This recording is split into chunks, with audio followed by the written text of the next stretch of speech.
Time, weather, and... Get away from my truck! Who are you? I don't want to buy truck! Get away! Case of Nefarious. Requesting permission to land. Permission granted. Scientology's kryptonite is connection. They focus so hard on disconnection. Why, Karen? What's the Church of Scientology so afraid of? This is SPTV. There really is nothing Scientology can do about this phenomenon. The Scientology arbitration procedure is merely a witch trial. Scientologists believe that anyone who criticizes the church is a suppressive person. Shelley Miscavige is a very real person, and she is very missing. When you stop people's lives and families, I'll stop too.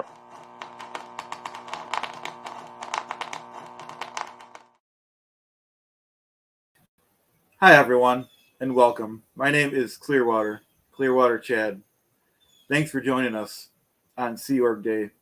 We're not here to celebrate Sea Org Day today. We're here to support Liz Ferris to help to get her father, Bob, out of the Sea Org.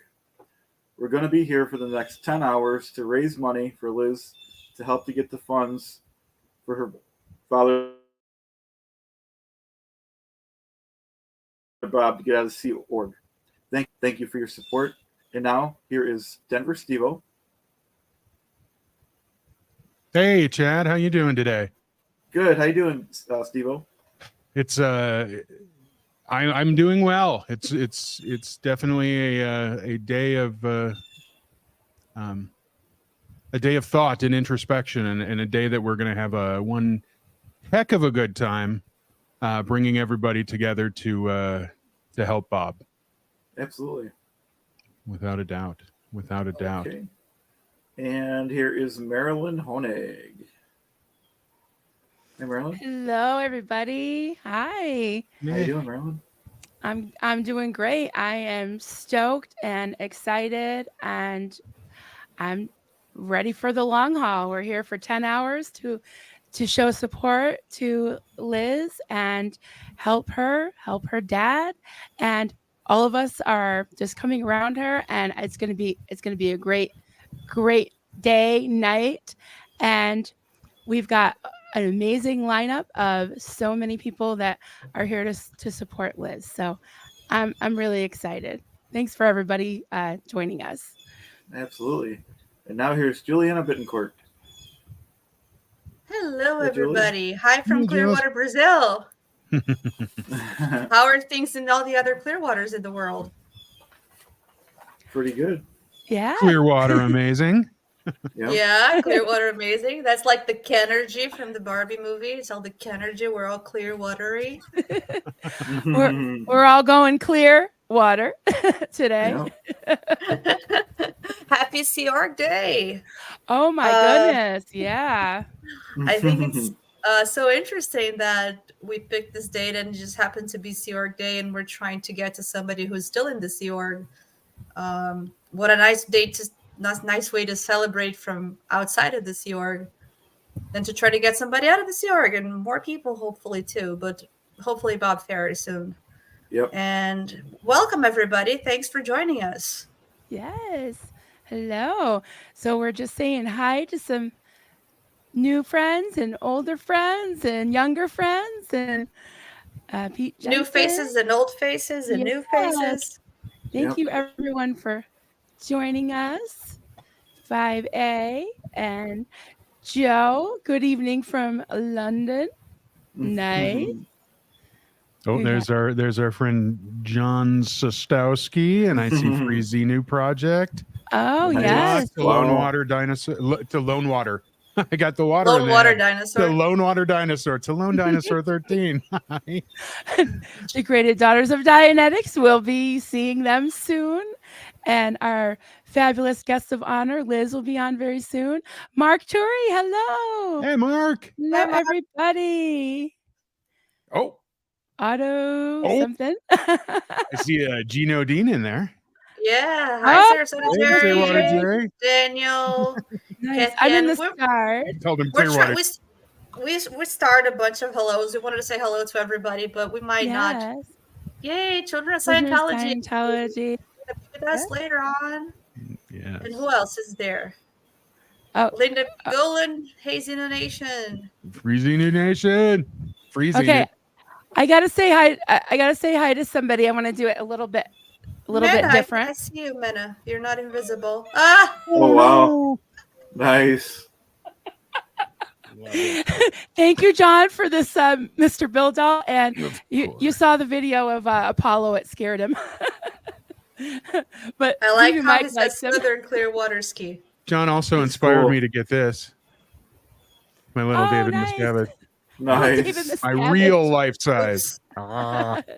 Definitely. Let me turn this off. Do we say hi to Clearwater Claire? Hi, Clearwater Claire. Clearwater Claire. Sweet Goldie. Mwah. The Commodore is sending us to the hole, you guys. Someone want to pop up some greetings while I'm unstarring the ones we already did? Sure. All right. Yeah, I can do that. So here it is. LRH. Nice. Hey, With Aaron. pleasure, sir. Chad, Aaron has a question for you. This is Chad-a-thon. This is a 24-hour stream. No, 10 hours, but we're not nuts, folks. Goldie, Just a little bit crazy. A lot of people, everybody, lots of beautiful faces. That Thank you are for I did. I coming, saw Goldie everybody. riding that train. Yep. There you go. Oh, she was riding the train too? Oh, She boy. was. Toot, toot. She's riding that TC train all the way to victory for Bob Ferris, right? There you go. We are riding that train. Hi, Michelle. Grand Grand Theft Theft Hoopy, Hoopy. Michelle. All right. Nice. So what do we have planned for today, you guys? All right. So, as Chad so eloquently mentioned, we are here to support Liz Ferris in her quest to get to her dad. As many of you know, and it's in the description of all of our channel event on YouTube here. We are supporting her, trying to help her financially and just emotionally, and just give her so much good vibes and anything, prayers, whatever you believe in. We are going to just come around her, show her how much we love her, and we have some amazing guests coming on, an all-star lineup of some of your favorite, maybe not all of your favorite, but they're all favorites. We've got Aaron and Claire and a whole bunch of them. We will introduce them as they come in. And the reason we have certain SPTV creators coming on is they all either grew up with either Liz, Elysia, or Vanessa, or they know Bob Ferris. They knew Bob Ferris. They know Liz, and so they're coming on to tell their stories, to support Liz, and we've got some special surprises too, even maybe a little quiz. So stay with us. Stick with us as much as you can. You can come in and out. We're here for 10 whole hours, so it's going to be awesome. So I'm really excited. Everybody stay hydrated. Please. Yeah. Have your coffees ready? We've got Osa. Everyone say hi to Osa. And it is Hi, Osa. It is Sea Org Day. And I just want to say to Osa, you know what? Out here in the real world, say Bob Ferris, yes. Out here in the real world, every day is better than Sea Org Day. So come on out. We will help you. Last Wednesday, my friends Nick and Lisa left the Sea Org, and they are, of course, fictitious Sea Org members who I started talking to during Xenu Nation last week. They left instead of having to stand in front of David Miscavige and read all the dirty, nasty things that I had made them say to him. So again, if that's what it takes to our watchers, to our OSO watchers, for us to just say naughty, dirty things that you do not want to stand in front of David Miscavige and repeat, knowing that he will probably slap you or worse. We were more than happy to do that, but the truth of the matter is just get out. We've, the Aftermath Foundation is here to help. We are here to help. Even us crazy us notorious never-ends are here to help. So just leave, call us, email us, do whatever you need to do, but just get out of there. In fact, speaking of support, this is my bad transition into it. Juliana, how can we today during this Chad-a-thon support Liz? And how can we support Liz? Good thing you asked, Chivo. Thank you.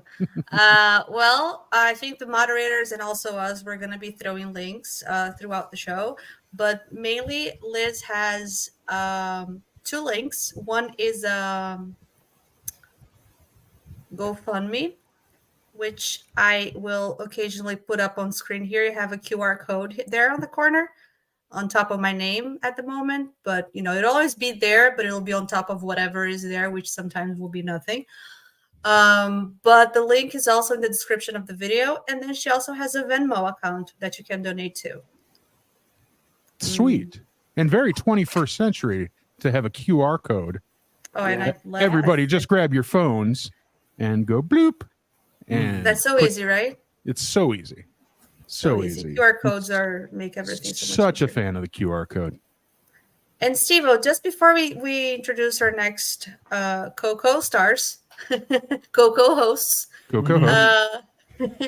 I saw a couple of people here saying that they had never seen that OSA cup or mug, or you had Marilyn, I think, had an OSA cup. Well, really? Yeah, what is that? Oh, I've my! seen that before. I've seen that before too. In fact, I'm really excited to let you guys know this. We've just updated the address to it's changed. You can go to denverstevo-shop.fourthwall.com. That's there's a lot to be said there. Go to denverstevo.com. Aren't you fancy? Yes, as of last night, you can just type in www.denverstevo.com into your browser, and it's going to take you to Denver Stevo's fancy merchandise, which will eventually be even more of a Denver Stevo all-in-one website. But for now, it's just the merch.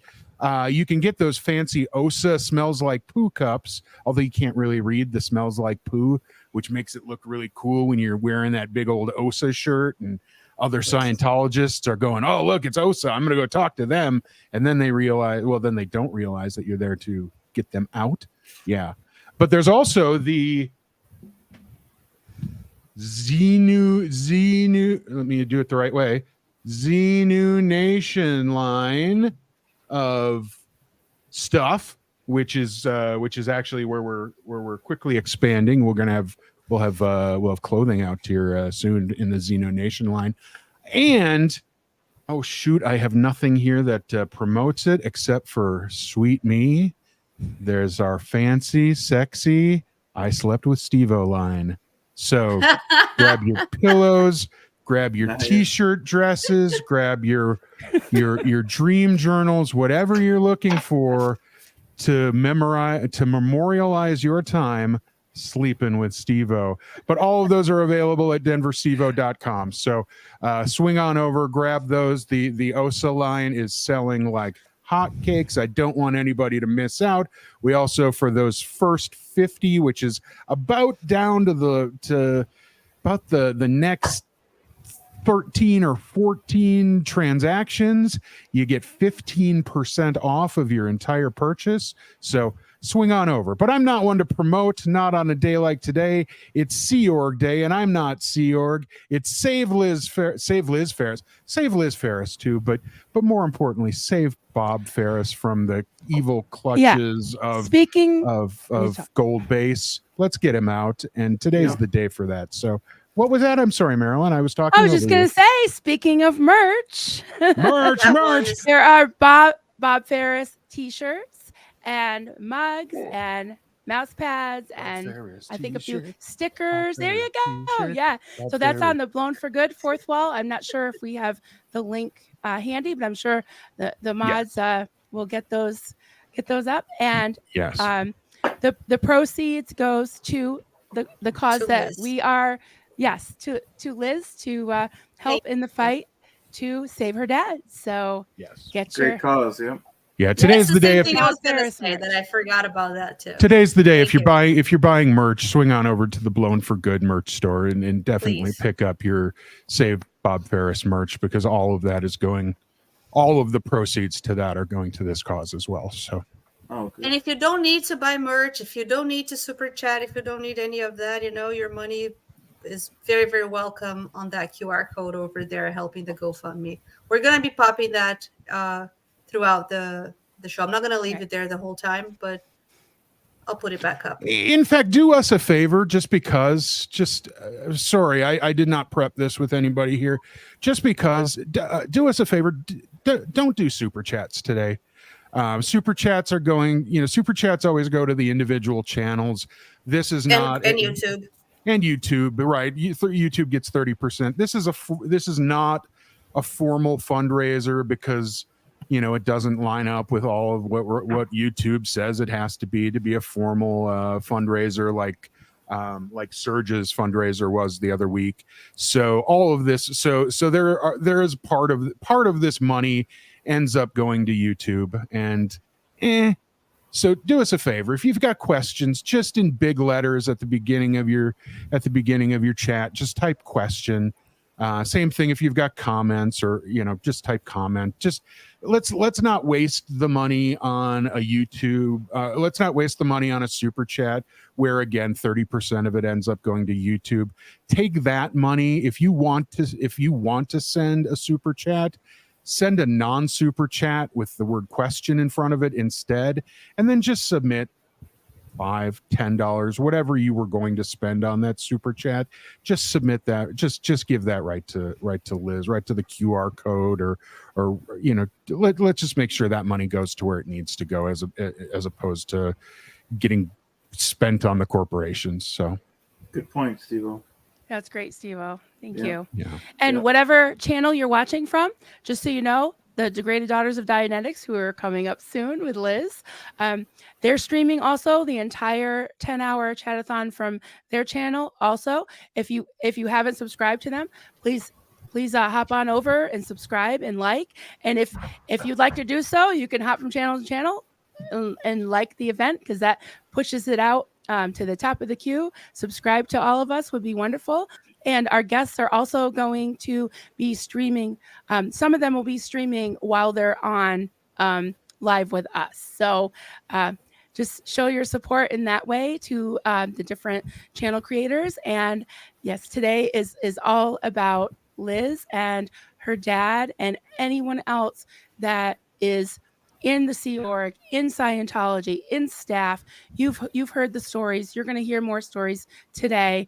And we just want to, whether you're never in, an ex-cult member, an ex-Scientologist, we all want to band together for one cause today. So thank you all for being here. If you can't give to the GoFundMe or the merch or the Venmo, just please stick with us as much as you can and just show your support and your love for Liz. All right. Should we introduce our co-hosts, and then she'll introduce our guest of honor? Oh my God, we're going to actually start this thing?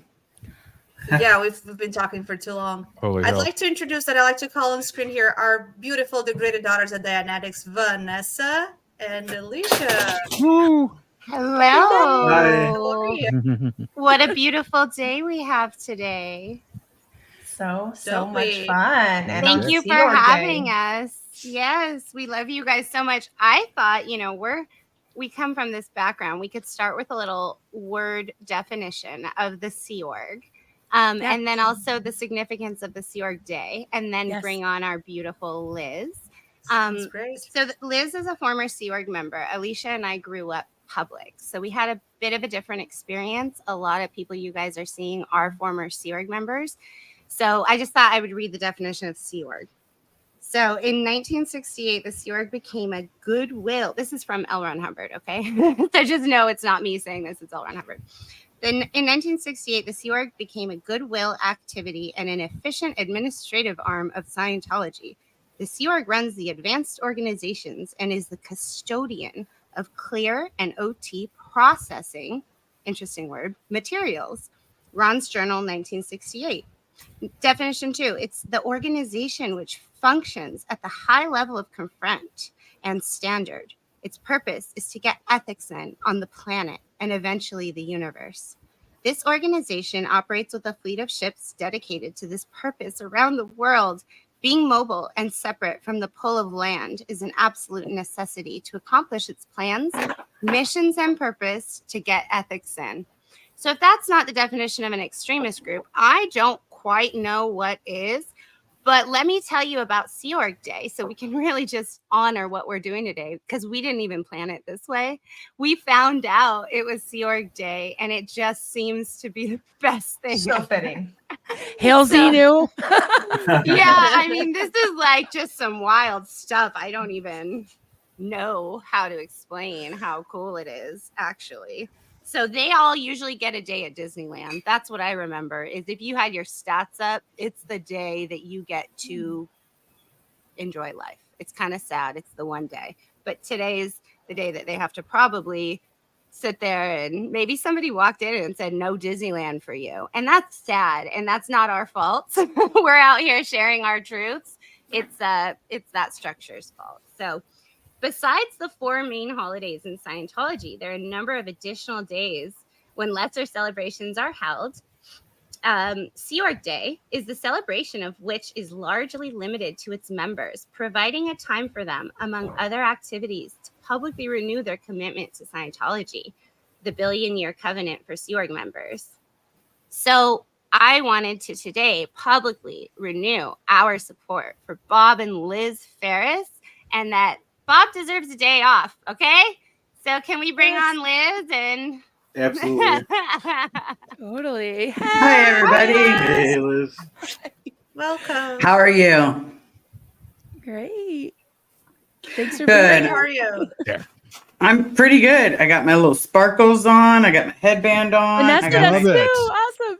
We got Nice. these when Liz was in town and we were looking for her dad the first time, and nobody knew what was going on, but it was their first time going to West Hollywood for Pride, her and her partner, and it was just such a beautiful thing. And they brought these back for me, and we were like, hey, this is our Are you fancy wearing day. the same- And I have a goldenrod dress on, you guys. Oh. Wow. Nice.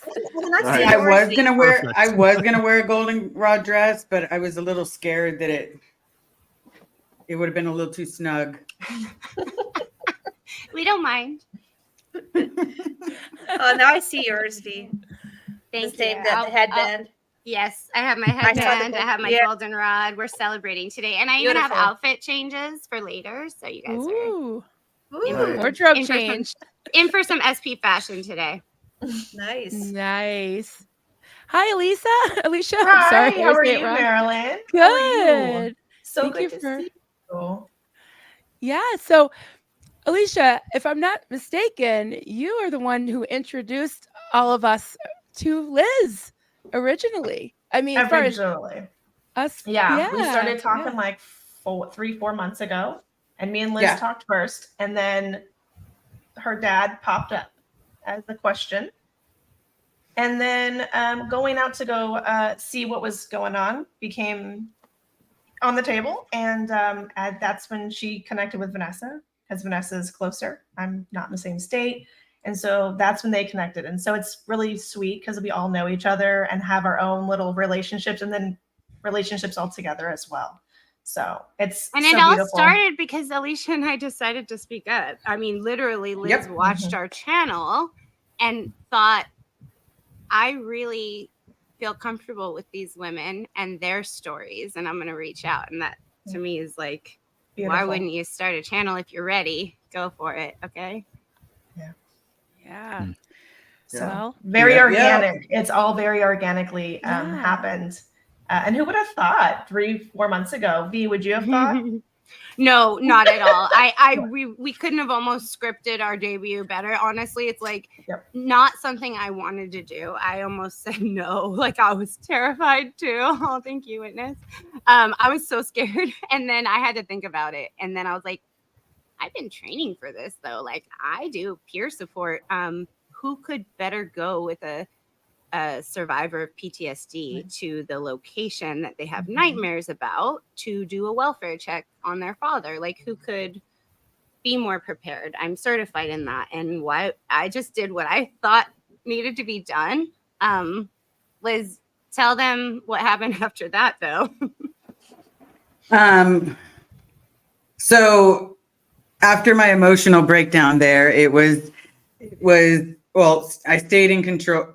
Which part are you referring to? No, you didn't. I mean, you don't have to call it emotional breakdown. You showed emotion. That's why I shook my head. And it wasn't like it was just an overrun of emotion. It was just a bombardment of emotion that I was not prepared for. And because she was there, because everybody was there, I was able to remain calm, think of a happy, just get through this. And because of everyone there, I mean, I did get emotionally overwhelmed, but at the same time, we got to get through this. And I'm working on all my feelers. And we got you. We're here to help you out, even from afar. But and I want to say too what they say about, like Leah always says about, they created these warriors. I mean, I swear, first of all, somewhere in the tech is the key to get out, because they teach you just enough to learn it and battle, because you know yourself and you know your other side that you're battling or whatever. But when we came home also, something I find amazing is that we find so much strength in each other. Like I didn't care about the attacks on me, but when they happened to Liz, I got mad. And same with, Elysia, when she sees that what's happening to me, maybe it's not happening to her. And or if it is, maybe we don't even care. We're used to it. But when it happens to one of us, we just, we rally. Stop. Yeah. Yeah. Like what may start to be like, all right, I tried my best, turns into, all right, you want to fight? Let's do this. Let's stand up tall. Let's scream it from the hilltops. I'm, gay walking up a hill to start screaming, let's go. As evidenced by every single person who freaking just responded to my text and said, yes, I'll be there for Liz today. And that cast of people who are up today, who came to support you and who are going to be here, is the most strongest, most beautiful people I know, because they've been through it and they're here for you. And there's nothing that Scientology can stand up to with that. Nothing. Yeah. I'm and that's the point. Yeah. It is really possible. beautiful. It is very possible today. It's so organically grown, and everyone is so supportive. And we've said this, and we will keep saying it. There are so many amazing relationships that you will make once you leave with people that understand and speak the same lingo. I mean, Liz, me and you were texting. You were supporting me when I was doing something that I was like a little nervous of. And you were there for me. And then when it came to you, I was like, hey, I don't know if I can be there, but I'm holding your hand and record everything, have all the evidence so you know what happened and that you can relook at it later. Because, when you're in fight or flight or trauma, we don't always hear everything as it's happening or remember everything. And I'm so happy that V was able to go with you and that you guys have such a beautiful bond, and how many people are coming on today to support you. I hope one day that Bob Ferris will see this. That is my hope. I hope so too. One day he will watch this and see how much love there is from everybody. People that are never. Yeah, and right. The never ends. Like, thank you. So I'm looking above, like it's the Brady Bunch connection. It's, the amount of love is astronomical. The support has been amazing, and it made a person that never thought they'd stand up and fight be like, all right, my feet are planted. Let's go. Like, I played basketball too. I played softball. Go ahead and bring it on. So It's all about let's do this. Yep. And we're gonna do it with as long as everyone unites. Yeah, I agree. How does it go, Steve-O? Oh yeah, I like that. How come mine doesn't look Come like on, a heart Chad. and everybody else Chad. All Come right, on, all right. I don't know how to do it though. I mean, Come on, it's a heart. Just look. See, All right. see together. Not a circle. You, Chad. It's I don't know how to just do it. the Nice, ARC Steve-O. triangle. We're all You're doing the in errands, this buddy. together. Claw. There we go. Yeah. Going All back right, to hold well, my crayon. Oh my God! Did you just do it like a dinosaur? He's just It's clawing because it. Chad's heart is like a dinosaur heart filled Yeah. with love. Now let's But I make Mini feel the Chad same do way. it. Mini Do the Chad. heart, Mini Oh, Chad. Chad. I'm sorry. He doesn't have any fingers. I feel that Give him some Mini Chad fingers. feels the same way until Bob gets out. Okay. That's right. Put Mini Chad Okay. into the screen, into the frame. Oh, trying Yeah. to. He's on There top we of my go. He's typewriter. close. He's close. He's There on we top go. of my Yeah, there you go. typewriter. Hi, Mini Chad. Hey, little He's the Chad. most popular, Hi, never buddy. in. I know. Yes, he is. Yes, he is. Definitely. Do we have our guest backstage, or do I need to hop off and? Yeah, we have a Oh. guest backstage already. I was gonna say, Can we introduce? introduce our special yeah. friend? Yes. Please Absolutely. do, and I'll bring him in. Our first OG. Yes. Yes. Whoop, So this whoop. is somebody who just really supported us from day one and didn't ask questions. He heard what we were doing and was like, I got you. You can literally FaceTime me when you're at the gate. And that's the kind of support that we need. Liz. Yes. So I would like there's so much of me that wants to do the whole ba-da-da-da-da-da-da, and a round of applause goes to Jackson. Me? We love Jackson. Hi, Jackson. I was just sitting here stupidly wondering who it was you're talking about. Oh. Always you, Jackson. Always you. An amazing human. Oh, Jackson, And- we love you so much. Oh, And it's It's like the I little don't even know comments. you, and I love you. Your videos are It's just the little comments that get to you, where he gives you some information and then he closes it with, "Are you okay, sweetheart?" And you're just like, "That's the nicest thing a man has ever said."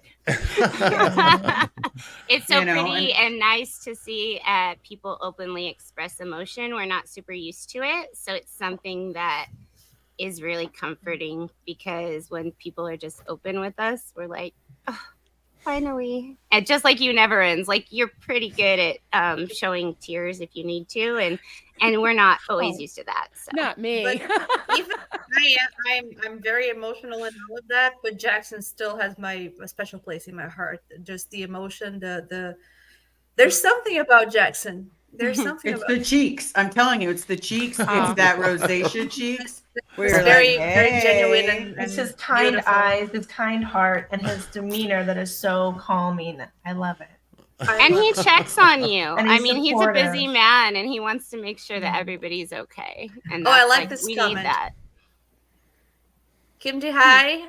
Hi, Kim hi. She says Jackson Aw. speaks in hugs. True. That's how I feel. Yeah. Okay. Well, thank you, everybody. I don't know what to say. I'm just me. No, we love you for you. Living a life like you guys do. So, yeah. Absolutely. The sweetest. You are honestly, the one thing that we can always relate to is that we've been through hell and back. And it's about going back through those memories and finding out how strong we can be at the other end. And so you've become so strong that it's almost like there's a beacon of hope that we're, with what we need to do, whether it's therapy, anything else, we're going to get to be that strong. I'm going to get to my dad out. It's not about the short game. It's about the long game. And they're going to throw shit at us, and we've got to just keep standing on. Oh, yeah. Shit is definitely the word. Yes. Sorry if it looks like I'm not staring at it's awkward looking at a little green dot on my computer here. So You're fine. Yeah, Yeah, yeah. for You're fine, all you're of us. It's not really face to face, right? well, yeah, it's spirit to spirit, more like. Beautiful. So yeah, hello. Don't let me take up all the time here. No, You guys we are want to hear talking. from you. We're here for you now. Yeah. Well, what do I say? It's let's see, it's about 75, almost 80 here in Portland, Oregon. No, Jackson. We want the dirt. So when we walked up to the thing and we did everything, the first call we made was to Jackson to find out how it had really gone, because they were hiding from us. Yeah. It was as if they put on SP PPE. And Jackson, and having that person who has had the guts to walk away and then tell us, this is what happened. And actually, they were not expecting you guys. I think you just made a killer move just because they didn't know what to do. They weren't even waiting to set you up, right? So there were certain like things that were insider information for us that was just the most helpful. So you knew what we were walking into, right? I just want to hear a bit about that. Well, I mean, that's, I wasn't there on the ground. So I just have a grain of salt involvement in the real work that was being done there at the gate. But I really felt bad about these girls not realizing the actual environment that they were walking into. So that's what started me reaching out to help them to understand, going there with a good volume of water, you're not going to be able to tinkle anywhere. They purposely set that front gate up by design to have no available public land to anybody showing up at their gate. So it was easy. And that was, I was involved in that original design of the property. So literally figuring out by surveying the land where the property line was and placing the wrought iron fence on the property line and the pavers that were out there in the driveway, that was an easy visual for you guys to understand. Once you cross the property line into private property, that gives them the leverage. It was just the whole aspect. How should you guys approach it? What's the best way? Don't drive out there in a car. Osa is sitting here listening. This is everything that was going on. We caught you with your pants down on that day. Yes, we did. Yeah. Tell Jackson how much water I brought, Liz. Because of you brought a lot. Yeah. Yes. I was like, we're going out to the desert.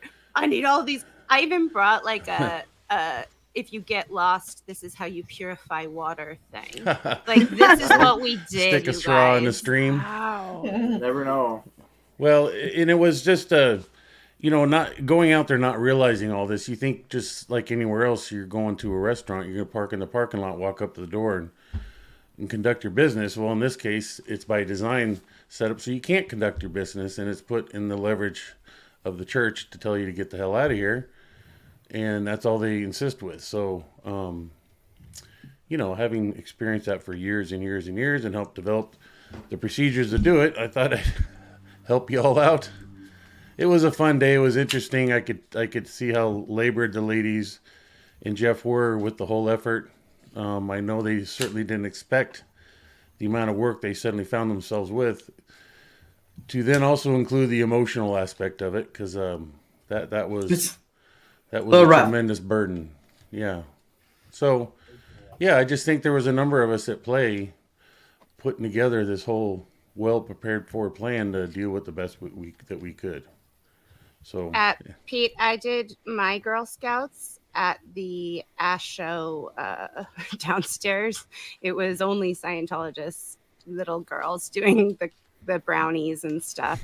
So they try to make everything seem as normal as possible. Like I could be like, yeah, I'm a Girl Scout, but it was just us and a bunch of Scientology moms. Kind of, it's a trip, but I am a Girl Scout. I think Jackson's probably like a Boy Scout at heart too. That's why we were so prepared, huh?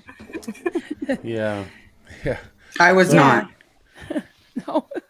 Yeah, no, it was quite interesting, the response we got back at them. I just thought, again, proof in the pudding of how creative they get.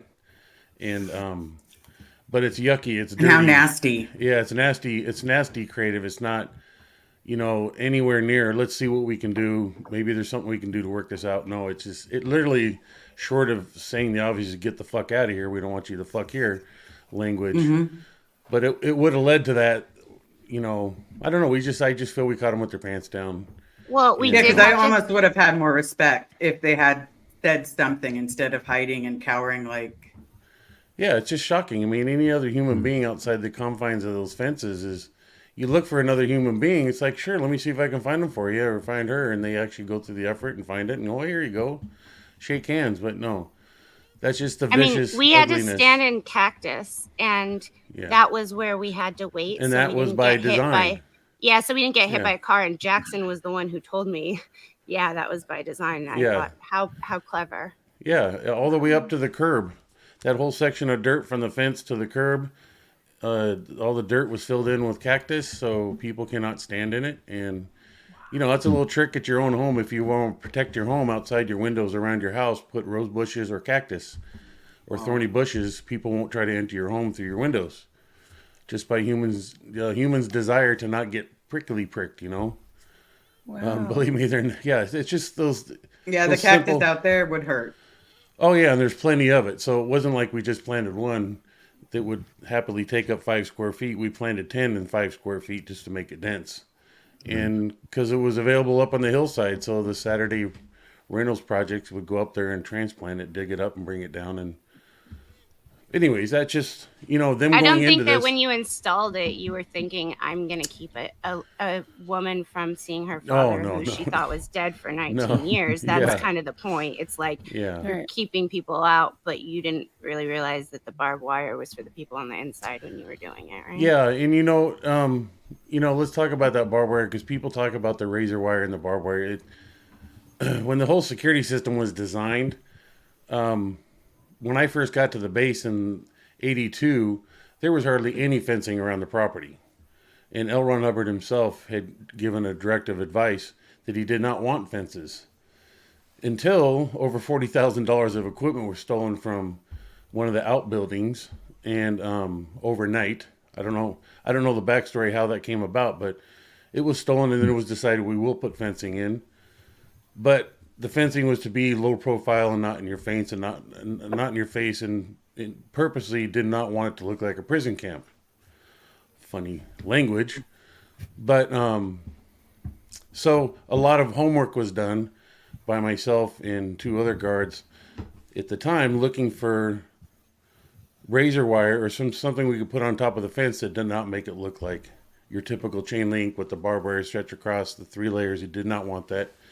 So a lot of money and effort was spent on putting in chain link fence that blended in with the field of view from a distance. You can't get away from seeing a fence when you're right on it, but when you step back, it kind of just blends into the view and it almost looks like there's no fencing there. So all the perimeter fencing is black vinyl coated chain link. And that's what the purpose, so it just looks like it blends in. So how do we avoid people getting on top? Well, a lot of homework was done, and we discovered this stuff called ultra barrier, which is this angulated stainless steel strips with these punched out spikes that come out of it, and then you can get them in 2, 4, or 8-inch lengths. And we chose the 4 or 6-inch length, but we bought a shit ton of it, and it was installed around the entire perimeter. And we actually had one time where it was truly put to the test, where CHP, or the Highway Patrol and San Jacinto PD, were chasing some bank robbers, and they got in an accident down near the G units. G units meaning grounds units or whatever, but it was where we that was, you probably heard stories of where Tom Cruise the Flood went across the highway, so it was at the eastern end of the property. Anyways, I went running down there as a volunteer firefighter to help with the traffic collision, only to discover that it was a high-speed chase. The criminals crashed. They hopped out of the car and hopped over my fence into the property. So the basis of the story is my fence did its job in that it created an injury without killing anybody, and that's what brought these bank robbers to their knees, is that once they hopped the fence, ran into the property, they were so injured by the stab wounds to their abdomen and their inner thighs from having hopped my fence, it rendered them useless, and they gave up and surrendered. We turned them over to the police. But that would be just an example of why we chose to do that. Is we didn't want to kill anybody, but we wanted to protect ourselves. And initially, the fence was put there to protect ourselves. But over the years, as we discovered people started blowing on their own, They get their interrogations and discovered how they left, how the ideas set in their mind. Got the whole story so we can go back and fix these weaknesses in the security system. Such as if, we didn't realize at the time when we put the fence in, there's trees and obstacles, natural obstacles in the way, and sometimes you'd be forced to remove a tree, but in most cases, you would put the fence around the tree. Well, if on the inside of the fence is the tree's right there at the fence line, you could simply climb the tree and hop over the fence undetected from inside out. Okay. So when we found out some staff members realized that, and that's how they left, we would go out there and put ultra barriers, string it all through the trees. So if they started climbing the trees, they would be met with the ultra barrier, and then we would string these, I don't know, I guess I called them lace lines, that we would string it from the ultra barrier or the tree down directly to one of my fence shakers, so it would pick up vibrations and then set the fence shaker off. If that makes sense. Jackson, we have a question here from Exiled New Yorker. Are there any deer or anything around there? No, not out there. It's not around Golden Era. There would have been the property through Happy Valley through the Indian Reservation. You probably heard about that facility, but not where we were. There may have. Well, actually, I'll take that back. Not like you would think, where they'd come wandering down and eat the flowers and fruit off of our trees. They may have been up on the mountain. The mountain behind the property out there at Gilman was called North Mountain. So we didn't see them that often, but yeah, there was wildlife out there, mountain lions. I also just want to note that Jackson thought he was doing the right thing by doing this. Yeah. Right. And course, yeah. if you just join the conversation and you hear this, just so everybody knows, until the second that you realize that this is not saving the planet, you really are willing to do anything. Including go retrieve people like this kind man did himself and bring them back. And I think that shows the pressure that Liz's dad is under right now. Yeah. Did anyone die or get injured trying to escape? Injured, yeah, but nothing significant. But just, because they're out there at nighttime, you can't see your hand in front of your face if there's no moon. So them tripping over stuff was likely, and scratching the stuff, but nothing major. While escaping, some people dug underneath the chain link fence like a dog would to dig themselves out. So we put the chain link fence down into the ground 3 or 4 feet. Wow. Yeah, I heard that. Not only did I personally do that, but we had teams doing that on our Saturday renos. Just an example. Yeah, because it's, people want to say it's a volunteer basis. When you're putting fences down in the ground so people can't dig their way out, when you're putting barbed wire and, things that can cut on the top, you're not giving people a chance. That's not keeping people from coming in. That's keeping people from going out. Right. So no, it is no longer. Can they even call 911, Jackson? No. Okay, that's no. They being the property, they can. It's set up at reception as the receptionist, but not any staff member through the hundreds of phones that are scattered throughout the entire property. Not one of the phones could you pick up and just simply hit the 3 digits 911 and report a fire if you were faced with it. You would just hit dead air if you tried 911. You'd have to hit 9 to get an outside line. If you tried to hit 911 after, wouldn't take anywhere. And that's why Jackson and I, when we hang up, we say, if you need help, call 911. Yeah. Because we're citizens of America and we can call 911. And we have to remind ourselves sometimes. Right. Yeah, it's really batshit crazy stuff. The idea of us being volunteers, I never once was informed of that, nor did I ever believe that that's what I was there for. I mean, this is a lifetime commitment. The only volunteer activity that I did was as a firefighter out there for the local community. That I did. When you're responding to your call, I was very self-aware of the fact that I'm doing this as a volunteer. Right.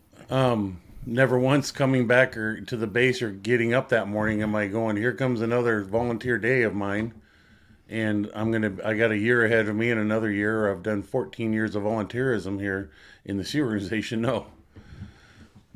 So it's a stupid idea. It's a justified legal separation of, these guys were never committed staff. They were there on their own volition and their own choice as volunteers. Prison of the mind. Excuse my French, but just go fuck yourself. I was not there as a volunteer. And, pretty much. To say otherwise just proves the stupidity of the crap coming out of their mouths. And again, there's another aspect of the vicious cruelty that's at play. I mean, anyways, so much to be said. Someone's comment was run like a Nazi concentration or something like that. I didn't see it. But, to answer that question, yes, you muster at a certain time. You're to stand a certain way. You have your job. And if you don't do your job, you're given rice and beans and you're considered a down stat, which puts you in lower conditions. Now, lower conditions in Scientology is basically, can I please beg your forgiveness for something that you're saying I did to you, but I may not feel that way, but it's because my stats were plummeting that I am asking for your forgiveness and not doing my job. Yeah. Yeah, the conditions was always something that was constantly at play that you were judged off of, and therefore, based off of that judgment, would determine how you were treated as a staff member. Even if you were considered to be in an upper state of condition, a higher state of condition, such as normal or above consistently, that would eventually work against you, and that people would think there's something wrong. There's something odd at play here. Let's look into them, look for any imperfection, and then nail them for it and bring them down into a lower state. Now, these conditions, again, is something designed and defined by L. Ron Hubbard as what your physical environment, your how your life stands at the time. And I guess a way to relate it to you is if, you can either be living a life where all your bills are paid up, you don't have a basket full of laundry to do, your car's washed, everything's in order in your life. That would be considered normal.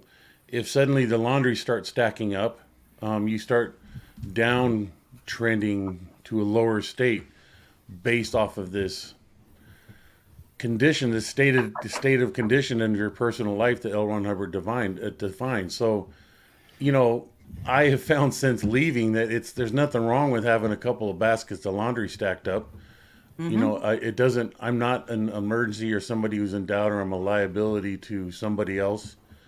It's just, it is what it is. But in the group, that's what was labeled. You had to live, the compulsion and motivation was always to live an idyllic, perfect life. Jackson, tell them what you have to do to get out of liability. It's actually Jesus really Christ. Embarrassing. Well, imagine you're already working a job or held accountable for getting up and reporting to duty at 8:30 a.m.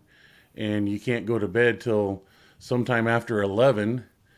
And then you find yourself in trouble with the group and you're in a lower condition. Well, you have to go through to prove your loyalty and your commitment to fixing what was wrong with you. You had to go through extraordinary efforts and prove it and present it to the group to gain their approval and acceptance back in it. Mm-hmm. So a liability, let's just give an example as a carpenter, at a carpenter woodworking company. If you were walking along and while one of the table saws are working and you're carrying a metal pipe and you trip and it falls from your hands, gets caught up in the blade and puts that machine out of order, and that company can now no longer cut wood. Well, you're a liability to that group, that construction woodworking company, because of what you did. So the company will pay for having the machine done, but in the Sea Org, you have to pay to get that machine fixed out of your money, out of your own pocket somehow. And of course, we had thousands of dollars available to us in all of our bank accounts.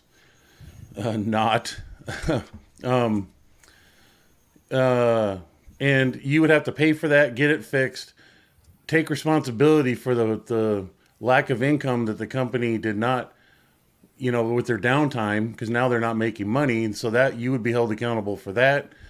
And every aspect held accountable. So you have to figure out what you got to do to make up the damage, present it to the group, and in the case present it to the group, you have to walk around and tell everybody what you did, how you made it up, and have them agree to let you back in. Yeah, if there's 100 staff members, you had to get 51 of those people saying, yes, we accept you back in the group based off of what you presented to us.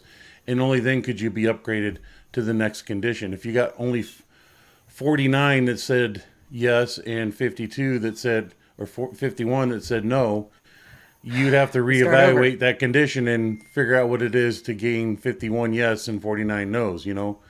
So, but, you know, of course, ideally you'd go, yeah, I got 80% of it or 90%, you know, you would feel better about yourself. But minimally, that the first call of duty when you're in such a condition is you would stay up all night just to prove that I gave up my sleep time to go sweep the floors or do the dishes and relieve the galley crew of extra work to, you know, allow them to get more sleep. I mean, that's literally how you would present yourself. I did this to allow someone to get more sleep, or I did that to relieve. It's just like, what the frickety frack. And over a course of time, it just, the idea of working through your sleep. Uh-oh. Sorry, I didn't expect that. How's that? Did you guys hear that? That's all right. Oh, Yeah, you're fine. You're popular. It's okay. You're fine. And it eventually presenting in your presented liability formula and asking everyone's acceptance back into the group, it just like people like, yeah, you stayed up all night. Who gives a shit? We all do that. I stayed up late for the last 3 nights, and I'm not in a lower condition. So what's any different than you having done it as an effort to get back in good standing with the groups? I'm hoping this makes sense to you guys. It's the self-sacrifice that's just expected. That's why, Bob just, you know, if somebody is, there's all this pressure, you're expected to self-sacrifice. Extreme pressure. Yeah. Yeah, your self-care is not taken into account. It's just your loyalty. No, oh God, no. Because if all of a sudden you jumping into a volcano to somehow get the permission of the group's forgiveness, you would do it. You would do the worst case scenario. You want me to scrub the toilet? Oh, with the toothbrush? You got it. I will do it. Let's do this. Yeah. Can't tell you how many times I scrubbed the entryway to like right by where the mess hall is and the ethics office, scrubbed it with like hands and knees, scrubbing it. I'm not sure our listening viewers can understand the fact that there's a modern day organization that makes you go through making up the damage you have done. I mean, I guess the only way you can relate it to is if your kid did something, got arrested, or did something wrong as a child, and you're trying to figure out what kind of discipline to add to them. You know, what is that? Send them to the room. They don't have TV for that night or something. Time out. You know, but even then, Jackson, you're talking about an accident, falling. I know. Yeah. And that's what's so wild. It's not even. It's not a choice. Yeah, it's not a bad choice. Yeah, there's no choice in the matter. It's you instantaneously absorb that degraded feeling that I'm in trouble and I got to get out and no one's around to help you. I mean, there's internal ways to help you. I mean, they do offer you can go through this internal corrective path, and where you voluntarily, there's a voluntary effort where you can go to the qualifications division and get help by somebody. You can reread a policy letter that maybe there's something I didn't understand it, and use that as your bullshit excuse to get out of your condition. It goes, I didn't understand the keeping Scientology working policy, and you go ding ding ding. That sounds good in my liability form, so I'll go word clear it. And I'll method 9 word clear. That's even a deeper effort to try to understand something. And go, hey, this is what I did. This is what I did. And it took me 8 hours and I still got my job done and whatever. It's just the crazy efforts. It's really hard to compare it to an everyday common life of your normal human being on planet Earth. Even prisoners in today's world, they get their sentencing and they go to prison, and most of them just sit in their cell. Well, we would be expected to figure out how we're going to repaint that cell without any supplies. Right. Get the paint off, get it scrubbed down to the original concrete, and do it the standard way of repainting a wall, you know, but nobody would offer you any supplies, and you'd have to figure out yourself how to negotiate getting the tools, negotiate getting the supplies, cleaning up the paint, legally getting rid of the paint as waste, and then figuring out how you're going to buy the paint and how much paint. You see, that's just the shit that you got to go through as a Sea Org member. Insanity. Right. And then during your meal times, you give up your meal times to go around and disrupt your other Sea Org members' time by having them reading your liability folder while they're eating. And it wasn't uncommon because you'd go make copies, because to maximize your efforts, you would make 40 copies of this so you can go around and leave it at 40 different people and get one signature, and one time there's 40 signatures. So doing the math, the more signatures you can get done, the better. And people would even criticize you for did you pay for all these copies, or did the org pay for you Xeroxing all those? So there's always something wrong. No matter how hard you try, it seems like you're always in the wrong. It's always you, never Scientology. Yeah, never. Yeah. Always. But if you do something good, it's expected. Good happen in life. Right. No, they'll take the credit for it. Well, I will tell you this: you were on course. You know, undeniably, I did get acknowledged for doing something good once, and this was born after this idea came to my mind of, at the time, the life orientation course, for those of you familiar with, it was a course that L. Ron Hubbard designed to help an individual figure out what his hat in life is, what drives you to who you want to be. If you want to be a doctor, you want to be a film director, you want to be a tow truck driver, you want to be a concrete truck driver, you want to be a researcher, whatever. The life orientation course helps orientate you to life to then figure out what it is you want to do. So, when I did that, I remember realizing myself, I'd already realized this early on in my life, but my hat in life is to help people. So I was already a volunteer firefighter at the time, and there was a pretty major accident not far from the property that I took myself and the guards down to deal with, and we had to run a little routine securing traffic to get the scene secure before the engine rolls up, and have everything pretty well on hand until I had an ambulance available to transport these people. So I decided, COB deserves some good news on his plate. So I put together this whole debrief on what happened on this incident, and my guards that were involved, and how the good results from the victim of the accident and what she had to say when she was transported and being thankful. That's just natural human stuff. So I figured he can use some good news. So I put together this whole package. I submitted pictures with it. And then we had a base briefing where he comes down on Saturdays. And at the beginning of the base briefing, all the base staff there, 800-900 people, and he's standing there up front, and he pulls out this goldenrod, which you probably all have heard of goldenrod. Mm-hmm. And not all goldenrods were negative, but it was 99.9% of them were, but in rare cases you would get a good goldenrod where it was being declared as an ethics directive, and that, the following people are hereby commended and promoted. And I was like, what the hell? He listed out myself and my guards, and he read out the whole write-up that I gave him to all the base staff, and I became a Sea Org officer at that point, where he promoted that to me. And I think one other of my guards. But we got this public announcement that we did good, and here's the result of having done good. So I can't say there was never a time, but I did get promoted. He was just straight dispensing your existence. Yeah. Whether it was going to be good or bad. And when you say COB, you mean David Miscavige, correct? Yeah, that's a self-assigned title, by the way. nowhere in L. Ron Hubbard's written works was there's a title in the Sea organization or in Scientology that somebody can attain the position of chairman of the board. It is my understanding through the word on the grapevine at the base at the time that Dave was always admirable of Frank Sinatra and that whole clique out there in Vegas. Yeah.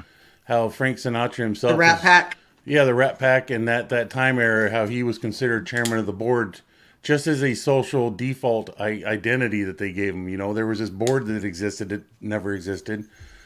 But these board of musicians that had a major influence in Vegas, they gave Frank Sinatra the title of chairman of the board. And then you mean the mob, right? The Rat Pack. Well, yeah. I mean... Yeah, The unspoken in your face mob, yes. But that was my understanding, and never in the writings and works of L. Ron Hubbard was there anything saying this is a job or position that is hereby designated and anybody can be assigned. Yeah, that was Dave Miscavige's self. Just like this ecclesiastical leader. I'm sure Dave spent months trying to figure out how to properly pronounce that word, let alone know what it was. And that was just language that came out in the public eye through some Corinne Powell or some attorney responding to some legal lawsuit that how dare you come after our, what should we put here? What should we put here? Oh, put ecclesiastical there, you know? So they released this public statement of our ecclesiastical label.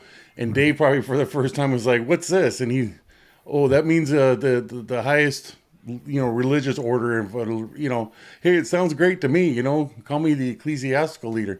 It literally is fucking bullshit. That he is even an ecclesiastical leader. He's not even a leader of any, whatever. He's not even a leader of himself. It's just, what the hell? Sorry, Jackson, that was literally me texting you because I was trying to send Nora the link again because she will be here any moment. Oh, she's having a little thing. But I literally accidentally texted Jackson and I heard it go off. So it's just me. Don't worry, you're not. She's taking her responsibility right now, guys. Can we take some somebody questions, Jackson, before? I was going to say we must have some, yeah. Yeah, we have some. Yeah. All right. Marilyn or Sure. Okay, here we go. From Jeff. Question, Jackson. Did you have any fire apparatus on the base proper? No, and as a matter of fact, during my tenure there, I was, because of my attainment as a fire apparatus engineer, which was kind of significant for me as a firefighter, but the base themselves knew my attainments as a volunteer firefighter. They started telling me that we should look into obtaining and owning our own fire apparatus, and that's our own department. I kept telling them, no, you're batshit crazy. The obligations and responsibilities we'd be taking on, we'd never be able to uphold, and we'd just look like foolish idiots. Like the Three Stooges running around with this fire engine. We thinking we're saving the planet, and the outside world's going, what a bunch of fucking idiots. Just because they got money, they bought themselves a fire engine. It would be an insult to the fire service. After I left, Danny Dunnigan, who's in security, we called him Done It Again because he always did something and he done it again. He went to my captain at the station soliciting him, hey, we're here to get recommendation from you of a type of fire apparatus we are interested in buying for our property. So he was like, I just spoke to him this last week about it, last Thursday, as a matter of fact, my captain, and he gave me the whole lowdown of, I gave him this direction. I told him to do this and do that. And this is my recommendation. They went back and they did the complete opposite, bought this huge aerial ladder, an aerial ladder truck, 75-foot snorkel truck. And it just sits there, and it's like a seamstress. And I always use this as a reference, but it's like a seamstress buying a fire engine and thinking she knows everything about it or they know everything about it. And it just sits there and starts rotting because nobody knows how to run it. But they got a fire engine. So that was just You're probably the only one who brought any professionalism to that position. I would believe so. I mean, there were some guys that, introduced their own, but I truly recognized at one time that waking up to OSHA regulations and going, hey, we need to get these safety standards put into play and get these people educated on this. The electricians, becoming more aware of the high voltage at play and what's the do's and not do's, and talking to the chief electrician and stuff. Yeah, I mean, I can proudly say that I was somebody that started instituting that, whereas before they just would trip across haphazardly how to deal with stuff and do stuff. There's another question there. So what question you want to take? Do you see any? How about the Sea Org? Can we do the Sea Org one before we bring our next amazing Well, someone's guest? asking. Oh, what was it? I'm sorry. Go ahead. There was someone just brought up another one, but I was just about to list off one I was seeing. So since today is Sea Org Day, Jackson, do you have any funny memories? Well, yeah. I remember one Sea Org Day when this is, and I would say this is probably in 1990, 89, 91, 92. where we went on full on out on the base, where we got jet skis for the newly developed lake. We had all these games, these tug of war games. I think there was watermelon or pie eating contest. There was nothing. And then we also had these months long preparations for these team games, basketball games, softball games, and I think volleyball games, to where teams were built up and people were spending their dinner times and lunch times going out practicing soccer or volleyball or, you know, whatever. But we were all excited. There's going to be the one group of executives against another group of executives, and there was a lot of natural, what do you call it? You know, not harassing, but what do you do? It's competition. Like Dodgers against the Giants, you know? There was a lot of that going on. And then the day came where those games, a lot of rivalries, and it was really fun. We were really looking forward to it. Well, I also wanted to get my guards involved, so I got it set up to we had use of the jet skis on the lake before the staff started their day at 9, so we had an hour of use before the crew had. And I ended up, one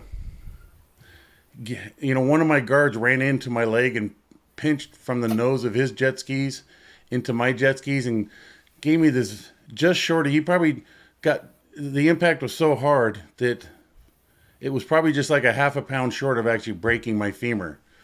The impact was so hard, I had this deep, deep, deep contusion. And I was like, holy smokes, what a way to piss in my own cornflakes for the day. And I walked around, I was in so much pain, my whole leg turned black and blue, and I had to walk around in pain, but it was kind of humorous to me. At least we had a great fun. That whole day was fun. All these competitions that we had, a lot of rivalries finally got to work themselves out. Somebody else got injured that day, and it just was strange in how there was no organization. There was kind of an idea there was organization. When we got out there, we don't have fun that much, so we didn't know how to have fun safely. And these significant injuries would result. Someone get rope burns, like major rope burns on both their hands from the tug of wars, because everybody be giving it all. No one thought about providing everybody with gloves, right? You know. Well, somebody just changed things up. I don't know what happened there, but we're gonna bring Nora in soon. Somebody was asking if there's a donate button, so I put the QR code there on the corner. Yeah, and then I see. I Boy, changed we're all it fancy just so it up in wasn't here, right? So just so it wasn't on top of me. Yeah. And the moderators are putting up the links to the GoFundMe. And there's the QR code. If you can't see it. I know, it's crazy. There you go. There you go. Ding, ding, ding. There you go. It's hard. This is hard to do. It's part of my responsibility for being assigned down here in the lower right-hand corner. I got to point out and Liz, there she is. So Liz, can you introduce our next guest, since it's someone that you know and you were in charge of the guest list because you and Vanessa? Well, let us say goodbye before you bring her on. We're going to be popping in and out through the day. Everybody's going to be popping in and out through the day. This is going to be the most fun Sea Org day you guys have ever had in your life. This is just a preview of all the incredible people who we have on. I'll be on, Liz will be on, Elysia will be on. All the hosts are going to be here all day long. And then we just have lovely people coming in and out. So Liz is staying. I think Jackson had something to do, right, Jackson? Well, I got Mark and Janice a little later, but well, it doesn't mean that means I get to see you again. Yeah, I was going to quickly answer just because Mark will put the question out here. There was another question that you wanted to answer. Please stay, Jackson. I just wanted to say goodbye. So I just want to just popping off. And I just wanted to get also our next guest in, and then if you guys don't mind sharing. Oh yeah, I'll stay around. Then you can answer your question, and then we can have all fun together. I'm gonna have to get myself a new cup of coffee too. I got to start making sure all of our guests are actually ready for today. So I'll be behind the scenes. Text me if you guys need anything. Very good. Love you. Real quick, I'll answer this question that Mark Vanessa made my life a lot Redano easier was asking. What firearms and tactical gear did Scientology security use at the base you were running? Hey, hang on, Jackson, just a second. I'm sorry. Can I just bring our next guest in? We and just then want to bring we'll Nora pop in because she's been waiting in the She's wings. been waiting. Okay. Yeah. All right, Nora. Here she comes. She's ready. She's ready. I just pulled her in now. You're Hi, here. my love. Hello, everybody. Hey, Jackson. Hey, Nora. So Jackson quickly, and It's I the are one, neighbors. the only. So Everybody's been waiting. No, I'm just kidding. Nobody cares. What- I'm just We've kidding. all been Happy, waiting. happy We all Sea Org care. Day, everybody. Happy Happy St. Sea Bob. Org Day. Happy Sea Org. So Jackson, you were explaining something? well, yeah, they just wanted to respectfully answer this gentleman's question. No, Go ahead, answer Julia. the firearms I'm gonna question ask- because I'm you know gonna about ask the Marilyn. int-based ones. Yeah. I'm going to ask Marilyn to just control the questions while I go get myself another cup of coffee. Sure. Sure. And then you can Fine. put the Coffee. question on the screen, and I'll be back. The nectar of life. I'm So, just looking for it. An answer to the question of what firearms and tactical gear did Scientology security use at the base you were running? Well, when I first got into security in 1982, the only thing that's the security had itself was we had 45 caliber pistols. We had about 6 or 7 of those. We had 6 to 8 12 gauge shotguns, and then at the time we had these high power rifles called H&K 91s, and those were 308 caliber. They're large caliber assault rifles that had little bipods at the end off the rifle end of the gun that you could sit there like it looks like a military gun, and a 30 round clip. Those things were a fucking blast to shoot. I'll tell you, we used to shoot them up in the hill and see these little puffs of dust up there because the caliber would get up that range and go that range. So that's all we ever did shooting. But when the laws changed for California on possession of such guns, I personally saw to it that we got rid of them. We sold them, and some gentlemen in Texas turned around,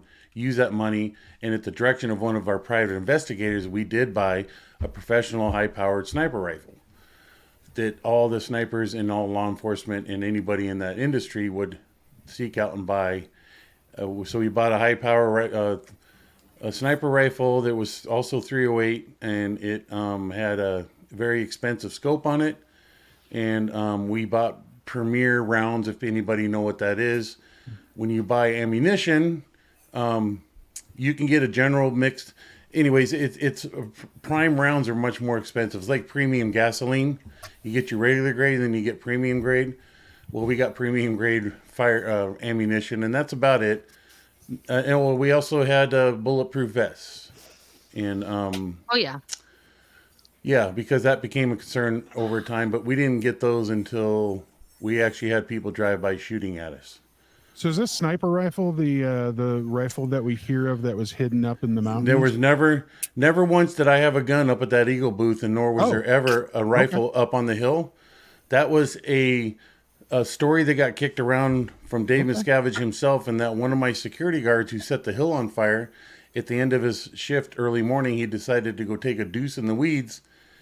And once he was done, he was going to light his toilet paper on fire. And at that elevation on the hill, if you know anything about weather patterns, there's always a thermal layer happening. So if you see a column of smoke go up in the air, and you'll see a column of smoke go up and then it flattens out, that's the thermal barrier, the thermal layer, where the temperatures change and difference. Well, at that elevation on the hill he was in 75 to almost 80 degree temperature, where went down at the booth it was in the mid 60s to lower 60s. So he was in good fire conditions up there, and he decided to torch off his toilet paper, and he set the hill on fire. And he got security checked, interrogated from it, and in the course of that interrogation, it came up that he would sit with the binoculars and look at Dave and follow him around the property. And Dave translated it into, I told you that people are spying on me, and he had me in his crosshairs the whole time. And then it ruined the guy's life. Yeah. And Somebody's a little bit paranoid. Yeah, and there never once I had that rifle secured that only 3 people had the keys to, and it was under security alarms that even if it was accessed, nobody even knew that it almost existed. So even Dave himself, but we had it for our own defense, so we could sit there and pick people off the mountains that are coming after to try to take Scientology out. I mean, that is a proper security concern. You know, when you're going to defend against threats, you think about those kind of things and how you're going to prepare yourself against them. But yeah, I'm sorry. Shit hit the fan. He couldn't wash his hands. Yeah. He was on fire. So I'm going to go with no. Just to disabuse people, the idea, no, never was. I had a 12 gauge up there once to protect the guard because one night he was sitting there and a mountain lion crossed right in front of the little slit. And it laid down right there in front of him. He had to sit there and be like, I got a mountain lion sitting in front of me. And the first thing I had to get up to that guard was a couple of rolls of toilet paper after that experience. And then I got a 12 gauge shotgun up there for his own means to keep himself safe, to protect against the mountain. So that's the only... During my tenure there, up until 96, there was never, ever a high-power rifle sitting up on that hill. Okay. Never. So I hope that disabused people. So yeah, thank you for clarifying that. Absolutely. Yeah. Is it my belief that they could have done it and would have done it afterwards? Well, they took the guard away from that position and put a high-powered camera, pan-tilt zoom camera up there. So because they were running out of manpower, so now they have just a pan-tilt zoom camera up there replacing a human. Sure. So I'm sure that they don't have a Breaking Bad scenario set up in the trunk of a car that you can activate with a remote control. If anybody saw Breaking Bad, when I saw that, it's like, wow, that's a Sea Org arrangement going on right there. Wow. But anyways, I hope that answered that question. I'm sorry, Nora. We still need to soak in.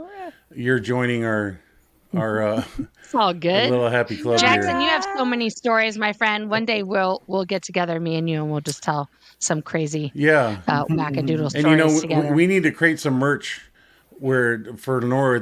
Where she says, "Well, you know, my story begins like this," and she's always, it's like it's just something I've noticed in your highlighter. That's because I'm a California girl. That's just straight well, up. There Cali. you go. It is. That's what am I gonna say? I own it. It just was. I was laughing my ass off one day where you're trying to explain something. And you were saying more likes than the topic at hand, and it's like we got to create a T-shirt for this. Hey, at least you don't have a thing that's like, "Don't you know? Don't you know that?" Yeah, she's don't you know, Margie? Yeah. Oh, now you made me remember. I'm trying to remember. Do y'all remember? Liz, do you remember the girl that was? Oh crap, Anamika. She was a reg, I believe, in the actual reg office, and it's gonna break my brain. She got married. I was a bridesmaid in her wedding.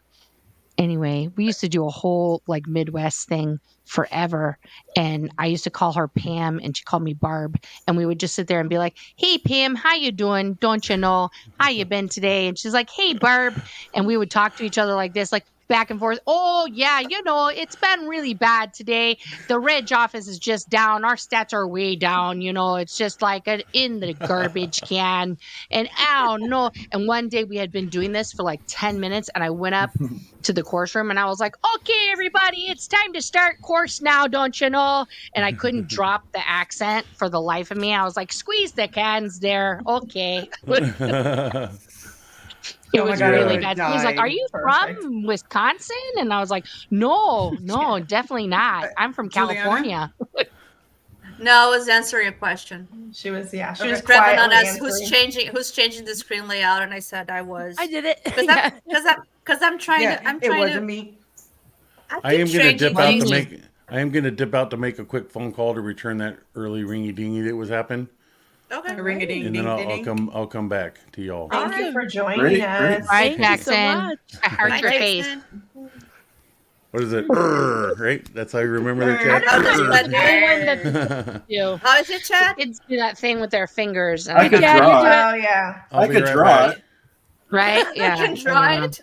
You can draw it. Chad's going to draw it. Yeah, Chad can draw it. Okay. His crowns have I like this one, Nora. Okay. This is a very complex Now, Jackson got to tell a fun Sea Org day. Oh, I don't know how to do that. That's where it got. I knew it. And I said, I'm going to do it. And then I lost it. So Jackson told a fun Sea Org Day story. So I want to say that Sea Org Day was a bag of lies. Like they recruited me with Sea Org Day when I was a young kid because I said specifically I didn't want to join the Sea Org because I was a basketball player at the time. And I was like, well, I don't want to give up basketball. And they were like, well, we have an Olympics that we do every year. And all of the orgs compete in this tremendous Olympics, and we only pick our most elite athletes to compete in this, dynamic Olympics that we practice for all year for all of the sports. And, if you're telling me you're as good as you are at basketball, you've been playing since you were 7 and now you're in high school and, you're already on the varsity team, you could be our star basketball player on our Olympic team for Sea Org Day. It's international. We have international players. So this is great. This is perfect for us because you could be the captain of the basketball team. And I was like, oh, well, this is even more important than I could captain this team. There's no practice. There's no time to get to, form a team for any of these sports that are played. Mostly it's tug of war. There's a huge tug of war that takes place. Some football. There is maybe some basketball thrown together for 3 seconds. People pick teams at the last second. And then I'm trying to think, maybe people play volleyball. Which one are you talking about? Was there a softball ever? Maybe some softball, and then that's it. Then the big thing that happened, and it got canceled like the third Sea Org Day that I went in, most of the women would be like, shopping! And they would just show up at Sea Org Day for the little muster that happened, and then they would break off and go shopping, or they would just go to the beach and get tan, or as what would happen with all the Sea Org members, because we're all indoor people. And so they would just get incredibly sunburnt because they would just fall asleep on the beach. They would put one layer of sunscreen on, flip over, and then just get lobsterized. Then they would all show back up for the dinner that had a talent show. I'll put that in gigantic air quotes. That was awful. People telling a comedy routine that was roasting their captain or something, that the captain would sit there and be just taking notes, that they would get an ethics thing. People getting outrageously drunk for one night only that was allowed. It was the 2 times a year we were allowed to have alcohol. Sea Org Day and the Bosun's Party, which happened at Christmas time. And then after 3 years, we weren't allowed to have alcohol anymore. And I'll never forget, I got called down to the LRH comms office, Liz's old office, to talk to the deputy LRH comm. What was his name, Liz? The guy with reddish hair. What was his butt? Dusty Dallas? No. No. Dallas? The guy, he came in and out a little bit. He was really pale reddish hair, reddish blonde hair. But anyway, I worked with him to find the references on why we shouldn't have alcohol one year. And I remember I got so much shit because as a word clearer, I had to find the reasons why alcohol should be banned at Sea Org Day and the Bosun's Party.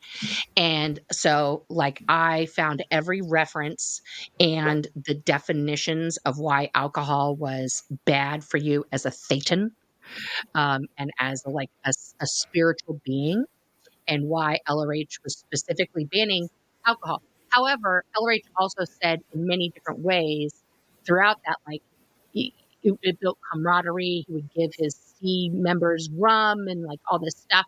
And so it was all conflicting. In one hand, he would say, don't drink because it smashes all your whole track and pictures together and it fucked you up. And then on the other hand, you would say, oh, no, it's, yay, Sea Org, sea people. Obey the laws of the land. Drunken sailors, Exactly. So it was we couldn't let loose anymore. And people were mad at me because I had found all these references and stuff. And so ruined Sea Org Day. It was the one time a year that legitimately we could go and party and have a good time. And mainly that happened because of a Sea Org, the Celebrity Center Gala. All of the INT guys had come down and we were bartending for them. And so you're talking David Miscavige, everybody. And they had all gotten outrageously drunk. And so we had seen them be drunk and party. And that was out PR and black PR to see upper echelon. And we were just little peons and seeing them have a good time, you know, and that was like verboten because we're not supposed to mix and match, right? So like things like that would happen all the time. On Friday nights we'd go, remember when we'd go to like Universal, Liz, and just go to the movies? That was fun. We'd just all take off Friday night and go to the movies. Yeah. And then it was like we had this whole team until we were forced to see The General's Daughter. That God, fucked my shit up. Because it was a John Travolta film. So we were all like, everybody was like, let's go. And so we were all ordered to go see The General's Daughter because we got to support JT, got to support our guy. And this is not have all of you seen this movie? Have all of you seen this film? Long time No ago. knock Don't on, and recommend I never knock John Travolta as an actor or anything like that. There's very few of his films that I find really stupid. This is actually, as a film, a good film. And his acting is good in the film. However, trigger warning, there's a lot of essay in the film. It's about essay, and it is a very intense film, which we did not know that going into this film that the movie was about. We were not allowed to see a trailer or anything prior to going to the film. So like we didn't know anything other than John Travolta's in the movie. Yeah, I remember ordered thinking to go see Eyes Wide Shut. However, but I we knew what specifically that one was remember. about. I know, Yeah. but on General's Daughter, as unenlightened as I was, because again, we weren't allowed to see previews. We'd see the billboard ads and stuff, like going to the Bronson or the Wilcox. But then all of a sudden, it was like, oh, we're sitting here. It's going to be about a man and his daughter. Military, yes, Liz. As yes. bad as you think it is. It's very it was graphic. horrific. It's right up there with what the fuck what Well, and for Butt anybody, cheeks and clenched. I hate to break the news, there are plenty of women in the Sea Org who have a more than one incident of SA from their spouse, from other people, and that is never handled appropriately in the Sea Org or in Scientology, period. Do we have to pay for our own movie tickets? Yes, we did. There's only been like one time in the history of the Sea Org that I know of where Tom Cruise set up a viewing of one of his films. Other than that, here's one true fact. When Battlefield Earth came out, Sea Org members were forced to go see that multiple times in the theater to make it a blockbuster hit. In fact, they almost got the RPF when I was on the RPF, because I was on the RPF when that came out, to go see. They were so desperate for people to see that in the theater that they almost bust the RPF over. And then they were like, that's a bridge too far. Because mostly they were afraid we were going to like escape. Get away. They weren't afraid we were going to hate the movie so much that we would take off from the theater. They were just like, this is a moment where it's dark and we're in black and gray. They wouldn't be able to see us enough that we would just run out of the theater. That would have been kind of good, though. I still remember the day that I was like, I've had it. I'm tapped. And I ran out the back door, where everybody gets picked up for the shuttle to go home. I ran out the back door at a light brisk, and immediately I go right, and I'm heading towards Franklin. And then all of a sudden I'm like, nope, we're going to go left. We're going straight to Hollywood. I'm going to Mann's Chinese Theater. Fuck this. Right. No, like, I remember I was a lot younger. I probably couldn't hop over as many fences as I did then. But I remember, like, I was just like, I'm done. I'm spent. They followed me all the way around for 5 hours until finally I was so fucking exhausted that I was just, okay, damn. All right, let's go back. Fuck this shit, because I can't keep running. Like, I am not an Olympian. No, I think every time that we end up blowing the unauthorized leave. What's ironic about that is that you're told you can leave anytime you want. Mm-hmm. You don't have to stay. You just have to leave legally. That's what they want you to do. They want you to leave legally. Do it the right way. Just do it the right way. Just come back and let's do it the right way, because we don't want you to get declared.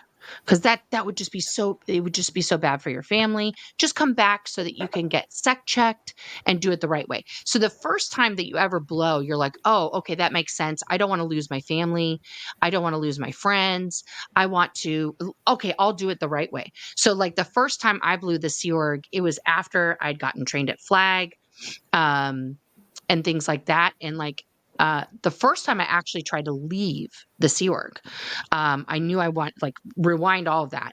The first time I knew I wanted to leave, it was after my dad had passed away. He passed away suddenly on a Thursday after 2, of a massive heart attack, went through a whole shebang.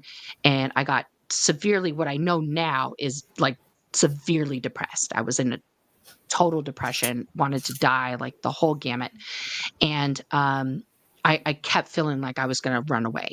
So I decided I'm going to put myself on a leaving staff routing form. Like this is the logical thing to do. And there's an actual routing form that you can do. And I was in HCO at the time, which is the Hubbard Communications Office. And per all of the Hubbard policy letters, you're not supposed to tell anybody that you want to leave staff except like the Hubbard area secretary and like the ethics officer. Those are the only 2 people that you're supposed to tell that you want to leave the Sea Org. And that person happened to be my boss at the time. So I was like, okay. So the next day I went in and I wrote out the routing form, and I put myself on this routing form, and I thought, this is the right way to do it. Like, I'll put myself on the routing form. I'll start the routing form and I will just do this.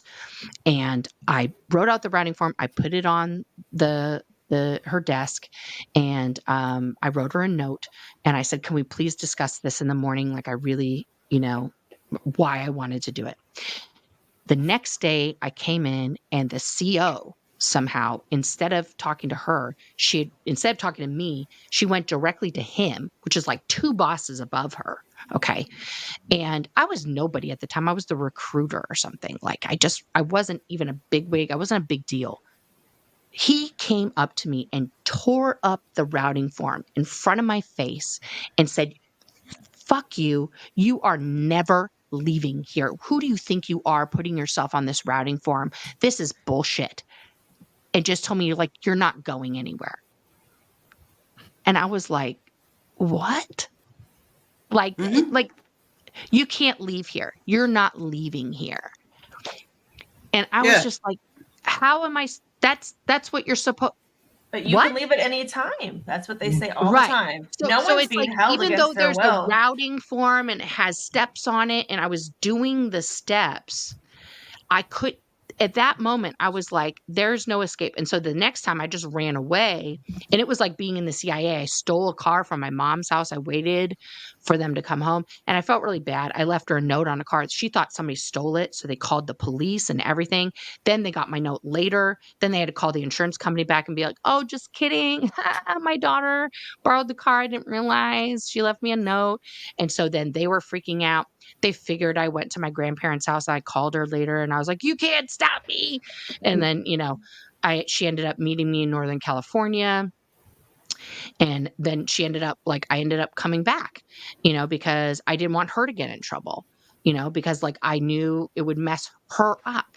And I spent 3-4 months on, doing hard labor until they were like, okay, you got to go back on the job.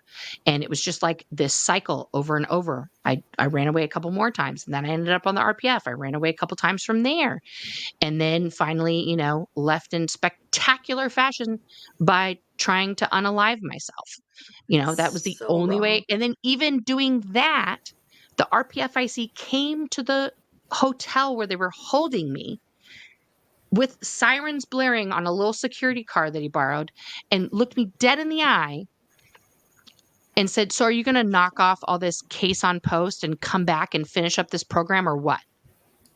literally, fucked. even in that moment, wasn't inhumane. going to let me leave. And there was a piece of me in that moment, guys, where a part of my soul was still saying, you got to go back. You got to go back. Yeah. And I just, I Right, somehow Goldie. had strength to just go, no, Alex, I'm done.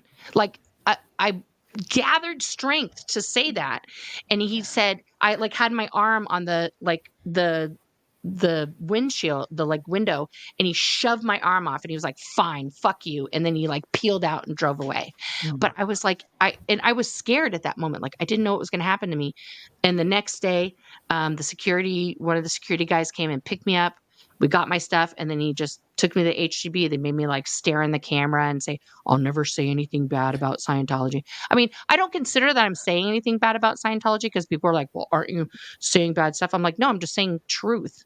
These are just facts. This is just like, yeah, it's not if anything. you look at it from is it Scientology bad? Yes. terms, this is a knowledge report about Scientology. It's time, place, form, and event of what happened. That's a knowledge report. Time, place, form, and event of what happened in Scientology. And then he took me to my parents' house and just like literally took the shit out of out of his trunk and drove away. And that's it. And then it took me like 2 weeks to get the $400 that was my severance pay. And I had to go back to Celebrity Center. They made me come back to Celebrity Center to collect my $400. They wouldn't let me go inside the building. James Richardson, the security chief, met me outside with a newspaper tucked under his arm. And he was like, were you followed here? And I'm like, only you guys are following me. Was I followed here? Then he hands me the newspaper like this. And then he's like, walks away. And I was like, weren't you supposed to give me the check? He's like, look in the newspaper. And I was like, it's like the check was in the newspaper, like we're in a spy novel. What is this? And I was like, Creepy. what?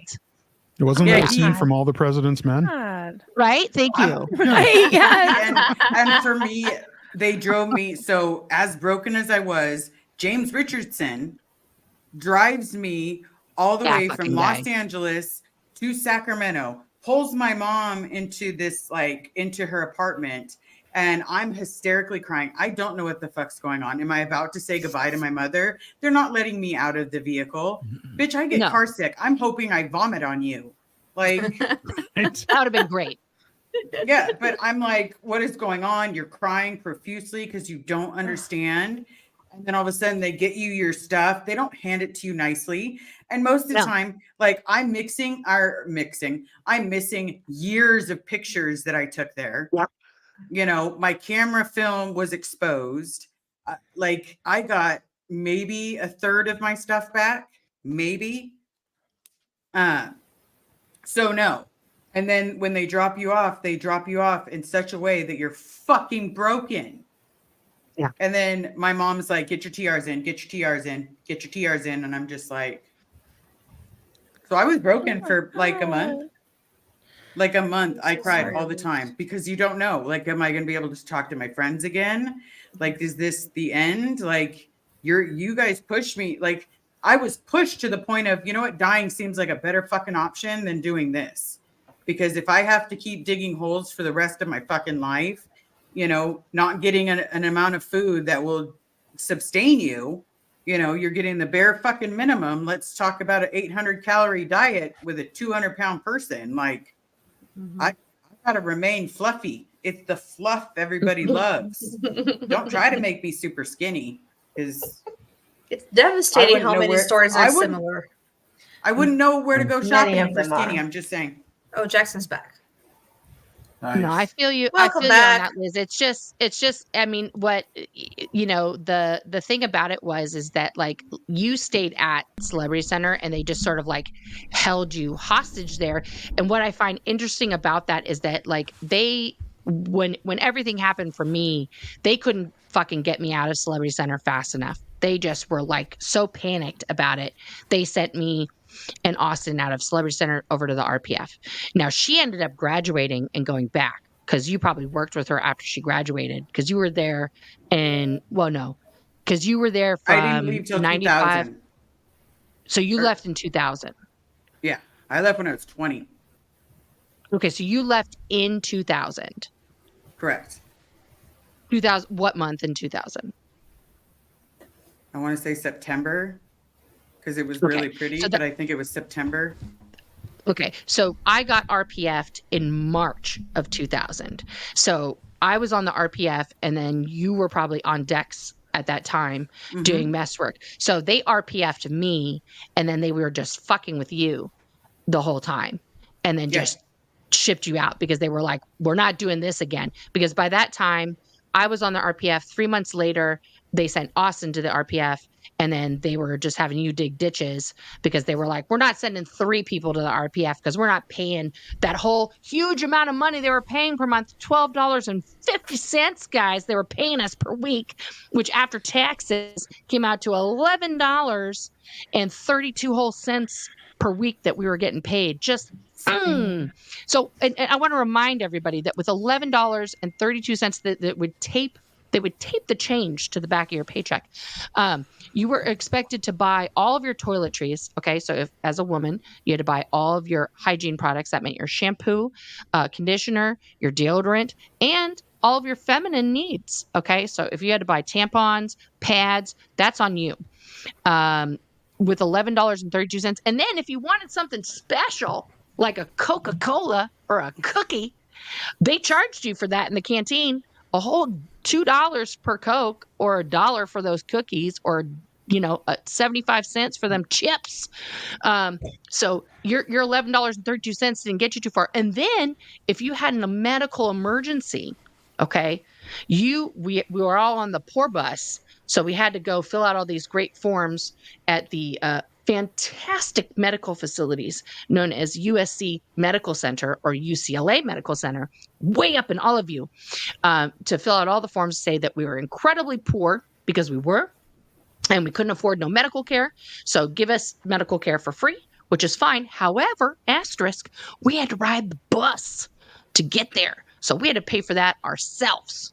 Okay. So you had to save all your money to somehow get on the bus, which then took, if you had to go to all of you, 2.5, 3 hours to get from the pack base all the way up to Sylmar to all of you. What was that type of mic that Aaron said we should all have, E?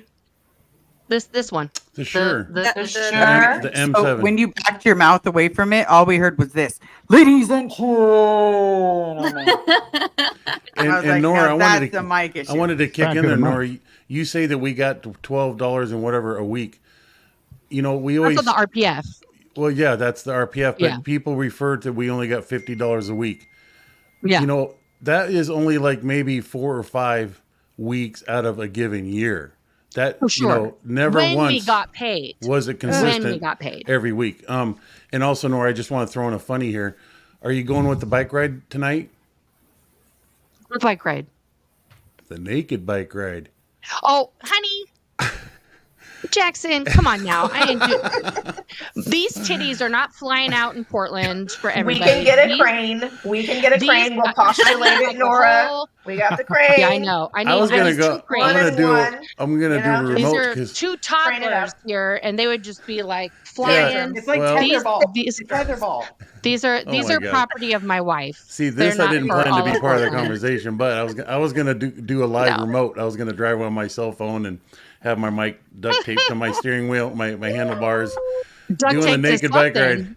Yeah. Yeah. Anyways, yeah. That is something we do here in Portland. Yeah. We do it's a legit naked bike ride, and Every people year. are totally naked. It's the one time a year. I mean, technically, legally in most states, to be not naked. And I did see this one time. What was the name of guys? What was the name of the it wasn't like it was like a little store right across from Pack that was nestled in there, that one little George's General. Yeah, George's General. I saw a person once go into George's General, a woman who just had like Band-Aids over her nipples, just literal Band-Aids and no top, just Band-Aids here on her nips. And I was like, what? And then somebody explained to me that in California, you just have to have nipples Just the covered. nipples have to be covered.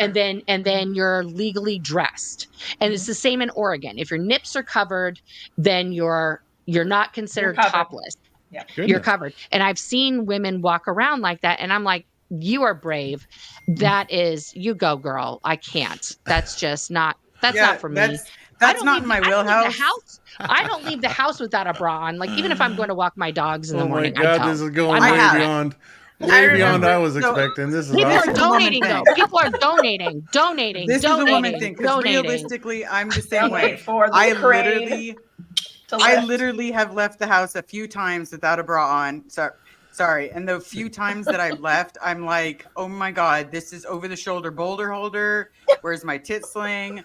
Oh my God, I'm going to knock my teeth out. Beaches. Throw it over. Go full beaches. Has everybody noticed that it's only the gay ladies here openly speaking about their dinglies? I'm openly speaking. Oh, I got some good moves. Yeah. Right? Denver, Yeah, We're this here is for freaking support. awesome. You just get Guys. In fact, I'm in a naked Chad is Peloton very tonight. quiet. Yeah, Juliana. Guys, I'd like to get to some comments and questions here because we have our Yes. next guest. It's not her time yet, but she's already waiting in the wings, getting ready, getting prepped. So I'm like, okay. I'd just like to go through some comments. I have one here from my mom that I'd like to say. It has Oh, nothing to do wow. with the thing, Hi, but it's Mom. my mom, so I'm gonna put my Excellent. mom on the screen. Oh, wow. My mom says, Hi, Tanya. Ju, dá alô pro Marcelo, tô de aniversário. Feliz aniversário, Celo. Te amo. That's And my how do you pronounce her Por name? favor. How do you pronounce her name? my mom's Tanya. Tanya. Oh. Tanya. And what does that Tanya. translate to? Yes, please. Say hello to Marcelo, who's my cousin. It's his birthday, so my mom Oh, is at a happy birthday birthday, party. Marcelo. Happy birthday. He speaks English, by the way. I spoke Portuguese because the message was in Portuguese, but Marcelo Yes. has lived in the U.S. to speak. So happy birthday, Celo! That is Happy freaking awesome. birthday. How Absolutely. do you happy say that in birthday. Portuguese? I know that was all Portuguese, but how do you say that in Portuguese? Feliz Happy birthday. aniversário.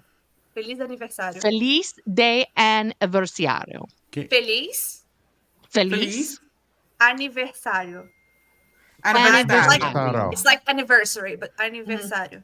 Can you So, say Aniversário. Can you say "Hey Jackson" in your native tongue, just so I can hear what it sounds like? Jackson is just Jackson because it's the name in English, man, but I nothing. can say It's like "Oi, ketchup. Jackson." I can say Ketchup. Jackson instead of Jackson. I can say Jackson. Hola, Oi, Jackson. Jackson. Oi, Jackson. Jackson. It's like ketchup. Jackson. Ketchup doesn't exist in any language except for English. But And then that was we my pro- we favorite pronounce thing. it That ketchup. Yeah. ketchup. I love We it. pronounce it differently. Oh. We just put it into the sounds of the We language. could love always that do the stuff. je suis est homosexual. Oh, That's French. Yeah, it is. yeah. We have a lot of questions here. I'm sorry, you guys. Let's We're do not it. going to be able to get to all the questions. I'm looking for Rapid Shoot as many fire. as you can. questions that Go, are go, but go. there's a lot, and then now I don't We'll even do know a anymore. rapid And Marilyn fire. left. I'm gonna ask Steve-O to see questions. Okay, I want to. What am I get doing? this What one am I very doing? quickly. I'm here. I'm here. How are we This donating? one this one's gonna keep coming up. So how are we So- donating? The GoFundMe account?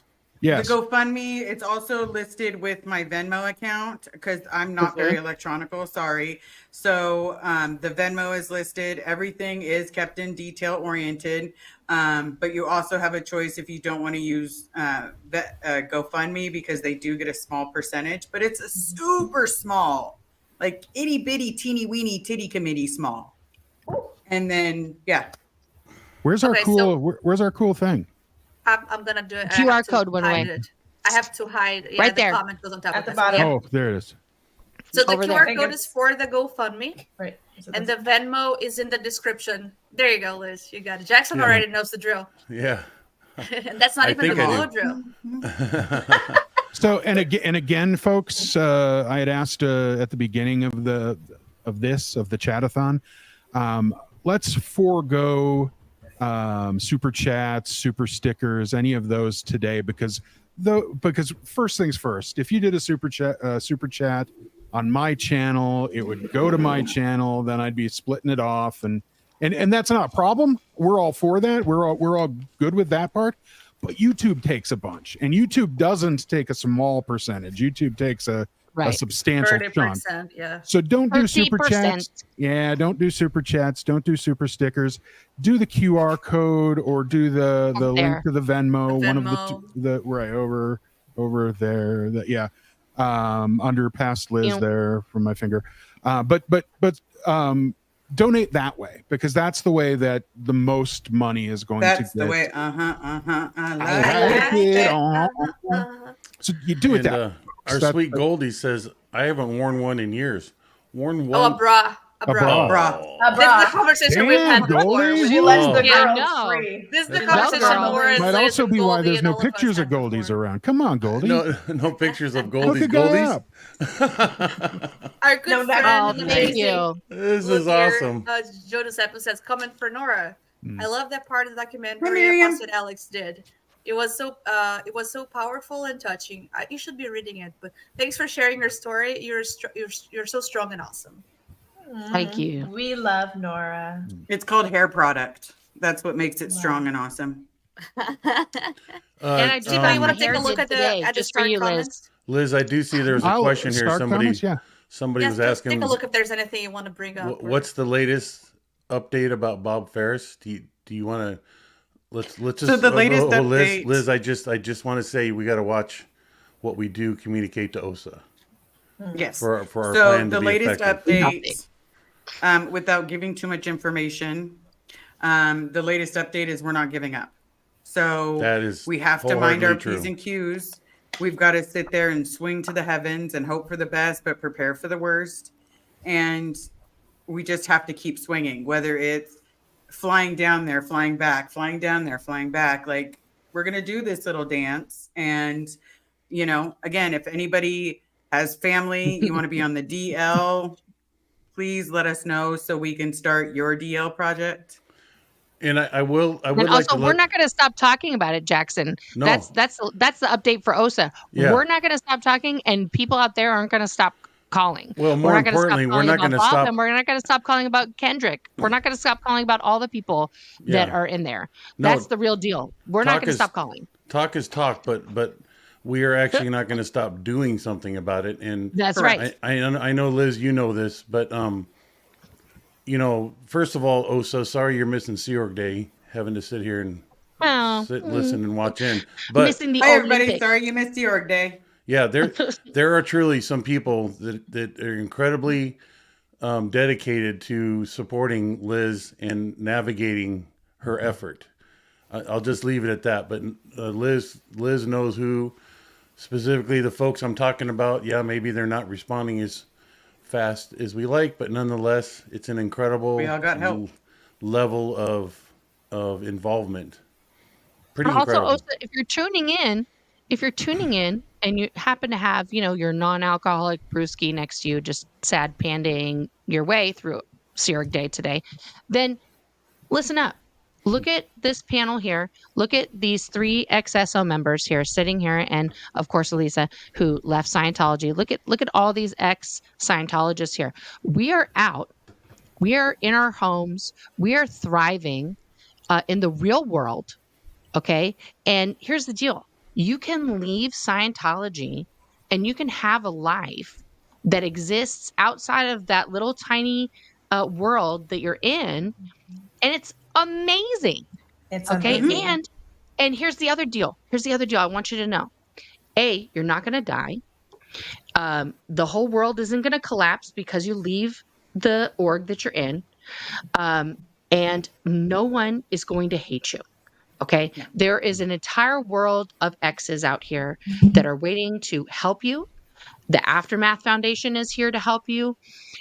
There's an entire real world here that is waiting for you, because all of the things that we held in our heart, that like the world would literally collapse, Scientology would collapse, all these things, none of that is true, because I left in 2002. Did Scientology stop going? No. Did the world stop spinning? Absolutely not. Nothing bad happened to anybody that I knew. I know, Laura. I keep calling you right? Laura. I'm like, but it's okay. Nora. Right. So Nora's amazing. All of us only got better. Free will is amazing. After we left.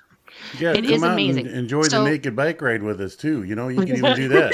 We can totally do that as the next fundraiser. Yeah. I don't know. I mean, you don't have to jump into that that deep end of a pool right away. That might be a little bit much. Like, you know, baby Toes steps. in the water. Baby Toes in the steps. water. Well, yeah. Just dip a baby toe in.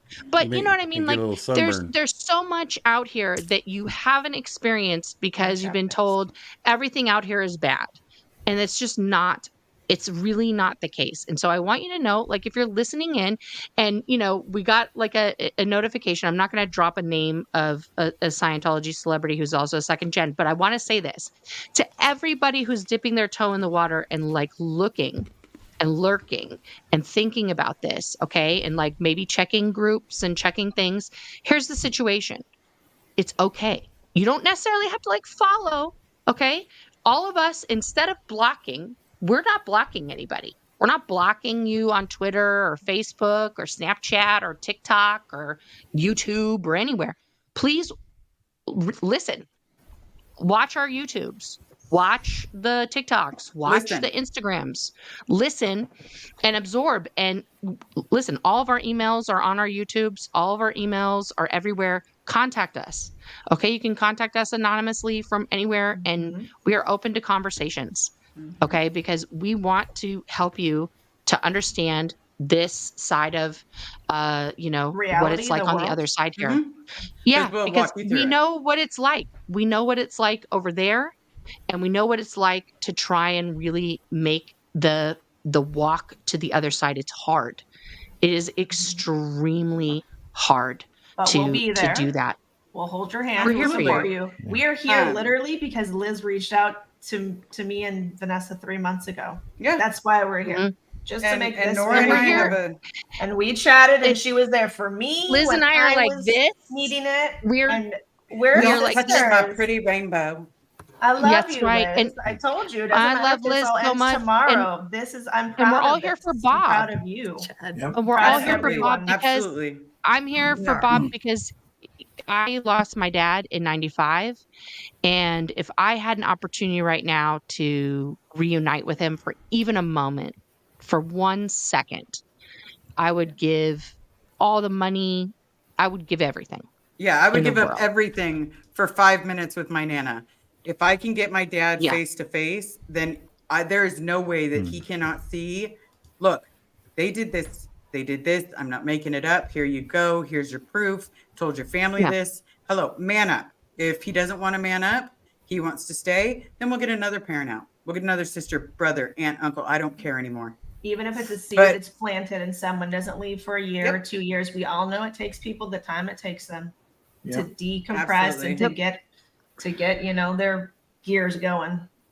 Yeah. Absolutely. I mean, the just most think that important the thing is short- that we allow people to walk out of there voluntarily, like they say that they can, of their own free will. So if people want to leave the property, because Jackson has explained it, Mark's explained it, Claire's explained it, that you're not allowed to literally walk off of any property, whether it's that Gold Base, Celebrity Center, Liz and I experienced that, Celebrity Center, Pack Base, anywhere without full written permission and like a mini security check to go anywhere.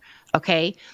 No one should be in that position when they are working somewhere. I want all of you just to think about your job. Okay. The job that you go to willingly to get paid, and that you may kind of like, but you get up every day to go there because you need money, because you need food and these kinds of things, and pay your rent and stuff like that, right? If that job told you one day, like, you know what, in order to go home to where you live, you're going to need to sit down and make sure that you're clean and that you are, without sin. And also, I want you to write like just a little request to us, a formal request to go home every night. And we're going to do these checks every night to make sure that you haven't sinned against us before you go home. And if you aren't clean, we're just not going to let you off this property. Would you stay at that job? You owe Probably the not. staff. Just be thankful that Right? you're not at the No. ant base where you actually have to hop a Yeah. fence and figure out how to get Sure. out. Whereas in Right. Los Angeles or any other sea organization, you can simply put the Walk. keyboard down, put the mouse down, get out of your chair, and walk out the door. And literally, Yeah. 5 minutes later, you will have somebody listening, willing to help you. How do you navigate this now confusing world you've walked into?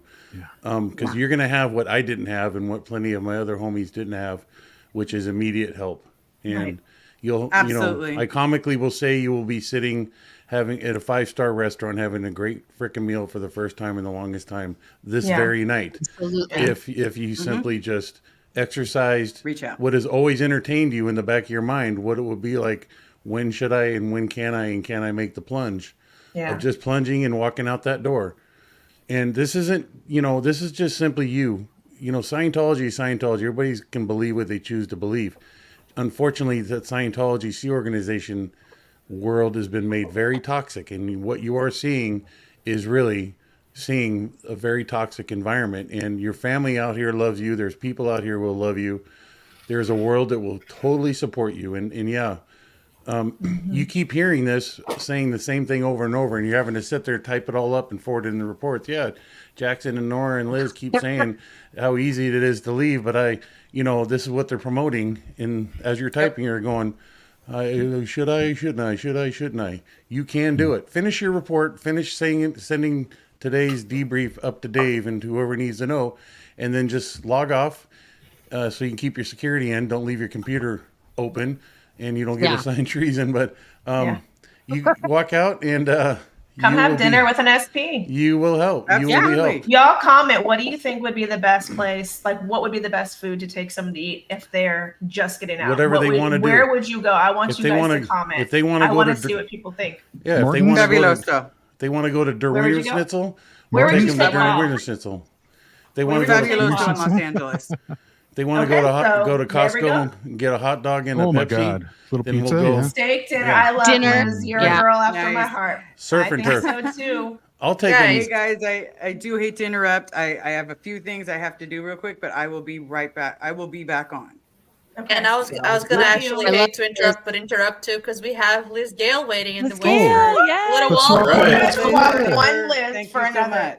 Liz, One Liz We'll see you later, Liz. Gonna find you, see Liz. And hi, Liz. There's lovely. Get you one, Liz. There's lovely Liz. Liz. Hello, welcome. Hi, beautiful. I loved your comic. Steak dinner would be my thought too. Yeah. I think. Oh, there you go. You're unmuted. Yeah. So I just want to fanboy for a really quick second. This entire panel, I have never gotten to be with you folks. So Elysia, Nora, Jackson, my hero Jackson, and Liz, and the other Liz who just left, Vanessa. This is all. I'm giddy today, and I just want to say I'm way giddy today. So I love you all. So yay! And we have a lot more coming. I know. I'm so excited for the whole day. You all, thank you for putting this together. This is amazing. So kind of you all. We so Hey, Lizzie. appreciate you. Hey, you know who started all of this? Out there in Dallas. Who started all of this? You know who one day turned on his camera and said, "I'm gonna be on for 10 hours to raise funds for the Aftermath Foundation. You're welcome to join me." Thanks, Chad. Clearwater Chad. Clearwater Chad. Thanks, guys. He's both of them. And I can tell Chad you, was born. Yeah. both Chads. I can tell you, Steve. He's having a little coloring party up there. Yep. I too have slept. I too have slept with Steve-O.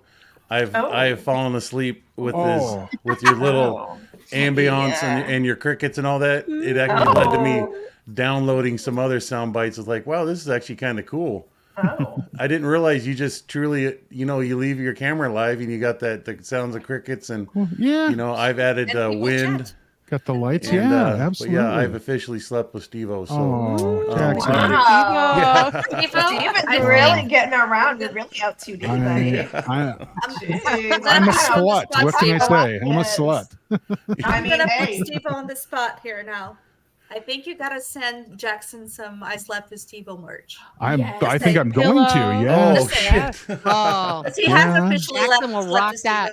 Oh yeah. I'll send you the good stuff. Don't worry. I won't embarrass you. Only top tier. No t-shirt dresses. Trust me. Yeah. No cutouts for any guy. No nipple cutouts or nothing. Just straight up t-shirt. No. I got you covered. You can make those modifications yourself.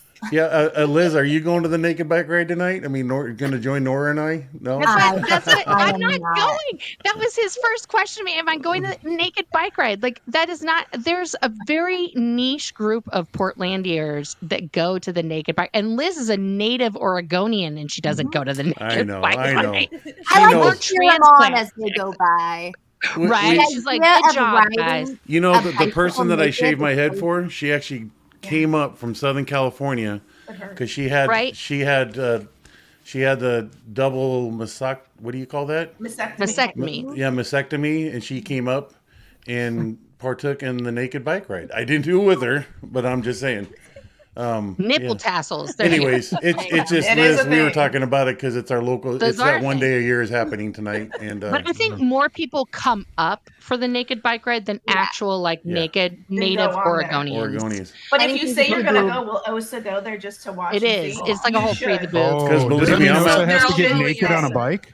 You should Yeah, totally no, say full on yourself to naked. Yeah, go. no, it's fully naked and people ride their bicycles. Now, I will say there is, and correct me if I'm wrong, Liz, I think there's a higher percentage of women participating in this than men. Yeah. And maybe there are some men. There are, and you don't actually have to be fully naked to participate. Right. Many people choose Mostly it's to wear a topless. bottom.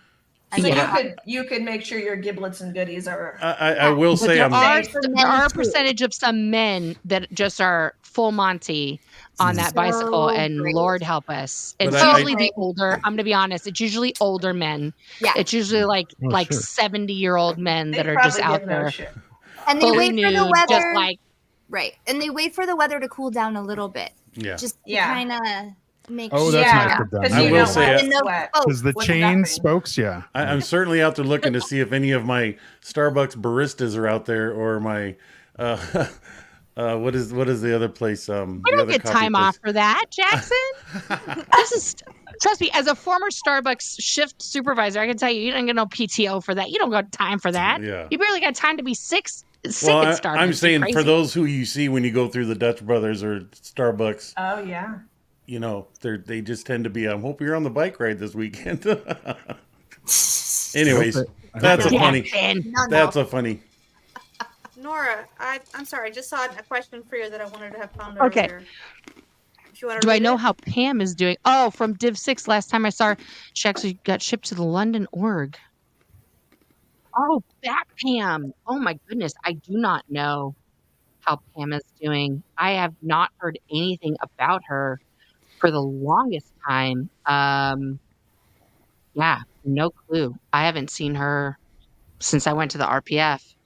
The last I heard was that she wasn't doing well, that she had gotten shipped probably to like the old people house. There is a house on Fountain Avenue where they put the like people who cannot do work anymore.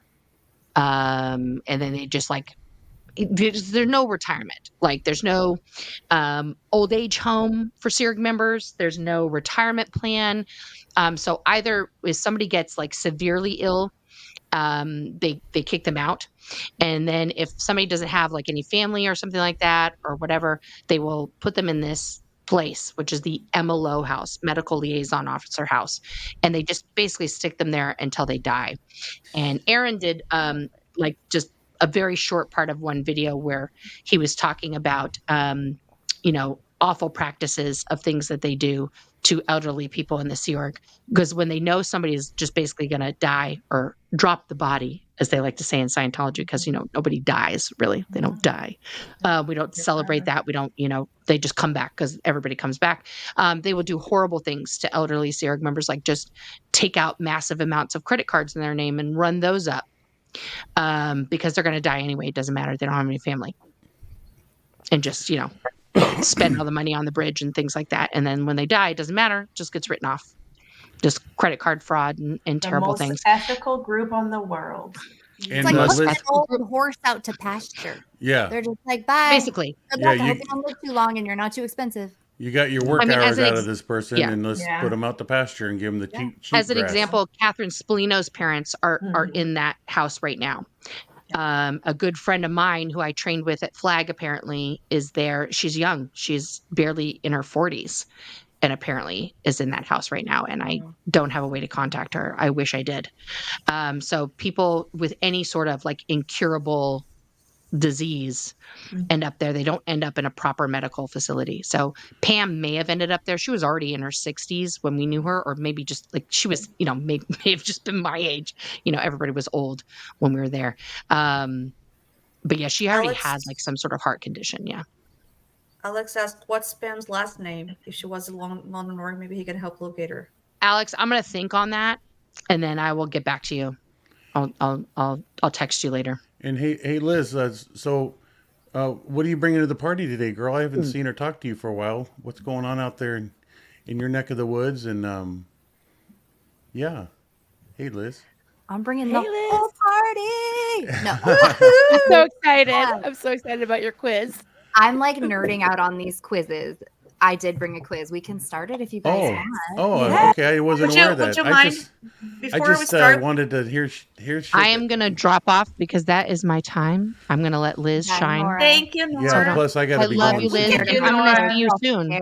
You can stay a little longer if you want. Love It's just when we have more people that we need to rotate. But it's up to you. But thank you very much for It's joining all right. us. I love you guys. Jackson, Love you. I will talk to you later too. Bye, Nora. Thank you for supporting. We appreciate you. There's Chad. Look at Chad. Chad's from the heart. He was trying to do the hand thing. So he did it. Chad does things his own ways. Am I right? You guys know I'm right. You guys know I did it. I love it, Chad. Pulled out his You guys know he's crayons. right, Chad That's did it. awesome. Looks like he did it with crayons too. That's I really did. cool. Of Yeah, course right it on, did. buddy. Crayons and typewriter. That's Yeah. Chad. Yep. Thank you, Nora. Thank you, very Nora. much. Nora, if you need a Great. crane tonight, you just holler and we'll use our SP powers. Boo, we got you. We got the Right, titties I gotta too. We got postulate you. it. I gotta Front, postulate back, it into whatever you being. need. We're gonna All green lights postulate. for the Oh my Nikki God. Brett. Hey, Green lights. Go for it. Let Osa go sit there and look for you. It's beautiful. Yeah. Love it. So, I just before we get to that, I would like for you to contextualize a little bit, Liz, because you said you're nerding out with the quizzes, but I know that there's a reason why you've been doing quizzes and all of that, which I hear is a book that's coming out soon. That Am I is right? so- yes, that is true. My my memoir, Confessions of an Ex-Scientologist Pothead, will be coming out. Pre-order, I think, will be next week. I'll update everybody. But it'll be available on Amazon very soon. And I have a quiz in my book. I love it. I love the old school like Cosmo quizzes. I don't know if you did those back in the day where it was like, who am I gonna marry or whatever. But these are about cults. So I have 10 quizzes and they're all just about cults, cult psychology, Scientology a lot. And I made a special one for today for Liz Ferris called Hey Scientology, Who's Your Daddy? Are you ready to play this? I think so. You Okay, I guys have a haven't seen question. any of the answers, right? I accidentally saw the first one just because it was testing No, I on the didn't. thing, but I'm not gonna be on camera because I was hoping Steve would be able to control the slides because I think he has 2 monitors. I don't, so I won't be able to see you guys if I'm doing the Aw. slides, but I'll be able to hear you, and you just needed to cue me when to change the slides. Okay. So everybody in You chat can wants to think play so. along, and you guys, and is that for everybody, or is that only for Never Ends, or is that for Who? the The quiz? quizzes? This, Yeah. this is for anybody. Yeah. Okay, it's because gonna I be think about- ex-Org members have We'll enough try not language to there, be. but Yeah. We'll try to give We'll others a see. chance. We'll see. we'll see. Okay, so Yeah. but I won't be on screen. I won't be looking at the screen. So That makes me you sad. guys, let me see if I can do this. So can we get No, help that's from not the what I chat? want. No, this is what I want. Yes, No, absolutely, Marilyn. Okay. this is what I want. I There are think. multiple Chad and I- choices. Chad's coloring. Look at Chad. Guys, caught me. Okay, let me see if I can do this. Oh, I could have. Ooh, wait a minute. I think I can do something else here. I think you might be able to share.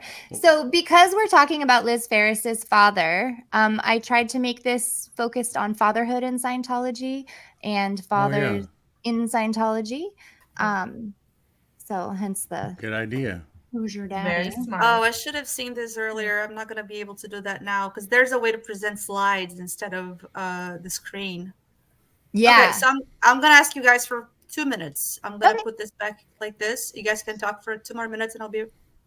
Well, I was going to say that Steve Britton said regarding the naked bike ride, there are those who should and those who shouldn't. Far too often, those who shouldn't do and those who should don't. I I saw don't that. know. That's freaking awesome. Anybody with a body should just be naked if they want. I to, know. in That's. my opinion.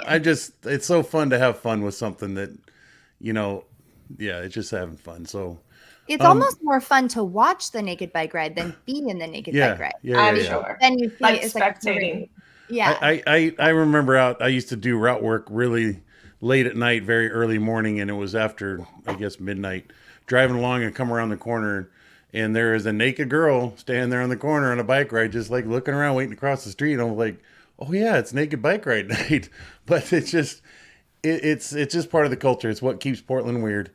And yeah, so back to that. Liz, you had said to your title, did your family have a pot farm out there or something, or cannabis was a huge part of the final falling out with my family. Yeah. Oh wow. On our timber ranch, there was not enough timber left. Like it had been logged, and there was there's going to be a 20-year gap. And so in Oregon, we had just done medical marijuana. And so I and my now husband got into that. But we were my parents basically said, if you have one cannabis plant here, we won't be here. Oh, wow. And I kind of called their bluff, and then they left. And I talk about this in my book a little bit too, because it's like some people say, well, you picked cannabis over your own family. And I say, no, I don't think anybody should have the right to tell somebody else what they can do with their life. If you're doing something that you're passionate about, it's legal and, safe. Right. And so. Well, I never realized that. I just, yeah. So knowing for me, that final thing. Again, sorry about the ringy dingy. Ring-a-ding-ding. If anybody knows anything about a true Oregonian, if you have land, especially out towards Liz's Way or Southern Oregon, there's a likelihood that the family's investing in that new industry. And it's it's a beautifully regulated and beautiful industry. I mean, it's affording so many, not only simply jobs, but actually a newer. What is this world happening here of mine? SPK. Yeah. And I am an Oregonian. My family came across on the Oregon Trail and homesteaded that original plot of land. And, there we go. Oh, there it is. Wow. I'm going to have to back out because that's my next video knocking on my door. Okay. But thank you for Liz. For joining us, Jackson. Yeah, I may be back. You all have fun. Appreciate you. Yeah. Thank you, Jackson. Bye-bye. Happy Sea Org Day. Same to you guys. Happy Sea Org Day. Bye. Bye. Okay, so here we go. All right. Are we ready to rock and roll? I'm almost free. Yeah. Okay. All right. So Scientology Daddy Quiz. Please give yourself 1 point for each correct answer, because at the end we're going to have a ranking. Are we ready? Next slide, So please. we're not supposed to read to say the answer. We're just supposed to mentally count it. No. Say the answer. We'll find out each answer after each question, but you get a point for each correct answer you get. All right. Got it. Okay. Let's see. All right. Hey, Scientology, who's your daddy? This quiz is for you, Liz and Bob Ferris. May you reunite one day soon. Next slide, please. Oh, sorry. Keeps going. That's okay. All right. Question number 1. How many children did Scientology founder L. Ron Hubbard have? This is the answer. We're The going answer, backwards. yeah. This is me being the pothead that I said I was. Keep going. That's why I said one more. No. We're going to go backwards. It's sorry, out of guys. order. The whole thing or just this one? I don't know. I'm gonna have to look through the whole thing to. Let me see. My mistake. This one is out of order, so we know the answer already. Yeah, no, this one is right. Are the other ones in order? But I'm sort of looking at the answers now. I probably just screwed this one up. Yeah, I think it's just that one. I'm not gonna look at everything, but I think it's just that one. All right. Well, okay. So everybody gets a point for that one. That's right. 7 kids. You had 7 children. Kids. Oh wow. All right. Married 3 times. Oh, that might be a question. There you go. L. Ron Hubbard Jr., Catherine, Alexis, Diana, Quentin, Suzette, and Arthur. That's an actual picture of L. Ron Hubbard with 4 of his children right there, and Mary Sue. Nice. All right. Let's move on to one that's actually going to give us a challenge. All right. How many times was Scientology founder L. Ron Hubbard married? 3, 7, 1, or 2? 2. 3. He never had a second wife. Yeah, he never had a second wife. Only a first wife and a third wife. Oh, that's right. She disappeared. She doesn't exist. All right. It was 3. First, he married Polly Grubb. She filed for divorce on the grounds of desertion and non-support because he married his second wife, who Scientology doesn't say exists, Sarah. And he was overlapping those marriages for a year. Now she divorced him, saying that he had given her extreme cruelty, great mental anguish, and physical suffering. He kidnapped their daughter, took her to Cuba, and Sarah had to fight like hell to get her daughter back. Then he married Mary Sue. Mary Sue stayed with him for a very long time, even went to prison for him. And did you know that after he died, L. Ron Hubbard in 86, Mary Sue went on to live till 2002 in Hollywood, California. She never gave an interview, and she died from breast cancer. So who got it right? Everybody? Yeah, guys, we have somebody else here that's waiting backstage. That's a pop-in. That's somebody who was like gonna pop in at any time. Throw them in. Do you want to pop in the middle of a quiz? Special Yeah. guest? Yeah. We're wild and party I'd say animals. he should. Oh, Hey, another wild party animal. Yay! Welcome. Hey, Aaron. Hello, everyone. Hello. Chad's got a nice drawing up there. Aaron, you're not allowed to answer these questions. You know too much. All right. I won't. Do you know this one, Aaron? Do you know what L. Ron Hubbard's dad's name was? Was it James, Thomas, Harry, or Hank? I actually don't know. I would just be guessing. Yeah, I guess. Okay, so you're allowed to play then. I have no idea. I think we're all gonna guess on this one. I'd say Hank, like Hank Hill. Let's see what does the chat have to say. C? Thomas. Somebody said C. Harry. I'll say James since she said Thomas and they said Hank. It's Harry. Oh, Harry. L. Ron Hubbard was an only child, and Harry was in the Navy, which is probably why L. Ron Hubbard was obsessed with all these Navy things, and hence the Sea Org. So he grew up as a Navy brat. How many kids does current Scientology leader David Miscavige have? I want to say 3. No, it has none. I want to say None, he he doesn't believe in children. I was thinking Ron Miscavige. He hates He children. doesn't believe in children.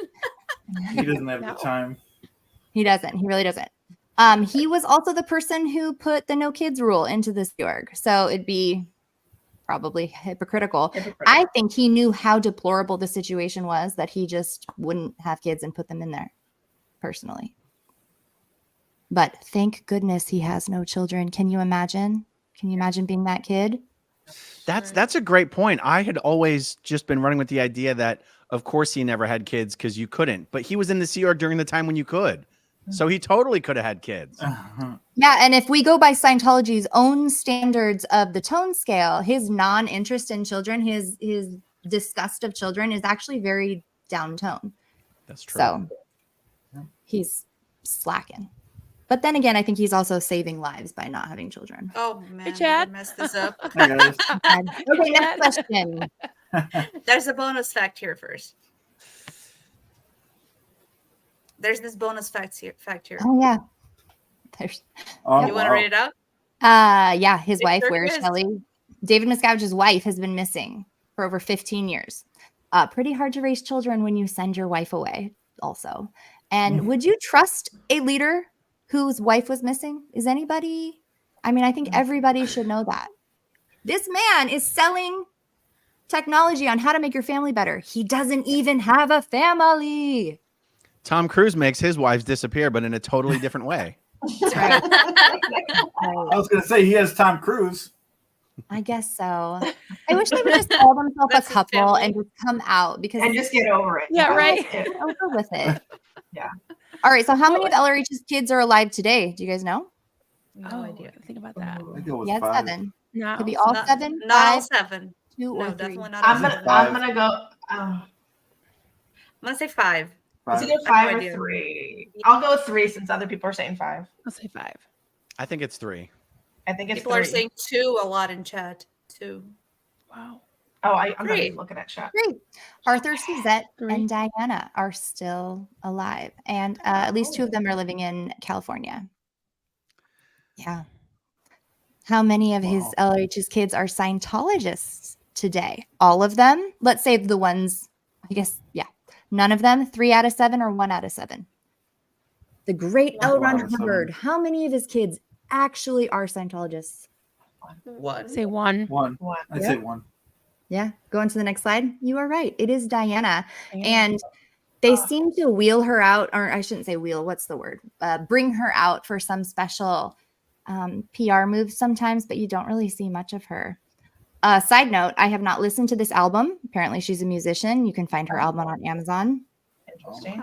You know, my middle name is named after her. Oh. You need I have the a fun album. fact. I have a fun fact about Diana. Yeah. Yes. Even her own daughter, who was born in the Sea Org, has left Scientology. So, like, Good for her. so does Diana have any family whatsoever still in Scientology? I don't think so. I don't think so. I don't think so. And it's hard to tell. Is she a prisoner or is she really just? Yeah, that's what I was also It's saying. hard to know. Is It's she hard to wanting to stay there and be there? Yeah, exactly. Welcome back, Crazy. Steve-O. Hey, Steve-O. Hey, Steve. All right, what happened to Glad to be Quentin back. Hubbard? Thank you. Hey, Steve. Oh, this is a sad one. Oh, this is sad. Yeah. Did he win the lottery? Did he unalive himself? Does he run Scientology or is he a doctor? I'm laughing at the options, not at the answer. I know, wouldn't it be great? Yeah. He unalived that's sad. himself. He was found unconscious in a car with a hose in the tailpipe of his window. And he was also gay. So most people think that his existence as L. Ron Hubbard's one of his youngest sons was so insufferable because of who he was that he offed himself. So just another reason that Scientology is a scam. Yeah. Another fun fact. Yes. I'm pretty sure, and other people would know better than I've been told that Quentin was a class 12 auditor on the Apollo. And so it's one of these things where, and I'm told everybody knew he was gay. Mm-hmm. And so you go, so what was going through L. Ron Hubbard's mind as like we've heard that he was, disgusted with Quentin for his gayness and whatever, but yet he still had to be a class 12 auditor on the ship and associate. Like it's just strange, right? Yeah, but I think that this is what I think. I think he was probably trying to use that Scientology to like cure him. Right. Because that's the attitude that I've heard and seen is like, oh, well, it's okay if you're gay. We'll fix you. And so maybe he was trying to do something like that. I read the quote that L. Ron Hubbard said when he found out that Quentin had died. And it was something along the lines of like, this guy's making trouble for me. Like, Stupid problem. effing kid. Giving me Stupid problem. Kid. Yeah. Mm-hmm. He didn't care that he was deceived. You know, they say keep your enemies closest to you. Maybe he was just trying to like control Quentin by putting him up the bridge, and then I wonder if he was jealous of them too. Well, Everyone it's interesting loved because Quentin, from what I've heard. it's another thing that tends to indicate L. Ron Hubbard actually believed his own bullshit. If he actually thought his bullshit could ungay Quentin. that's true. Yeah. Or he just wanted him close and in session, so he was controlled. That could be. That totally. I could don't be. know. It's hard to think like L. Ron Hubbard. It's really hard to put myself in that mental space. Did he put his children in high positions as like a PR thing too? Like these are my kids and they're doing so great because. Well, yeah, but I invented early on, Scientology. Yes, early on he did that. He had L. Ron Hubbard Jr. working very closely with him, and that ended in disaster. Yeah, because I when saw L. Ron, those stuff.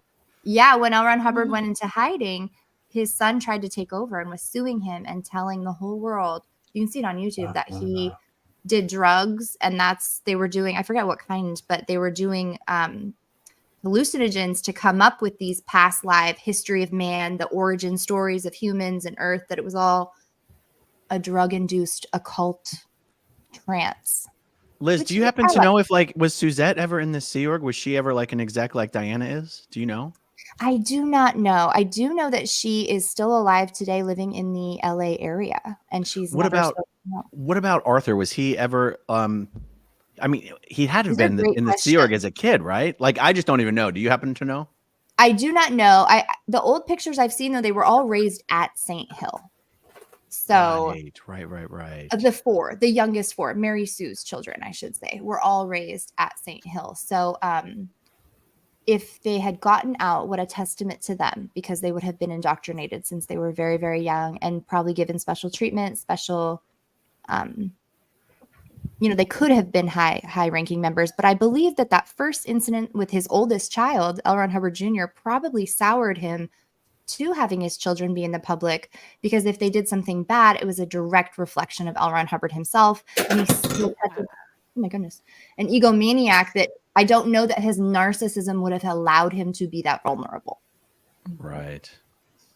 So I don't know. That's what I think. Weird. Okay, next question, por favor. True or false? Scientology teaches marriage and family courses based on L. Ron Hubbard's technology. A man that was accused of bigamy abuse, married 3 times, had a child commit suicide, and only has 1 left. True.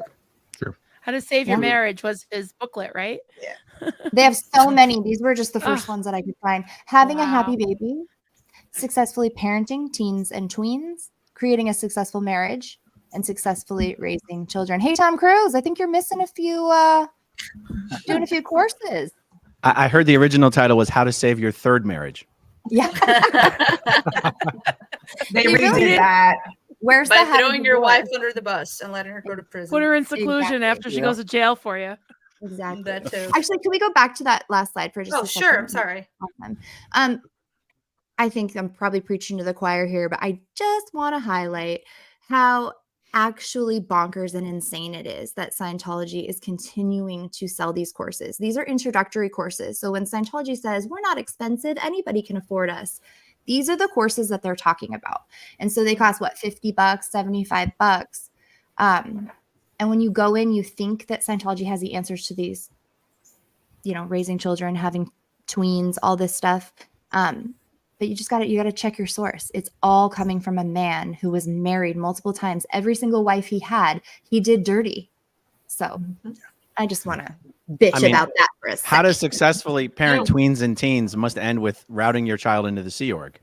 Yeah. Or unaliving because. Oh. Or you could ship them off to a boarding school. Yeah, exactly. And this having a happy baby thing is really, really, really frustrating to me. So I don't know if you guys know this, but I have my degree in early childhood education and child and family studies. So the age of 0 to 5, I've come to be very passionate about. I think that who we are, how we trust, so much of what we believe is really solidified in those first 5 years. And so we're very vulnerable. And some of these, I don't know if you guys know what an R factor is. It's called like a reality factor where you're like telling somebody how it is, And part of that's, I don't know if it's in this course, but it's like you just tell a baby like, you're okay as a solution to their crying. Like you're in a crib, you're in a new body, like you're fine. And that compassion is just very devoid of that. Makes me feel sad. Yeah. Yeah. It's your mom now. Yeah. And a human with feelings. Yeah. Yeah. I wasn't always a human with feelings. Yeah. They didn't like it very much. No. All right. Where is Scientology's top secret gold base located? You guys probably all know this. Yeah. South Africa. Arizona. It's in California. And this is where Liz Fair, back to Liz Ferris. This is where Liz Ferris's father, Bob, is. And this facility. Now, I have never been there. Is this the one with the razor wire? Like Jackson was describing it. Oh my God. It sounds like prison. Yeah. Well, yeah. I mean, it's razor wire at the top all around that compound. And gosh, I don't know. And they dig barriers underneath the ground so that they can't dig out either. So that, oh my God, it's insane. But it's in Hemet, but not quite Hemet, right, Aaron? It's like. So the actual, like, all the cities that you normally hear thrown around are cities that the base is near, but like the actual city is Gilman Hot Springs, California. Oh, Google or Wikipedia told me it was San Jacinto. It's Riverside County. It's near Hemet. It's near San Jacinto or in San Jacinto. But Gilman Hot Springs is actually the location. None of the towns want to claim it, right? Well, if I could be mistaken, but I believe the base itself almost has, like, it used to be called Gilman Hot Springs before Scientology bought it. So it's not that the base is within Gilman Hot Springs. I think it is Gilman Hot Springs. Gotcha. Yeah. Oh, that makes me think there's a hot springs there, and I'm like, no, there used to be. Let's go. Let's vacation at Gold. Right? Didn't they exploit buy the it hot and springs? turn it into an Airbnb? That would be cool. I like it. So this whole compound, now, like I said, I've never been here. This is a picture from the internets. But you can see there's a lot of buildings. People, from what I understand, can go there, stay there, and essentially never leave the property.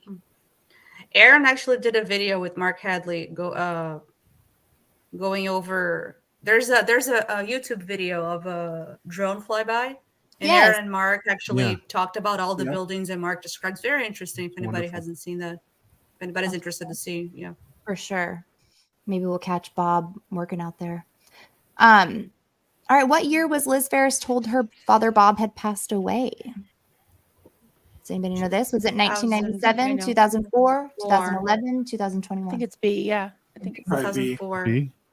B seems right. Let's check it out. It was. Wow. It was. Now, correct me if I'm wrong here, because Liz Ferris was told one day that her father was dead. She called up to talk to her dad that she had been having weekly conversations with. Please jump in if I'm getting anything wrong here. And she's like, hey, can I talk to my dad? And they said, oh, sorry, your dad died. She was like, oh, that's really sad. She grieved. She went on with her life. And then 17 years, was it 17, 19, whatever it is, years later, she gets a call saying, hey, your dad is missing? Or how do we find him? For money? Freeloader debt. Freeloader debt. I see. And that must have really confused her. And then she said, I thought he was dead. And then they hung up. And then they hung up on her. Yeah. Well, I mean, She said, are you 19 collecting? years. She said she thought they were collecting on dead people, and that's why she was confused. She didn't assume he was alive, I don't think, from what I remember. I think she Right. She thought the they policy had changed the policy. Yeah. Right. Yeah. Which is actually really interesting to think about. So if you left the Sea Org, now wait, whoa, do you get a freeloader debt for dying? Like if you came back to the Sea Org in your next life and you're like, hey, I'm back. They're like, you owe us all this stuff? Or is that what it's like, clean slated again? That's actually, well, the answer to your question is no, but it does raise a good point, right? Because if you come back next lifetime, theoretically, they don't go, hey, first you got to pay us for what you did last lifetime. But if you leave the Sea Org and you want to go back in the Sea Org, they make you pay your debt off before you come back in. Oh my God. Oh, that's right. That's right. That's so insane. Do you know, everybody in my family pretty much went into the Sea Org very young and then left. So freeloader debts are like, everybody has college debt. Everybody in my family has freeloader debt. Yeah. And sadly, you know, so many times like my parents or my aunts and uncles will pay on behalf of their children because they don't want their child to miss out on Scientology. And, you know, this has put such a financial strain. Like we're talking $30,000, $70,000. These are for people who joined the Sea Org at 14 or 13 and left at 20. And they are charged for everything they did as a minor. And if they had extra stuff done. So when I was on staff, I broke up with my boyfriend and I have some attachment issues. So I went into auditing. And so when I left after 6 months, I had a bill for $4,000 when I left CC. And that's nothing. That's peanuts compared to a lot of people. It's pretty good for 6 months. But they tell you can't go back. You can't do any more Scientology. And if you believe in that, they're holding your entire salvation over your head, which is so asinine. And I think it just goes to show what their priorities really are. Money. Money. Always money. Money. Okay, I think we have like 2 more questions. I want to say hello to my fellow Brazilian. Hi, Koi Karine. Hi, Karine. I just get so excited when I see Karine on chat because I feel like I'm not alone. Yeah, Karine. I say Karine because she's Brazilian. So I love it. Let's great. go. Next one. I think we might have spoiled the next one. How many years of Liz's life has her father been missing and believed dead? Look at that cute little girl with her daddy. Wow. Right. 19. B. When in doubt, choose B. Yeah, I know, right? I think that's like some weird psychological thing. It was too many D's. I changed them, probably all the B's. And I don't know. Look, my dad died when I was young, actually passed away. And I used to dream at night about like it was an accident or like a mistake and he's really alive and he'll come back. Maybe Marilyn's nodding. Maybe you've had a similar experience. My mom passed away when I was 5. Yeah. Same thing. And so now that this is actually really happening to Liz Ferris, I can't help but like want to support her, want to get on that train because it's an opportunity. I think that so many cult survivors, so many people who've lost somebody young, so many people that just wished they could get that one more day with that person they love. It's like a chance for us to help somebody do that. It's never going to happen for me. My family's long gone, but it could really happen for her. So it's inspiring. Yeah, and the fact that they're like, he's alive, but you can't see him. Oh, I mean, it's And- like your dream yeah. is to find out that your loved one is alive, and then just holding it. Oh my God, it's just the cruel. Yeah. It's just one cruelty after another, after another. Trauma on top of trauma on top of trauma. When you think Yes. it's bad Trauma, enough, it gets avalanche. worse. Yes. Yeah. But I think they're lying to him. They're lying to Probably. him about her. We Probably. think so too. We think so too. The only chance is like to get them together without us, without the SP, without OSA, and just see what's left of that just very human connection of a father to a child. I really hope that she gets that opportunity. Now, do you think he has tried to leave because of the freeloader debt? I mean, was he trying to route out? Was he trying to escape? Did he blow? What? It sounds like he blew or tried to. Yeah. Aaron, you might know more. It certainly seems to me that the only reason for them to be making phone calls like that is to find out where he might have gone. And the fact that Liz's mom, I'm sorry, Liz, the fact that Liz's mom said she had a similar phone call about 10 years earlier, it definitely seems to me like he's attempted to blow a few times. Yeah, and sadly, having grown up in this myself, you can be strong and you can leave, and then that weakness kind of creeps back in because those very early beliefs about yourself or about I need Scientology, I'm going to fail without it, or you just bump into a regular human emotion. Being a human's hard, and Scientology tells you like you don't have to feel any of those things. You'll be fine. You don't have to feel angry. You don't have to feel pain. You don't have to feel sadness. Come with us. And so when those feelings creep in on you, it can be very easy to go back to what you know. So I wouldn't be surprised if Bob Ferris has been in and out and in and out. Sadly, when he was out, he either didn't know he could reach out to his daughter or I don't know what he was thinking. But next time he's out, he needs to Google himself. He's been in for 50 years. Yeah. And that's like similar to my parents. That's all they know. Yeah. And it's almost like a fracture. I know how hard it was for me. And it took me, 2 decades.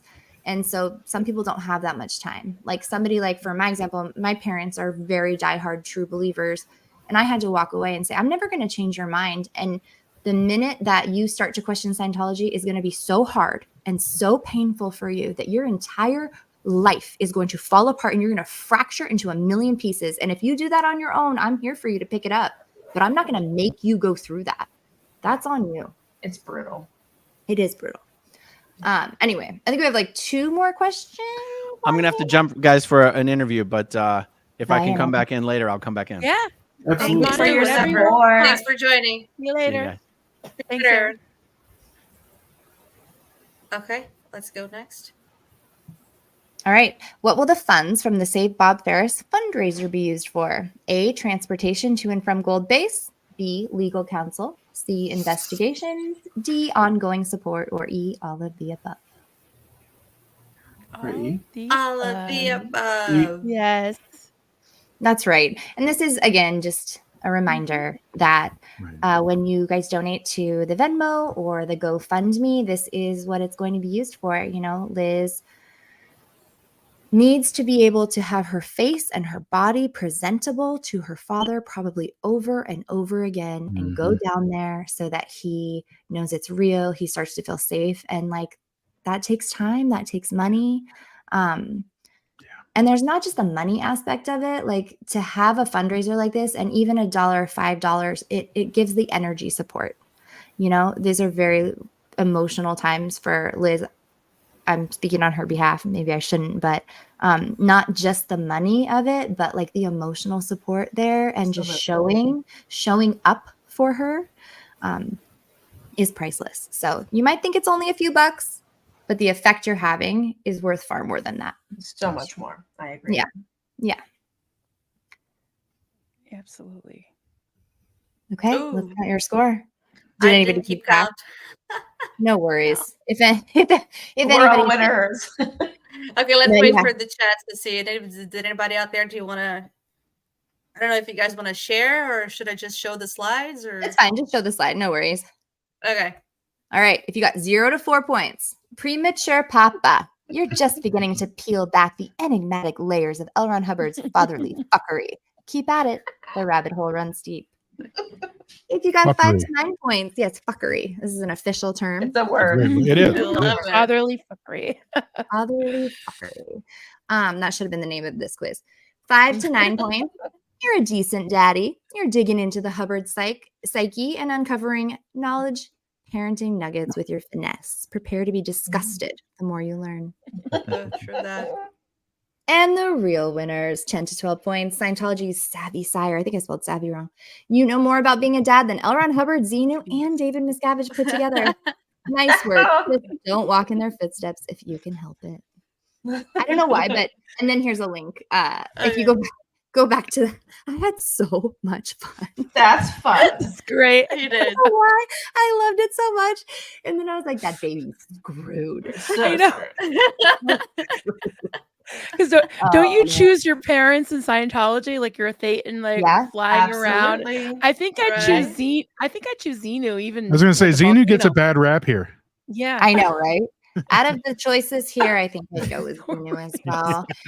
You know, I actually grew up not just believing that I was a past life Scientologist, but I grew up believing I was a very specific past life Scientologist. I grew up understanding that I was my own grandmother. Oh boy, pressure of that. The grandmother who got my entire family into Scientology in the 1950s. And it has taken me so long to come to terms. Now but if you'd asked me 10 years ago, it's like, well, if I was her and I got my whole family into Scientology, then I should only be mad at myself for doing that. And so, yeah, it's very strange. It's very confusing. Very, very confusing. So your grandmother passed away before you were born? Yes.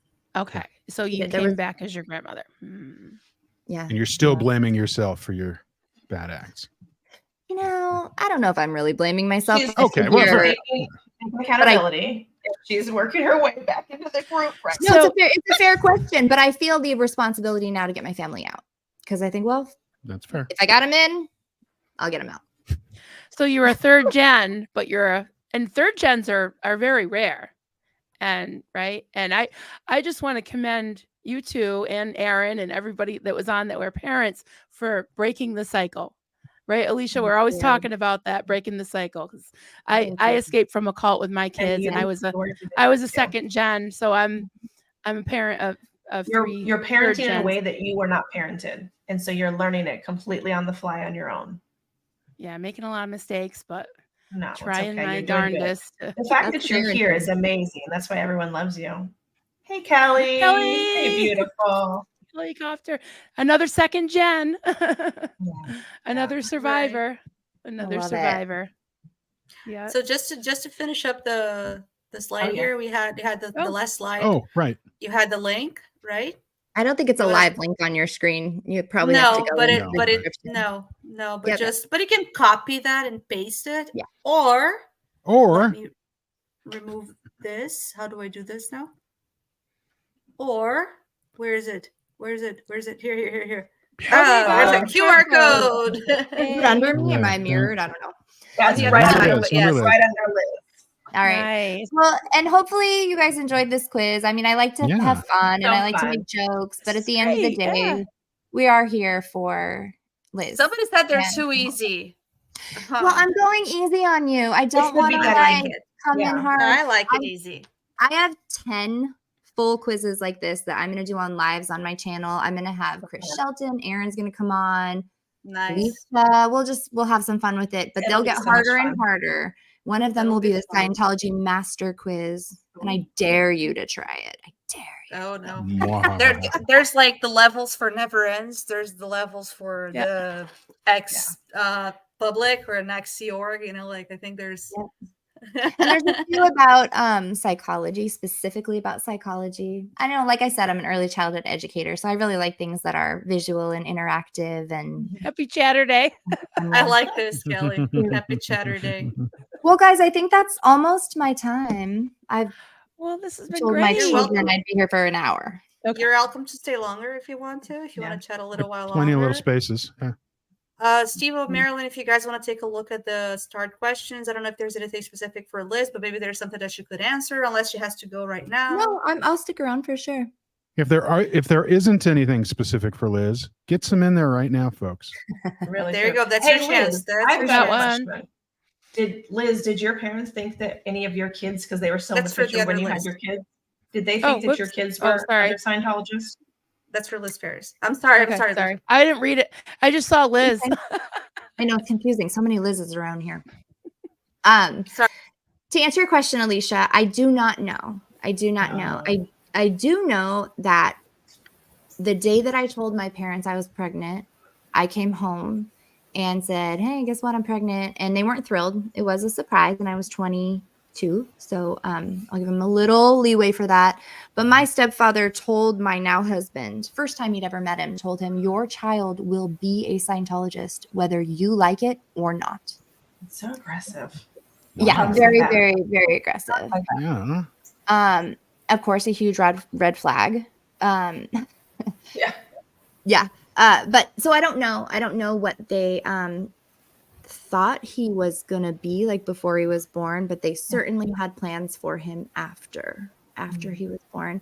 And sadly, that moment was a big red flag, a big moment for me when I realized that I'm not gonna be able to trust my own parents with my child.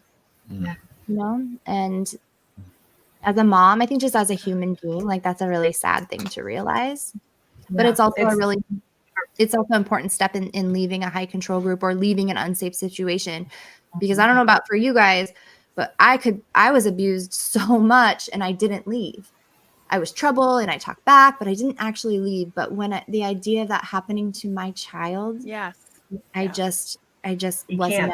never no. That- And the yeah. idea of him walking in my brother's footsteps was so incredibly scary to me because I'm like they would raise him the same way my brother was raised by the book. So anyway, huge rabbit hole, but I'm sure glad that my kids were not exposed to that. And Marilyn, I'm sure that you worked so hard to get your kids So hard. to a safe place too. Congratulations. Good You're a job. great It took mama. a while, but you know that mama bear inside of me, and I know with both of you ladies as well, is that you can take a lot of abuse, but when you see your kids going through it, it's like, no, okay, that's enough. Yep.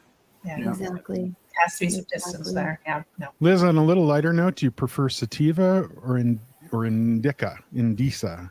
I don't know how to pronounce that one. Indica. Indica. Thank you. But that's not my preference. That's just how you pronounce it. Honestly, I like a sativa. Sativas are a little more high energy, a little more creative, and the indicas are more pain, more relaxing. So I definitely am the kind of person who likes to smoke a bowl and go do things. So if you see me out in the world, watch out. No, just kidding. Good for you. Naked bike ride tonight. Yeah. That's right. That whole naked bike ride is going to come down the road. We're in Portland, Oregon, in a huge puff of smoke. Oh yeah. That's funny. Elysia says says- Drew Barrymore. Yeah, I Yeah. get that a lot. I see I that. do. I see it. 'Cause, I do. I get that a lot. I grew up watching Drew Barrymore too. We both have kind of a sideways talk. You're both Well, adorable. Hey, if you know Drew Barrymore, tell her to have me on her show. We'll talk about my Oh, that nice would be and cool. Very, That would very be lovable. Totally see that. Kat Andy would like to know what is that giant cup? What brand is that giant cup of yours? It's Walmart brand. It literally is Walmart brand. Means That's funny. There you go. but it works. It's fine. Oh yeah. Yeah. Very nice. Steve Britton would like to know, Liz, when you grow up not knowing any different, you think it's normality. So why would you leave? Oh, that's kind of a question and kind of a comedy question. Kind of a common, kind of, yeah. Yeah. Well, and this is why, high control groups in general don't want their second gens to be educated. They don't want them to leave the group or be exposed to outside things. And then you have this very high level of control. So it's like keeps going round and round. But if you crack that cycle and you see the outside world at all, it falls, the facade falls apart pretty quickly because they're full of crap. Totally full of crap. Here's a more I don't know, Scientology question from Lone Dinosaur 13.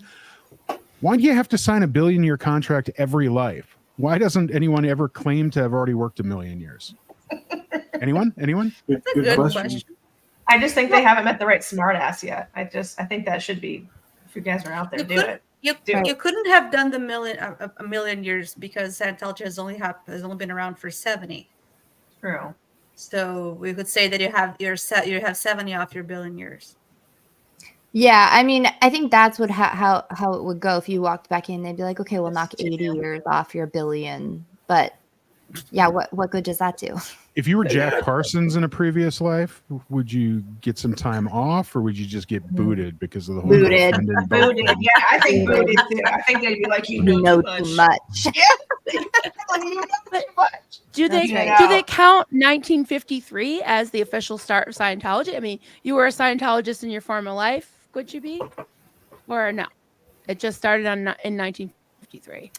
Well, see, my grandma got into Dianetics before Scientology started. So I think Yeah. there's a few years there that if you really wanted to be, by the book, you could go and say, well, I was a Dianetic auditor in 1951. Oh, so and they'd be like, that's- okay, that's fine, cut you off. get 2 more years. But then I just thought of something else. It shouldn't even be how long Scientology or even Dianetics has been around. It should be how long the Sea Org has been around, the billion-year contract. Exactly. That's true. So it's even Oh, less yeah. time than 7 years, right? Yeah. Yeah. Wow. There's like a lot of lawyering that has to happen on these Right. returning people. Deep thoughts on their past lives and billion-year contracts. That's right. Ooh, here's a good one. Do you think LRH was so homophobic because he was trying to suppress that he was gay himself because it was illegal to be LGBTQ plus, a term that didn't even exist back then, in most countries when he was alive? Can I answer this? Yes. Get it. All right. If you go back to L. Ron Hubbard's affirmations, is anybody familiar with these? He had some journals way back before Scientology, and he would write affirmations. So affirmations are positive statements about yourself that you're trying to manifest, essentially. One of them, yes, postulate. One of them was about how he was like such a virile man. Like it gave me the impression that he was compensating for the fact that he could not perform in the way that he wanted to perform. You also have him with the Commodore's messengers, right? This is a group of very young girls who are constantly surrounding him, dressing him, massaging him, feeding him, emptying his ashtrays, making him drinks, ironing his shirts, literally like down low, putting his shoes and socks onto his body. Now, because of my family history and what I know about Scientology, I've always wondered, was he a creep? Was he, a creep? Why else would you want all these young girls around you? Long story short, I think that he was impotent. I think that because none of these girls have claimed abuse. They could, I've even asked several of these old timers, like, tell me the truth. Was he a creep? And they're like, no, not really. He was nothing. He was nothing. Right. So that's what I think. I think at the end been of ace. his life that he just had like no drive really toward that whatsoever. So I don't think that it was about him being LGBTQ. I think it was just the control and the embarrassment that like his son was or people around him were and the risk that could put his empire in. That's my long answer to that question. Yeah. Boom. Great answer. I don't think That he, makes I don't sense. think he was either. I just think he let's just demonstrate it. He just wanted the image that he was surrounded by women and could if he wanted to. Yeah. And if you think about the time in which he was born, and the way the society was, it makes sense. Yeah. Yeah. Very true. Still gross. Very true. Hey, Marilyn. Absolutely, it is. TAH has sent you a crochet pattern, just so you know. Okay, thanks. Good update. Here's a great question from Mariana. How can one donate? I'm a bit late. Mariana, there are 2 ways to donate, and our mods are in all of the channels are doing a wonderful job of thank you. posting those links. So one, you can donate directly to Liz Ferris's Venmo account. If you do that, and that is being published via the links in chat. If you do donate directly to her Venmo account, there are, and you do that whole I'm a friend thing, blah, blah, blah. There are no nothing is being taken out of that, right? That's all. Essentially, you give $5 is going directly to Liz for. There's a tiny service fee, but Is there a tiny service fee? I'm sorry. for Venmo. Yeah, I thought there wasn't for Depends. Venmo.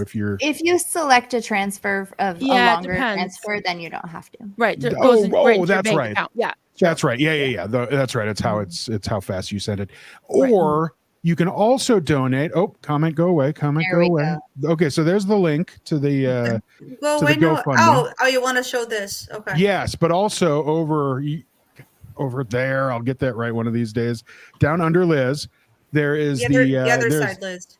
It's under Liz. What? There you go. Yeah, right there. Yeah. I don't know. is- I see a mirror. Whichever, Yeah, right? so weird. It's the QR code. So scan the QR. Just scan the QR code on your phone. Do the whole QR code thingy, and that'll take you right to the GoFundMe, and you can donate there at the GoFundMe as well. So there is a tiny little service charge there, but it's so much less than if you were to donate through a super chat through YouTube. So, which is why we're saying, regardless of what channel you're on, regardless of where you're watching, don't do a super chat or a super sticker today. Just let's forego those and go right to the GoFundMe or the Venmo to get the money directly to Liz. So that makes the most sense. So those are the ways you can donate, and we will keep repeating those throughout the day, knowing people are hopping on and hopping off. So. And not this Liz Ferris. Liz Ferris. Liz Ferris. Yes. Yeah. Yes. Very You can confused. give me Sorry, your Liz money. Gale, you ain't getting no money today. Oh no. Sorry. I have 2 Liz's and two Surges now. Yeah. Two surges, about 400 marks. Yeah, it's crazy. Oh yeah. No, the Yeah. marks have Mark, multiplied. The yeah. Chads are multiplying too. Yes, right. It's a verified Wait. fact. I know 2 Chads. Are there more Chads? They're multiplying. Oh, I don't good know. There Lord. might be a third one, Yeah. at any time now. A mini right. Chad. Chads That's around going to here. be. Marilyn, are you making a mini Chad? Ooh, I want to put this up. Oh, Thank you. that's a good idea. He needs a little doll. The Yep. doll needs I a want to doll. put this because I'm very proud of myself for that. I'm sorry. Marilyn.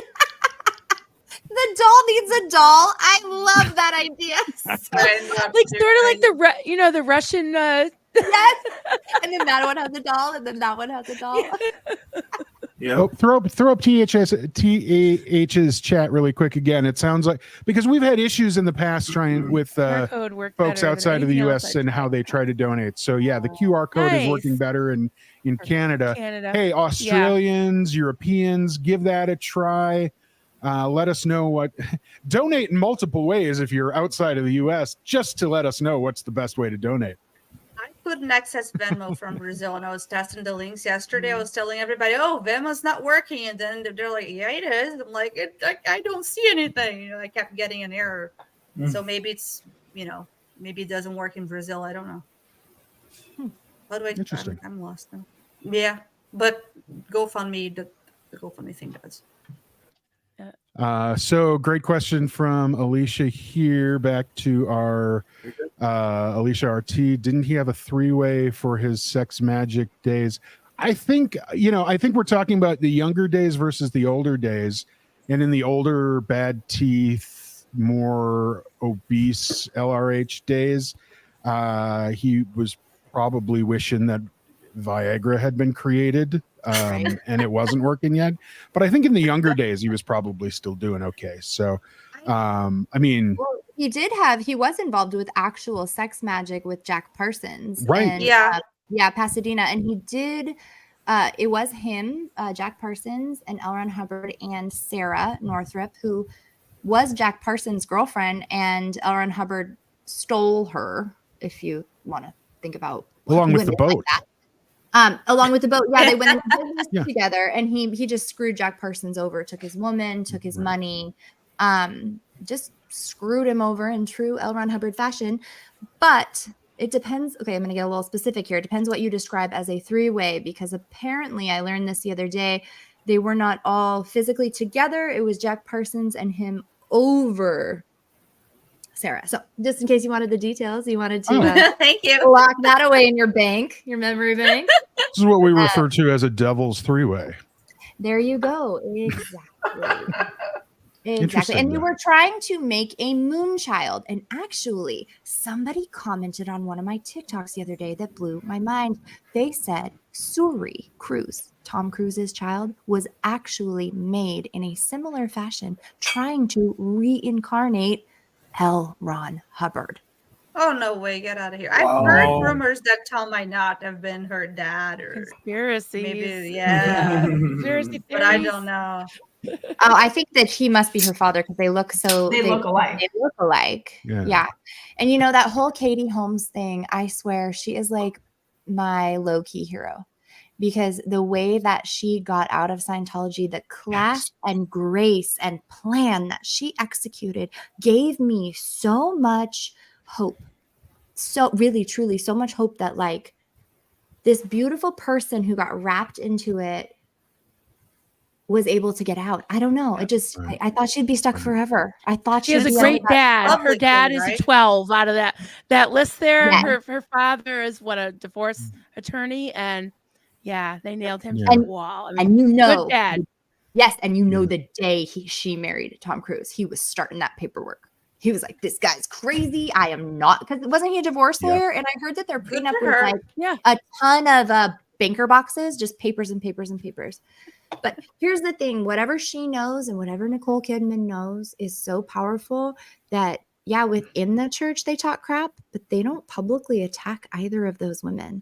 So whatever those women know about Tom Cruise, who's very close to David Miscavige, is obviously something very powerful. Have you seen the photograph of David Miscavige and Tom Cruise on the matching motorcycles? Yes. Oh, yeah. Yeah. Little I got 12-year-old. they do. I got single white female vibes from that. Do you remember that movie? There was like a woman who tried to like take over another woman's life, and she she took over her friend and stole her boyfriend and cut her hair like her. I feel like David Miscavige is just single white femaling Tom Cruise. He like wants to be him so badly. But I think Yeah, I David can see that. Miscavige is richer than Tom Cruise. I believe that. Yeah. Too bad that all his money comes from abuse. Not that Well, I Tom was Cruise gonna- doesn't yeah. abuse people, but he works. Right. There for, Yeah. you know, And all the money that's not really his, but is his. Right. I think Yeah, right. yeah, It yeah, definitely has exactly. more cash at his disposal. Yeah. Without a doubt. And Yeah. no shame in the game. Tom and David, if you guys want to come out and you want to like get married and register, we'll all be there at your wedding. We'll It'd be all cute. support you. It'll be fine. Come on out. Okay, is this? Oh, look, Jeffrey. Hey, Jeffrey Augustine. I saw the comment. I was gonna say, is this true? And then I saw it was from Jeffrey. I'm like, oh, then it is. Yeah.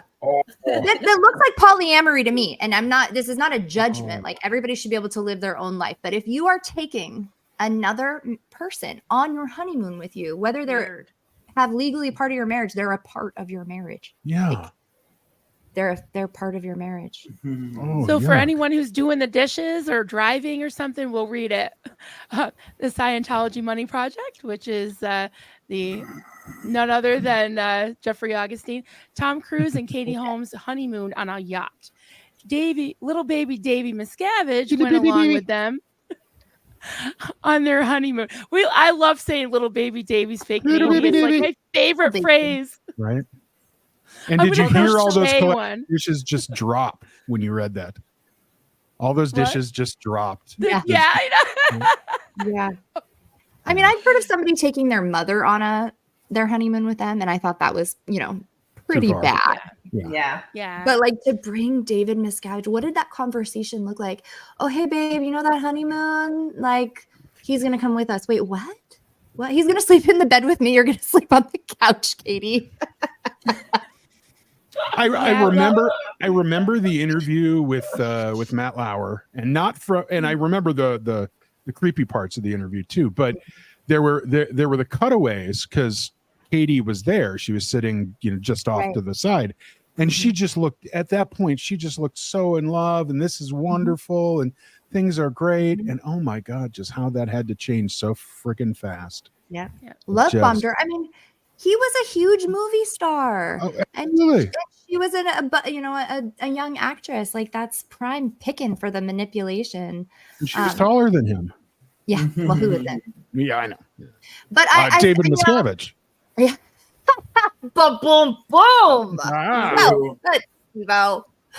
Good Yeah. one. Anyway, well, on that beautiful note, and no hate to anybody who's short.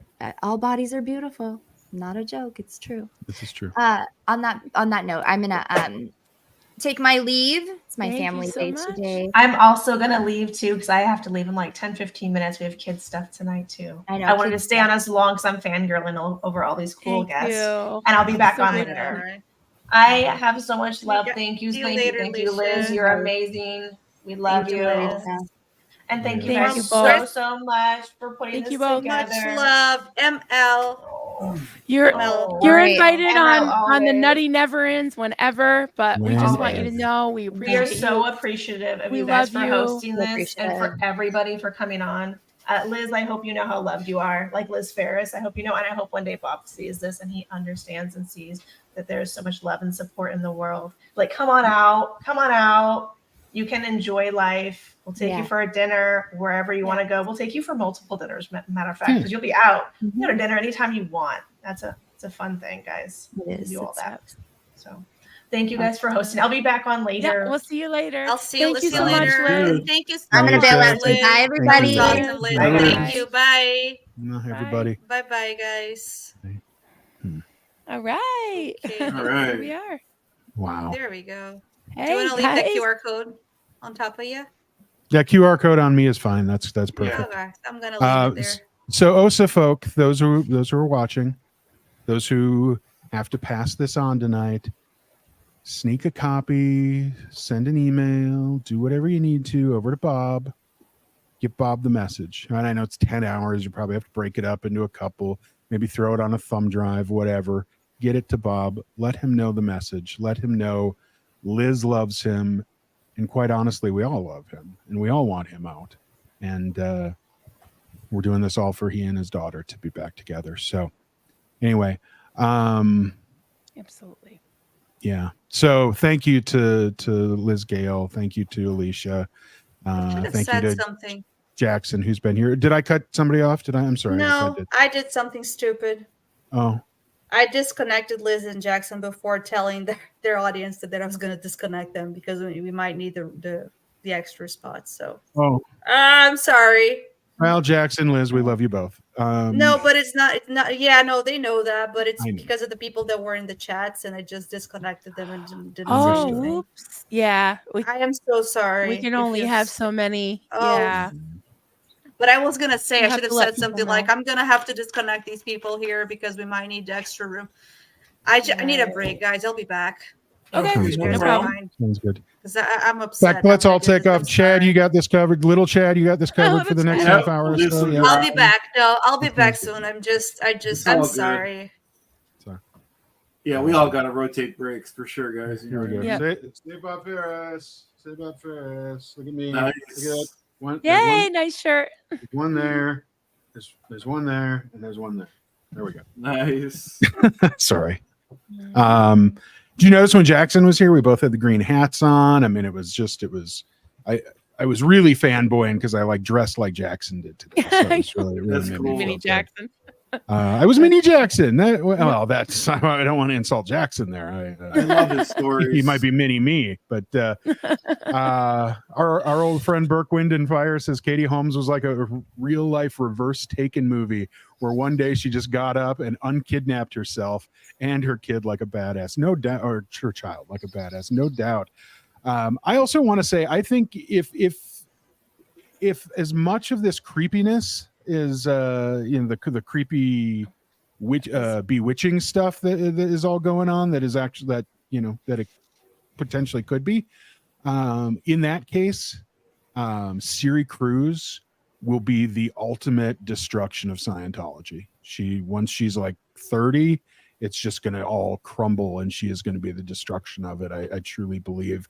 I have no doubt that while Katie and Nicole and the other one, the first one, what's her name? Help me, guys. What was Nicole the first? Kidman? No, the one before her. Mimi Rogers. Mimi Rogers. Yeah. I think if all of them have these little like we can't talk about it things, I'm willing to bet that Siri doesn't have one of those, and that one day Siri's just going to come out, vomit it all, and all the cards are going to come tumbling down if we're unable to resolve things before then. But I think Siri is the beast master in all of this. So. All right. Well, I wasn't going to make our guest of honor wait, so I just popped her in the middle of the Siri cruise. Hey, welcome back, darling. You're back with us. Hey, everybody. Hey. Yeah, I can hear you. So I figured I'd hop back on. I haven't gotten a lot of time with you guys, so I figured I would hop back on and say hey to you. I haven't got to really meet you, Mr. Clearwater Chad. We've chit-chatted a few times in Messenger.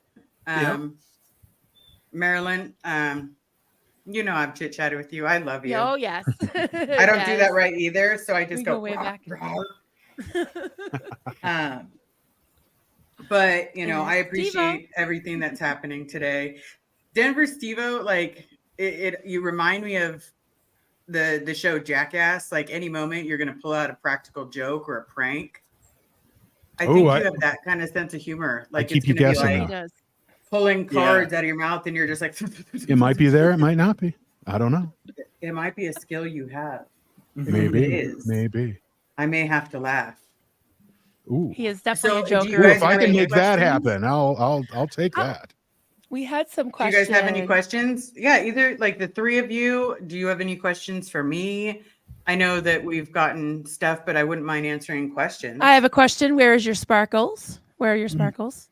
Oh, the sparkles. It was starting to pull my hair. Oh. It was. I don't have a lot of hair. It's only on top, but it was starting to pull on my hair, and I'm like, that's okay. You can have pull enough it, but sparkle. not like that. You naturally sparkle. You do. Thank you. Liz is back. Reese, can we donate to any channel today? And it goes to Liz and Bob.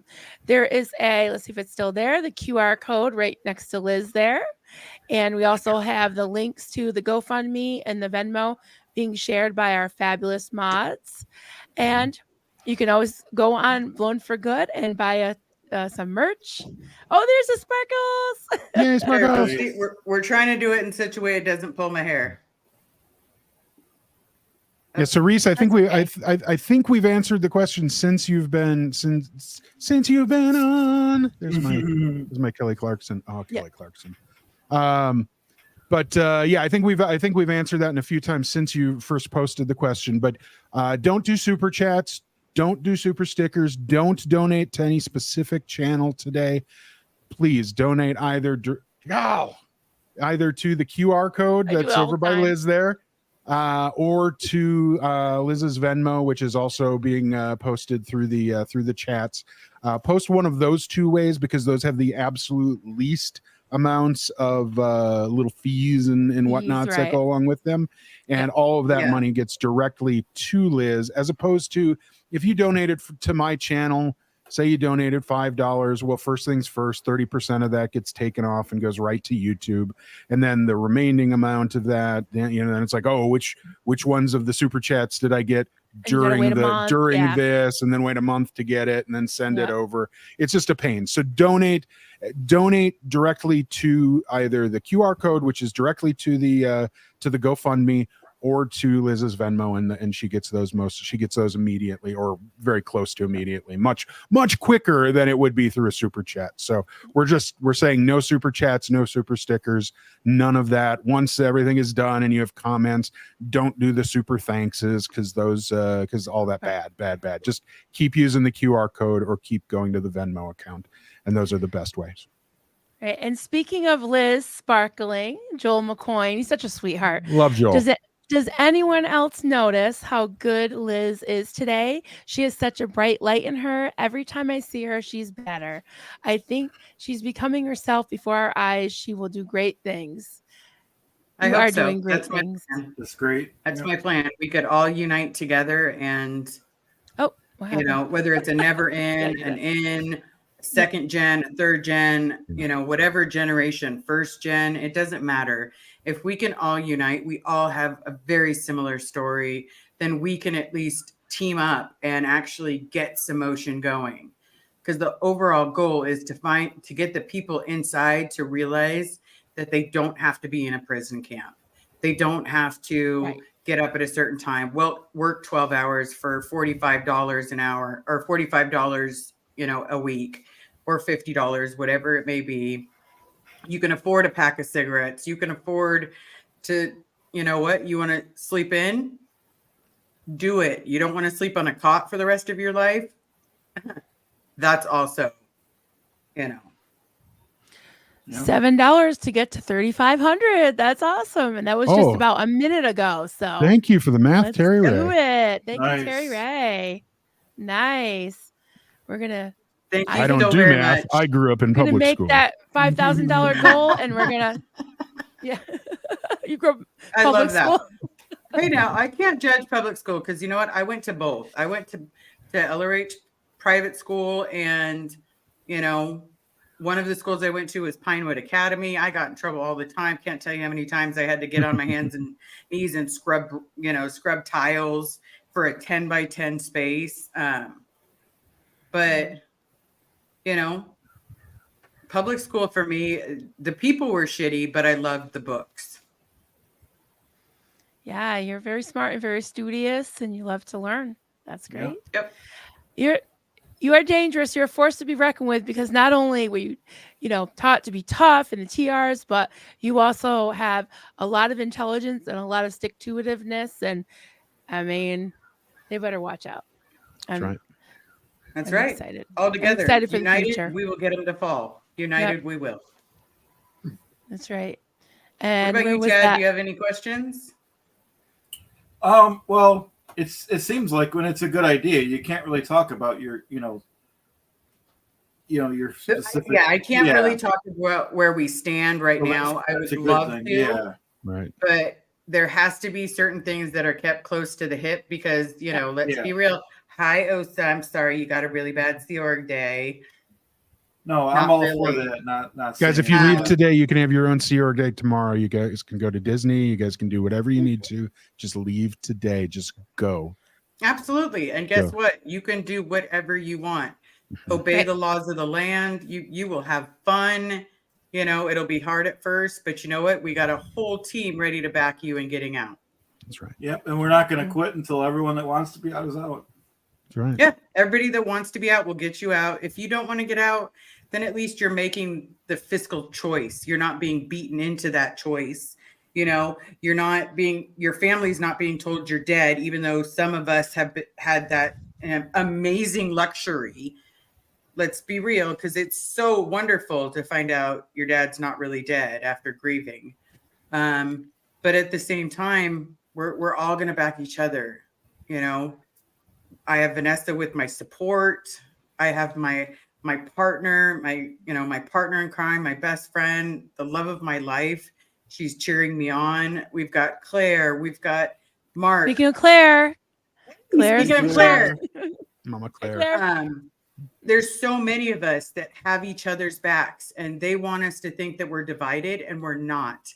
We're not divided. Right. We're working together to stop the abuse. I just called Claire Mama Claire when the post came out, and I'm 6 months young. I'm 6 months older than Claire. So sorry about that, Claire. I love you, and hi. But she is like a mama. It's just like she's like wonderful. Amy. They're that elder, or not elderly, because that sounds bad. They're the generation that we still look up to because they started this, and we're slowly becoming the generation that other generations can look up to.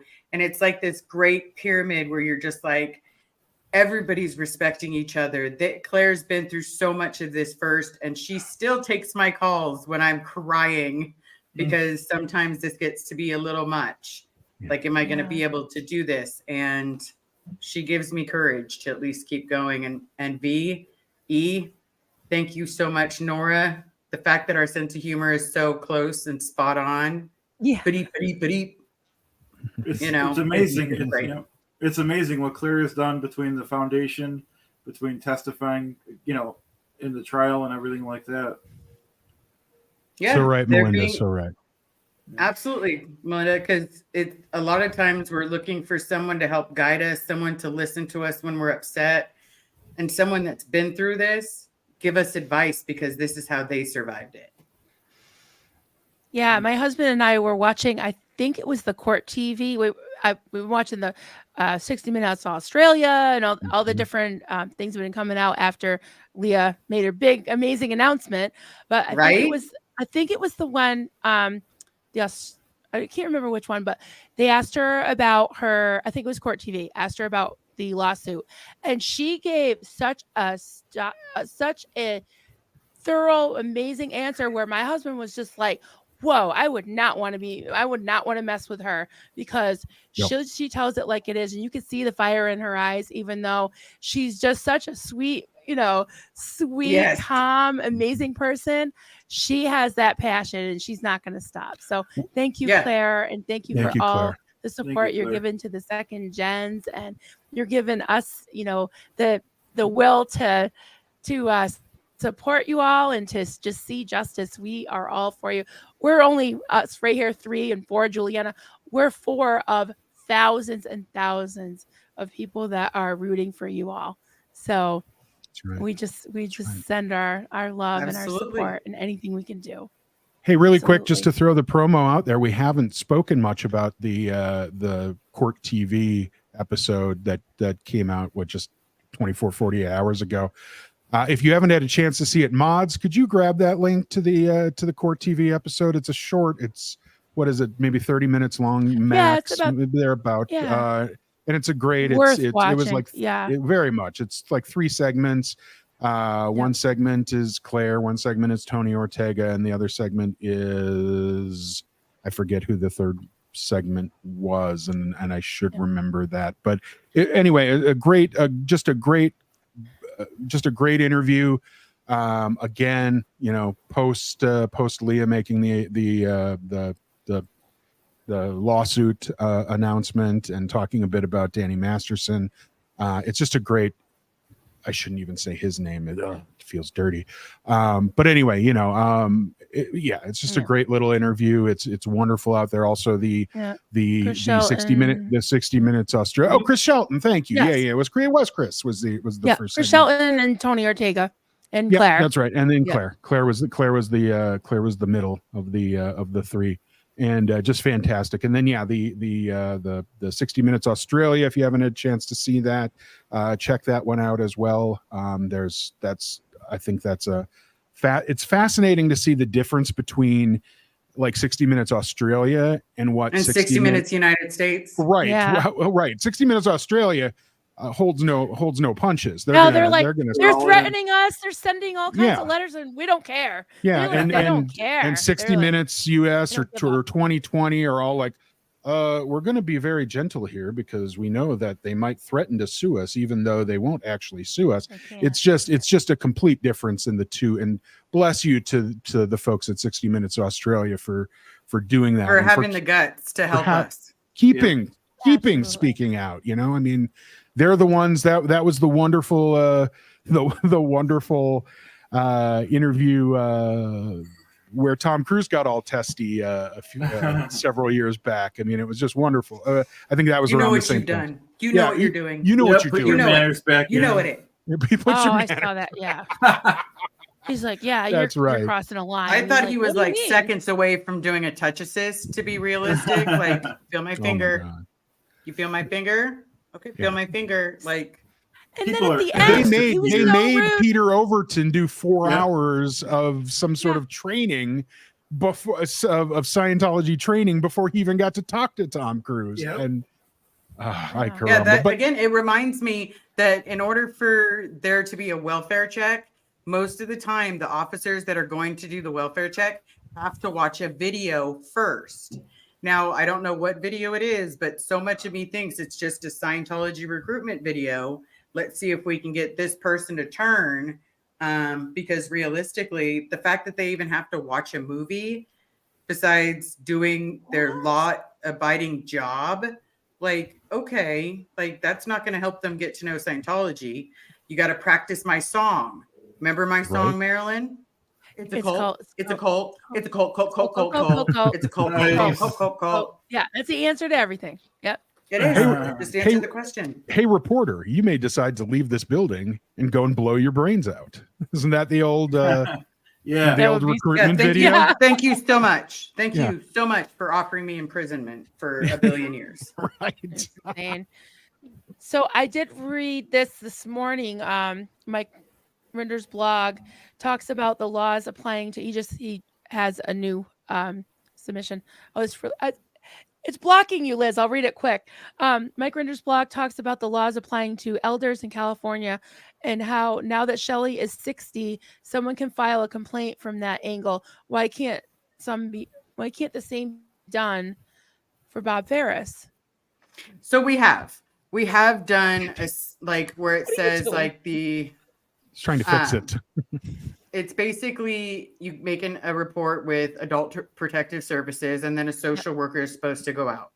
Yeah. We've done that route, and so we have to keep going whatever routes that we can until I can get a face-to-face with my father, and I can tell him the truth. Mm-hmm. You know, there are plans in action, and I need the support because this is emotionally like the worst roller coaster you've ever been on. It's like you're going down and you're going to splash into the water, but really you're splashing into like sand. It's just one of those roller coasters where you're up, you're down, you're up, I'm getting seasick, but at the same time, I got this and we can get it together. Yeah. That's what I was trying to do before. Thank you, Juliana, hiding in the background. No, bring that question back up. No, just the one that shrinks us so the questions so it's not blocking there half we of go. Liz. There we go. Yeah. So Jeff asks, and I love this question, and it actually gets me a little sentimental just asking the question. Is it true that Liz heard her dad's whistle that she grew up with between them when she recently went to the int base? Yes. So yes, I heard it. And this whistle was very particular when I was a kid. It was this whistle that basically said, "Hi, I'm your dad. Get the fuck out of the tree." And it was like, as soon as you heard that, you knew, like, climb down fast, climb down fast, climb down fast. Like you've been caught. And it's something I won't forget. Just like, he smokes 2 packs a day and his glasses look like bottle caps. So every time I got to go get a new prescription, I'm like, just please don't give me bottle caps. I know my eyes are bad, but can we just pretend? I know I'm going to be there one day. Big old bottle caps. It's a good thing my partner loves me. We used to call them Coke bottle glasses. Yeah. Because the 70s, that big, thick, like Coke bottle. Yeah. Yeah. That's what he had. Salted Caramel Whiskey says, just donated at GoFundMe and happy to help Liz reunite with her father. You are all heroes. Nice. You're a hero, Liz. Thank you. I like that I'm stealing Whiskey. that from you. And next goal. That's my praise, Xenu. Praise Xenu. Live long and prosper. Yep. That one's my favorite. I can't do that anymore. My look at this. I got little curly hand things. I used to. Then I would tell you you're not practicing enough. Well, so here's the thing. So here's the thing. When I was 11, I wanted to do that so bad, and I couldn't do that. So I would walk around with racket balls or tennis balls in between those fingers to do that. And finally, my hands started to form that way. So I couldn't close them. Right. Now I've got, apparently I'm starting to get a little old. So my 2 fingers on the sides don't want to come in anymore. And I can't do it anymore. It hurts me. So maybe I just got to get tennis balls again. I don't know. Tape. I did softball tape to learn it. Oh. Because you start walking around and then just keep spreading them out. And then before you know it, you're like, it hurts me that at 48, I've got to train myself like I'm 12 again, It's all right. But I'm there. That is totally all right. Because, I want to get back to it. So. In the Navy, we call them BCGs, birth control classes. I can see that, but obviously it wasn't working as a birth control because I'm here and I look like the spitting image of him. So that day it did not work. Liz, how old is your dad? Don wants to know. Don Lambert. Technically, he's 72. He'll be 73 in November. 72. So he's 10 years past what is considered an elder in California. Mm. Yeah. Yeah. And there's no retirement, there's no nothing. So it's, Scientology seems to celebrate people that die on post. So that's their position they work in. They celebrate it like, oh, she has so dedicated. He was so dedicated to Scientology that he worked himself to death. That's not a good thing to be proud of. No. Because they could have had a heart attack. They could have had a stroke. They could have had an aneurysm, and all of which can be prevented. Yes. We all know this. So let's not work any more people to death. Yeah. It's an extreme mentality of, oh, he was a martyr for the cause, Right. It's just. Yeah. Be so proud. They died on post. Right. Hey, Juliana. Juliana. Hey, there you are, girl. Of course, the other thing that, you don't want to have happen is for him to get, or anyone to get disappeared into some mysterious old folks home, like apparently like Heber and many of the other older. Yeah. Let them have some kind of life. I'm sure his family would love to hear, and I'm sorry you were told I was dead. I would love to hear it.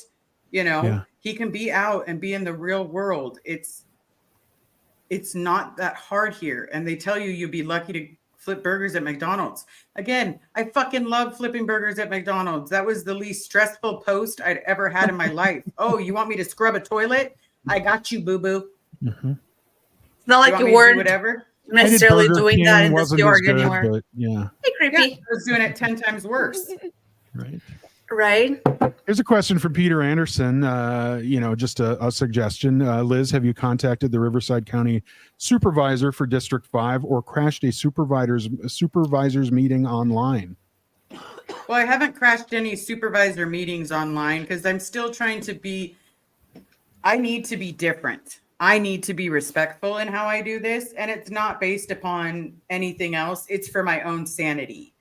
I have to do this in such a way where I can still look at myself in the morning and know that I'm doing the best that I can. So everything, anybody that's got tips that wants me to try things, you're more than welcome to email me. You're more than welcome to email anybody from SPTV, and we'll do whatever we can. But again, I'm shooting from the hip here, and I only have a 3-shooter. Like, I have to do things in order so that way we're being smart. Because they want us to feel dumb. Right. Yep. And Liz, just for everybody that's on right now, what is the best email to send you thoughts, prayers, so ideas? If you have, that'd be hashtag Bob. I think it's Save Bob Ferris. I think that's what it is. I'm going to go hashtag Save Bob Ferris. I'll have to ask someone, but I'll get it to you. And hold on. Let me do it this way. Do. Okay. And I'm going to hide this comment just to leave that beautiful QR code Thank there. you. Get the QR code back. Because people said that it worked very well. So you guys, if you have a couple bucks to spare, please just point your phone to that beautiful QR code there and donate it to Liz. Absolutely. Highly appreciate it. I do. I appreciate everything. I'm getting the email right now, so that way it's a great way to reach out to me. It makes it a lot easier. So it's basically like a step-by-step process that we can do. I like answering people's questions. Please be respectful. Again, Is that what we're doing? We're donating. I'm sorry, Liz, you keep talking. You keep talking. Oh, we're reading that beautiful QR code. I'm always so late to do this because we're doing the chat things. So since you're doing your thing, I'm going to do mine and get this taken care of. Now then, Juliana. Yes. What are you drinking? Coffee. Oh, no espresso? Nespresso. Okay. I was just checking. I already had my espressos for the day. I'm all. Yeah, it's not espresso, but like I have an espresso, so it's good. Almost. Yeah. It's a Chad-a-thon. We need our coffee on. Okay, so the email is savebobferris@gmail.com. Okay, I can type that here. Savebobferris@gmail.com. I'm gonna ask you to just Actually, let me do the following, Liz. I'm gonna post it on the private chat back here for you to please spell check that for me. Just make sure. Ferris. Yep. Okay. Oh, Alex already posted it there too. Thank you. Sorry, Alex. honey. Thank you, Alex. Alex has a question too, but I'm gonna post it here again just because, you know. Okay. Never hurts. Enlighten me with questions. We have a comment. Let me go back here. I don't know if Bobeats, this is from a long time ago. Bobeats had a question. I don't know if they're still on. What is my channel's name? My channel's name is Scientologist, but there's no content there yet except for our collective lives. But the idea is going to be for me to talk about the lore of Scientology. So I'm going to be a student of the theology, but I'm not a theologian. I'm a theologist because it's Scientology. So I thought it'd be fun. Sounds interesting. That's Going to be fun. a name that also we came up with the name during one of Steve-O's lives, the Xeno Nation. So that was a fun moment. I just started the channel under Liz Ferris. So it's just that. Liz space Ferris.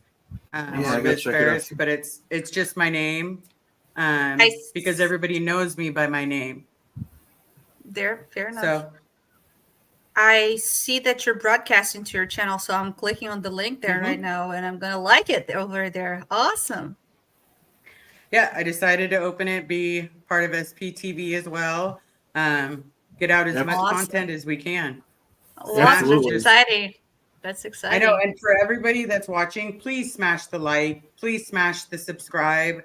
The more people we can get the message out to, whether it's Juliana's, whether it's Clearwater Chad, any one of us that join, Steve-O, smash that like, just smash it so that we can make sure that these messages of people being treated badly is getting out. Absolutely. The more people that know, the more people they can't do it anymore, and they'll have to open the doors. Absolutely. Yep. Absolutely. So I've just shared also the link to your channel in all of our of our chats here. Brian Lucas from A Poet, or we call him Poet, has a comment here for you, Liz. If you want to read that, you can read it. Comment: the whistle story is what inspired me to write the poem, and the poem was amazing. He is skilled. Like, yeah. Definitely, I'm going to type out that poem or figure a way to type. I'll just keep watching it until I have it memorized. And I could type it out if you want, if somebody can get it to me. Yeah, and I'll put it in a frame somewhere when I'm finish setting up the office. You'll notice this side is wrinkly, this side is not. I'm trying to see which one do I like more, or is it going to be a little bit of chaos? So either which way. Keep testing. Yeah, got to test the water. Change. Yeah. Chad, just a reminder, you cannot email your typewriter. I know. Well, I have a trick, which isn't, 100%, but I could take a picture of it and email the picture, and it's not as good, but you can still print it out. No, but Chad, you know what there is too? Or I can mail it to her too. Post office, yeah. Yep, I can mail it. You're Clearwater Chad. You can mail it typed up. That'd be beautiful. If you have a PO box. I do. Okay. Yeah, I do have we'll one. Email each other later. Yeah, Juliana. Once I take a break again to go grab something to eat, I'll put in the chat my PO box. Okay, and then you want me to share it with the public or just with Chad? Because then Chad is in the group. Well, if you're already in the group, you'll see it when Chad's in the group. I'm back into there. Okay. Yeah. Chad's in the group. These guys know I like to type anyways, so. Yeah, he does. That works. And I have my typewriter out for Chad. Nice, I love it. It's my favorite kind, Smith Corona too. There it is. Typewriter buddies. Yeah. Well, mine actually. Okay, I want to get to these questions, but yeah, mine actually is a little bit different from Chad's because mine's personalized. Yeah, it's very special. My dad was a Photoshop guy before Photoshop, so he put up pictures. That's really cool. This was my dad's typewriter, so yeah. So all of it is full of pictures of that he, Yep. Did a little collage there. So it's very special typewriter. Irreplaceable. Okay, so Witness says my mom had a whistle like that. My head still I didn't hear. What happened? He's arrested. She was reading it. She was reading this. Thank you, but I don't know. Oh, sorry. My head still whips around. Steve was double tapping. Steve was double Not touching I got to anything. double tap. Why got to double Not touching. tap? Not touching. No tapping out. So my mom had a whistle. My head still whips around when I hear it. Yeah, when someone is like, it's kind of like when parents use the 3 names, the first, the middle, you're just like, right. You're in trouble. You know, your butt cheeks pucker. You're like, oh God, how much trouble am I in? What did I do? You know, you just can't help it. And it instantly reminds you of you in a tree, the moment that he was trying to teach you how to whistle.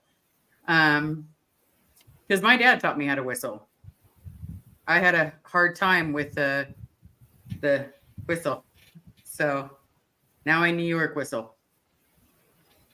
Oh, Ferris thank says you, Anonymous. Thank you. Amazing. Thank you so much. That is amazing. That's great. Alex has a question for you, Liz.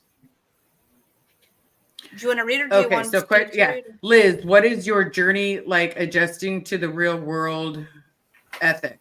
Like learning is okay to take your time to do, no rush, less pressure. Honestly, there is less pressure. You know, adjusting to my work ethic, I still have the same bloody work ethic. I am at work 30 minutes before my shift starts. I try to be the last one to leave. You know, no matter what it is, I like to help people. I have a corporate job and then I have another one. And my second one is more fun and relaxing and let me help parents understand Pokemon so that way they can relate to their kids. You know, let me show you some comics that, you know, I've been told that, you know, these are going to help you grow in the future. And it's like a savings account.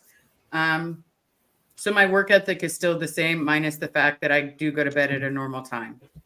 And I do get up at a time that allows me to have 8 hours sleep without passing out. That's very important. Yeah. We have a comment here from your channel, my fellow Brazilian Karine, sending you love from Brazil. From your channel. Nice. I love Brazil. I've been to quite a few places. I went to Rio once. That was a little bit of a shocker. I didn't realize that they really it's not just in the movies that they suddenly start dancing in the middle of town. Like they really do suddenly they hear some music and all of a sudden everyone in town is. Oh, especially in Rio. Where I live is not so much like that because I live in like the south of the country, which is like the colder kind of population. You know, we had a lot of European immigrants and whatnot, and you know, but also Rio is like the weather is really hot, so I think it's really people are really warm and people. I think there's something related to that as well. I think Karine is from Rio, if I'm not mistaken. I could be mistaken because there was another Brazilian in chats here that was from Rio. Okay, we have a comment from Poet. He says that he just sent you the PDF of the poem to Save Bob Ferris' email address. Perfect. Thank you so much. Thank you so very much. I'll get it a frame and you'll start seeing it soon, along with my comics, my cards, you know, because it's still going to be the things that interest me. I'm all about getting people out of this cult, but I love comics and I love Pokemon. So I'm combining everything that I love into my channel. And I'm excited. I want to pin this. Excellent.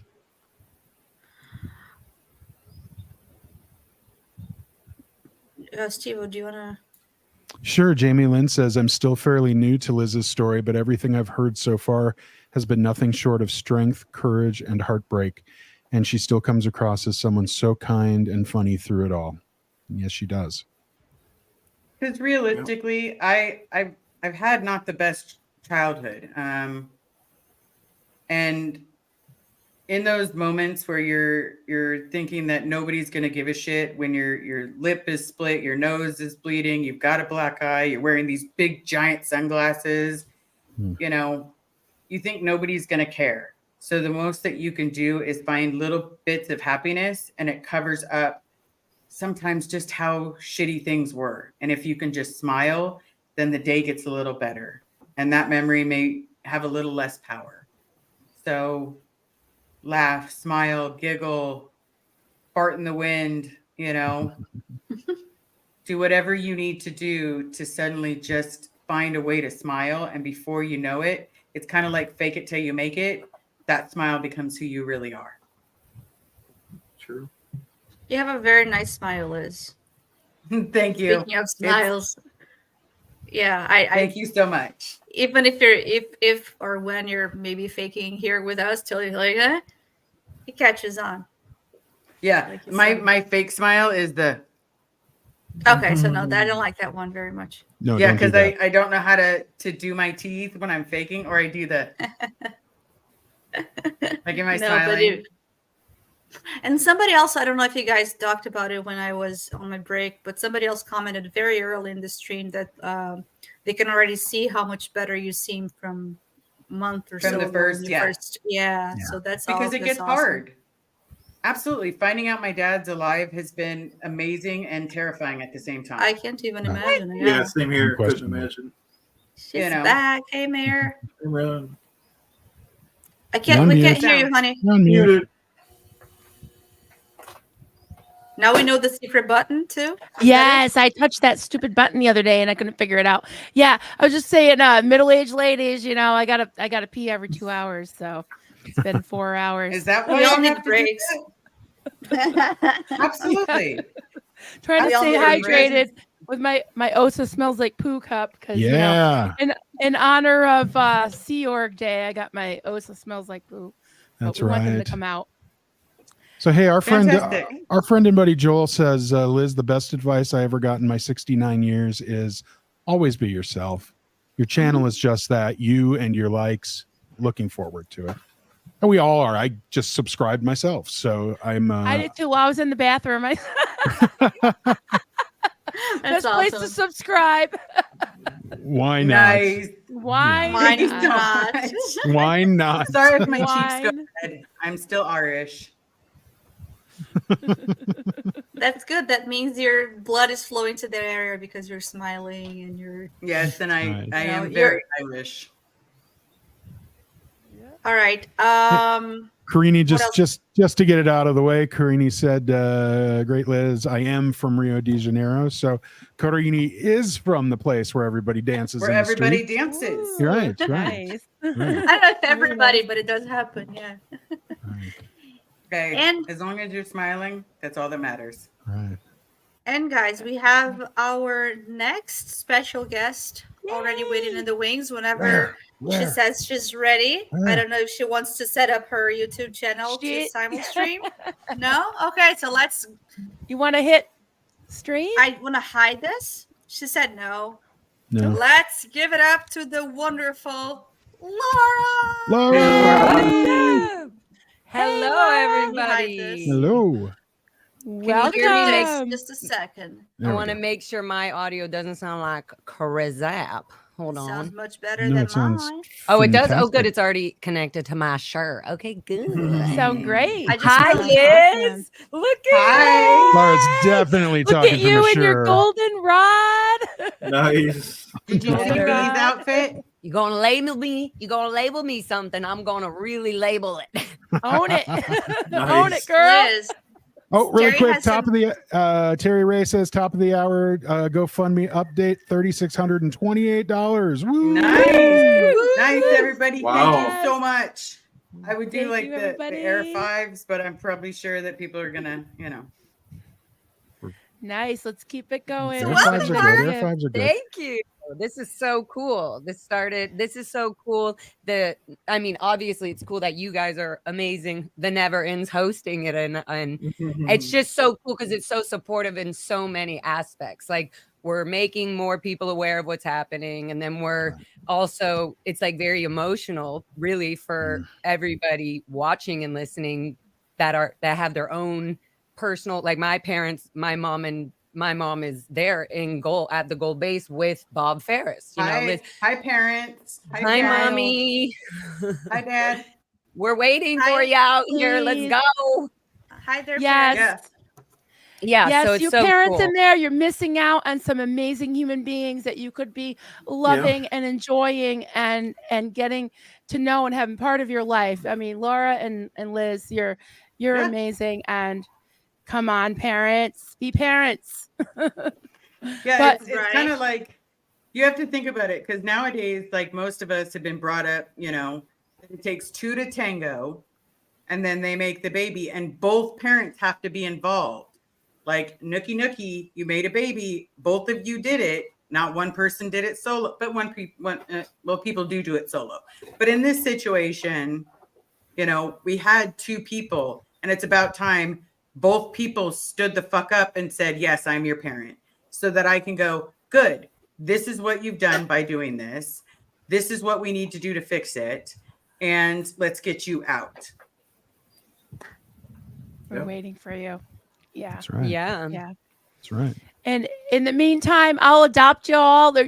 You guys have like hundreds of adopted moms and dads just waiting in the wings, and us four here of Even dirty Neverlands, ones, though. we're just I've never had we're so many four Adopted older thousands. brothers.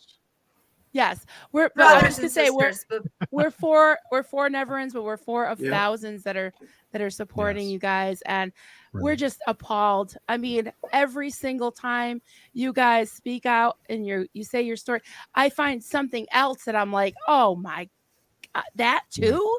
Like, how And evil? there's Right. and while doing this is another thing, we keep calling this therapy, but while we're doing it, we're also remembering things that were horrible that we just normalized or didn't we like squish so far, not realizing we squished something so far, and then realizing whatever that is.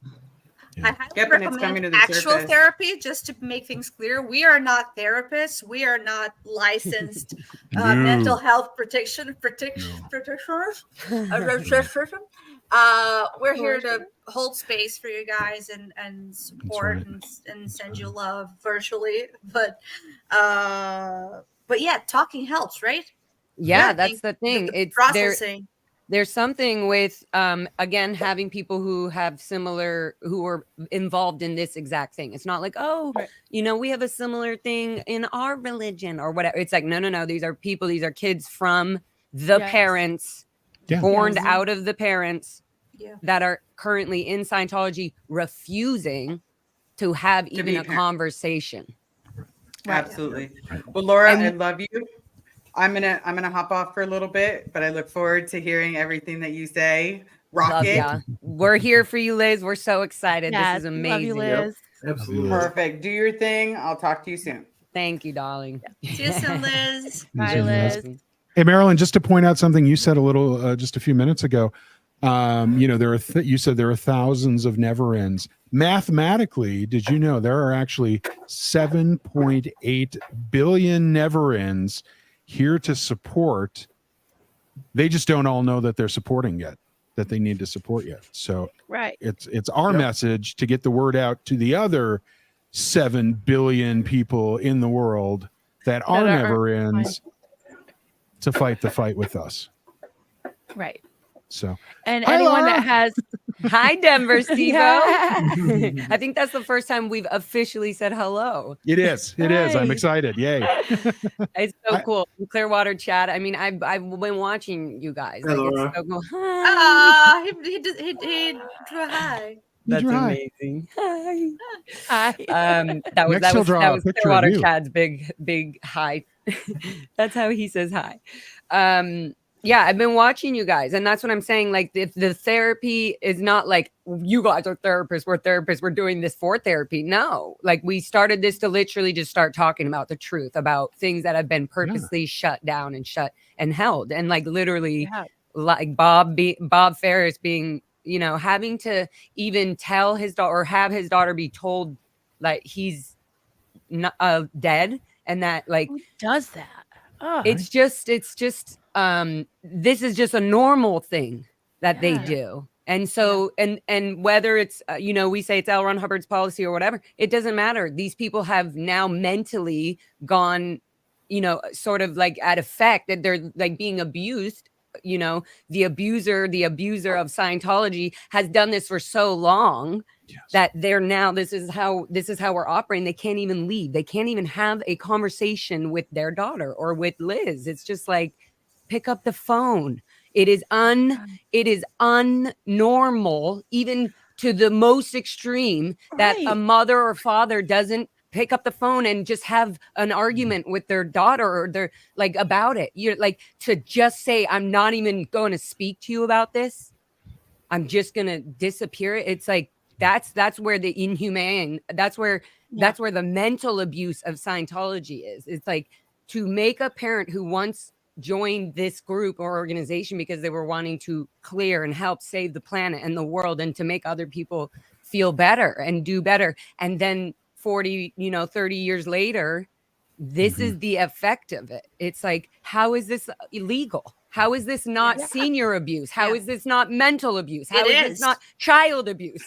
Like on all the levels. So to talk about it right now, this is so cool. And to be fun, like to be doing this raising the support, just to be like, where's Bob Ferris? Get him to have a conversation with his daughter. That is good enough for me. Like, and so you guys see the little right there, that little code box there. The QR code, you can take a picture. I know for some of you elderlies and some of me young in occult babies don't know the little simple things like that. Like, just take a picture of the QR code and that goes right to Liz, the GoFundMe account, and I did it a little while ago. It works. It works. Yeah, it really does work. We can all do it right now. Are y'all watching? If you just lift up the phones and whoop, let's see how much we can raise that little fund. Yeah, every penny counts. And so we're saying no super chats today, please. Just if you want to do a $5 or $2, $1.99 super chat, please use that QR code and donate it directly to Liz instead, because we don't want YouTube taking 30% or anything. This is about supporting Liz in any way we can, and even watching and giving support helps too. And to be, whatever you just said. I was gonna say, like, no, go ahead, add to it. Okay, I was gonna say that I love your passion. You can say it so much better. It's like, zoop, I sit down and I'm like, okay, I'm just gonna smoke my bong and just chill and just be here for late. And now I'm like, oh my god, yeah. So what I was gonna say is that if I had a fun, just a little support system. That's what it feels like. It's not the money, guys. It's obviously money. You can grab the gas, not worry about this. Go here. Oop, rent it up. That guy's coming this way. I can jump on this Uber. That is the safety. Oh, I have an account here that people are supporting me. Human beings are supporting Liz and Bob and all of this whole strive. And that makes it possible for the individual humans who have problems, mental, emotional, psychological, abusive problems, because we can't do it on our own. We can't. Right. That's why so many of our children have unalived themselves, and why we get so passionate, like crazy people, talking like million. It's because we are so lucky to be alive, to be fighting for Bob Ferris, to be doing that for our parents, even if I must be getting a little emotional, but even to do it when they didn't do it for us, it's just really, it's like, Mom, look, Dad, we know that we know you made some wrong decisions, and we're growing from it, and we want to show you what real love is. And to do that, we have to help you get out of the mental abusive situation that they're in. And the only way we can do that is if you can continue hearing us and continue hearing these stories, so that it overpowers the abusive brainwashing and physically abusive mental brainwashing that Scientology has poisoned you with. That's all we're trying to do. The support system is the most, it's our kid, like the second generations and the kids of, this is the only way we have a voice now. This is the only way that we're able to finally yell and be there for the children that we were when we were younger. And they weren't there to do that. So mom, dad, we're going to show you how to be loving. And we're going to try to do that for you. So, yeah. Okay. Wow. It's beautiful, Laura. That was beautiful. Yeah. You're showing them the unconditional love right that they couldn't give to you, and they don't know. They've never had it. Yeah. Because Scientology doesn't believe in it. And, I was thinking while you were talking, Laura, I left a cult myself, different type of cult, but, I never had parents that would, if my car broke down or anything, I had nobody to call, I was like an orphan, but my kids are in their 20s. And I'll tell you, right now I'm babysitting puppies in the other room, and I'm like, oh, I can hear them squeaking toys and stuff like yours do. Yeah. But yeah, they know that if they need anything, all they have to do is call us. And like you said, Liz, having that, needing that little bit of a support. If she needs an Uber, if she gets stranded somewhere, if she needs just a little bit to help get her dad out, and she's not even doing it for selfish reasons. She wants to help her dad to have that safety net. You guys never And honestly, who cares? Who cares if she was doing it for selfish reasons? Yeah, exactly. The selfish reason is to get her dad out. So go ahead, Liz. Go ahead and you use up the money that nobody ever gave you to do this. And don't feel guilty about anything. You go spend that. You go help your dad, and everybody donating more. You're fucking amazing. Like this if Liz never spent even she's gonna, even if the point is, even if 50 grand was still sitting there, that is the point. It's that is the strength. That is like, oh, good. It's fine. I don't have this anxiety that was put on me as a child, to be feared by this organization. Yeah. And knowing it's no that longer there.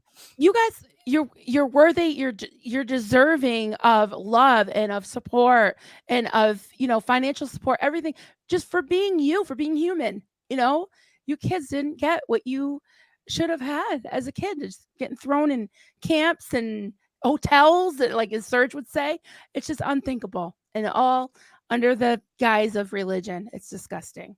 It's and to take away, like I say this a lot, it's an everyday abusive, every minute, every hour. So the scheduling for my mom, Bob Ferris, their job is planned and scheduled for them 24 hours a day. So there is that alone is hypnotic brainwashing, when you just have the same routine every single day. Like how is that alone in a normal human thing that's going to be later on healthier for the human? No. That's like dogs you don't even do that with dogs. There's like, oh, this walk's boring. Let's go another way. It's just like the simple things are being every second of the day. The thought I had, oh, I shouldn't be thinking about my daughter right now. Oh my God. Okay. Get back into PT, or, get back in, stop being in your bank. Because if something starts to make you emotional, so let's say Bob Ferris is getting a hold of this information, or let's say this has happened, because my mother has told me herself, you don't think I cry every night. But when we were bringing this up, let's just say if there is this, like, maybe want to get out, this is the best way to do it. It's just like when they come out, they'll be able to watch the videos. They have a little chunk of a little GoFundMe account that can continue to be funded while people are going through their mental healing and learning the world. And then this is just the faster way to be able to unfuck yourself, like undo what they've done quickly. Like, so you don't have to now spend the rest of your life trying to learn the world that you just got out, to be free in. It's so nice. The whole group, the SBTV, the platform that we're all talking, and whether we had, opinions or liked people at certain times, or they're an asshole because they were an executive and they treated me like shit, or they abused the shit out of me. Right. The point is, we're all talking about it. And if I don't like this person for this reason because of some other past thing, then that's something I can heal, but I can also watch them heal. And that will make it okay for me to heal about that. Like, if I see that they're changing, or they're having some sort of epiphanies, or realizing like Scientology is a tar poison disease. It creates this disease of like taking over your mind. So it's kind of like I feel like if we treat Scientology and the people that it's affected like an abusive thing, like alcohol or somebody addicted to something, then you realize you can't be getting mad at our mom and dad's like for the abuse that they were manipulated into. So that's where I go back to, like, yeah, it's hard. Many moments where we don't just sit there and freak out in a moment like this, like I'm in the middle of having a major problem, which is so basic, like whatever, car not working or whatever, right? And it becomes so upsetting and goes right back to my parents. And it's not that I'm going, my parents aren't, my parents made me this way. It's going like I'm going, this is what I'm talking about. Like things like this should not be so difficult for me or for others. Yeah. I must be starting my period or something because it's okay. That's okay. We allow we're all here it, for you. We're like, yeah. Thank you. I don't have to go in session. No. Okay. I don't have my case on post. Is not No, you disturbing. don't. It's not interbulating anybody. No, it isn't. Nah, we've heard it all. I'm the queen of TMI. Well, no, actually, Reese is the queen of TMI. Reese is the She's so I funny. love her. She's hysterical.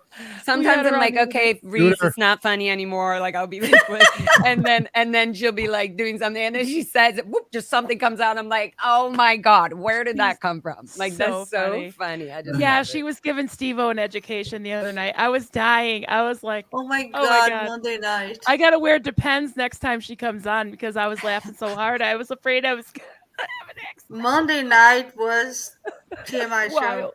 It was Hour after party Monday night was Yeah. just insane with Reese. Laura, how old is your mom? How old is she, and how long has she been the Sea Org? So I had to do the math on this, and I've done this, and it just goes right out of my head. I don't know why. So I'm 37, and I was born in 1986. I mean, she was 20. No, she was 37. Oh, look at that. She was 37 when she had me. I was pregnant. I mean, she was pregnant with me right now in my age. Isn't that weird? And you're 37? I'm 37. Yeah. So I guess she's 74? like 74? Yeah, she's in her 70s for sure. She's old. She's even older than Bob, isn't she? Yeah. Bob's 72, I think. Mitch Briscoe says hi. Hi, Mitch. Hi, Mitch. Mitch was at the Hey. gold bait. I mean, everybody knows, but he knows my mom for sure. And my dad. Yeah, but that's okay. You can talk about that too. Yeah, yeah. Right. Mitch. We love Mitch around here. Yeah, Yeah, we Mitch. do. Maybe Mitch can help me with a music video sometime. Oh. Little, Did you guys? Oh, Alicia's back. Oh, Alicia's, yeah, get her in. Okay, I'm gonna have to check. Oh, Where'd you go? Where'd you I go? think I let her Triple in. And you let her tapped. out. There she Triple is. tapped. I just had to hop on before I take my kids somewhere. Laura, I fucking love you, bro. I love you. I Thank literally, you. I put on my pants. I'm hopping in really quick to say. I was listening. I'm like, fuck yeah, Laura. I love you. Hey, Thank you. Period. Hey. Ugh. We can be cult sisters, blood sisters. blood golden degraders. Did you hear that, Osa? We're both on our cycles. Yeah, we're both yeah. We're bleeding, of us. buddy. We're BTs are coming. They're all gushing out on all the eyes, the ears, the everything is coming out. We're detoxing. Everything's We don't coming need no out. purification. No rundown. purification, bro. Does this have to do with the cooter? It's the cooter.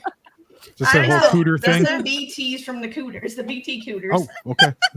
Oh, they be hanging on in there. There's some flangers. They're waiting to like catch the next one coming in. Like, what body can I take over?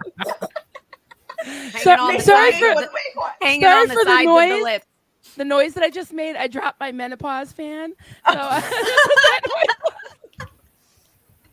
It's just a bunch of wild chicks. See? And This also, is why- Laura, Chad, if you and I want to step wanted up to for a tell few. you- I know, right? Just covering earmuffs. Laura, you Earmuffs, said earmuffs. something on one of your lives. Oh, he's I have covering little been Chad's thinking about. You said What is that it? we were not allowed to be gentle and soft, and I can't tell you thank you enough. As a girl, I was always had to be tough. Yep. Because if we weren't, we got taken advantage of, and we Yeah, got and- bullied and picked and on by the it- others, and we knew it. And if we did, and if we were soft or gentle, it was considered flirting or out 2D or Always. always. Yeah, or was always yeah, OCD. why you so I was asked at the cadet org when Sarah Leobard, maybe some of y'all know her, or no, you don't. But Mitch would. That's so funny. But Sarah Leobard's parents and stuff, they were Sarah, I was told when she ran off one time, she was trying to unalive herself and with some lye olive, like the chemical they use to curate olives. Yeah. Like to cure olives to get that. So she was trying to drink that. And I get pulled in. I got pulled in and I had no reason why. They were like, you know, where's Sarah? And I was like, I don't know. I know she blew because I was always blowing with her, or, you know, she was my good friend. Then they were asking me, why are you hanging out with somebody who's 7 years older than you? Why are you so close with her? What are you guys up to? And I was like, I don't like, I don't even know. Yeah. I don't even know what you were. I don't even, I have where no are they idea what, where are they going? I have no idea. I don't even know where. I was just like, well, we do out ethics things together. You know, I start bringing up, I'm bringing up like overts or whatever. Anyways, they were saying that because our connection and our friendship is so close, and that this person now tried to unalive themselves and is blowing and causing all this, you know, interbulation, that I was connected to her they were trying to put something on me, that I'm the one creating this, you know, her emotion, her actual. And it was because, and it's because we were really close as friends. We would run off and be out ethics together. I wish we could have been out ethics babes together, because we would have been. We can now. I mean, we started we already. We totally can. Okay. It'll be a party. I'll bring my mom's ashes. Let's get it. Oh my God. Yeah. Yeah. It's okay. She didn't get to speak out, so I will. That tour that you did. I take her all the time. The it's pictures that creepy. you took. No, it was. From what I read, like, it was beautiful. Oh, thank you. I think a lot of people think it's a little strange, and I'm like, whatever. I'm an ash collector. Whatever. What do you want? What do you want from me? She's not just going to be buried and forgotten about, because I know that's the Scientology way, and I don't agree with that. So. I really love that. And you still have some that you like in your future adventures. You keep. Oh yeah, I have. It's a dime-sized bag. You'll love it. I had to ask the cremation place for some, right? Because she got it all, and she was going to bury it. And I was like, so you go over all the paperwork. And I was like, can I? And she's like, at the end, do you have any questions? And I'm sitting there, it's me and one of my siblings. And I'm like, can I steal some of, like, can I get a little bit of her ashes? And she's like, who are you? And she thought it was my brother's wife, which I was like, no, sibling. This ain't, no.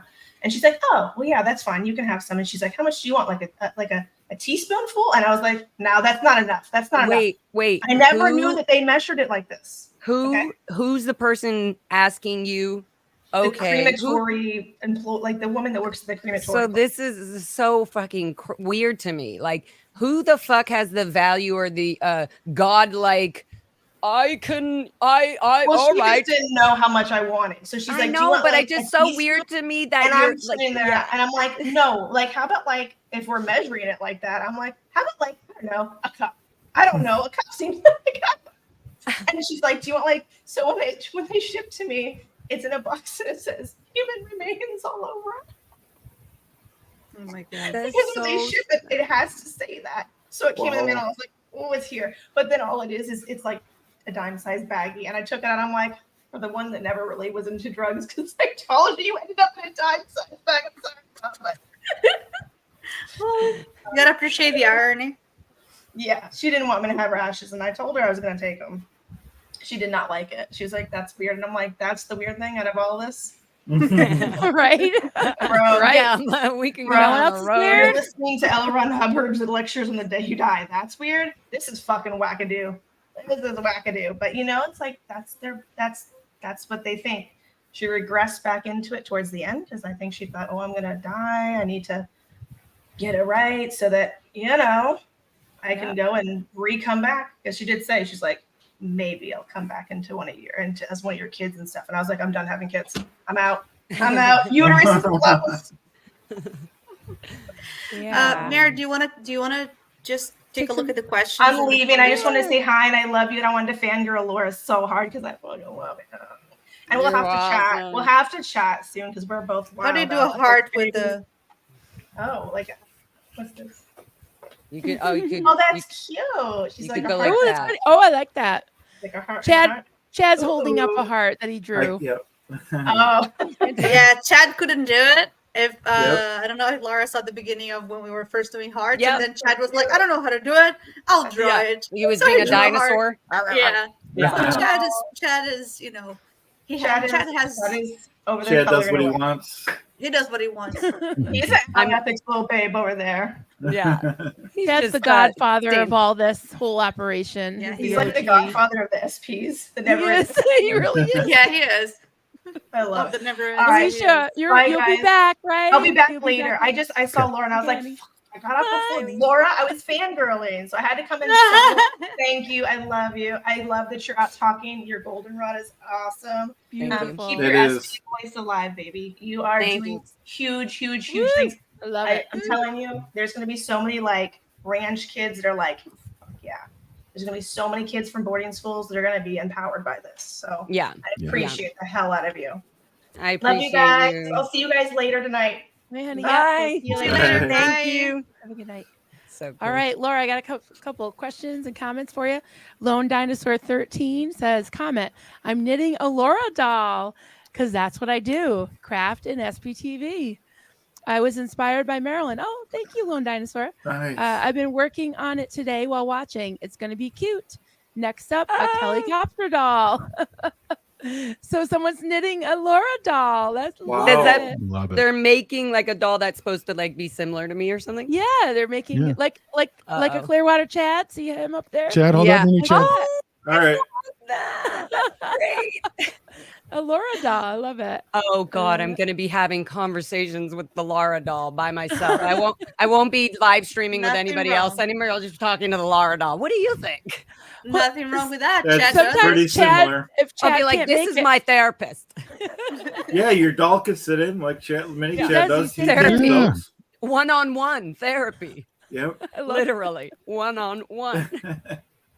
Or maybe your doll could have a chat with a two-way with They dual could stream. do comm drills. They could do Yeah. communication. Oh, They can yeah. have Oh, a whole. we could do it on the screen. They just I'll be stare like, at each long other for Staring? hours. Yeah, the TR drills. Or I'll be whatever. like Clearwater Chad flunk. And then you'll do the ashtray thing, or maybe we could do it with the bongs or something. You lift that bong. Thank you. You know that there's these TR drills that you lift, Mhm. with Oh, the yeah. ashtray. So I was like, well, this is my ashtray. Those are wild. I know. That's I funny. watched Laughing those. so Oh my hard. God. Thank I know. you, I love Bong. watching that. It's called My Scientology movie.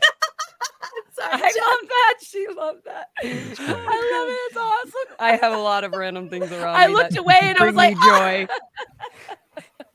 That's great. And then the other day, I was like, Mom, if you're not going to buy me flowers, I'll just buy myself. I will buy myself flowers. Nice. But I'll love buy it. Bob Ferris flowers too, Bobby. If you want to come out, we'll get lots Get of flowers waiting for flowers. you outside the Go base. Yep. And you don't have to weed them and you don't have to pick them or dig them And out. Yeah, no, you just No. have to give them a little water. That's all. that's right. No auditing So- sessions, no contact assist.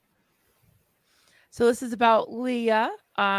Jamie Lynn, I think that Emily D. Baker covering Leah's case will do so much more enlightening for us folks as well, and more Yep. people will hear your stories.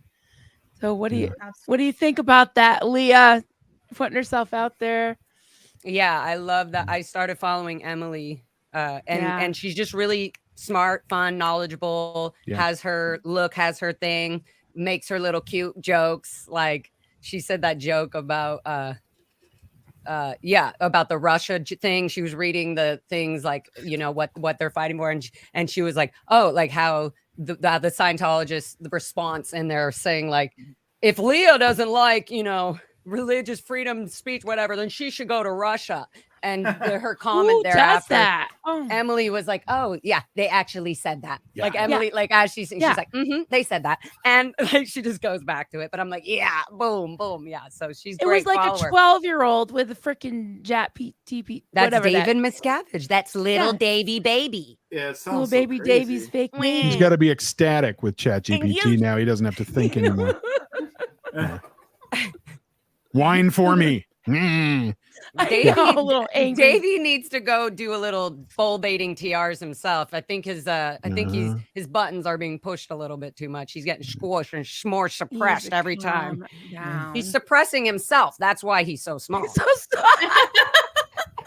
He's just constantly getting you're squishy, you're suppressing me. I'm melting. I have very little to stand on. Very little to stand on. Yeah, but we stand tall, right, Laura? Hey, la, li, la. Oh my gosh. Catherine from who wrote The Bad Cadet, Catherine Spallino. Spallino, yeah. She I don't know if you follow her on Instagram. Her and a few of my friends that I've known my whole life that were cadets in the Pack Ranch Cadet or even at no, they're all Pack Ranch cadets. But there's 4 of them, and they're all on their little girls trip in like whatever out in the mountains of Colorado, and they're all singing. They're like, "Hey la li la," like they're all singing it on the middle of nowhere, and it was just so fucking fun. That's what I heard outside this We need morning. to do a parody, like changing, because there's verses to it, right? So we need to do a parody, changing the words. for like, sure. what is And it like? the The music, price of like, a freedom. Yeah. Yeah. But we could even use Clearwater Chad's dolls and like the bobbleheads. We could do, this is what I was talking about with Mitch. We could Directed just by make Mitch, yeah. funny videos where even my vocal, because I do this a lot with my own music, but I do the vocal, like I'll be like, singing the piano part. So it'll be like down down down down down down down down down down. So we're never actually using any of the music. We're only saying it all. Hey, but then and then everybody, hey la, Praise Xenu. Here's Xenu.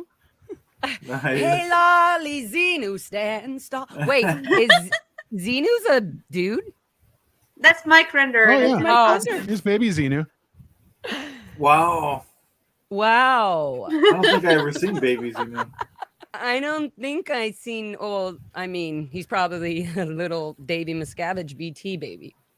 Well, this is the South. You've seen the South Park episode, right? Yeah. So which was it's so weird. I made 50 of these. Almost. Here's Xenu embracing little baby Davy. There you go. Oh my God!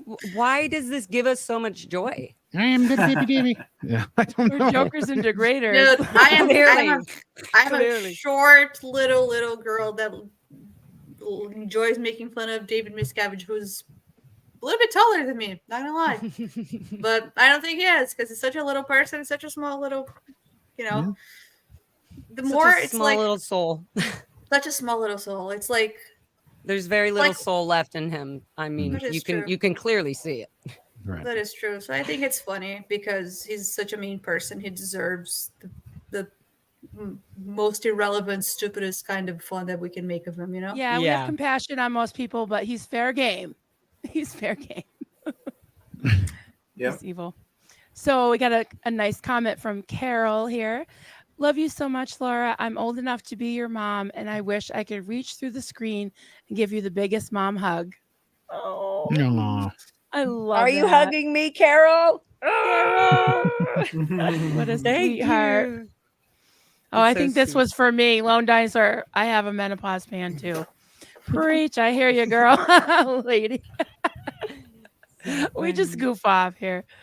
I was thinking, since I was never allowed to be a child, I was like, oh my God, maybe I'm going to get menopause early now. Because technically I'm like 60 years old in like, experience life world, right? Yeah. I mean, not mentally. I mean, but mentally I feel really old. Not old. Old isn't the word, but I'm just saying I feel like I have experienced like 70 or 60 years of my life already. And I'm like, oh, wait, I'm only 37. I'm hugging you, Laura. There you go. Yay. There you go, honey. Thank you for the support. It's so sweet. It really is so sweet. And sometimes it's a lot for us to even accept. Oh, like we kind of get shy or like, oh, thank you. So, especially if you're not used to it. Yeah, it feel right. It could feel even. I mean, it's not, and I love it, but it doesn't feel this way. It just feels because of all the fakeness and the lies. Sometimes it feels so sort of love bomby, even though it's not. Like when somebody's really, and then I'm like, okay, and then when I start to feel that, I'm like, oh, it's me thinking I should. It's me having that built-in trigger system that says like, if this person's being nice unconditionally, there must be something they're trying to get or manipulate me into. I think there's nothing wrong with being a little bit careful, For because sure. For sure. Just but still, yeah, I understand how it can be difficult for. It's difficult to accept. It's difficult to be like, how can somebody have so much just nice, real, pleasant love? And I didn't get that from the people you should have gotten it from. Right. So it feels love bombing, but it's not. I love all y'all and keep love bombing me. Bomb me with love. Yes. Absolutely. And we don't want anything in return. That's the difference, you know? No. That's what I mean. It's like, oh, okay, I'm just supposed to acknowledge it. That's all? Nothing else? Oh, please. Okay. Thanks. That's so fun. I meant to start this one, but accidentally put it on screen, but it's relevant. So if you want to read it. Laura, you were not let to be a kid when you were one. So now you are a free spirit and wild and crazy gal. You go, girl. You will never get old. Thank you. Yes. Yeah. Yep. I feel like my oldness is who I have been, sadly, like, and then who I will be even for the rest. Like what I feel is the maturity of how I'll feel probably like for the rest of my life. So whatever old is, then cool. And you can still enjoy life. Yeah. Yeah. Totally. I'll be old and be doing whatever I want to be doing. Right. Like, yeah. It's because when you were a kid, you were treated like a old Thetan or old Satan, whatever. Right. So I'm still doing fun, childish things, whatever you want to call it. And I will do that for the rest of my life because I find the utmost joy in little dolls and little crocheted things and art things and videos and making just everything. It's just like, this is what life is for. We're not supposed to be feeling like we have to be doing something all the time or saving somebody or healing something. No, life is about enjoying. Yeah, absolutely. Hey, another donation. Thank you, Brett Grace. Nice. Thank you so much. Just a reminder, everybody, welcome everybody who's joining from the other streams. On the other way. Don't cross the streams. Don't cross the streams. Next to Laura, there's a beautiful QR code there that if you have a couple bucks that you can spare to help Liz Ferris, you can just point your phone in that direction and throw a couple bucks her way. And we're asking 20 or 100. Yeah, I mean, if you all have the money, fun. Just do it because donate what you can.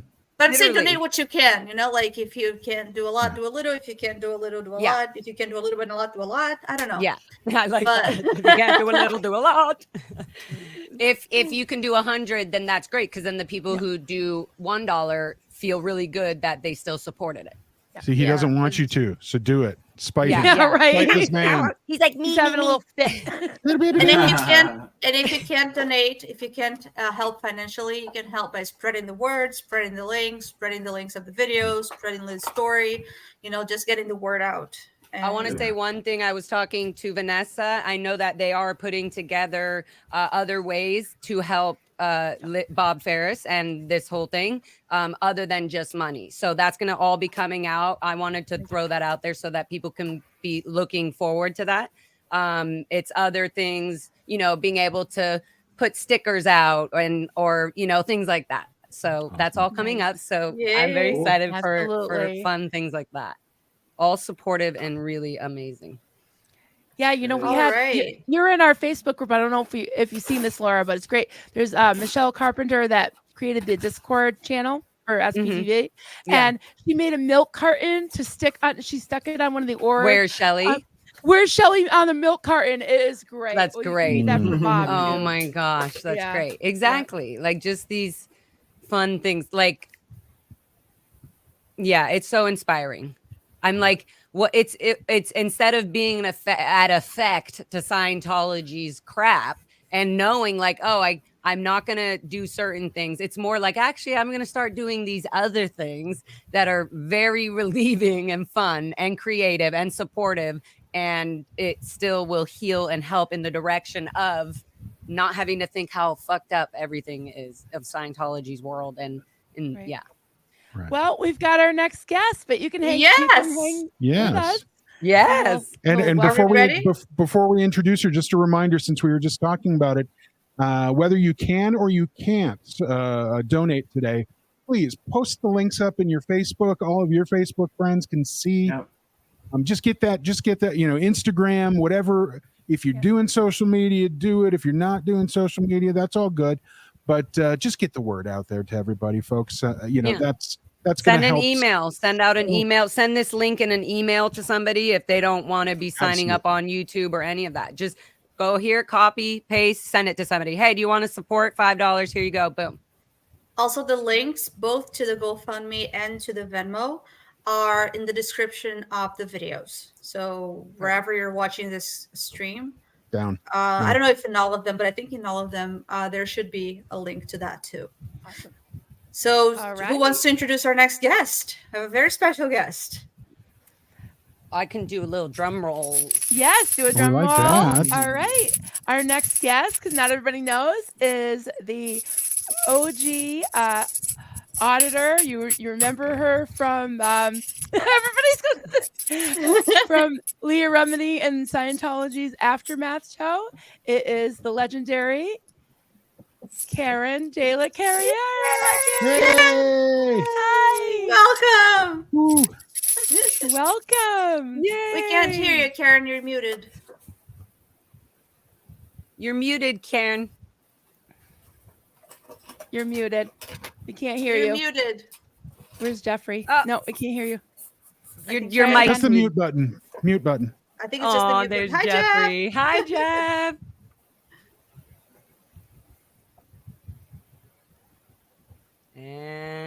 And 3, 2, 1. Yeah, drum roll. Almost unmuted. Oh, it's that button. It's your button, Marilyn. What? I thought it was. I don't know. Jeff was touching the button? same button. No. Yeah, he was touching the same. Jeff was touching the same button. Do you have the same mic as me? It might be Oh, that yeah, little that button. button, Is that there a button. red? That Is one. there a red light? Try it. Maybe. Oh, these pesky Shure mics. The Like you AA don't Ron have mic. one. At least the tamarina is matching Karen's beautiful I shirt. tried to unmute her from here, and it said I couldn't You unmute can't. her. You can't because Okay. she muted on her end. Now Cute. is there a There you little go. red button? There you on go. the mic? There you go. Yay. You're on. You're good. Karen. Karen, you're good. Thank you for the welcome. Thank you. Thank you. Just to put one thing aside, I am not an auditor, and I have not audited in. Oh, 10 not years. now. Oh, no. Oh, Way back Historically. when. Historically. Oh no, you no, are- we know that. Correct. We know that. Historically, yes. Yes. And you were one of the top auditors. ever. Yeah, I was one of 8 people on planet Earth that ever trained up to Class 12 CS. But Right, what does that right. mean? I don't know. You We- tell us. Well, I've done over 500 videos, and the one thing that I tell you is you can get a momentary, temporary gain where you go, wow, but it's transient. It's temporary. It doesn't last the test of time.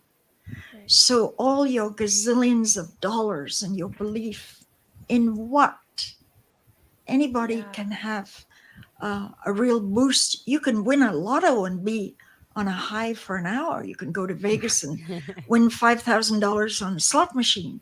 You will get a high. You will feel glorious. Does that give you sustainability in the long duration? Anyway, I don't. this is about Bob Ferris. And this is But this I wanna is get- Karen, it's so important because It Bob is. Ferris's mind and his mind of belief is in a prison. And it is because of him believing that Scientology's technology is so healing and therapeutic that if he feels shitty or he does want to step out those gold base and talk to his daughter really quick and just tell her, hey, you're being 1-1 and I can't be a part of that or whatever, he can't. It's actually out ethics for him to be wanting to have a beautiful conversation or just a healthy conversation with with his daughter. And it's because of the year long, all his lifetime being programmed under bullshit beliefs that he's going to get some longevity, long-term relief, and long-term freedom. Right. Well spoken, Lara. Perfect. Absolutely Very perfect. good. The word is indoctrination. Your mind is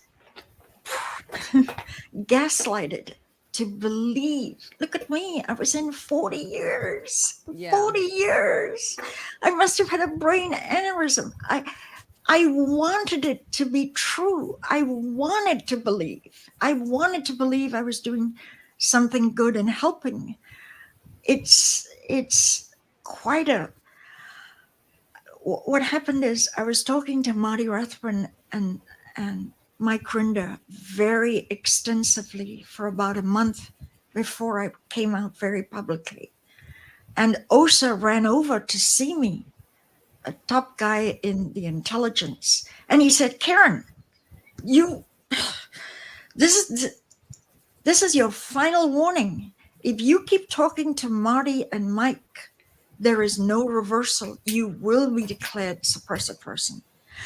And I said, how do you know I'm talking to Marty and Mike? Are you stealing phone records? And he was evasive and he said, I said, Marty's in Texas, Mark Rinder's in Florida. How the hell do you know what private conversations I'm having? And he said, we have private and PIs, and he was running around the bush. And sure enough, I kept talking to Marty and Mike. And a few days later, SB declared, a very tame SB declared, oh, she was interpolative and she shouted and she yelled and they should have been on the ship with L. Ron Hubbard. When he exploded, the whole ship could practically shake. Janice was saying that exact thing. Like her job as a messenger, she felt was just to not make L. Ron Hubbard, like don't let anything on his lines that's going to make him get angry. Yeah, he had a short trigger and he would explode, absolutely explode. So my SB declare said, oh, she yells. And years later, in part of the programs they ran on me, remember, I came out years ago, for 10 years ago, when I was front and central to their cannon fire.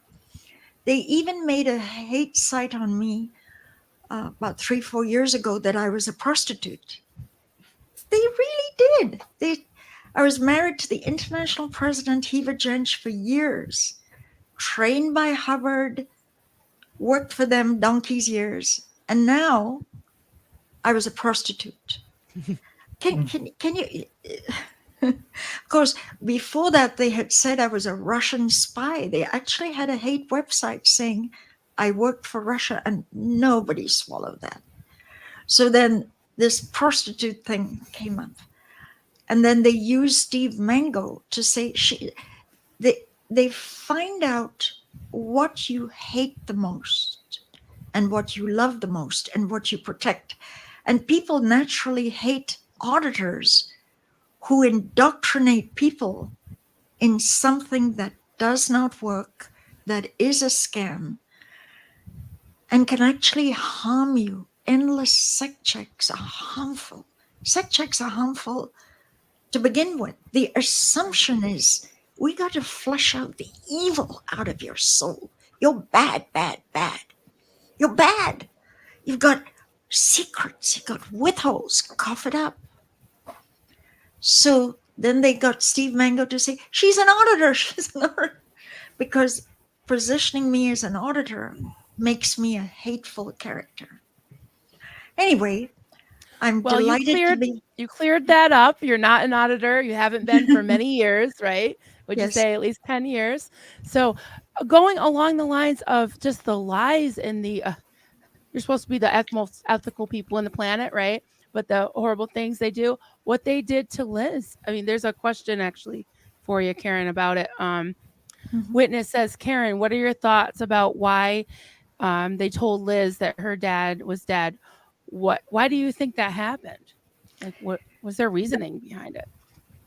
You know, I have a lot of good stuff to answer questions. Did you know that I worked for Office of Special Affairs for 5.5 years? I wasn't in their deadly intelligence fig. I was basically a secretary to Heber. I was an assistant to the president, booking shows for him to go on the air and talk to religious leaders. So I was in a kind of mellowed out tame, but I was at OSA. And I will tell you from the OSA viewpoint why they lied that her father was dead. Scientology will do anything to hang on to staff. And they don't give a hoot in hell about family bonds. Family means nothing to them. It's aberrated, actually, to have such a dependency to really love somebody so much that you are relying, like if something sad happens to them, that you physically get an emotional HENR reaction, then that's actually negative. That's actually a weak point, to be so close and connected to somebody. Absolutely. Absolutely. Scientology is a love only me cult. We are your mom. We are your dad. We are your mentors. We are your power line. We. We are your courts. We are your ethics. We're your justice. We're your own personal fucking ethics. Spot on. So, lying that she doesn't have a father and that he passed is just meh. Yeah. No big deal. They it's very unfair when you have a conscience to fight against $1 billion, $3 billion cult that has no conscience. There is no, these 150 guys working at OSA Inn, they don't have sleepless nights. They don't think, wait a moment, we signed a billion-year pledge for religious reasons. We thought we were helping the planet, but we are sabotaging relationships, killing family bonds. We are slicing and executing that which is so dear to people's hearts. They don't think like that. They can sleep. There is no conscience. And part of the indoctrination you get when you're in for that long is not to have that kind of feeling of a conscience. Right. So if they're probably watching, because you're on here and Laura's on here, if they're watching right now, what do you think is going through their head? What you mean? What are they thinking? Well, in a way, yeah. Like it's not penetrating at all, huh? No. I mean, hopefully someday. You said what is going through their head. That's the answer. Okay. It just goes right through their head. Their SP. Look, the SPs are quacking. They just suppressive, more suppressive action. Anything you say against the cult publicly is deemed a high crime, a high suppressive action. So it's bundled up with a nice red bow. Laura, Karen, flaming SPs. They don't feel attacked. They just feel vengeance. Now, what hate page can we make on Laura and Karen? Now, what can we do to depopularize them, to make other people pay less attention because they're fair game, right? Well, they've done this to me for 10 years, so I'm alive and well and thriving. I'm probably the happiest I've ever been. You know, I wake up in the morning and I make an affirmation. And I'll tell you, I tell myself, today no one or anything is going to knock me off my beautiful state, because I'm happy, I'm joyful. I rescue animals as a high priority. My animals gave me the therapy to leave all that behind. So my postulate in the morning is nothing, no one, no matter what they post on me, no matter who yells, nothing is going to bump me off my beauty. It's a kind of a meditation. And I maintain my beautiful state. I don't know if you can tell, I'm joyful and I'm happy. And they can Oh, sir. And you've been helping a lot of the second gens and being a stand-in mama to them. And here's one right on the screen here. And there's Vanessa that just wrote in. Degraded Daughters of Dianetics. Love our fellow rescue mama. You are the sweetest woman, Karen. Thank you and Jeff for opening yourselves up to attack for us second gens to be free. We heart you. V from Vanessa. Thank you, Vanessa. Love you. I just want to tell you that my greatest shame in life, this is not going to knock me off my beautiful state, but one of my greatest shames in life is that I had a child in the cult and brought up a second gen who was dead at 27. But oh my God, you can't imagine how it feels to be a mom that gives birth and raises a child in that. I'm much harder on myself on that than anyone can be critical of me. Please know that he was dead at 27 because the cult cut him off from me totally. I was speaking up, you see. I was revealing their dark secret places. And when we sat with the coroner, Jeffrey and I, the coroner said, Karen, a $20 antibiotic could have saved his life. And I said, but I wasn't allowed to be a mom to get him the $20 antibiotic. So the cult had so much, they sent him off to Dallas, Fort Worth to get him out of Los Angeles so that I couldn't connect with him. And he was dead at 27. That's the penalty I paid. And now I can't tell you my empathy for second gen because my son was one of them. It's not something that can be looked on lightly. It's horrific. But second gen are rising. That's right. And they're a force. They are a force. And Karen, we have someone anonymous, but that knew your son. Hi, Karen. I live in LA. I knew your son before he died. He was a great guy. I'm so sorry for your loss. So he did make his mark in the world. Yeah. Wow. Thank you kindly for that. Laura, your tears really move me. I can't tell you how. I can't tell you how I'm moved. You are just darling there. That show I did, which people like Kramer and others use, that show that Laura and I did. Over the Rainbow. Over the Rainbow. It was to talk about Alexander and how they shanghaied him away from me.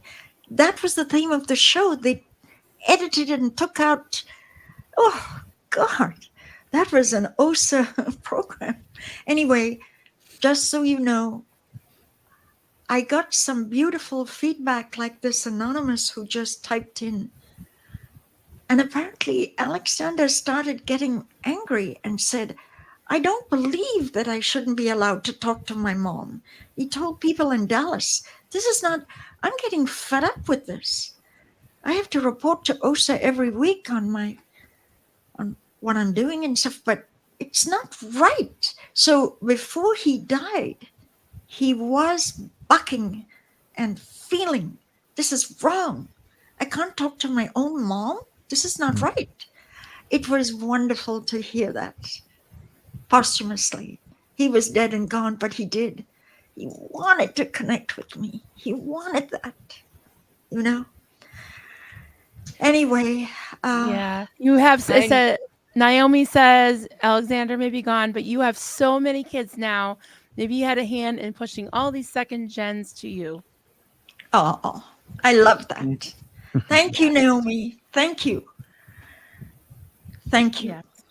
The second gens should know that there is nothing that I wouldn't do to help on any help needed. Where do I send the donation to? I need to send a generous donation to Liz on the Bob Ferris thing. How do I just go to PayPal? Vanessa, so we have the GoFundMe. Yeah, you do the GoFundMe. Vanessa's probably listening in. Vanessa, send me the link, and I'm going to do that. Listen, And love to all Karen, of you. Yes. And there's this little QR code right here. Oh, yes. There. Exactly. Yes. And that's the actual GoFunding. That's because we don't want to take the super chats or anything. We're sending all the money to that. Good. All to the page. Good. Yeah, to that Good. GoFundMe. And Good. Karen, I also knew your son very well. Oh, Laura. And I worked under him when I was demoted from CMO, where I was on the Lisa McPherson case. I was being a messenger for all the execs at the time that were on the case in Florida during that. And so I was demoted. I mean, I was demoted. Yeah. But when I was on the EPF, when I first got to when I first got to Florida to join the official Sea Org, he was the one that was running every time I got demoted back to the category B EPF or anything, I was always working under him and with him. And then eventually they put me on post under Fernando and him as the public areas cleaner at the Fort Harrison. Oh. So I got to know him really well, and we would joke, and he kind of, I think, had like a little crush on me or something. We would flirt like very sweetly. He was always so sweet. He never once got mad at me. Fernando got mad at me a few times. Never him. He was kind of just like so light and so great. And then that's why I'm so sensitive about this. Yeah. Because there's, Yeah. Oh, Laura, I never knew any of that, but it was just lovely to hear. That was just that touched my heart. I do want to tell you, I'm going to sign off in the next 2-3 minutes. We have Amy Scobie coming in, so we can try to sign up too. do the exchange. I'll say hi to Amy before. Sure. Amy remembered me well. I think just bring Amy in then, and then everybody else can talk for a second. Yeah. Oh my gosh. Amy Scobie. Hi, Amy. Hi, everyone. Hi, Amy. I hope you can hear me. Amy. Yes. Hi, Amy. Hi, Karen. I've been listening to all of you. Oh my God. Which way am I turning? Okay. 1 second. Come here. He's like jumping. Okay. She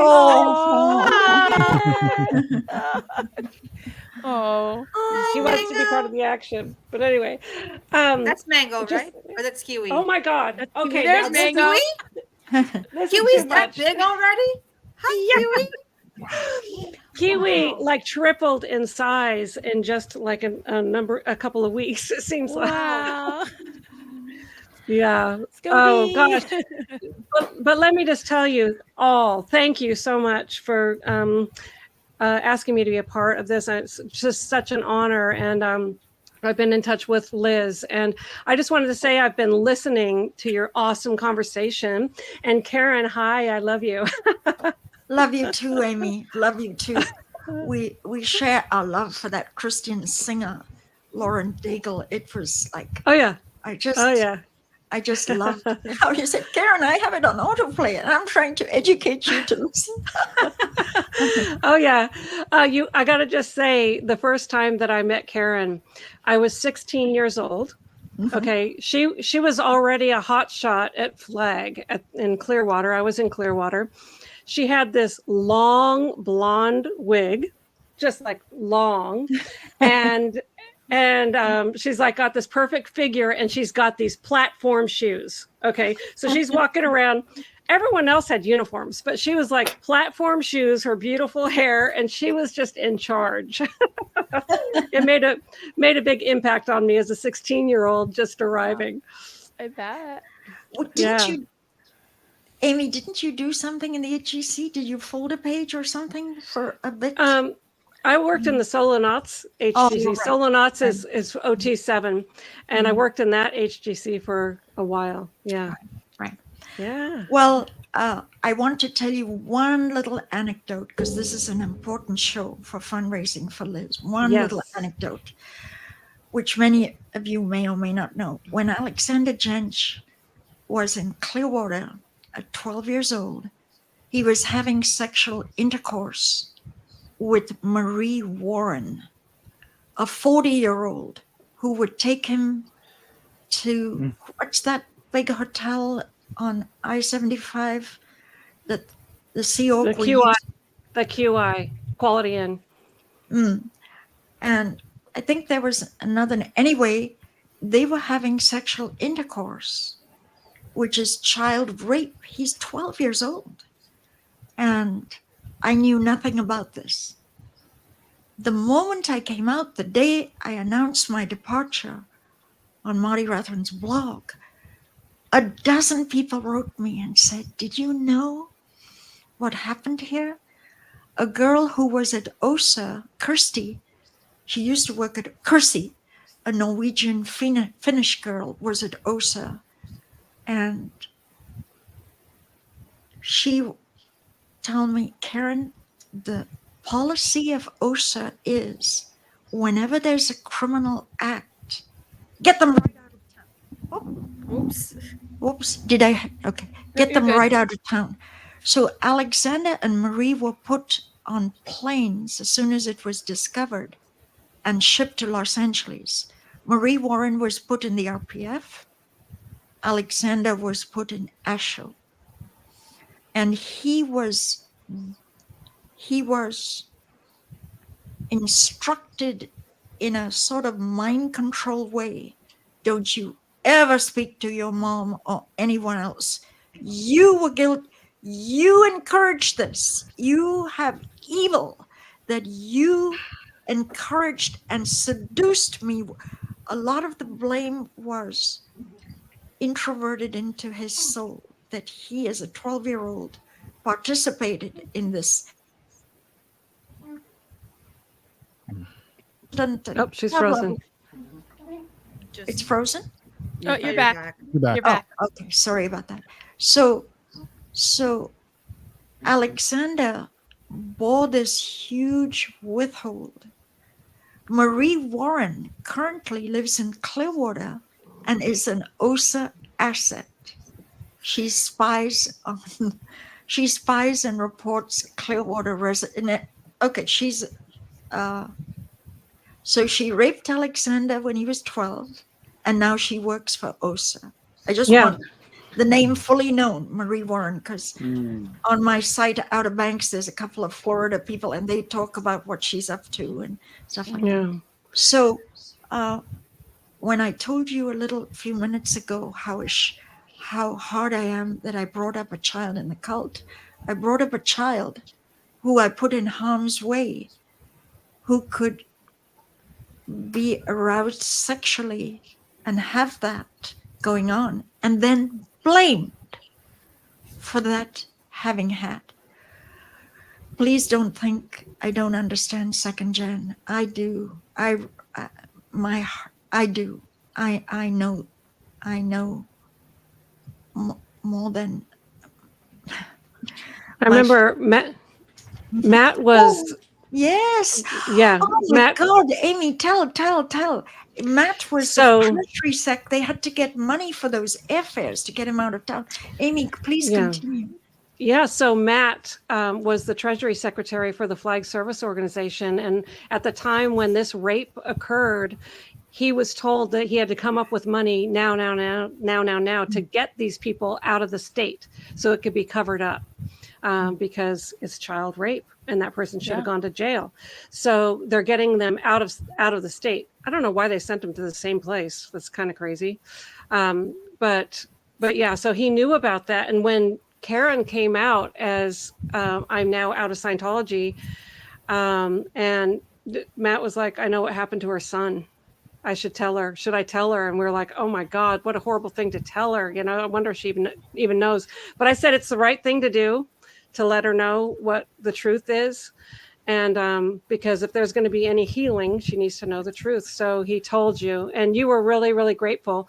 And I didn't know that a lot of other people were telling you as well. Yeah.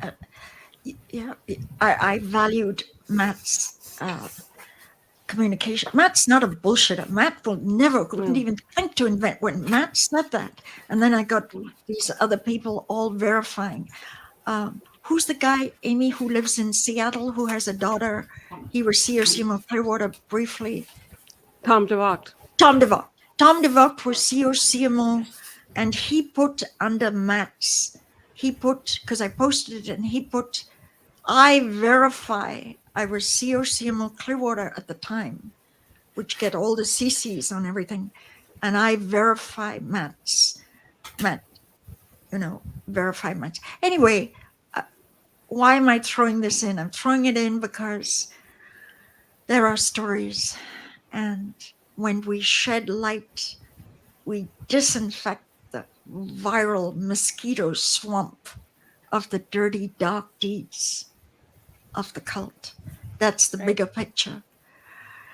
Yep. Lots of, Liz, lots of support to you. We've got to get him out of there. Next time I'm on the air, I'll tell you what happened to me when I was in prison 6 months in base where Bob Ferris is. I want to give you some insight on that prison camp. Well, Amy was there for donkey's years, so she's the speaker. Listen, love to all of you. Yes, thank you so much. Thank you very much. Great to see you. Thank you. Bye, Karen. Bye. Bye. Bye. Well, Can you back. bump me off? Can you bump me Yeah, off? I'm not sure how to do it. Liz is back just to say bye to you. Oh, I was gonna say get away. We want to add her Okay, back just to say in. bye. Add her back in. Bye, Add her Karen. Bye. Bye, Karen. Bye. I'll be Wow. right back, you guys. I'll be Sure. right Okay. back. I'll be right here. Hey, Yeah, Miss it sounds like Laura. this. Liz is coming to, whenever they need a Welcome break. Liz back. comes Yeah, back. we just rotate. We just rotate. So just wanted to put up this comment, Granberry, to you all. This is a great show and cause. Go second gens. That's right. Go second gens. Absolutely. Amy, you're muted. I did that on purpose. Oh, my the dogs are dogs fighting. I do that all the time. And then I forget, and I've said something really brilliant. No, I'm kidding. So what is a second generation? Like my mom got me into Scientology. Am I a second generation? I would think so. How old were you? Technically, yes. Like I Were you a wasn't minor? born in it. Do you? Yeah, I was 14. I would consider Then it yes. a second gen. Yeah, Yes, 'cause you didn't- Janice is a second generation.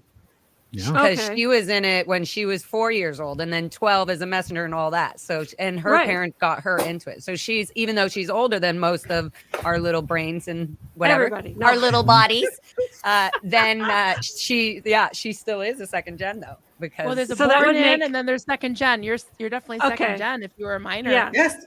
Yeah. So I'm a second. Oh my gosh. So I'm a second gen. I love all you second gens.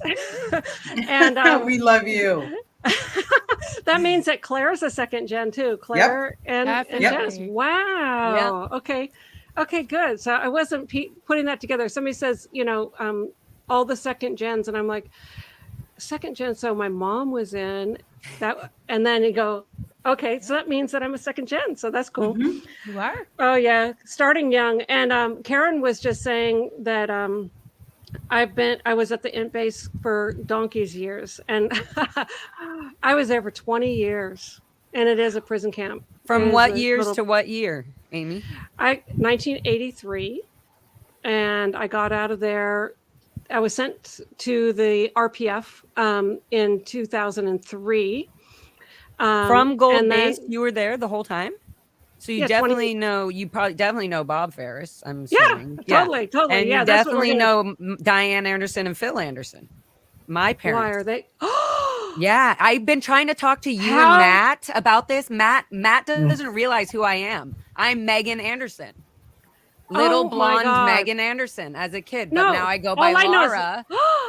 Laura No way. FM, because that's my real first name. When I found out when I went to go get my social security, it's not Megan Laura Anderson, it's Laura Megan Anderson. So when No I was out, way. learning my new life, I was like, oh, because my drummer was making fun, being like, Lara.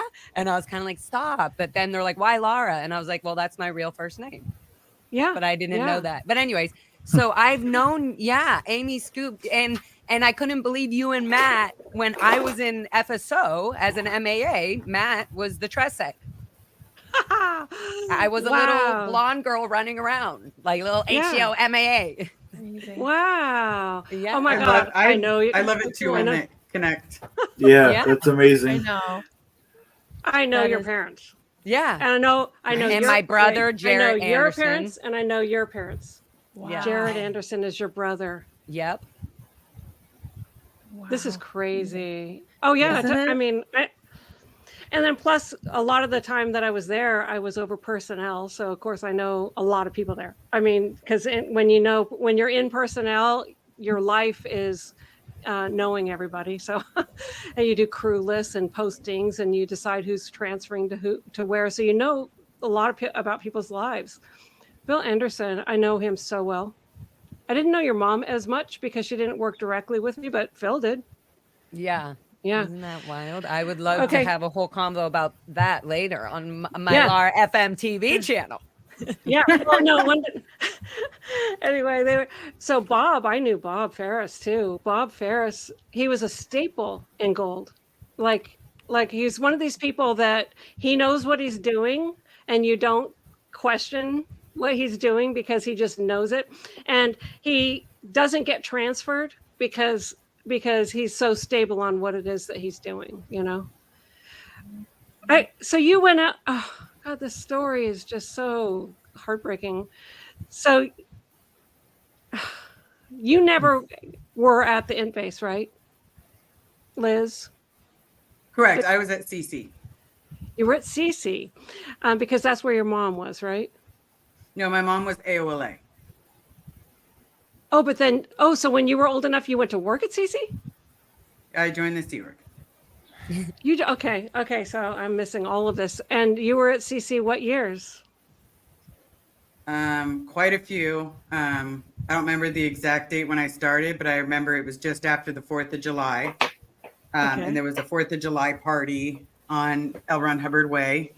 And I was very young, like very. And then I stayed till I was 20. So what year did you leave? I left right before my 20th or right after my 20th birthday. It was September 2002, 2000 even. Why am I thinking 22? So I would have been the Watchdog Committee member over Celebrity Center while you were there, while you were in Celebrity Center. Yeah. So did you know Yes, that ma'am. I was? No, I didn't. You didn't. I You didn't. know? But I did. You know that there was a flap in 2000 where someone tried to jump off the roof? That's me.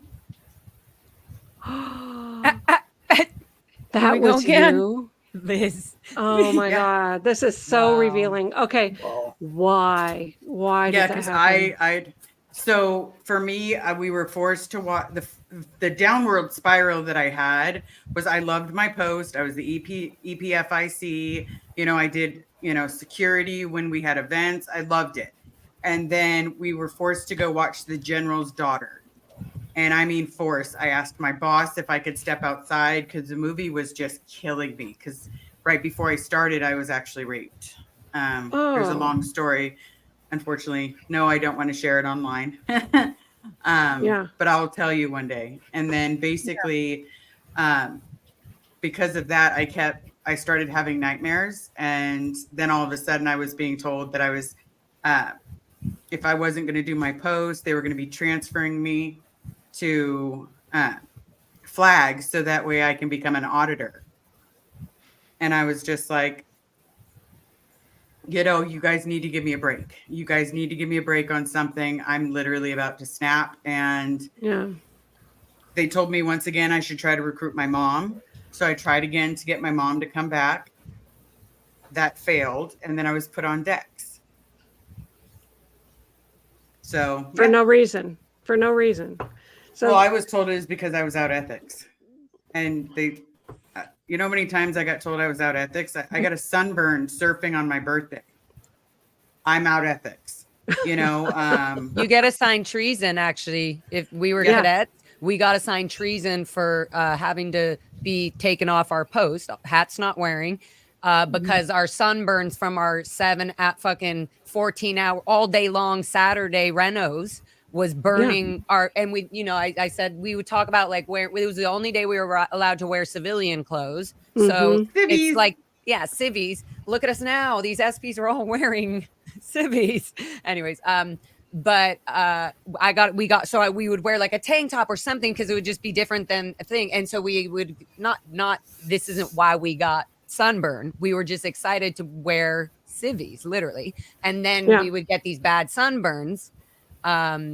So much that like Lauren Hollander's skin was blistering one time. She was in like excruciating pain, and she had to do she had to do treason. I've had to do treason for being so sunburned. I had to be isolated, like, because I'm now decided, because I chose to be out first dynamic by not making sure that I wore something to cover myself.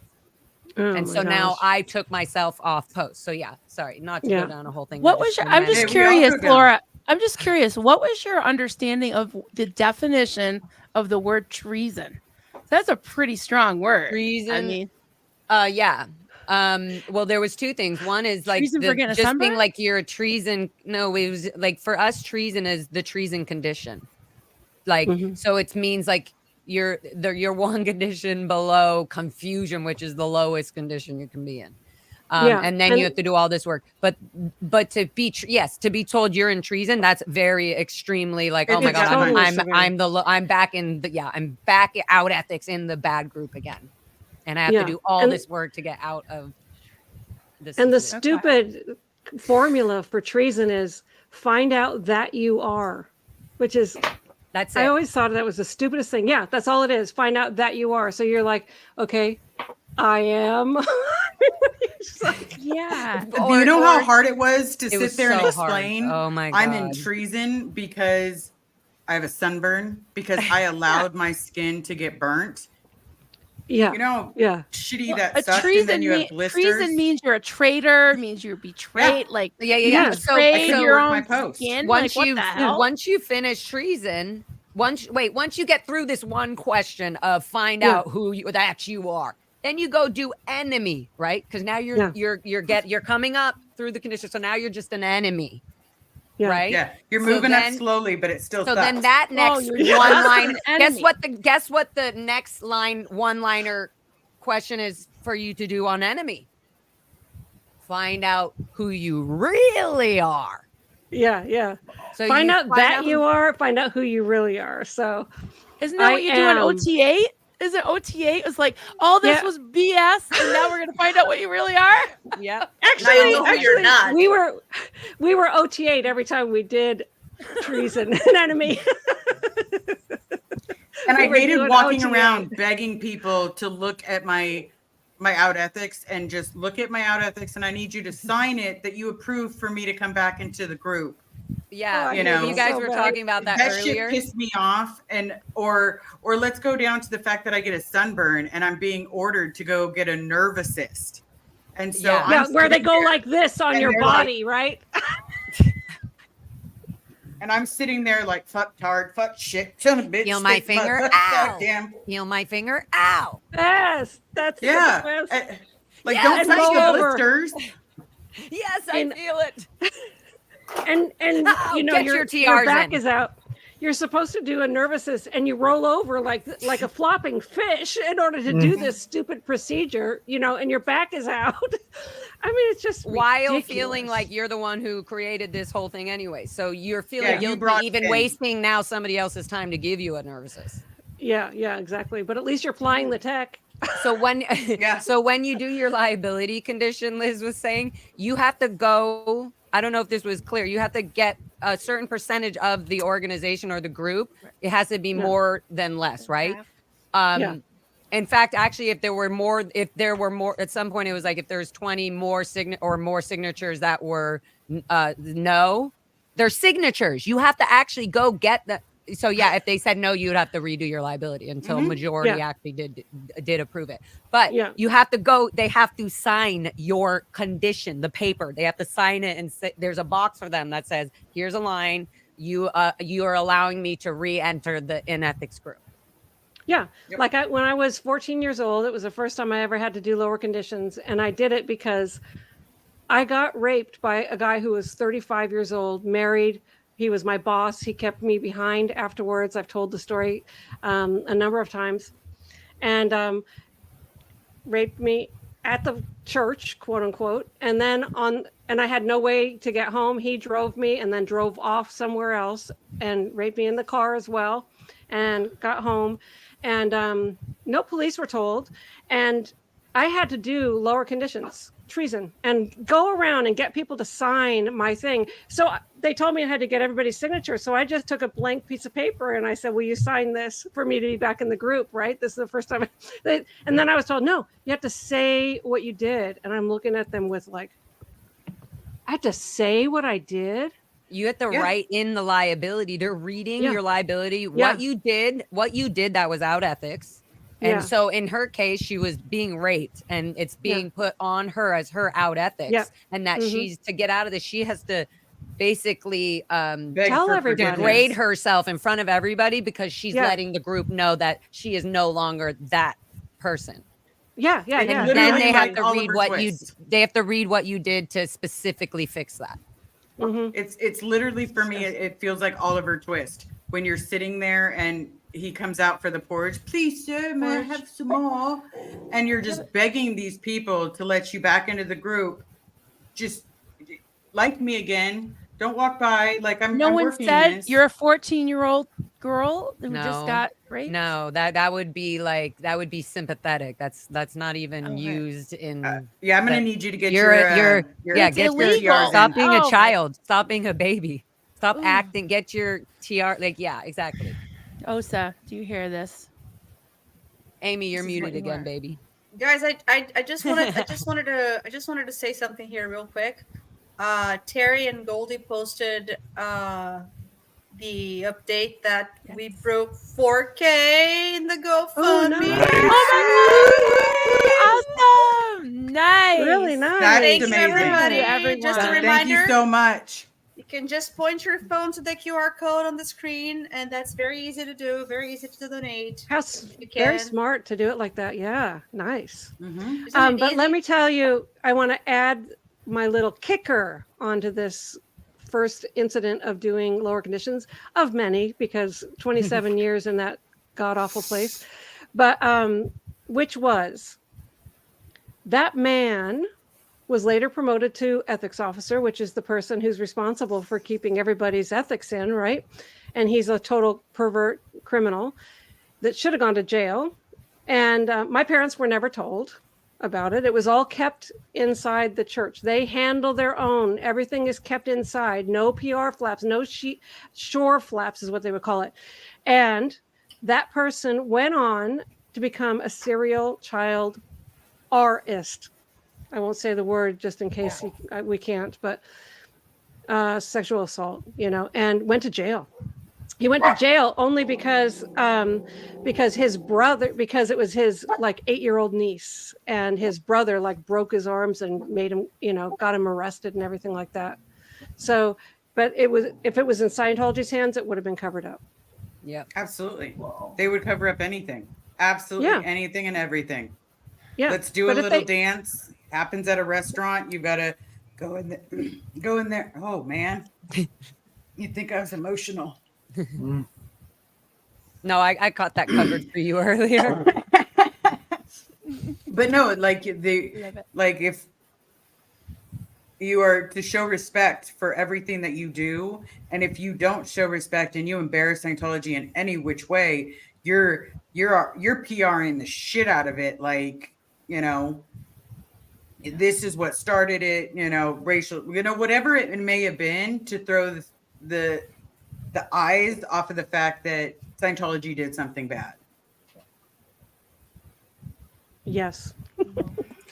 Mm-hmm. That's exactly right. Oh, I don't know why their PR is so important when it's in the toilet all the time. I mean, you would think that, like, because they do all these things for on account of their PR, but their PR is just the worst ever, you know? And it's because they cover up crimes, and they have policies like tell children that their parents are dead. I mean, what the hell? So how did this actually start, Liz? Like, me, like deciding to go on this journey, getting the phone call asking for when I was going to make a payment on his freeloader debt. I'm like, I'm kind of confused. And they're like, do you know where he is? And I'm like, dead. And then there was a click. It literally was just two things: pay freeloader, you know, do you know where he is? And then dead, click. Like, I honest to God thought he was just swimming with the fishies, dead. No, that's not true. I thought he was buried on gold. Right. That's so that was crazy. my I was gonna ask, you thought he was buried at gold? Like that, like he has like a stone or something there, and they're further. I didn't know. Okay. I just figured it was like, you know, because maybe a piece of paper that said his name, like a flag, because they don't spend a lot of money on the crew. Right. So I just thought he was buried near a tree, like they had a cemetery there or something. Oh my God. Okay, so now that they're calling you, asking you about freeloader would mean that he took off, right? Like he was somehow was out of there. I didn't know that. I thought it was just someone fucked up and they were calling about his freeloader debt. So it was more along the lines of, okay, so do I pay this? Have their collection policies changed? Like, I thought you're only supposed to collect from the person, not their family, but maybe something has changed. And then all of a sudden I'm like, you know what? I sat on it for a day or two. And then I messaged Claire and I'm like, has the freeloader debt policy changed? You know, and, you know, do you know Bob Ferris or Robert Ferris? He went by Bob, you know, and then of course I know Bob. And what do you mean freeloader debt changed? And she started the bombardment of letting me know that he was alive in 2005. So how can he die in 2004 if he was alive in 2005? That's right. And then that did okay, we're doing welfare check after welfare check after welfare check. And I want to see my dad. I want to see everybody's parent. Like, you can explain to me why you thought it was okay for your family and your daughter to be told that you were dead. Like, this is for the greater good. Like, I don't, like, it's unbelievable. I don't get the purpose, because I believed what they said was gospel, even though the whole, if it's not written, it's not true. It's more along the lines of, this is how I grew up. This is how I believed. I still believed up until I was 40 that the cans may not work, but the study tech fucking works. Like, that's golden, on point. And it wasn't until it was pointed out you can't believe in something without believing in all of it. And then that hit me like a ton of bricks. Also, the Leah Remini show, you know, let's be real, finding out there was more than just you going through the torture. Oh my God. You know, that actually opened up a lot of people's eyes, like, wow, I'm not the only one. Yeah. You know, because that's what got me. Like, I can't tell you how many times I justified it, you know, after being told to dig a hole and my body should fit in it, and looking around and it's only me and I'm right behind. So I'm behind the new birthing center at CC in that little like 10-foot area. And I'm thinking nobody's ever going to find my body. I'm digging my own grave. Like, why would I need to fit in it? You know, that doesn't make sense. And I thought I was the only one that had ever been told to dig a hole. Oh my God. Like in that moment, I justified it. And then the more I listened to everybody else, the more dig a hole, dig a hole, dig a hole. We all got told to dig a hole, and we all had to go through it. Yeah. And we all have little tortures that we've justified in our head, and thank God for therapy. I'm working through it. Yeah. Because when I found out that it wasn't real, we had 2 nervous breakdowns. Mhm. Just the last one really did me in. Right. I can imagine. Oh my gosh. They specialize in messing with people. Like they say that they're the authority on the mind. Yeah, authority on messing people's minds up. You know? Yeah. Because I mean I did all the way through OT7, right? Which is where you're auditing these body thetans for hundreds and hundreds and hundreds of hours for years. Okay, if that doesn't make you, I mean, I could just scream right now talking about it. Just stop doing this to people. They don't have the authority on the mind. It messes you up so much. You're constantly thinking that there's all these things around you, on you, causing problems, giving you bad ideas. It's just nuts. It's completely nuts. And it's just like, it took But we so believed long it. to, oh my God. Oh my God. Yeah. You know? Yeah. So finding You know, out the that it other wasn't- thing, the other thing also, I mean, we believed it, but like our belief system starts from, I was going to talk about the study tech. Like even the study tech is already lying to us. The way that we're supposed to be clearing a word, or the fact that because we're committing overts, it's because we went by misunderstood words. Things like this. Yeah. So we were made to believe this whole system from a child, from Yeah. you know, so we think, oh, maybe my dad is buried at gold, and you know, it's okay, it's just a body, and you know, he's in the Sea Org. So like there's ways that we think that possibly this is right, and I'm not being lied to my whole life. Yeah. Yeah. Yeah. And then when you find out it's a lie your whole life, then You it's literally like, have a fucking panic attack. That's exactly what happens. You're You like, have to restart your brain all over again. You know, it's yeah. the weirdest. So what's real? It's, yeah. Mhm. What's real? And, you know, and what do I think about things? What do I think about things? Not was I indoctrinated about things, or what told to think about things? What do I actually think? You know? yeah, And, what is actually true for me? What do I actually think Right. is real, and what do I disagree with, whether it was Scientology or not? Yeah. What yeah, is really exactly. true for me? What's true for you is true for you. Thank you. Yeah. Well, they Has don't anybody practice else- that at all. True. Has anybody else, like, you go to a fair, you go to like, I don't care, like a football game, baseball game, and and you see the military's walking out, and then you hear left, Left, right, left. and all of a To the sudden you find rear, yourself march. like nearly doing the Yep. about face, like You know I'm what? I all- was loading a car when I heard this, and I remembered, oh my God, because I was loading this car, like getting all this. I was like working. It was so hot, and I was just like, just get it done. And I was like, just remembering, like, this is the way we would think this year. Like, it's hard work, but just get it done. And and hold your body straight, shoulders back. And so I was just like, okay, we're almost done. Just load the car. And I remember I was thinking about like, just be a marcher, just be a soldier, push through. And I remembered for like 5 minutes, I was thinking, oh my God, we used to compete on who could keep up with left face, right face, to the rear march, forwards. You know, like we would be drilling each other to see who would be like, nope. Thrown off. Yeah, you're not doing about face properly. You have to have your foot like this. You know, we would really be like, what was the reason for this? What is this? What is this to for? get you to conform. It's to get you to conform. To be in this it's to get- machine every day. You're not worrying about the news or the weather of the day. You're worrying if I'm marching correctly. Yeah, yeah. It's like a stimulus. Somebody has. I'm sorry. Somebody had the speakers. Was it Amy? Not I don't me. No, not me. It's like a stimulus response. They're trying to get you to be a robot, like a stimulus response. You comply to an order without thinking about it. Yep. So, which is what drill they it do in, in drill use it of the training drills. They make you, Chad, your Clearwater doll, Chad.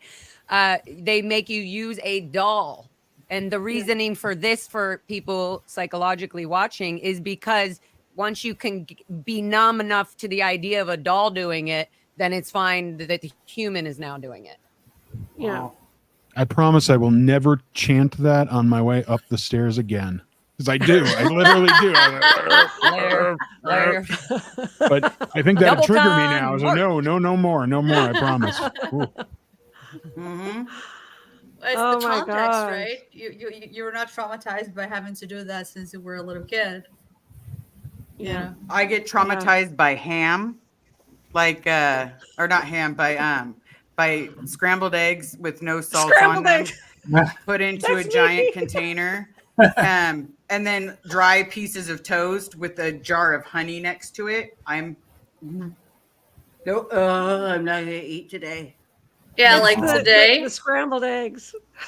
Not Can't do scrambled eggs, but today I sent a picture in the group, and then I felt like I don't know if this is triggering for Liz or not, so I apologize if it was, because I had rice and beans for lunch, and I sent a picture of, like, in honor of Sea Org Day, I'm having rice and beans, and then I said, well, actually, it's because I'm Brazilian, so that's like a staple here. I eat rice and beans every day, and also because my mom made feijoada, which is like beans. It's a bean dish, Brazilian bean dish, on Thursday, and I'm too lazy to cook, and I don't like cooking, so I've been eating rice and beans for 3 days. Leftovers. Well, here, let me give you a heads up.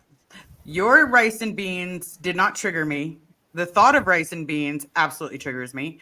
But if you'd actually seen the rice that we got, it looks different, and right? the beans, it's like, think of like dog food.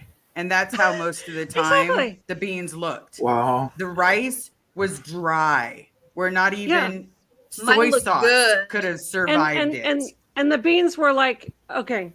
So see, I say all the time, you know, when I was leaving, I was only fed for like 2 months rice and beans for breakfast, lunch, and dinner. And people are like, I like rice and beans. It's not like that.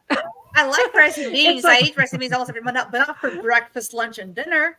For lunch. And not dried out rice and it beans. was- Yeah. No. Right. And it was a punishment. So it would be like slop, you know, put on a runny slop on a plate. And I would squeeze mayonnaise into it to make it taste like something, you know.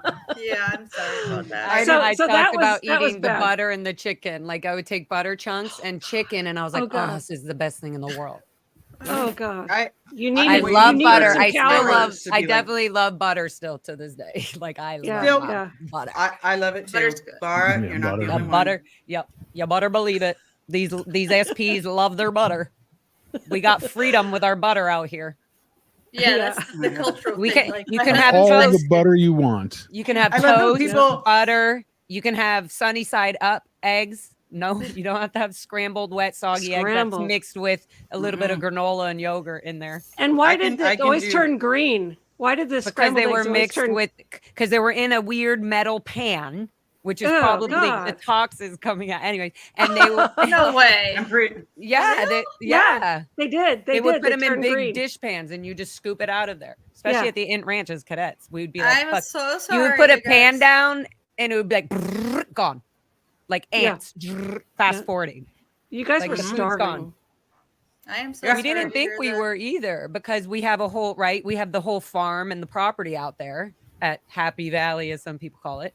I lived out there. And there was the farm, and this is where we would be producing vegetables and all these things. So it was almost like, okay, whatever we were like, normal food was the food that came in, like eggs, and then I might be having to write OWs a little bit later, but for stealing carrots or, plucking a corn out and eating it myself instead of giving it prepping it for the executives at Gold Base or whatever. So it was an over I for me think to be they doing. were actually my scientific opinion as to why they actually were green. Think about it. Like when I was on the EPF, we literally had to scrub all the dishes from the previous night. And sometimes people got lazy, and instead of scrubbing them, they just hosed degreaser them would still be in with there. the degreaser. And so the degreaser was technically still on the pan when we put it away. Ew. So, but again, we didn't know any better Ew. because no one said safety. Nobody said anything know. about chemicals and stuff. They told us not to wear perfume because that's I can tell you how distracting. many Like times degreaser. Yeah, but someone would bleach and you ammonia. Also had people that did bleach and ammonia together. They'd You be like, literally, "Oh, let people me were scrub fainting. this." There were Yeah, 'cause kids it's called fainting. mustard gas. Yeah, they were fainting and like had to go locational. They were put another kid or somebody was taking them on a locational to wake them up and they were like drinking having them slowly drink milk to like. It's just so crazy. Yeah, it's okay. It's So, just mustard. Do you gas. mind if we change the subject a little bit and get some questions and comments here Oh. before the hour's up? Sorry. No, I mean I don't mind it. I just really wanted to get to ask you if you guys if you could get to some of the comments and questions Hey, here before we the hour's up. do really quick. Hi, Amy Scobie. You and I have not talked face to face before, and it is a pleasure. I know. Well, thank you. Yeah. I'm so happy to be here. And it's so funny because I was like, okay, so I want to give Clearwater Chad a hug. I want to give you a hug. I want to give Juliana a hug. I want to give Marilyn a hug. Laura FM, I can't even believe I haven't seen you. And then now I finally get to see Liz too. I spoke to, Liz, and we had a wonderful conversation, but now I get to see you in person, even though I'm in Florida and you're in LA, or California. I don't know where you are actually. California, somewhere Sacramento, around but there. yeah. Sacramento. And so all of you, I've seen you, I've watched you, I've paid attention, Same and here. I'm just so thrilled to be with you. So I didn't want to let that go unacknowledged, but boy, I'm also in love with talking with these guys too. I know. It's great. Yeah. I can't believe this is our third Chad-a-thon, but this is the all-star event, because the first one was like impromptu. The second one was a mix of ex-Scientologists and Never Ends and whatnot. And then this one, because of the nature of it and because of the urgency of it, because it's ongoing, we had the special format, which is different from we're going to be trying different things every time, I think. And we're all for it. And it just goes by so fast, and we have to kind of keep things flowing because we have other people coming up next, and we have people that send questions and this and that. So I really don't want to interrupt because we're really enjoying the conversation too. Like your reaction when you realized who Lara was, it's like I everybody's can't like, believe it. Yeah, that was magic. Yeah. That was and Liz is filling in little pieces here too that I'm like, oh my god. Yeah. I have 100,000 questions. We're going to be talking a lot because I've got lots of questions. I've got lots of information myself from being where both of your parents were for so long. And, anyway, so we'll do that. But of course, we want to also answer everybody's questions. And I'm going to jump off soon too. And I love you all, so I won't keep interrupting either. Oh, you're not interrupting. No, you're not. No, I'm just saying. So somebody else will be here to interrupt. We're happy to have all of you. We really are. Yeah, we are. Such a privilege. And we're just giving the platform for all you to talk about Liz's dad and your mom Laura, and all the pieces are getting put together, and then keep the conversation going because we're not going to shut up, right? You're not going to shut up. We're just going to keep talking, and we want to bring this cult down. The abuses are every time I hear any of you speak for even 5 minutes, it's like another thing, and I'm like, oh my Same God, here. yeah, really? Yeah. Hopefully, it's like a domino. Juliana. Exactly. No, I was going to say, Mary, do you want to get to the questions, or do you want? Oh, Steve sure, to? we can. Sure. Yeah. Can I just ask Laura? So, where are your parents now? Just out of curiosity. I don't know exactly where my dad is. The last I found out recently is he's possibly in the galley in the AO here in the LA org, washing dishes or something.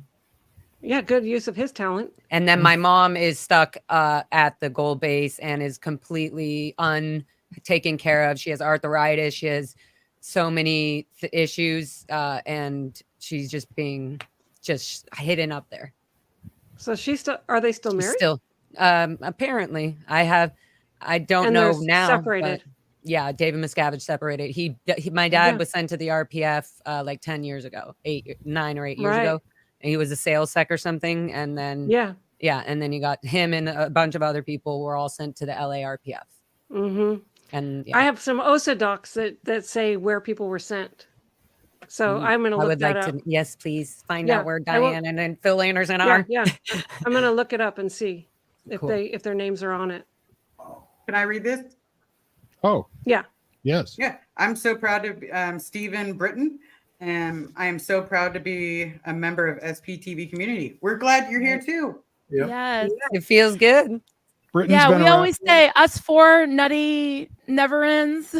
We're just four of thousands of people that were never in, but we're all supporting 7.8 billion and- never ends. Oh yeah, there's billions. More Billions than of more of us than never-ends. them.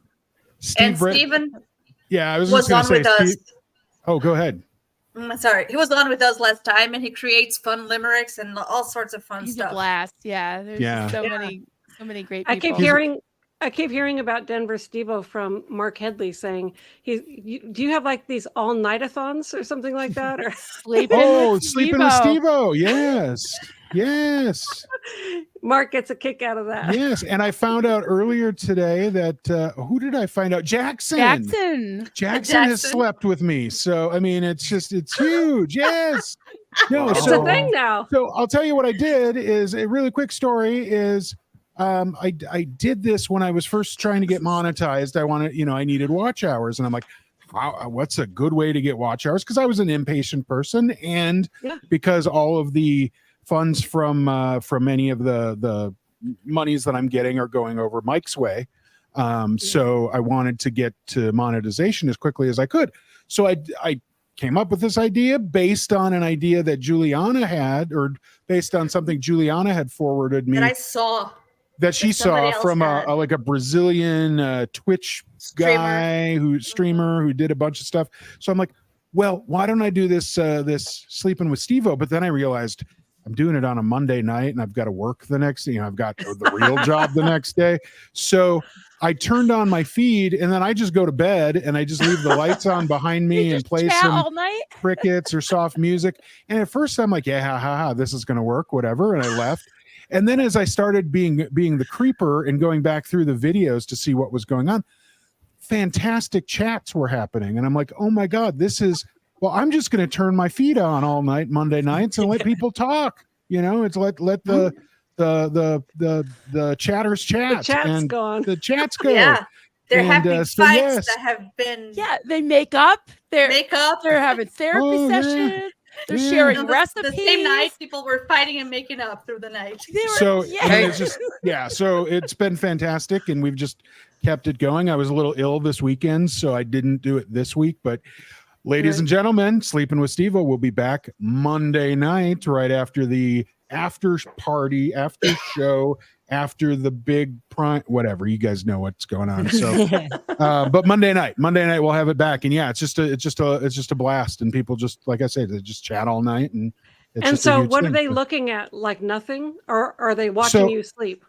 If I can, Listen to I mean, you're not crickets seeing the whole thing. Soft music. But soft Yeah. music, you got my lights, which I turn into Yeah. a flickery thing, and Yeah. So yeah, it's a little. So you're just creating a mood. I'm an creating a mood. ambiance. 1 week it was Mhm. jazz music. You're Last setting the week it was tone. frogs. It was 4th of July, you had fireworks. you had 4th of July, had the fireworks going off. sleeping with Steve-O. Yep, that's true. So, guys, What do you got let's just there? Oh, go through salmon. those questions real quick because we have our next guests already popping up there. Okay, We still let's have we just still pick a have like couple five- of them. Okay, 4 or 5 minutes. let's pick a but- couple of them that they can discuss. This is, I think, an important one because it's Sea Org Day, right? Does OSA have today off since it's Sea Org Day? It's not With really all a the day flaps? off. Yeah, and definitely not. And I think Sea Org Day, we heard from somebody who's still in that Sea Org Day has been canceled. So I don't think that they are taking days off, or if they are, it's just a couple hours to, do something as a group or whatever. But generally, probably not. You mean Too many cancel? flaps. Cancel. I was going to ask. Canceled for what purpose? Is that why? Just too many flaps? Because there's too many external flaps. Yeah, they're busy watching all. Here's these one. channels, Here's right? one. Yeah. Hi, Osa. Yeah. Yes, Where's yes. Bob Ferris, Osa? Yeah, you smell You like have poo, no guys. right to. Yeah, you do. You're gonna let him go. We got one for Yeah. Laura, just a statement of love and support. Brainy Dreads. Laura, I wish I could carry some of that pain for you. Please know I will share it to lighten your load. Lots of hearts. So Appreciate it. Yes. I was going to say that came from Brian Edwards, but that's Brainy yeah. Brain Edriads. Brain. That's what I read it as. All right. Hey, Brain. Thank you for Yeah. being a emotional, brainy person for me. Hey, you can be both, right? Japan of Green Gables. Question for Amy. Be honest. Are you still angry at Janice for making you sing Elvis?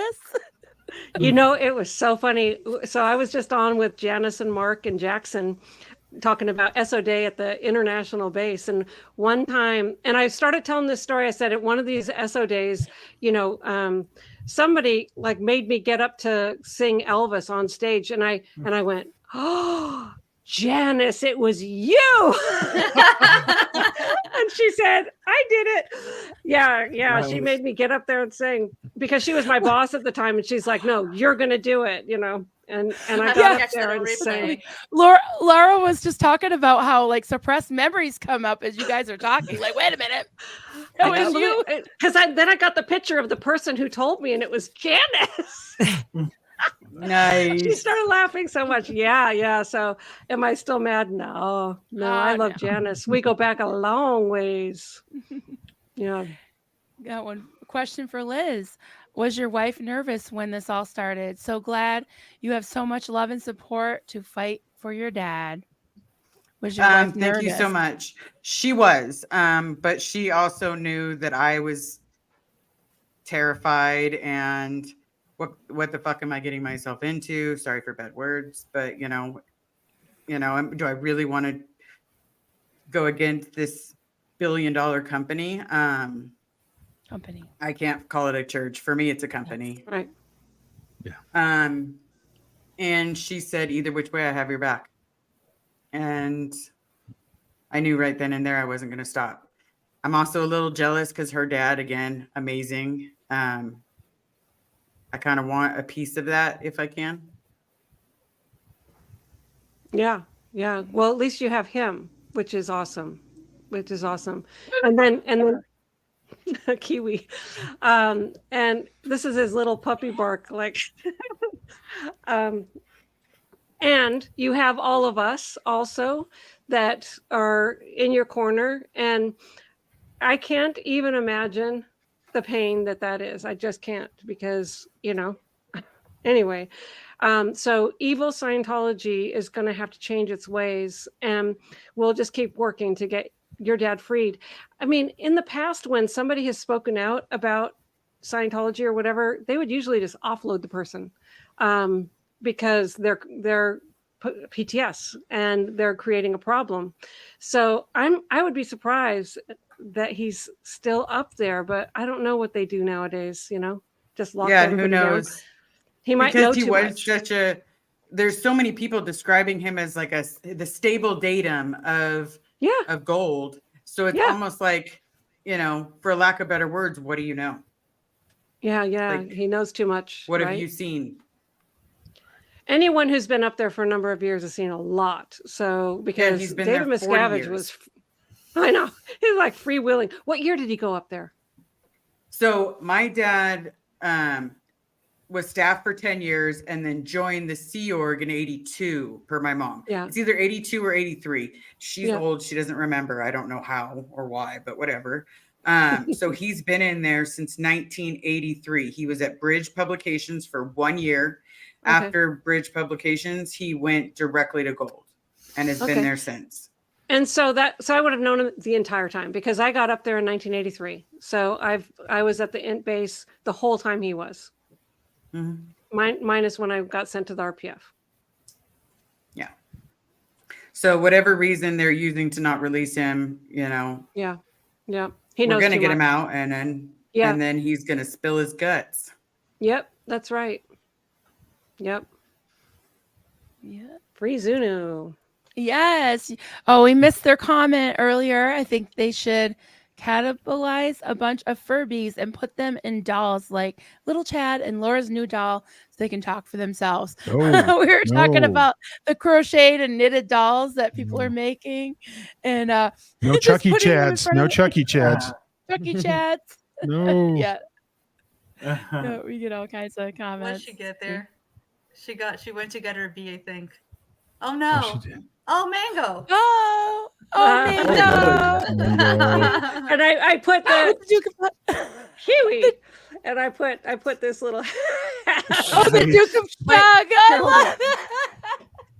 That's the Duke of Chug hat. I love it. Yeah, Nice. There you can see better. Sometimes I don't know why my light sometimes goes really crazy. Yeah, but... it's like an autofocus. Talk to Aaron.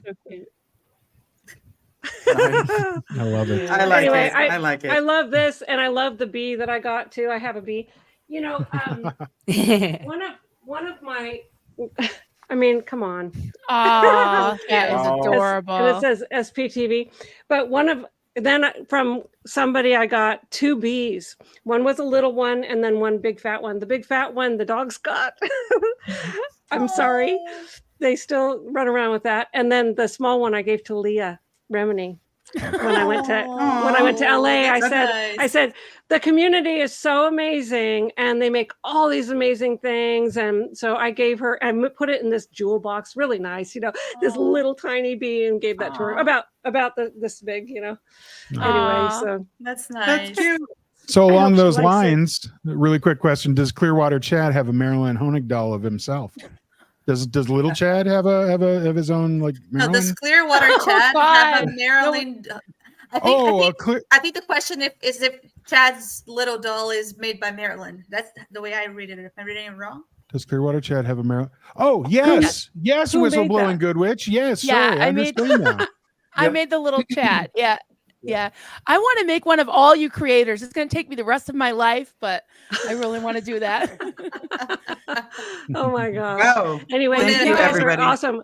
I don't want to keep whoever is in the wings waiting. We've got we got the entire cast of a podcast, so we're excited. Yeah, but Vanessa do. told me that they asked us for a couple minutes because they're fixing some kind of all right. techno problem. So Well, let's give a quick update from Terry Ray. Jeff Augustine just made a $300 donation. That's our top of the hour report. GoFundMe is now at $43.77. That's great. So just to do the math, Karen donated $300 last hour. Jeffrey this hour. Nice. That sounds like a $600 family right there, folks. Thank you. Thank you. Thank you so much, you guys. Someone did ask a question, and I guess I wanted this question on live. Amy, what was my dad like? What your dad was like? He was not talkative. He was a workaholic. He was smart. He was the go-to guy to figure things out. Technically, I don't know. He just had like this. It's like my brother. My brother's a senior computer scientist for NASA. That's what my brother does. And even after his stroke, they still have him hired, and his right side doesn't even work, and he's still been working for them for like decades now. But so he reminds me of my brother because he's just smart and a go-to person, and the person who can debug, like, what debug means is like find a snarl in something, trace it down, and then rectify it rapidly. And so my dogs are going to bark because Matt just came home, and the garage door is going up. So that's what they're going to bark. Okay. Anyway, this is important to answer though. And he,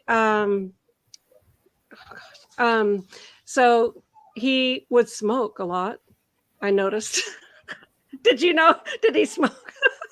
Like the center of his beard was a different color, and he always had the cigarette finger tan. Yeah. When you think of Bob, you also think of cigarettes because he would smoke a lot, and then he had very light color hair, and so you can see the nicotine. But that's probably because he wasn't sleeping a lot, because he was always needed for something, And at one point, so I was in management most of the time, but at one point I was posted in gold, and I worked in the division where you manufacture the e-meters, and I was called the circuit board assembly in charge. So I literally was doing electronics on circuit boards for the e-meters. But a total rookie on that everybody's supposed to audit with these damn things. Anyway, so that's when I saw him the most, because he worked in the manufacturing department. So we were in the same pretty much area, and we would muster together and everything. And he was just always there, always on time. He was married to Olga, who I thought was just amazing. an amazing person, she was also a staple there. So those two were like, when you thought of gold, you would think of Bob and Olga as a team, you know, really. And so he wasn't somebody who would like get up on stage and like be fancy pants or anything like that, but he had nose down, and he was a hard worker, and he could be depended upon. And he had a pocket protector. He did.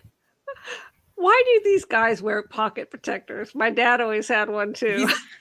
But yeah, he had a pocket protector, but guys, I guarantee you, he would have an ink stain right next to the pocket protector because he put his pen outside his pocket and it would drain right there. And so he still had his pocket protector, but ink stains everywhere. I love that on his one uniform shirt. It's because we didn't get enough shirts. Yeah. It's a style. Oh my God. All right, you guys, the podcast ladies are ready. So they're ready. Okay. Okay. I'm gonna head out. Quick break. There's just I want to say I love all of you. Degraded Daughters, thank you. I love you so much, and thank you so I wish much, you the Amy, very Laura. best. And contact me anytime. Okay, I love you. Love you Thank you all. so Thank much, you. Amy and Support Laura. Bob Ferris. Thank you. Bye-bye. So much. Thank you. Bye-bye. Bye. Hey, Matt. Thank you. Hey. You have to take me out. That's okay. Oh, I just. we can do that. You want to do that? Where? Here. We squished her. right. Squished Amy. We just went. So we have pushed into a full heart. team. I'm gonna have to remove the QR code now from here because we have a full team, a full Here, what I'm gonna podcast. do, I'm actually gonna step out for a few seconds. Okay. But if you can give me a little bit, I'll come right back. Whenever you want to come back in, we're here. Excellent. We'll just remove you here. So we have a full podcast here. Is this right? Yeah. Okay. We have the Children of Scientology. Yay! Hello, welcome. Welcome. Let me change this. Oh, I'm waving off screen. Hi. Yeah, because it's like, let me see what's And I guess I should do that. Cutting you No, off. I'm cut off. Ah! There we go. We're centered. Perfect. I'm very confused. Okay. Over. Whoa. There we go. That's That's better. Now we're wide. Hi. Welcome, ladies. Hello. Thanks for joining us. Welcome. Thank you so much for coming on such short notice. Thanks And- for having us. Yes, thank you. And if you want to introduce yourselves, most everybody in SBTV land know who you are, but I don't see the names because we're kind of squished up. So if you want to introduce yourselves, we can start. Because I'm just looking at the top here. Christy, welcome. If you want to Hi. introduce yourself. Sure. I'm Christy Gordon, Children of Scientology, the Lighthouse Project, second generation Scientologist from a long time ago. Forever. But in for 20 years and then out. Thank goodness. Excellent. Yeah. We got Victoria. Yeah, that's me. Hi, I'm Victoria. Hi. Also of Children of Scientology, the Lighthouse Project. I am a second generation Scientologist as well. I was in from childhood up until about when I was 21, 22, and I left. And I've been speaking out since about 2019. And here I am. Yeah. Welcome. Thank you. Thank you for coming. And Miriam, Hi, yeah. you know who you are. Welcome. Thanks for having us and including us in this effort. We're really excited to be here. And yes, my name is Miriam. I was on the Leah Remini Scientology and the Aftermath show. So you may have seen each of us actually. And each of us are second generation members, and we came together to do the Lighthouse Project to talk about issues that affect second generation members. And that's why, it's relevant for us to be a part of this conversation too and support Liz. But yeah, I spent 26 years in Scientology. I was born and raised in it. I joined the Sea Org at 13 years old and then left via the RPF at 17 years old. But then I still had years to, undo that indoctrination and figure out like what's true and what's not and all that crazy chaos that, unfolds after that. So yeah, it's been an interesting ride. I love how we all love how we watch you just all support each other, and you second gens that are speaking out are so brave. And we've got another second gen that just chimed in here. Degraded Daughters of Dianetics. I think this is Elysia. Yes.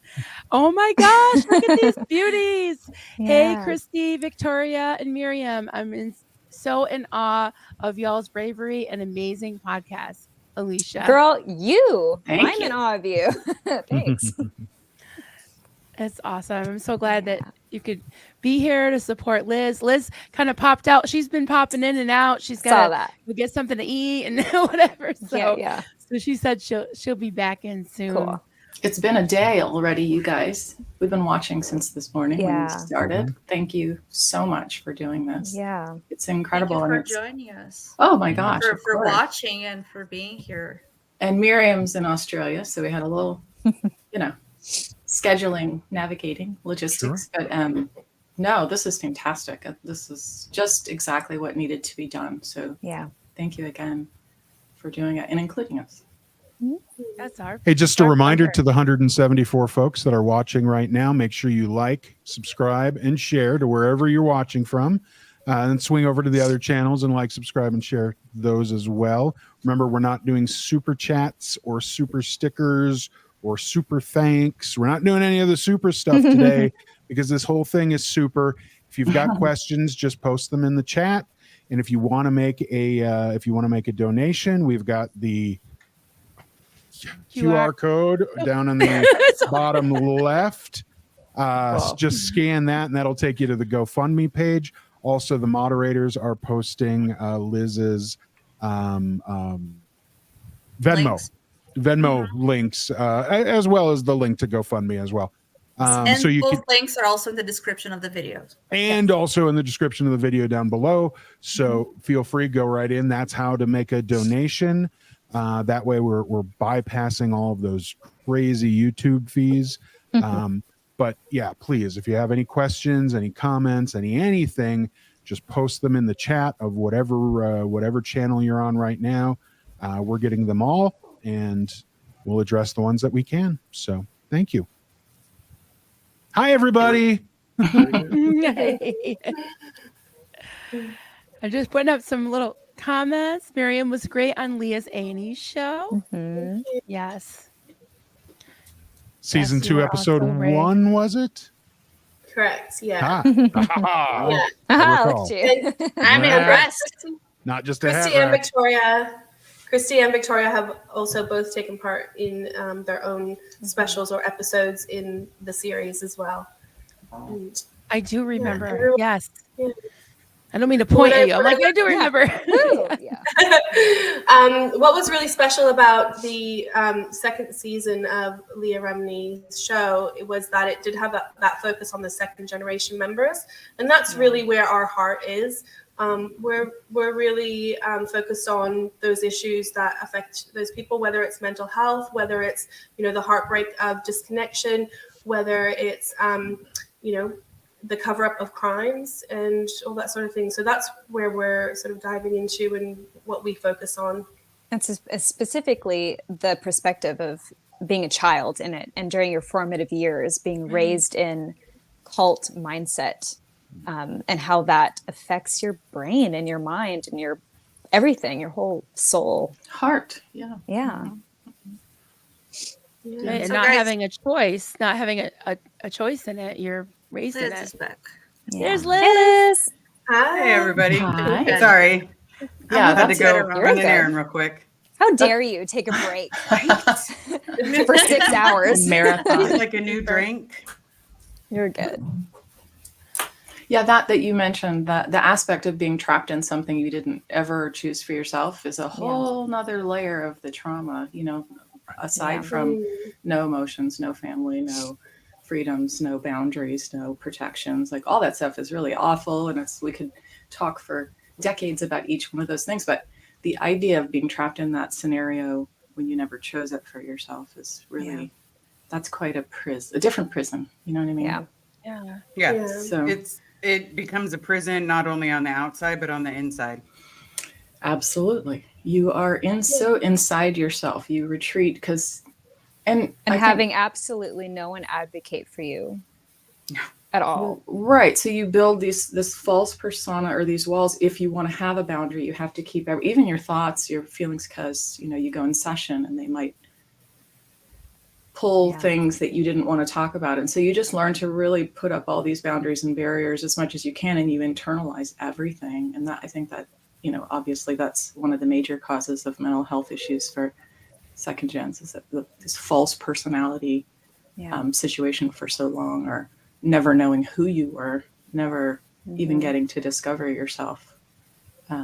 Anyway. Well, yeah, the imprisonment is such a topical conversation because, Liz's father is behind bars there. And one of the things I know that a lot of us who have left share in common is that, well, particularly in the C organization, that they had nightmares after leaving. And I know that for years I had those nightmares of, all of a sudden you're back in the Sea Org and you don't know, you've been tricked and you're back there somehow. And you're like, oh no, now I got to escape again. And people are chasing you and it's wild.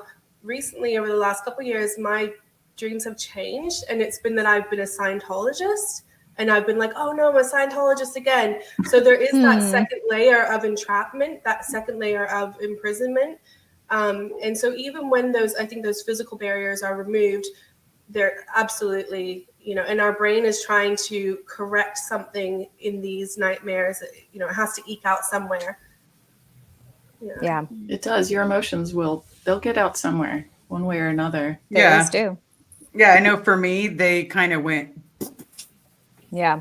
And I lost it. I didn't know up from down, left from right. I was questioning everything. I was questioning everyone around me. Like it's almost like that one piece of stable, like you grew up so were there good times? Yes. Was there bad times? Yes. Did the bad times outweigh the good? For me, yes. Yeah.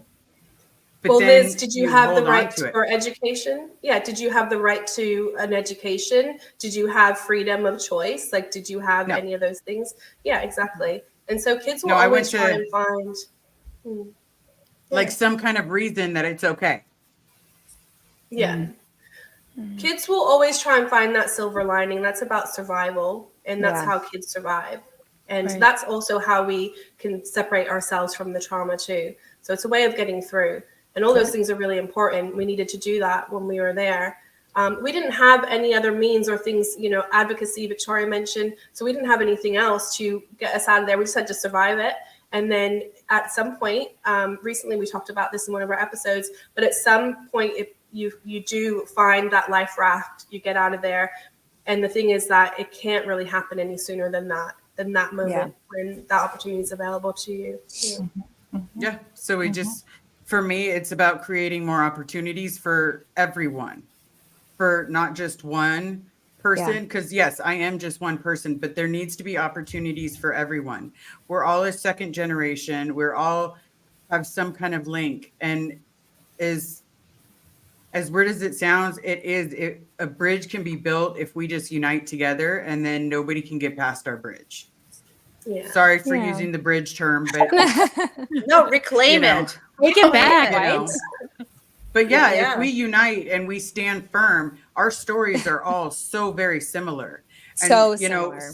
Someone has this, but another has this, but it's just like this. The fact that you've got thousands of kids, male, female, blue, purple, I don't care. You have thousands of kids that are saying this shit happened.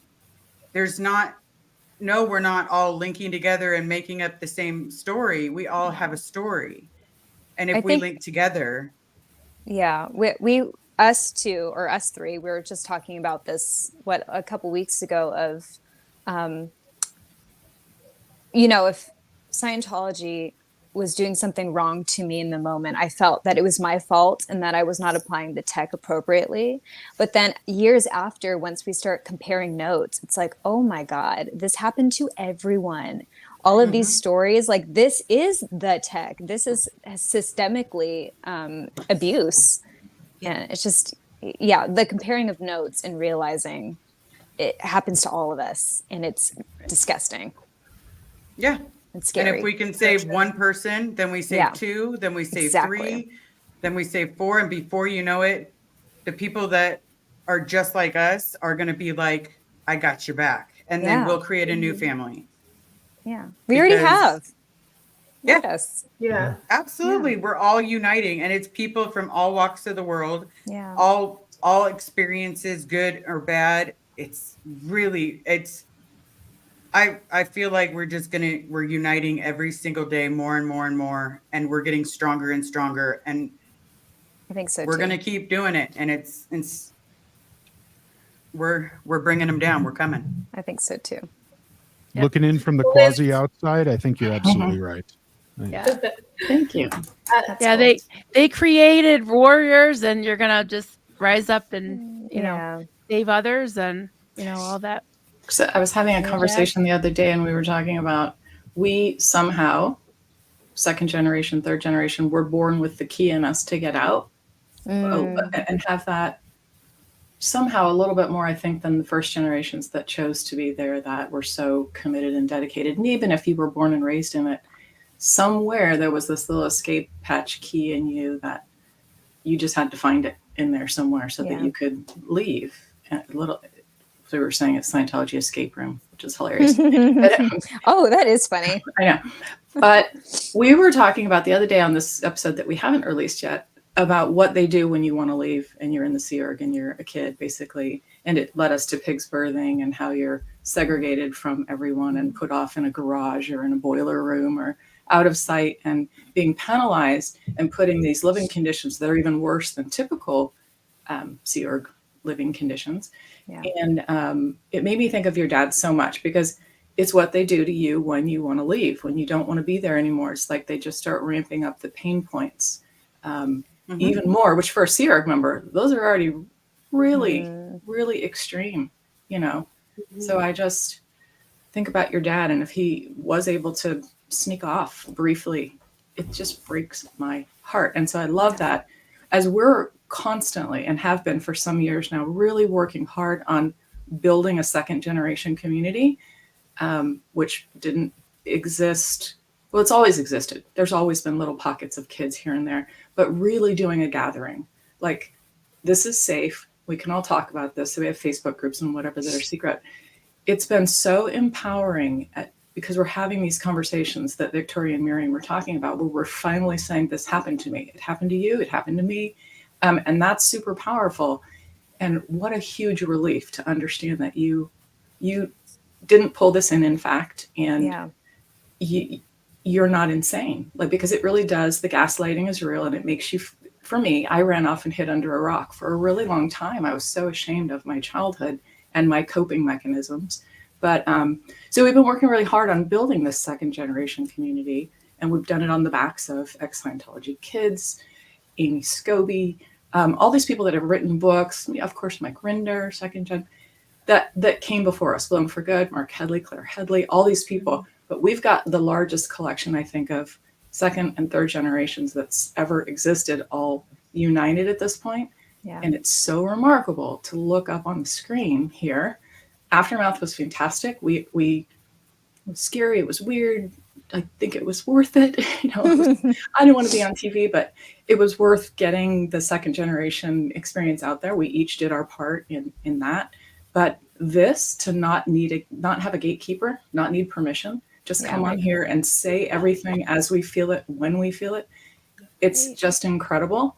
And the fact that Liz is going to start dialing into finding a pathway out for seniors and Sea Org members, Absolutely. like whatever she shines a light on is going to help others, whether, and I don't want to give in or give up, but if we can't get to Bob, as you keep saying, we will get to someone. We will shine a light and build a path for somebody else that's trying to get out, that escaped and they got back and isn't happy and is suffering, you know? So it reminds me, my partner, her dad, he said this amazing thing. Hope is amazing, but hope can also kill you. It's painful. It's painful. It is. It's hope. very painful. Yeah. But I still have hope. I still have that inch of hope. And you know what? If he decides that he wants to stay in, fine. I now have a written path of what you know, another second gen needs to do. Sorry, my hand disappeared. What another second, I'll forget it. But another second gen needs to do. So this is the path that I took. He wanted to stay, but it doesn't mean your brother, sister, aunt, uncle, cousin, best friend is going to take the same path. Yeah. And we will now have a way to get, you know, all of them out away from. Okay, so this is sound. I just don't want to trademark his name, so we'll just call it Mix a Bitch.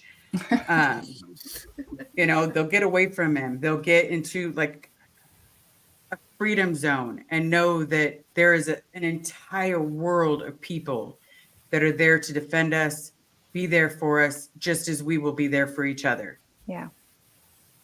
That's beautiful. It really is. Absolutely. And you know, we were just talking to Claire Headley recently, and we were comparing notes of lawsuits, and of course the Danny Masterson situation and the current, all the trafficking ones and the child abuse ones and all these things. And Lordy Crescenzo, we were just comparing and talking about arbitration and how incredibly just trailblazing she's been. No, I was talking about Claire. Oh, it's all preposterous.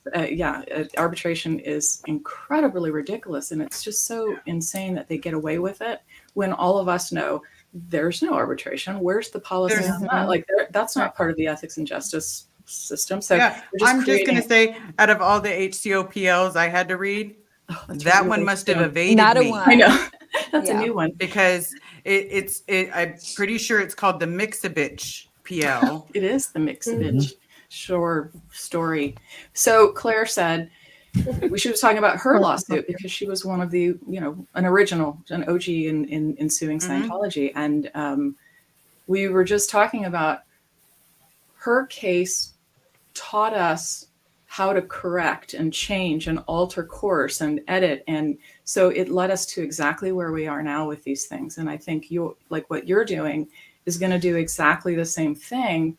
Okay, this didn't work. Let's try this. Okay, this didn't work. Let's try this. And if we can get other kids interested or family members in doing these wellness checks, we'll work out the bugs and the wrinkles, and we'll start to get to the cheese, to the people, to the humans that deserve freedom, that actually don't want to be there. Absolutely.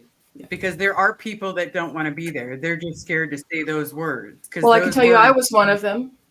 Miriam was one of them. Liz, you were one. So every single one of us were, and I'm not talking about the whole time. Yes, I was miserable the whole time. I didn't want to be there, but I didn't have a choice. But I literally was trying to leave repeatedly, and they trap you there. And that's incredibly painful to say, I don't want to be here. And they say, okay, you have to do these steps or this routing form or this process in order, security checking and messed work, hard labor, live in the garage, all these things. And you do those things and they still won't let you leave. It's just insanity. It really does drive you pretty bonkers. It's imprisonment. Yeah. It's going to false imprisonment. Yeah, it's illegal. And most it's illegal. Yes. But they get away with it because they're a religion. Freaking They're a business that uses people up until there's nothing left. Right. They're a business that people it. are giving money to, on the basis of, again, let's even pretend that what LRH founded was good ideas.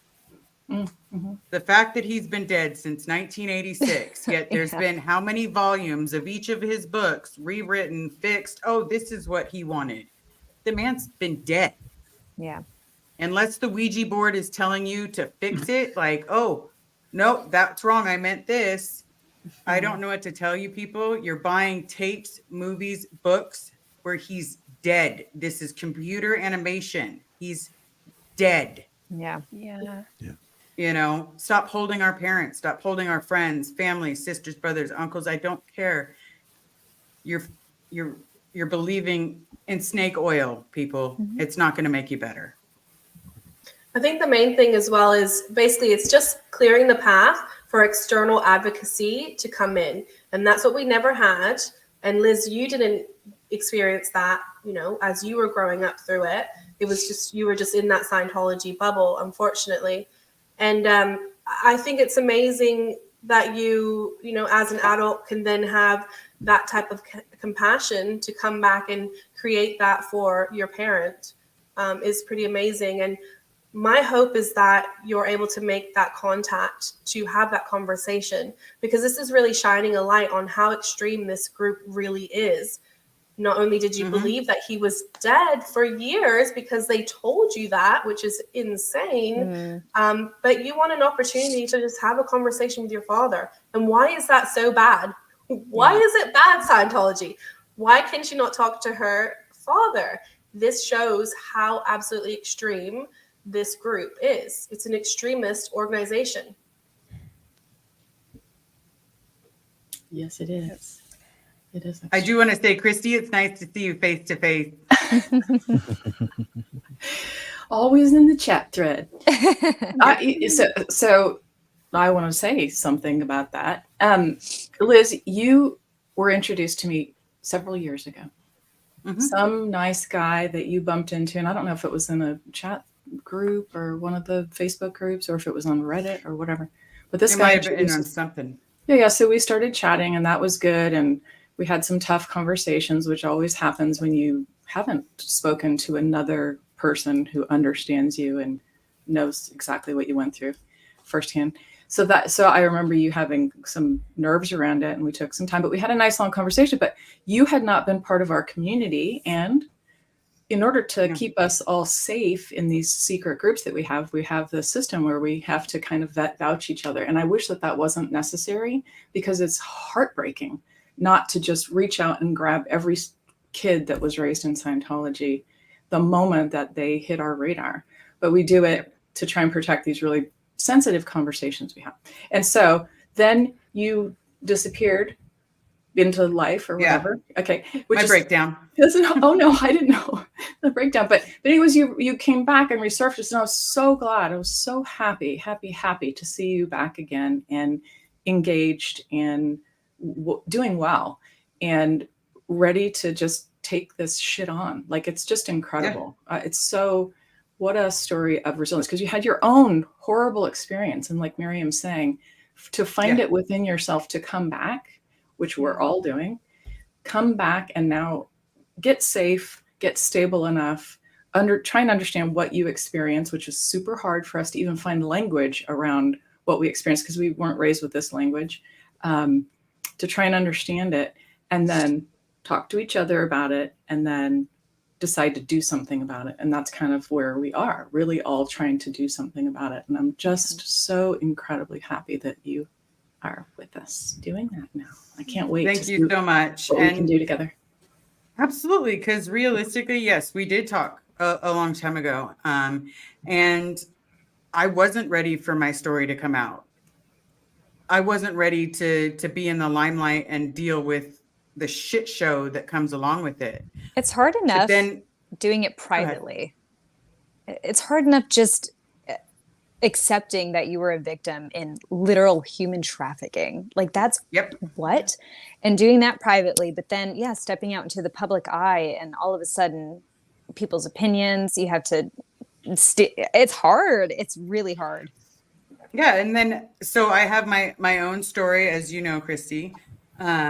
And then you come around and I think my dad's dead. And then suddenly it's just fucking kidding. Sorry again for the cussing people, but it's, just kidding. And all of a sudden I'm livid. How dare you make me believe that he was dead for 20 years? And then people, I'm so angry. And then all of a sudden I'm his illegitimate child. He didn't even know I existed. Like, it's awful. It's terrible. And then it just infuriates me more, and it makes me want to drive harder. And the way that they came after Vanessa, like if Scientology, I know Osa's watching. Osa, if you're watching, technically I was ready to walk away because my heart broke so bad at the gates. I was ready to walk the fuck away from this whole situation with my dad, with the illegitimate child. But the fact that you came after Vanessa, okay, let's do this. Gung ho. She was there for me, so I'm going to be there for her. Everyone who stood by me, let's rock the boat. We're bringing this down. I'm sorry, Scientology, you're the Titanic, we're the iceberg. Here we come. Do you hear this, Osa? You're failing, right? you're trying to scare them into submission, and you're doing the exact opposite. You're driving So, us You're driving. together. Yes. Yeah. So come on out, Osa. You know, let Davey go down by himself. You know, We are the second generation co-mutiny, not just Mhm. community. I like that. love it. Mhm. I like that. I love Really that. good. It's true. Now, We're just so that's not the going to next have it t-shirt, anymore. right? Co-mutiny. Co-mutiny. We're not going to Oh. have it anymore. Chad, write it down. Merch idea. It's merch right there, Chad. Yeah. What was it? What was the saying again? Oh, I was saying Co-mutiny. community versus community, second That's right. generation community, because I feel like that's all we do is just literally raise hell constantly. Like, nope, not going to have it. Not taking these rationalizations, not accepting these justifications. No more. It ends because we had no heroes. We had to come back, be our own heroes, and now we're the ones going to protect the next generation because it's not happening otherwise, which is really annoying. But once you accept it, it's just a true cause, you know, like we're going to be the people that we needed and didn't have.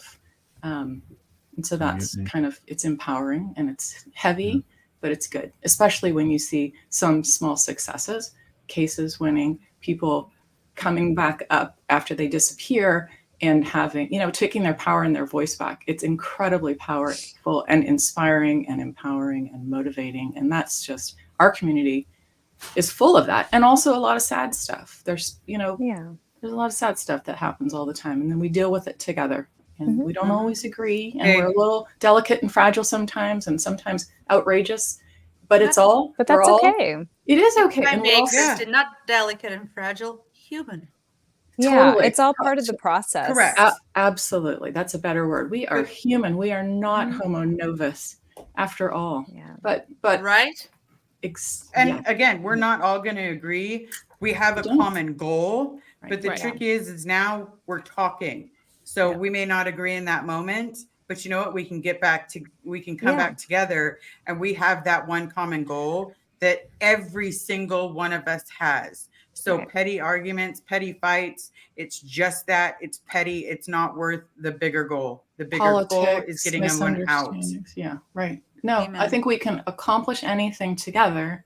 And then it's remarkable to have folks like you guys that don't know anything about this, just stepped in, went, this is not okay. What can we do about this? Yeah. I mean, it's just remarkable. The outpouring of support from Aftermath, this incredible development that I'm going to give Aaron Smith-Levin 1,000,000% credit for getting on YouTube, and then getting us all on YouTube and promoting us until we are a force to be reckoned with, and we're just getting started.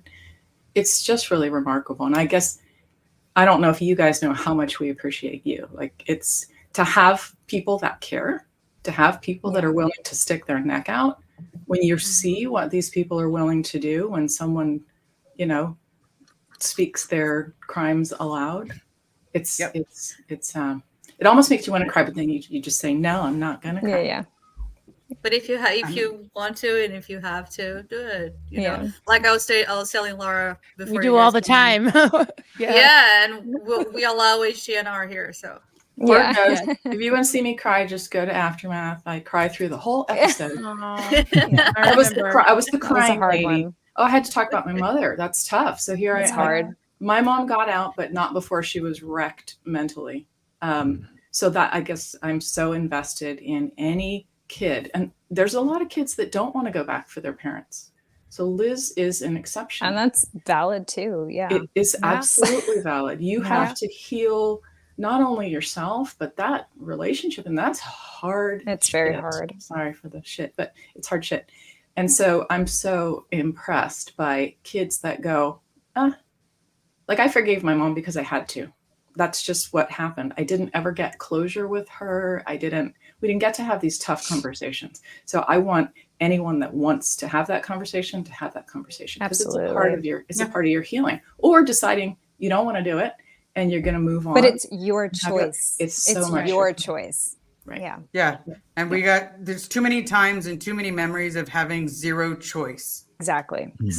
Zero anything. And a voice, like I know that a few of us were badly beaten at stands. Not just one, not just two. There was a couple of us. And I know that we went to some of the parents, and the parents acted like it was no big deal. You know, I got broken ribs once, and again, it was no big deal. Yeah. And so it's like one of those things where it's like nobody had our back, so it's really hard for us to have someone's. But in this, we're in it together, and your story is not more important than mine, and every single person has a story. Let's hear it. Let's join in, you know, for back support each other. I feel like we are almost kind of like raised by wolves kids, or, you know, feral a bit, a lot of us. Yeah. And so it was so easy for me to go, oh, you're my tribe. Like you're like my sisters and brothers from another mother, but much more than maybe other families. Like we have this trauma bond, I guess. But it's not as easy to feel that way about the people that chose to be there, or the people that forced us to be there, or the people that look the other way, or even did the harm to us willingly. Like that's tough. That's a tougher pill to swallow. And so I think probably the first person that you would want to decide about that would be your parent. And, you know, so Liz is doing that. She's not going, what happened at Stan is your fault, and so I'm never speaking to you again, and rot in hell, and which it would really be easy to do, you know. But you know, because they had us so shitty, I've promised myself I will be better. And so if that means that I have to eat crow, or I do. And It's there not are eating times crow. It's just being Well, I a mean, it's more compassionate like- human, you know. yeah, being what they never were. Well, Sure. being able to swallow your ego, or put your ego Yeah. aside for a bigger cause or a better cause. And the fact that I think all of us are trying to be the change, like literally living that path of being the change for our kids, for our community, for our parents, giving them back what they never, like I have to take care of my mom a lot, and she wasn't around for me. So it's For an our inner interesting, children. our inner children. Yeah. Absolutely. Reparenting Yeah. yourselves. Yeah. Can I say Miriam's mom is still in? She's at gold, Liz. Oh. She's at gold. She's at gold. Mm-hmm. Oh my goodness. So that's now 3 kids that are parents are at gold. Yeah. Yes. That have So been her here name today. is Just from here today. Yeah. Laura, Miriam, and Liz. That's right. Wow. If Sorry, you're Miriam, ready to what's her start name? the path. Sorry? You What's were your saying mom's her name? name is? Yeah, her name's Carrie. Carrie. Because So your last sounds a name- little. I saw you're having technical difficulties. I think your sounds a little echoey, muffled. We can hear you, but just We barely. can hear you, yeah, but Okay. It's better. Let me see if I can just. no, but we can hear you. I'm It's just better. Okay, as long as you can hear me, that's Yeah. the main thing. That's fine. Yeah, my mom's name is Carrie, and she's been at Golden Era Productions for probably about 25 years. Yeah, or maybe 30. I think 35 years. Sorry, I think I got that wrong. 35 years, and yeah, she abandoned all of her children, so she does not have a good track record, and like you, Liz, I can forgive a lot. The abandonment, the absence, and all those sort of things, the lack of advocacy. For me, I don't have the same. I have compassion towards her situation in that it's a human trafficking situation. However, she wants to be there. She's told me very clearly, I've sacrificed everything because I'm doing what I want to do. And like Christy touched on, the passion of the first generation members is like, it's such another level. Yeah. So my mom is definitely that for sure. And she has her trauma that she had before Scientology, that she believes that Scientology saved her from, where she was almost dragged into being involuntarily held at a psychiatric ward. So for her, the juxtaposition of the enemy of psychiatry is what keeps her in, because psychiatry is out there and Scientology's in here, and we're doing. She believes she's saving the whole entire world from psychiatry. She believes that wholeheartedly. So yeah, I have compassion for her situation, but I literally have no feelings towards her as a parent. However, but also, sorry, what I should say is that where that changed was only about, that wasn't until 2013. So up until then, I held the same, I really loved my mother and really wanted a relationship with her. But where that changed was that she refused to provide a police statement to police about the crimes that she knew of and had known of for years. And so when that occurred, I just couldn't go on any further. So there can be that fork in the road where you just go, okay, that's too much. Mm-hmm. Yeah. You do. You go, this is toxic for me. This relationship is toxic, and I have to know the difference. Love is love, and love is. Liz, we can't hear you. Liz is saying something. You're muted. Can you hear me now? Yep. Yes. Yeah. Okay. Did you mute yourself? I might have. It happens. But if I get to that point and trying to get him out, and he tells me or he doesn't tell me, or if I reach my breaking spot, then I've at least gotten far enough for someone else to pick up the reins. Yeah. And I mean, again, may not get my dad out, but you know what? Someone else is going to be able to from this action. Someone is going to get them out. And between you and whoever comes next, we will test every weak spot. I heard Gary talking about, how as they tried to escape from Gold Base, they would reinforce something else, make the fence higher, add the razors, put the chain links under the thing, add more cameras. We're going to keep testing it. We're not going to give up. Yeah. We're not going to give up. We're going to test And Liz, every that's little the thing corner. is, and as long as you know that you can do something, you will do something. I really appreciate that. And the other thing as well is that, this is your relationship, and this is about you, and this is about how you feel about things. And as you said, I feel like you have a very, rational perspective on the whole situation. And the main thing, you just want that contact. You just want to know. And why is that not okay? Why are you not allowed that? It's insanity. So I completely understand. Yeah. No, I agree with you. It's insanity. But at the same time, it's like, we all have to, as long as I give it my all, and I'm, for a lack of better words, my stats are up. I'm okay with that. Yeah. But at the same time, I'm also not going to give up when there's still fight left in me. Yeah. Well, you have a team of fighters with you. Mm-hmm. All of us. Good. And you all have, as much as you all have my back, I have got yours 100%. Nice. That makes all the difference. All the stuff that's been happening recently, I'm not going to name any names, but all the shenanigans on YouTube and stuff. Shenanigans. No need to name names. We know names. We will call them shenanigans. It's been, disgusting, and it's been just infuriating to watch people go after weaknesses and things. But it's so par for the course, and it's basically per policy, and it's all just whatever. But behind the scenes, of course, we do have this really strong community, and I think that we all know at any moment anyone can say the word and we all show up. And that's really, that really makes you feel much safer and secure that you have a community that's strong and trustworthy and has integrity and isn't here for any other reason. There's no other agenda other than no alternative motives. Someone asked me once, why was I still doing this? Because I can. And because what they did was wrong. Right. What they did to me, what they're doing to him, what they've done to everybody, it's wrong. And if someone doesn't keep standing up and saying it's wrong, they're going to believe it's okay. And I'm sick of them thinking it's okay. Liz, your courage is absolutely contagious, and doing it publicly as you are. I can't even imagine how many kids are watching right now.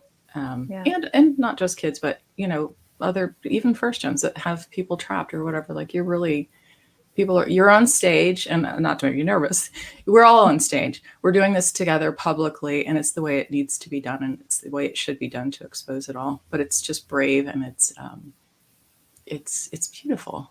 I don't think I've ever seen anything as beautiful as when I turn on YouTube and I see 9 or 10 second generation kids that have been hiding in our little private groups having these same conversations for years now, finally having them publicly, and not just in fear of whatever they might lose, which is a lot, jobs, friends, family, livelihoods, mental health, balance. Like it's a lot. It's a lot to navigate. So it's just, It is a lot. I feel so good. And I am grateful for my therapist, honestly. They're getting going to a psychiatrist has helped me start doing my deprogramming, because I'm still doing deprogramming while I'm doing all of this as well. It's all helping me. And I remember years ago, people would always be like, don't listen to that psych talk. And my mom said it a couple of days ago, that's psych talk. And all I could think of in those moments was, thank you, because that's what's going to make me better. Exactly. So Right. thank you. Awesome. Yeah, exactly. You found your own tools. Yeah. We talk about mental health way too much, but it's because it's necessary. I'm just saying. Never It's too like much. I think It's every single conversation leads to some mental health conversation. Yeah, and because so- honestly, you're taking away someone's stable information and telling them, by the way, this information you've believed your whole life is a pack of horse shit. And by the way, It's scary. It's so hard to come out and be like, all this was a lie. How do you not have an identity crisis and a mental breakdown afterwards? Yeah. What in my life is true? Was there anything in my life that was true? And then you're stuck, and you've got to get the help, whether it's talking to a peer, whether it's going to peer support, whether it's going to, a therapist, a psychiatrist, whatever it may be. You've got to be able to navigate it correctly, or it does implode. Just like holding in anger with someone, you hold that shit in for too long, and they may fart or burp in your face as a joke, and you're losing your shit because you've held it in for so long. You're imploding, and it's just, you're destroying everything around you. And so it's easier if you just seek the help, listen, learn, take what you can, find you again. Yeah, and I would argue that we don't talk about it enough. I would say that's where I am on that spectrum of information. Yeah, because there's so much. We have this huge vacuum of this learning deficit that we've had, and there's so many tools out there. And I would love for more of those tools to be shared.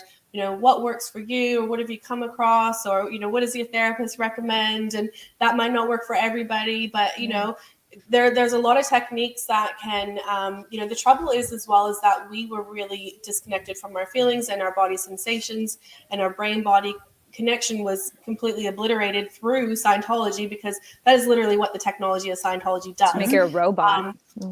Yeah, and we had that from a number of different angles and sides, not only just through the ethics technology, through the technical training, through all these different aspects. Through the lack of the parent and child relationship, the neglect and the abandonment. So all these things, have really affected us, and we really need to build up that connection. There's some really lovely things that you can do.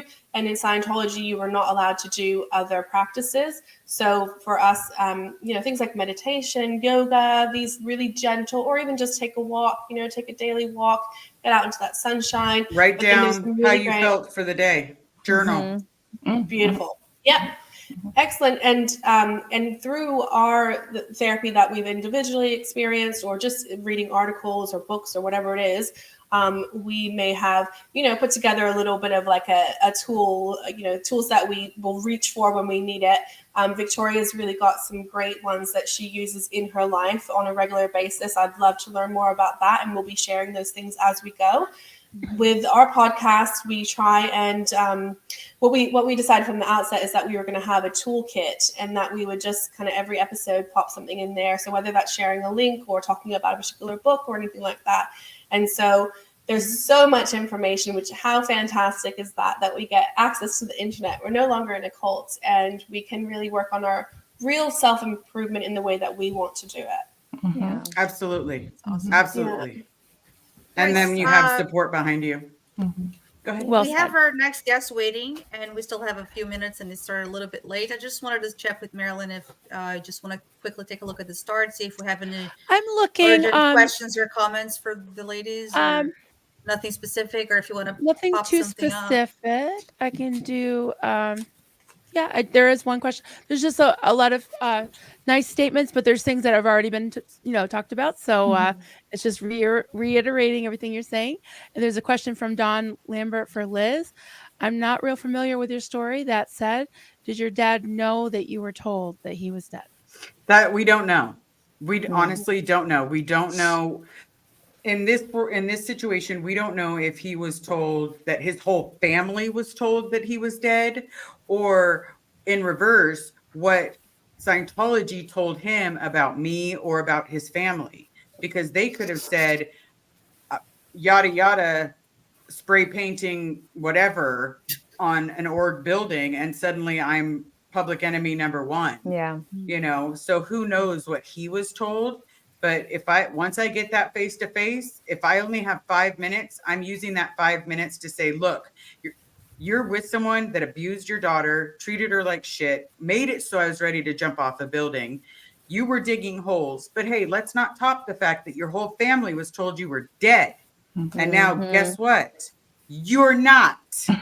So we've all been going through some shitstorm. I've been experiencing life that I could have reached out to my dad and said, hey, this is what's going on.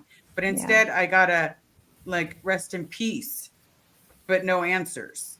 So no, I'm going to use that 5 minutes and I'm going to let him know everything. And I'm going to let everybody know that this is what they do. It's common practice. And as soon as we stop giving them power, guess what? Their common practice won't work. Yeah. I agree with you. I saw this meme the other day, and it said something about it's not just about the trauma that you experienced. It's about the things you didn't get to experience. You were just robbed of almost 20 years. You have to grieve all of that. I mean, it's so it's heavy. It is heavy. So absolutely. So I have one more statement I wanted to read that summarizes a whole bunch that I have in my list. So I think it's a good way to put it. Oh. Did I double tap over you? I just wanted to send her hugs. I just want to send. Oh, that's great. Because Dawn sent hugs to Liz. Care for JC YT. I'm a never-in who has been a COS watcher as Church of Scientology, but we don't always call it a church. I don't know what you guys call it. I know Liz has a certain name for it. We took that back, and it's children of, there you go. It's Children of Scientology now. So okay, there you go. Take it back. Okay, sorry. Put that back too. Sorry. You can call it is good. I like that. Yeah. I like them both. You folks are the change that has been hoped for. Bravery in the face of a giant monster. Don't ever give up. I think it's well said. Not the plan. Not the plan. Not and happening. second gens, if you want to reach out at any point in time, you're watching this, you get stronger, reach out to Christy, reach out to any of the SPTV people. If for fear of what you're losing, it's okay. We can do this on as down low as you need, or as up high as you need. We've been on that roller coaster. So just reach out, let us know, friend, family, uncle, brother, sister, I don't care. And we will do everything we can to know that person's name and let you know what's going on. Absolutely. Love that. Awesome. Well, thank you very so much. Thank you. Thank you. I'd like you to stay a little while longer, Liz, if you have to go. I don't want to. No, I'll stay. I'd like to ask you for Vanessa to ask you to wait to say hello to Charlie. Charlie's going to join us soon. But ladies, thank you very much for being here. Thank you so much. Thank you so much. Great to meet you. Thank you, Christy. Thank you, ladies. Miriam, Victoria, thank you so very much. Thank you. We'll be watching and listening and rooting for you. And thank you so much for coming on today. Thank you. Supporting our lovely Liz. We love. Oh, yes. Yeah. Maybe we continue doing great things. Bye. Take care. All right. Bye. I'm sorry if I took you out too soon, Christy. I was just trying to keep things going here. I'm sorry. Who's Charlie? We have Charlie. Are you ready? Who's Charlie? You're about to find out. Okay. Hi, Charlie. I'm Charlie. Hello. Welcome. How are Clearwater you? Chad says hi. Very special hi. Oh, he's saying hi. Hey, Chad. Hi, Can't talk, Mary, Chad? Juliana, Liz. Hi, Jeffrey. Hi, Charlie. Hello. Liz is one of my angels. And That's right. it's themed after Charlie and the Angels, the TV show. Oh, got it. okay. Yeah. So it's not like a wondering little, what was- it's a little inside thing, you know. I love it. So Voice those on of the us box. that, Not want- inside anymore. yeah. So, today I just want to say I've been in the movement a lot, 20 years probably. Old guard. This is historical. What's happening today is a big deal. It was so touching to me to see Lara FM and Amy Scobie talking. Yes. And Karen talking to Amy, because for so long, Scientology's Office of Special Affairs has not wanted second gens to talk to the people who went in, or to never ends, you know, or to me, like I was a little bit in. Yeah. Hi. Hey, Vanessa. So this, No, that was the other one. I was telling Vanessa, this is historical. That's scary. This is amazing. Scary. We should, it's just amazing to hear all sides get together and talk.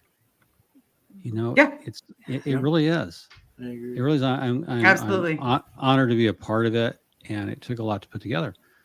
So, Liz, we're talking about your father, Bob, Mm-hmm. and what went on. And I wanted to tell about the behind the scenes. You know, what really went on Okay. when it was the day. I'm looking at my notes. So, June 10, 2023. Now, you go out to base. It wasn't that simple. There was a lot of pre-planning that went on, Liz. Mm-hmm. And, you know, basically where Liz went out with Vanessa was there, and was a spouse. We went out there, and me. So as a private investigator, I have a lot of things in mind to go out there. You just don't drive out there. So this is what I want the public to know. Scientology's goal base, which also has the int base, and please, any of you jump in anytime you want if you want to fill in a fact, right? You can't just drive. You just can't drive up to the base. The main entrance is a killing zone, and by that I mean it's so heavily planted. There's no public walkway. There should be a sidewalk, or at least dirt to walk on, you know, the side of a road. But they planted it right down to the road. Traffic's about 70 miles an hour, so you basically have a killing zone they've created at the driveway. You have to basically stay right close to traffic moving 70 miles an hour, or you're on their private property. And they've planted it with desert plants, succulents, and cacti. There's a bus stop there, but they've obstructed that. And the bus doesn't really stop there. It's not a real bus stop as far as I'm concerned. So my first concern in going out there to see if Bob Ferris was dead or alive, because this is a missing persons case, was the safety, life safety of my clients. They're more than that to me, obviously, my dear friends. Their life and safety as well as mine, because I want to get home too, right, in one piece. So I talked to behind the scenes before I went. You plan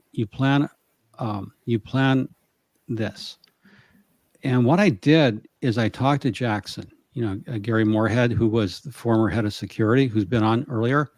Shout out to you, Jackson. Jackson and I spent an hour on Skype going over Google Earth and Google Maps. And Jackson acquainted me with the layout of the base, the best approaches, the dangers of the base. We also found, coincidentally, what might be a new SP hole at the base. That's a story for another time. Yes, that does sound like a story for another time. Oh, Oh my God. We found plenty of stuff. Jackson is a gold mine. Whenever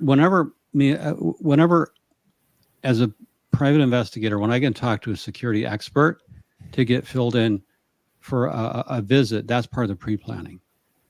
And so, so we went through, and I used Google Earth where you can map, and the driveway where you enter, where the guard base is it's only 60 feet across. And so on one side where you enter, you come off a high-speed highway and come in, which renders that unsafe. You got to get up on the ground away from that. The other side, the bus stop is unsafe. So what I decided to do, how I laid it out to be safe, because I was thinking in terms of safety. But I also had two things in mind that I want to make clear to our listeners and to Scientology and its Office of Special Affairs and the Gold Base. We did not go out there with protest signs because this was not a protest. Okay? Was not a protest. Between, Karen and I know at least 20 media people. We could have brought a camera crew with us, but this was not a media event. This was a very limited event to see if a daughter could meet with her father, who she had thought was dead for the last 19 years. Yeah. And Liz, I told Liz later on that I wasn't crying. I just had got something in my eye. But Liz told me that she didn't want to be the daughter who abandoned her father, that if there was any possible hope that her father, Bob Ferris, was still alive, she wanted to meet him. And that is so touching for any parent. I'm a parent, and that she didn't want to give up on her dad when he'd given up on her. And I mean, that meant a lot. So the way this went down, they Vanessa and Liz, they came down, and we met for safety at the San Jacinto police substation. And so we went there, and the best plan I arrived at was to take Uber out to the base. And the reason I did this is it's the simple, quickest, safest way, because there's no parking. If you go on Google Maps, Google Earth, you'd have to park well over a mile away. And if you remember during the anonymous period where people were protesting out there, Anon Orange, one of the protesters, they had parked out on the other side of the base, and Danny Dunnigan, one of the security guards for Scientology, tackled Anon Orange, wrestled him to the ground, and placed him under citizen's arrest for trespassing. So they make it so you have to park far away, and they know you're coming, and they make the way to go impassable, or they could subject you to citizen's arrest. So basically, why the County of Riverside allows them to create a dangerous situation for pedestrians, why there's an unworkable bus stop, those are different questions.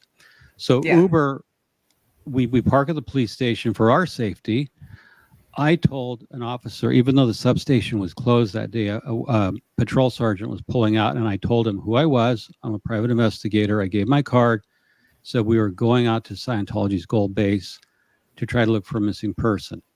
So I let the police know ahead of time. In some cases, as a PS, it's advisable to let the police know what you're doing. So I informed the authorities. We parked at San Jacinto for a reason, at their police station for a reason. We go out at Uber, and we bring water. I have with me a first aid kit, a camera, both a still camera and a video camera, my cell phone. I have a 3-hour battery backup, and plenty of water, because this is not an accommodating place. So that's a lot of pre-planning. And in my mind, I know the facility. I know where we're going to stand. And I kind of, in my mind, have worked out all logistics to keep us safe from getting hit and killed by cars or seriously injured, right? Yeah. So we pull up, and the booth, the guard booth at the base, the first thing I noticed when we get out of the Uber, and the Uber driver, drops us off, does a turns left, and then drops us off, and he leaves. The first thing I noticed, the guard booth has like 2-inch thick bulletproof tinted glass. You can't see into it. So that's their control you barely factor. see a shadow. Barely see. And Liz goes up to the booth and says, she identifies herself as Liz Ferris, and she wants to see her father, Bob Ferris. And I remember, Liz, I heard them say, let's change subjects. Do you remember what they said exactly? That's what I heard. I could barely through the guard booth with the people. I would ask what, I'm sorry, I didn't hear you. Yeah, it was very muddled. I thought they said, let's change subjects or something. So we identified ourselves and then stood on the public side of things, of land, which is just a narrow spit of land. It's not much at all. They don't do anything for 45 minutes. There's no response. They do nothing. We're there in the hot sun and they do nothing. That is, we don't get any response from Gold Base officials. And they know we're there. Correct. So after waiting in the hot sun, I called the Riverside County Sheriff's Department and I requested an adult welfare check. I identified myself as a private investigator. We're missing persons and I want an adult welfare check. So nothing happens for about an hour. Then they call us. I can't hear it. So noisy with cars. I can't hear my phone ringing and they get a hold of you, Liz. Yep. They call And my you put phone. on your phone, they call you. And so what happens next is just mind-blowing. So we talked to a corporal or an officer, and he said that he made telephone contact, but he said he had to get permission, that your father, Bob, had to get permission from a church attorney to talk to you. Mm-hmm. And that's Scientology says it's all about communication, the ability to communicate with anybody about anything. Except if you're in the Sea Org, you can't talk to anyone about anything without permission of a church attorney. Yep. Yes, you heard that correctly. You can't talk to your daughter without permission of a church attorney. That to me was like, you have got to be joking. This is Bob, they had to call an attorney. They didn't know what to do. There's no one in charge at the base who could make that decision. So they call the church attorney. And then the next event's pretty shocking, where the officer tells us that, among other things, he's not ready to talk to her. And that Bob Ferris is still dealing with the fact that he had a daughter he didn't know about. Now, that was just evil. That was malicious. That, in my opinion, was intentional infliction of emotional distress. It hit Liz. My heart just broke. Her own father said, despite all the photographic evidence and all the other evidence that he knows he has a daughter, Liz, right? Mm-hmm. They did that just to be sadistic, in my opinion. Yeah.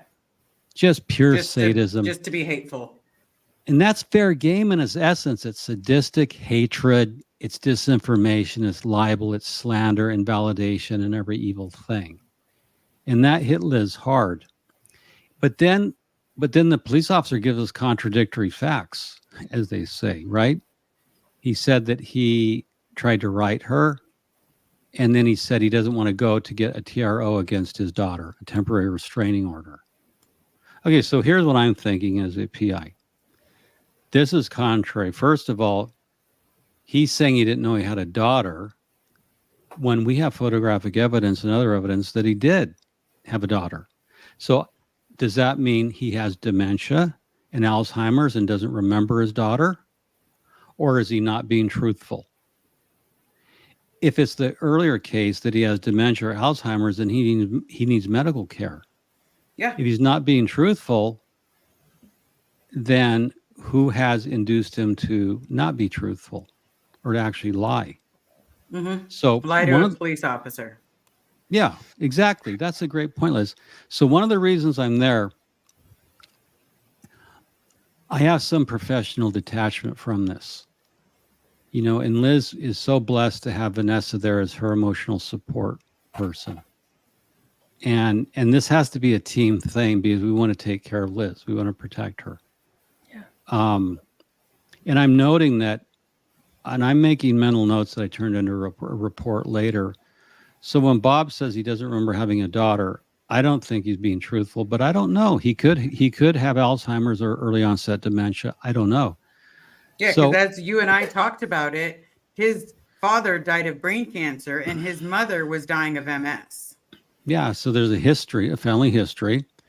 Also, I want to note that the police did not go out to the base and physically make contact. They did it over the telephone. And So it might not have been him? Pardon me? You're not positive it was him that they talked to, right? No, because no, I'm not. You raise a good point, Marilyn. an officer talked to a person who said he was Bob Ferris, okay? But because there's not an officer making physical contact, and on a missing persons case, the first thing you want to determine, one, is are they alive or are they dead? That's the first thing you want to determine. Secondarily, you actually want to determine, is this really the person to whom I'm speaking? That's why, to just pivot for a minute, when the police met with Shelley Miscavige at the coffee shop along the 210 freeway, the church brought Shelley Miscavige in person, and she would have showed ID to satisfy the LAPD that that was in fact her, that she was Shelley Miscavige. This is why Riverside County Sheriff's Department, I don't trust them. I respect law enforcement, okay? But when it comes to Los Angeles Police Department, Church of Scientology, I don't trust LAPD. Other matters, yes. When it comes to Riverside County sheriffs and Scientology, I don't trust them. Other matters, yes. So we can agree, right, on that. And no one has to agree with me, but that's just how I split it out. The fact that they only made telephone contact, Marilyn, and you raise a good point, they didn't actually see them. The requirements of adult welfare check are to actually put your eyes on them, okay? So that's why a report was made by a mandated reporter, and that's why they physically had to make a visit later on to the base. So look at how simple it could have been. This is we determined that an individual who's Bob Ferris, the police haven't physically verified, is not dead. Mm-hmm. We're just asking for a humane gesture that Liz get to see and talk to her father, even if it's just for a few minutes. And they won't even do that. And people would say they don't have any humanity. And I say, yeah, because they don't. This is something that's mind-blowing. Scientology does not consider themselves to be humans. L. Ron Hubbard said that Scientologists were a master race called Homo Scientologicus or Homo novus. And they call us human beings Homo saps, meaning idiots, humanoids, right? All the attacks on us is for having human emotion and reaction. So there's no humanity. And if you expect any out of the Church of Scientology, you're not going to see it. In fact, what they want to do, beginning with the TRs, is rip the humanity out of you, rip it right out of you. So when Bob Ferris invalidated his daughter, Liz, oh, that just ripped my heart out. How could you do that to your own flesh and blood?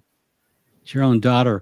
If Bob knew how much his daughter loved her and how much went on to just get her there to see if she could say, I love you, if he knew, he would be moved to tears. But those, the fact that a lawyer intervenes, I see this as pure fear on their part, weakness. They're scared. They're scared because we showed up and Liz wanted a relationship with her father. They can't tolerate the fact that a family might be reunited, because their game is takeaway. If you don't obey us, we'll take away your family. We'll take away your loved ones. We'll take away your job, your career, your reputation. It's all takeaway and destruction. And I wish we had Amy on. I'd like to talk to Amy about some people in the Judeo-Christian faith traditions would call this satanic, and it is. It's in you would call it an opus con naturam, a work contrary to nature.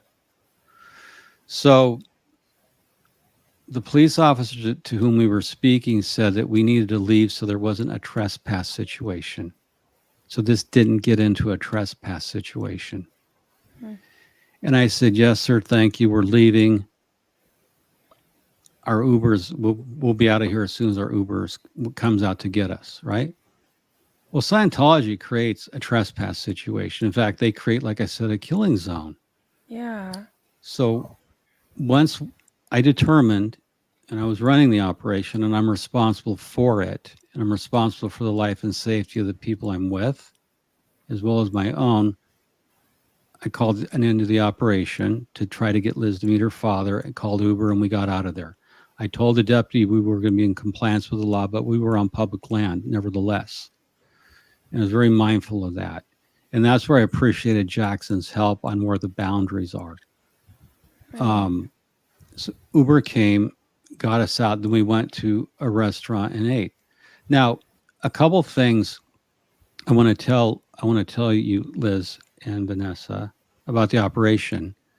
I had 3 attorneys on standby nearby, friends of mine who practiced down there. In case anything went south, I had 3 attorneys ready, standing by. I also had a prominent media person and a camera crew standing by, just in case anything went south. So I had some assets backed up, ready and waiting. Because this is not my first rodeo with Scientology. Yeah, it won't be your last. And it will not be my last. And OSA, it won't be their last rodeo either. So it was a pretty intense day. And this all fell on Liz. Because this is new to her. Imagine being told your father's dead, then 19 years later, oh, no, he's not dead. We lied to you. And you just want to see if he's dead or alive and what shape he's in. Still can't see him. Yeah. You know, it's what are these bastards doing? This is all Aaron Hubbard's creation. Mhm. And so we were there a little bit over 2 hours. And we forced this issue. We forced the Riverside County Sheriff's Department to go out and make actually a physical visit. Yes, we did. And yeah, we did. So we know that Bob Ferris is alive. We know that he's not free to communicate with his daughter. No. Either they're not letting him. We don't know if he has freedom of choice in the matter at all. So it was a very intense day. It was very intense, but it was also very well planned. And that's why Vanessa and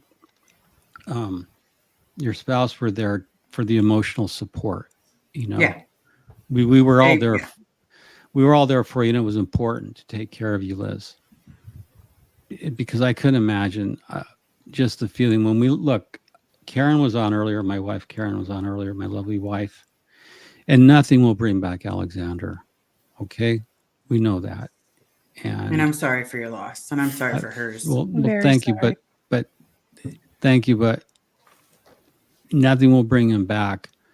But we can try to bring down the wicked, tyrannical system. Yes. We can try to. And the IRS does need to revoke their 501c3. Nothing will bring back Alexander, but we can keep fighting the system that created, that was responsible for his death. Yes. And if he had been 17 and not 27, his in-laws would have been charged with negligent homicide along with the church. And they know it. Vicky Poboreski knows it. Now, another thing, I was at the Masterson hearing when Danny Masterson was pronounced guilty on 2 counts of rape. And we'll put him away for 30 years to life. And I did a video on it, just sharing what happened, and it got like 150,000 plus views. And I didn't do it for views, it just got views. But to see after 20 years, Liz, Marilyn, Juliana, Chad, everyone is watching. It took the Jane Does over 20 years, and 2 of them got justice. And to see Danny Masterson put in handcuffs by a female deputy and led away. Yes. That was vindication for everything that son of a bitch Danny Masterson did to those women. Yeah. Yep. It should have been all 3, but that's the way the jury system works. And I reported on it. Unfortunately, yes. Oh, the church was pissed that I made that video about what I saw. And you know what really just fried me, Marilyn?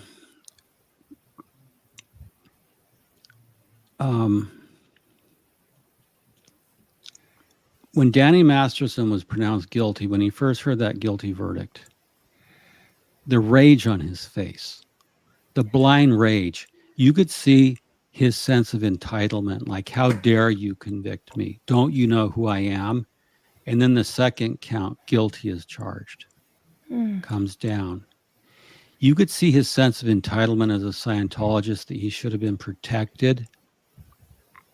This all happens really quickly. It takes 21 years. There's a saying that the wheels of justice turn very slow but grind exceedingly fine.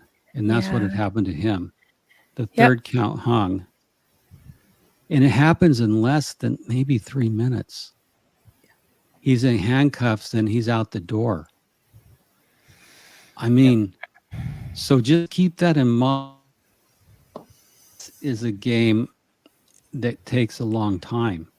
Yep. And that's not even the right word. I take that back.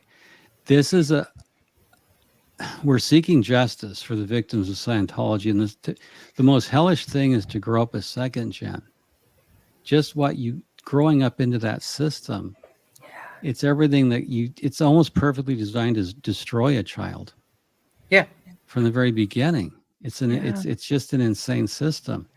But when Danny Masterson was led away, he was the worst of the worst, when it came to second gen and that some of the people he was with. And I know, and I'm not going to talk other than to say some of the people who I thought were going to be called to testify are probably breathing a sigh of relief.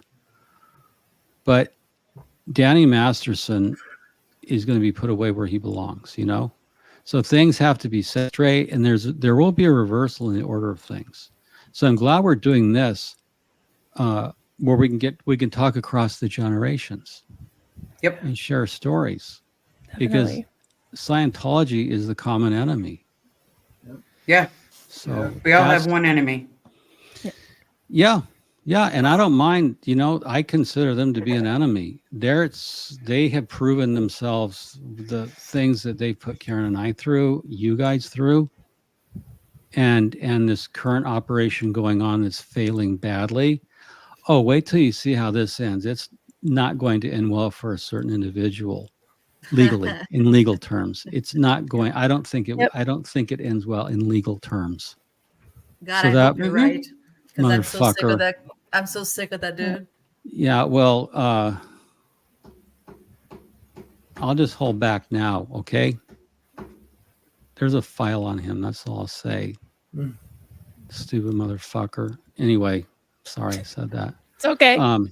You're good. Yeah, we're keeping quiet too long, and we're gonna keep quiet too. 'Cause that's well, things are well in hand on that individual. That's all I will say. So good. Yeah. Good. One step closer. So you have questions for me? But I just want to give you I was there. I ran it. So this was an excellent rundown.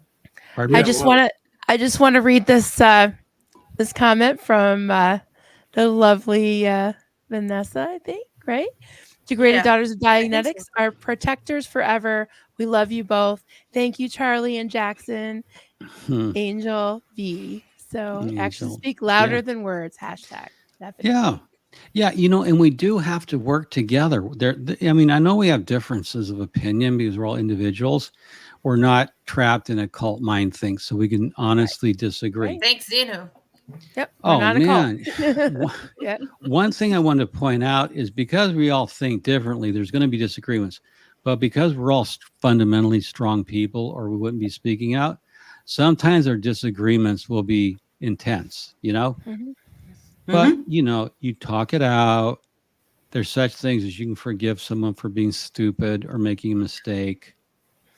And, it's like you work out your differences. It's not like if Juliana said something or looked at me wrong, I don't have to write a knowledge report on her. It's like, Liz, here's my KR and Juliana. And then Denver Stevo said this about LRH. I did. And then that's the things that shouldn't He did. be. He said a lot of That's things. That's the things that shouldn't be right there. And look at Clearwater Chad. He has face crimes. He's acting also innocent. But look at He's acting squirrely. And this BT stuck to him. The body that BT stuck to Chad. The mini Chad. He's fallen into Chad's valence. Or maybe Clearwater Chad's holding that's his body in pawn. Chad, what are your crimes? Spit them out. Are you a whole track implanter? The one's right there. Yeah. So Yeah, right there. I saw it in the meter. So Liz, I think you're so courageous. You're so courageous because of what you've been willing to fight for. Fight for your right to see your own blood father. Yes. You know, and Fight I for all of really, them. and you know what? There was a book back in, I don't know, I'm old, but there was a book, I don't know, the 70s or 80s. It was I thought you called, were going to talk about the Bible after you said you were old. I was like, we called it the Bible. Or well, you know, Odysseus. if you go back there, I remember I was talking to the Apostle Paul saying, you know, I don't know about 2 Corinthians. It's like I suggested him some changes and he told me no. No, but seriously, there was a book in the 70s called Feel the Fear and Do It Anyway. And I was a young guy coming out of a church, a faith community experience myself, the Pentecostals. And I was so afraid. I was so afraid, you know, when you leave a faith community or a cult, and mine faith tradition was kind of culty. I was so afraid, but this book, Feel the Fear and Do It Anyway, it was such at that moment in my life, you feel the fear, but you're going to do it anyway. And that's a great message because that's what I see Liz doing. She feels the fear, the pain in her heart from not seeing her father, but she's doing it anyway. Like Liz really manned up. She went out to the fucking base. Yes. Yep. Go big or go home. Yeah, no kidding, Liz. I was so proud of you. I was so proud of all of you. It's like, yeah, go big or go home. We're going out to the base. And we did it legally. We stay within and that's an important thing. Always stay within the bounds of the law. Don't ever do anything stupid. Don't ever write down anything. You know, it's always better to write something down and sleep on it. Don't post stupid stuff on the internet, you know. Go about this logically and intelligently. That's why I started my blog, The Scientology Money Project. And that's now going into its 10th year. Amazing. Wow. Well, that's a long time. Well, yeah, but you look at it. You build the temple of your life brick by brick, a little bit every day, right? So I started with one post. Degraded Daughters of Babylon started with one video, and now you guys are running the show with a Chad-a-thon that's never been done before. Like, I want more Well, of the these. Chad-a-thon has, but not like Not this. yeah. Awesome. No, Not like this. no, well, no, not like this. I'm just Yeah. saying it's No, like this is all day, fantastic. all day long where you can trade stories. Like when Lara was talking about how she was little blonde Lara and, you know, I Amy was in know. a German, that was so endearing. She's like, wait, It those are your parents. You're her. Her name Yeah, was and that's- Megan, right? Yeah, and that's what happens when people connect up. So I started my blog with one stupid post, and then I keep adding and adding. Then I got into like investigating more and more because I came out of a corporate background where I'm a good researcher and investigator, and I'm good at money. And then I started like taking territory people didn't want, like because a lot of people did not want to. I mean, there's always been gatekeepers, right? Become franchises, things like that. I had a lot of financial stories and people didn't want them. Like I would go to media and they didn't want my stories on Scientology and money because it wasn't like Tom Cruise stories. So I thought, well, good, then I'll just stake out this niche is my specialty and whoever wants to read it can read it. And it's become very influential. And it's read by, like I've said, law enforcement, lawyers, you know, private equity firms. It has its own audience. So the nice thing in creating and having your power and your voice, even if you don't have a million people audience, I have a pretty big audience in my blog. About 20,000 people read it. Not that many people subscribe, but a good story, my biggest one would be like once I did a story, like I had 150,000 people read it and it blew me away. So the thing is, your natural audience will find you and you find out what you want to talk about with Scientology and your experience and you do it. So that's why when the Degraded Daughters of Babylon came out, I thought, what an amazing thing to do. What a brilliant concept. And Liz, like, how did you guys, like the title, how does the title come about? Which title? Degraded Daughters of Babylon. It's such a unique title. Of Dianetics. Oh, I think you mean I'm sorry. Degraded Daughters of Dianetics. Yeah, I meant what did I say? Babylon. Oh, I was thinking of Jack Parsons. I have a note over here on the Babylon working. Sorry. He'll do that to you. Well, no, I've got like we'll have to ask V. well, somebody, just to digress before you answer the question, I wrote a thing about L. Ron Hubbard and Black Magic, or what's called Goetia. And so I'm getting notes back on the Babylon working and L. Ron Hubbard and Black Magic. And I want to do a show on it.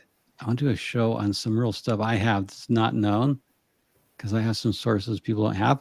Okay, so going back, Degraded Daughters of Dianetics is such a cool name. It's like D3. How does the name selection go? I think V would be the only one that Yeah. could describe it. Well, I know it she's has gonna- a lot to Elysia. do with daughters, degraded daughters, because that's what we are. And then, Well, there's so many people that are just, I think she would from be what the I best heard, one to answer that. that's Vanessa and Elysia. And when- and well, then when- what I heard them say, I'm sorry, is to reclaim like the terms, like to reclaim the degraded beings. Yeah, we are the degraded beings, Well, yeah, and it's good. Humor is important. I thought it was a cool name. The my OT is great humor blog. Not everyone gets it, but I did that because if you don't laugh, you'll cry. So it's important. Something that's so nice when people leave Scientology, they reclaim their sense of humor. And there's Yeah. some things you can laugh at. And the church just hates that. They hate the internet, they hate humor, they hate pretty much everything, even themselves. Yeah, pretty much. I think And most it's of- all about finding their button. Yeah. Well, Liz, how are you doing since we visited the base? Fairly well, Yeah. still have a plan to do what we need to do. That's what this is. We're going to keep doing it. We're basically rinse, recycle, repeat. We're going to keep going back there, keep asking to see him, getting our police reports, and just keep on keeping on. It's all about repetition. Like one of these times they're going to break cover and they're going to do something, and I'm going to be there. Yeah. And they're going to Yeah, let you know, me and see my dad. it's so unfair that Riverside County Sheriff's Office you have to come all the way down to pick up the report yourself. It's But I almost believe like so. I haven't heard much of anything else other than that. Well, I mean, it's not a good reflection on Riverside County Sheriff's Office that they can't do you the courtesy of emailing you the report. It raises suspicions that are fair. Like why can't you get a report through email? Why do you have to show up in person? That would be my question. Yeah, I tried submitting it to an email address. It was like some form you had to fill out, but my phone did not like the form. So then I tried via my iPad. My iPad didn't like the form either. So going down there is the only option. Well, that's because I would go out there and get it, but if they told They you only say you I can have get to it. get it. Yeah, see, sometimes only family members can do certain things because only you have standing as a family member. But I'm really proud of you for doing that much work for your dad. And like I'll reiterate, if you knew how much you loved him, that would bring him to tears. And but I thought it was interesting what Amy Scobie said about your father's character. He's very reliable in what he did, and he didn't get transferred. So, that same character is in you, that you're reliable. And so you're the daughter of Bob Ferris, which means you're not going to give up. You're going to stay on the job until it's done. Yep. And David Miscavige has got, he knew, I bet he knew within 10 minutes when we showed up, Liz, unannounced. Probably. Because we weren't invited. I'm pretty sure he was handle that flap. Well, this is ridiculous. And they hit, probably what happened. We pull up in an Uber, like we pour out of this Uber, right? We just out of the Uber on their doorstep. They don't know we're coming, right? And they probably hit the COB panic button. And COB, is it wherever like he was, the bat signal, but instead of the bat signal, it's like short man signal. So Yeah. they like shine it on the ground instead of the Yeah, sky. there's this little tiny that's thing. funny. It's like no bigger than a tube of chapstick. They hit the COB panic button, and then wherever he was hiding from service of subpoena, someone came in and like took him out of the bunker, that's 5 stories underground under flag, where it's like you have to unlock 5 secret levels to get to him. So, sir, there's SPs at Gold Base. What do we do? Well, and then he said, well, you'd better call the lawyer. Yep. And it was like, you have to, but I could imagine, see, they don't take surprises well. They're not like prepared, right? But you know what's so weird, to change gears, but this is related to how scared they are. Remember the Black Lives Matter riots here in LA, the protests? Uh-huh. Scientology boarded up with plywood, and I have it on my blog. I have all the photos. They boarded up all their orgs with plywood, all the windows, all the doors. Yeah. And then here's what's mind-blowing. Here's why Scientology TV is $100 million waste of money. They boarded up all their orgs to protect mast and not, you know what I mean, to protect their property. And they had 20,000 people in the Black Lives Matter march right in front of the Scientology Test Center. They could have been out there with their volunteer ministers handing out the Way to Happiness, Test Center, OCA. They had 20,000 people on their doorstep on Hollywood Boulevard, not a mile from where Karen and I live. And they were boarded up. They couldn't, reach society. No, they couldn't chance glass breaking a window. Oh, heavens to Betsy, what if it breaks a book or someone reads it and lets someone know that it's from another author? I know. And it was sort of like there were 20,000 people on their doorstep and they couldn't disseminate. So it kind of puts a lie to the eye. Oh, look, it's Vanessa. I'm going to trade places with Vanessa real quick. I'll be back. Okay. Okay. Hey, can you guys hear me okay? Yep. Very good. Yeah. Oh my gosh. Is today going like better than we ever could have imagined? Yes, it is.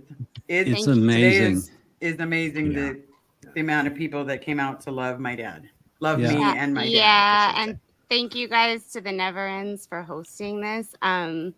Y'all know I've been watching behind the scenes and playing scheduler all day long and making sure everybody doesn't have problems getting on the stream so that Liz can have no issues talking with her dad and getting all the support she needs. And I'm just blown away that I asked this favor and Liz asked a few people and Elysia asked some people, and then it was just people who knew Bob and or worked at Gold and escaped who were actually asked to attend just on such short notice. We had so many people confirm.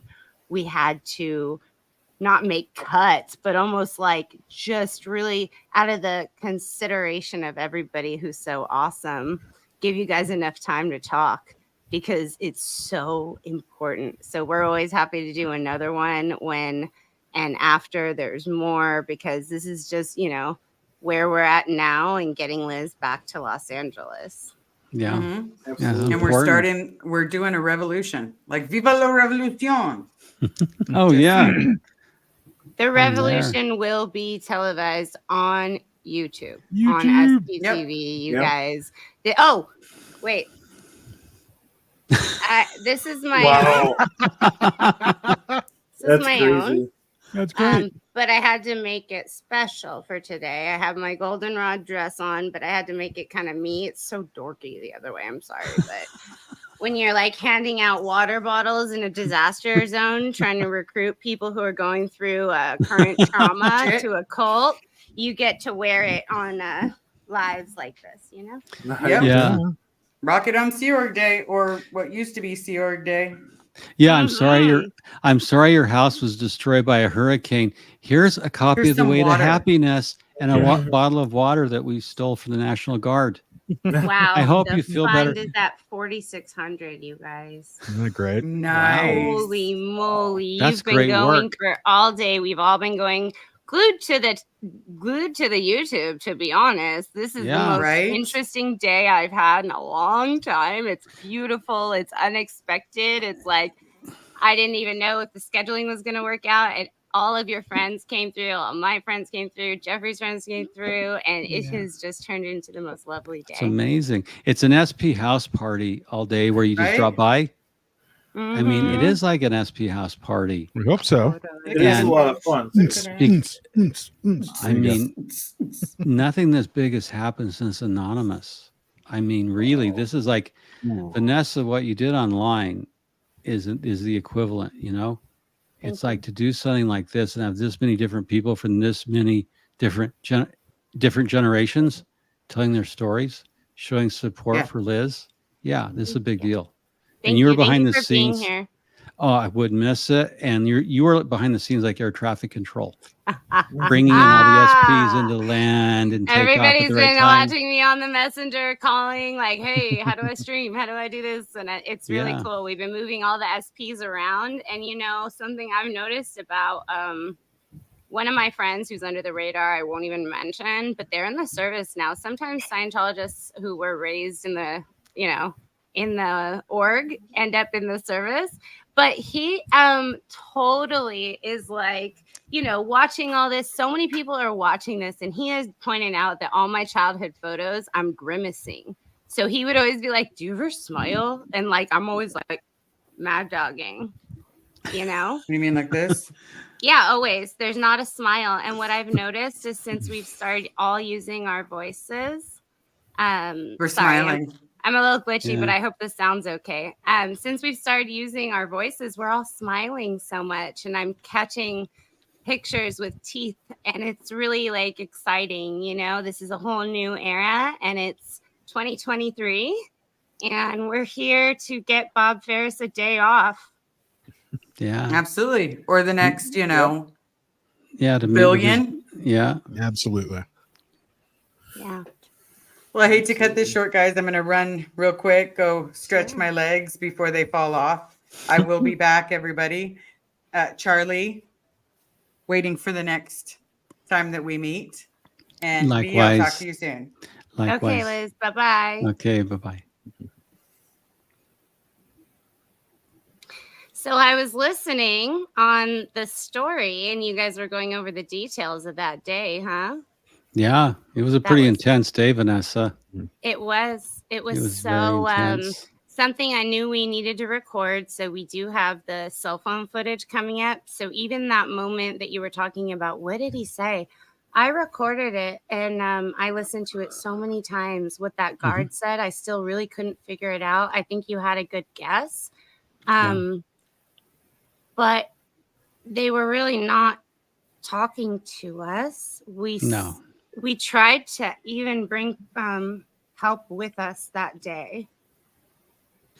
And it turned into being listed as a trespassing call. So I don't know how that, Well, that would be interesting if they wanted to proceed with that. If they listed as a trespassing, it was because they created basically a kill zone. So that's an ongoing thing, a matter of reporting a public safety issue. And you were going to report that, right? We'll talk about it off screen. I can't. I mean, honestly, it's just like you literally had to push us out of traffic. And that's because we saw it personally, that there was nowhere to stand. Well, I won't confirm or deny anything at this point. Okay. Thank you.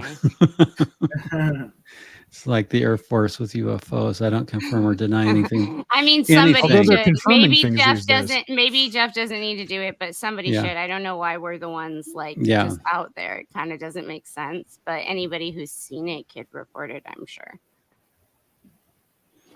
Yeah. So, Vanessa, just one question.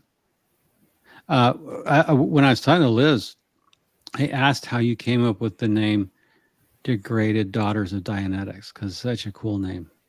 Thank you so much for asking. My whole thing is that joking and degrading is like super fun. It always has been. And so getting in trouble for being a joker and degrader was like not real to me, but it means something different in Scientology. It means that when you're degraded, there's no helping you. So if you're labeled a psych case, if you've ever seen a psychiatric caregiver or taken a psychotropic medication or been in a care facility, like a mental health care facility, you are kind of labeled a DB who cannot get auditing, a degraded being. So in philosophy, I just don't believe that any being that is sentient can feel, could be degraded. I just believe in recovery. And I think that the way that people recover is truly believing that about them, not that they're degraded and there's no help for them. They don't have an answer for the mentally ill. I work at a psychiatric care facility as a peer support specialist, which is why I volunteered to go with Liz that day. I felt prepared and I felt I deal with trauma every day. How could I be more qualified than to go stand by Liz's side because she thinks they're literally going to kidnap her. And I knew you weren't going to let that happen. Yeah. But, you know, so the channel is kind of a repurpose on words that used to be an insult. And then we found out that essentially the real world, I don't know what you want to call it. I'm trying to not say the slur. The right? real world, yeah. The real Or world. the non-Scientology world. Yeah, because we're conditioned to call world. it something else. But I'm very conscious of my words. I don't want to keep using those words because it keeps those thought patterns alive for me. And I'm just like, let's just use real words from now on. But so in the real world, usually it's like somebody degrades you. Like Danny Masterson degraded those women by not respecting them, having sex with them, beating them, threatening them with violence, raping them, right? But it's not something you are as in the real world. But in Scientology, you are degraded. So both Elysia and I had lost our dads, as well as her mom passed away from cancer too young. And my mom is still around, but neither of my parents have spoken to me for over about 6.5 years. My father longer. So I understood that Liz had to do everything that she could to go get her dad because I had to try everything I could. And then I had to accept that the prison of the mind is sometimes stronger than your love for your very own child. So I didn't want Liz to expect the worst, but I did want to prepare her. And I wanted to stand by her side while she told Dad, we're here for you, because we do think he tried to escape. We're not expecting anything bad. We actually know, like, they did what's called the blow drill, right? So we believe that Bob is awake and Bob needs help. And since we've gone, maybe things have even gotten worse for Bob. We need help. And that's why we're here organizing this. You guys are freaking awesome. Our channel is an ode to the fact that no being is degraded, period, no matter their sexuality, race, religion, belief system, all of it. That's so very well said. Yeah. Thank you. Beautiful. I've lost track of the schedule and who's doing what where. So I have it right in front of me. Do you have any questions? I can totally my only answer them. my only question is, do you guys have time for a few questions? Yeah, we Sure, do. yeah. We've got our group has the wonderful members of chat have asked some questions here. We and totally would have love time for to, questions. We have Sure. also Mitch Brisker coming up. So when he gets here, we can bring him up. But Jeff and Oh I my wanted God. to talk a little bit too. So we could definitely take questions for at least 10 minutes. You guys have totally just, I mean, I've been fanboying all day, right? Everybody that's been here, including the two of you, have just made me giddy. Mitch Brisker is like my current dude crush, my current SP crush. So, I mean, dude, he's the godfather of Dianetics. Like, what is even going on here? Like, my mom is a really intense Scientologist, and she's a great field staff member. She talks a lot of people into going to Scientology. I don't know what came over me today. I have her genes. I am like on the other portal of the outside world, and I'm just really loving what we're doing and using our strengths to help Liz and help everybody who's trapped in the prison of the mind. Yeah. Wonderful. So Apostate Alex is asking, Apostate Alex is asking, Jeffrey, what do you think is going on behind the scenes in OSA right now in response to, not right now in the moment, although that would be cool too, but in response to SBTV and what Liz and V are doing? Hi. Well, first of all, hello, Apostate Alex. Well, what I think is going on is there's a lot of screaming that something must be done, heads must be put on pikes. How did this happen? So probably some people are going to go to RPF or whatever their new analog for it is, however they renamed it. And there's probably a lot of screaming about how certain people in Hollywood do certain things on Hollywood Boulevard and they're ineffective failures, and that there must be retaliation, revenge, and more fair game. But what they're doing right now is failing. It's like, oh, we got this. We know more than you think. We're ahead of you, OSA. So probably just screaming. And one indicator that I'll do is I stay up late at night. And tonight, my predict is this, OSA. I'm going to go by the HGB at 1 a.m. tonight. I'll drive by. And if the lights are on the 10th and 11th floor, then I know there's a shit storm going on. That's one barometer for local Hollywood people. You go by, if the lights are off at like 11, then not much is going on. If they're on at 2 or 3 in the morning, then they had mid-rats to eat, which is midnight rations.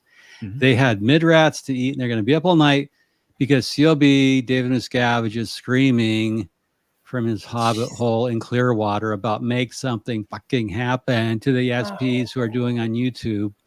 Because, like I said before, Scientology TV with their $100 million studio here on Sunset, it's a waste of money. They can't do anything, can they, Vanessa? $100 million. And they have to go to some moron on YouTube who won't even use his real name because he's too much of a coward. You know who I'm talking about. That guy won't even use his real name. In my world, our world, it's name, rank, and serial number. Or shut the fuck up. So if you're not going to use no, let me talk to this clown on YouTube. Unless you use your real name, you're shit. You're nothing, boy. So name, rank, and serial number, or shut the fuck up. So OSA's boy, who's hiding behind a screen name. So that's my answer. They're incoherent and they're foaming at the mouth. And they'll get down to some point, they'll chew on the carpets. But that'll get David Miscavige mad because he's a dramatizing interior decorator and he likes his carpets. So I hope that answers your question, Alex. I think it does. Hey, SB, no. If there was a preferred way, it would be Venmo by a little bit, just because of the little fees that go into it. But both GoFundMe and Venmo are very donation friendly. So, and Vanessa just vanished. But so there's your answer there. I wonder if she was raptured. Oh no, she wasn't. She's raptured. back. She was not. There she is. There we go. She was not. Shoo! Hi. Can you hear me okay though? Because Very my well. okay, yeah. my headphones Right. are being so weird right now, but we're good. No, you sound good. Jeffrey, Free Xenu Project, one of our very close friends of the SP community here. Can you coincide your next visit with the people doing the welfare check? Well, the Riverside County Department did do an adult welfare check, and they determined that he wants to be on the base, and he's not. Liz, correct me if I'm wrong. Maybe you should take this. He wants to be on the base, and he's feeling harassed. Okay. is what we had so far. So- But again, we don't know if it's the lawyers talking, if it's him. If it's him, he can say it to my face and we move on to the next person. It's Yeah. pretty simple. Yeah, that's I'm not Well, going to force. I think you should mention what happened with the address, though. Oh, that my address and phone number was given to the police officer asked if he could give it to my dad. I was like, okay, yeah, sure. Give it to him so that he can call me. That way he can say it to me. And he wouldn't accept it. He just looked directly over at his handlers. And I do say handlers. And then told them to get the piece of paper. So willingly giving me my name and address and phone number to these people. Yay, let's do this. But it could have been done under duress. Like, you're not going to look at my name or my phone number. You don't have the power to do that. Yeah, it sounds like duress, because unlike David Miscavige not touching a subpoena out of deliberate misconduct and fear, your dad probably had duress, would be my guess.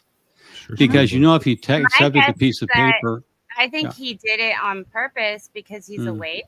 Honestly, if he had accepted it, he would have handed it to the people inside right when he walked in anyway. So him not taking it is his only form of protest that these people are controlling my life without risking his own safety on the inside right now. That was my wow, that's very insightful.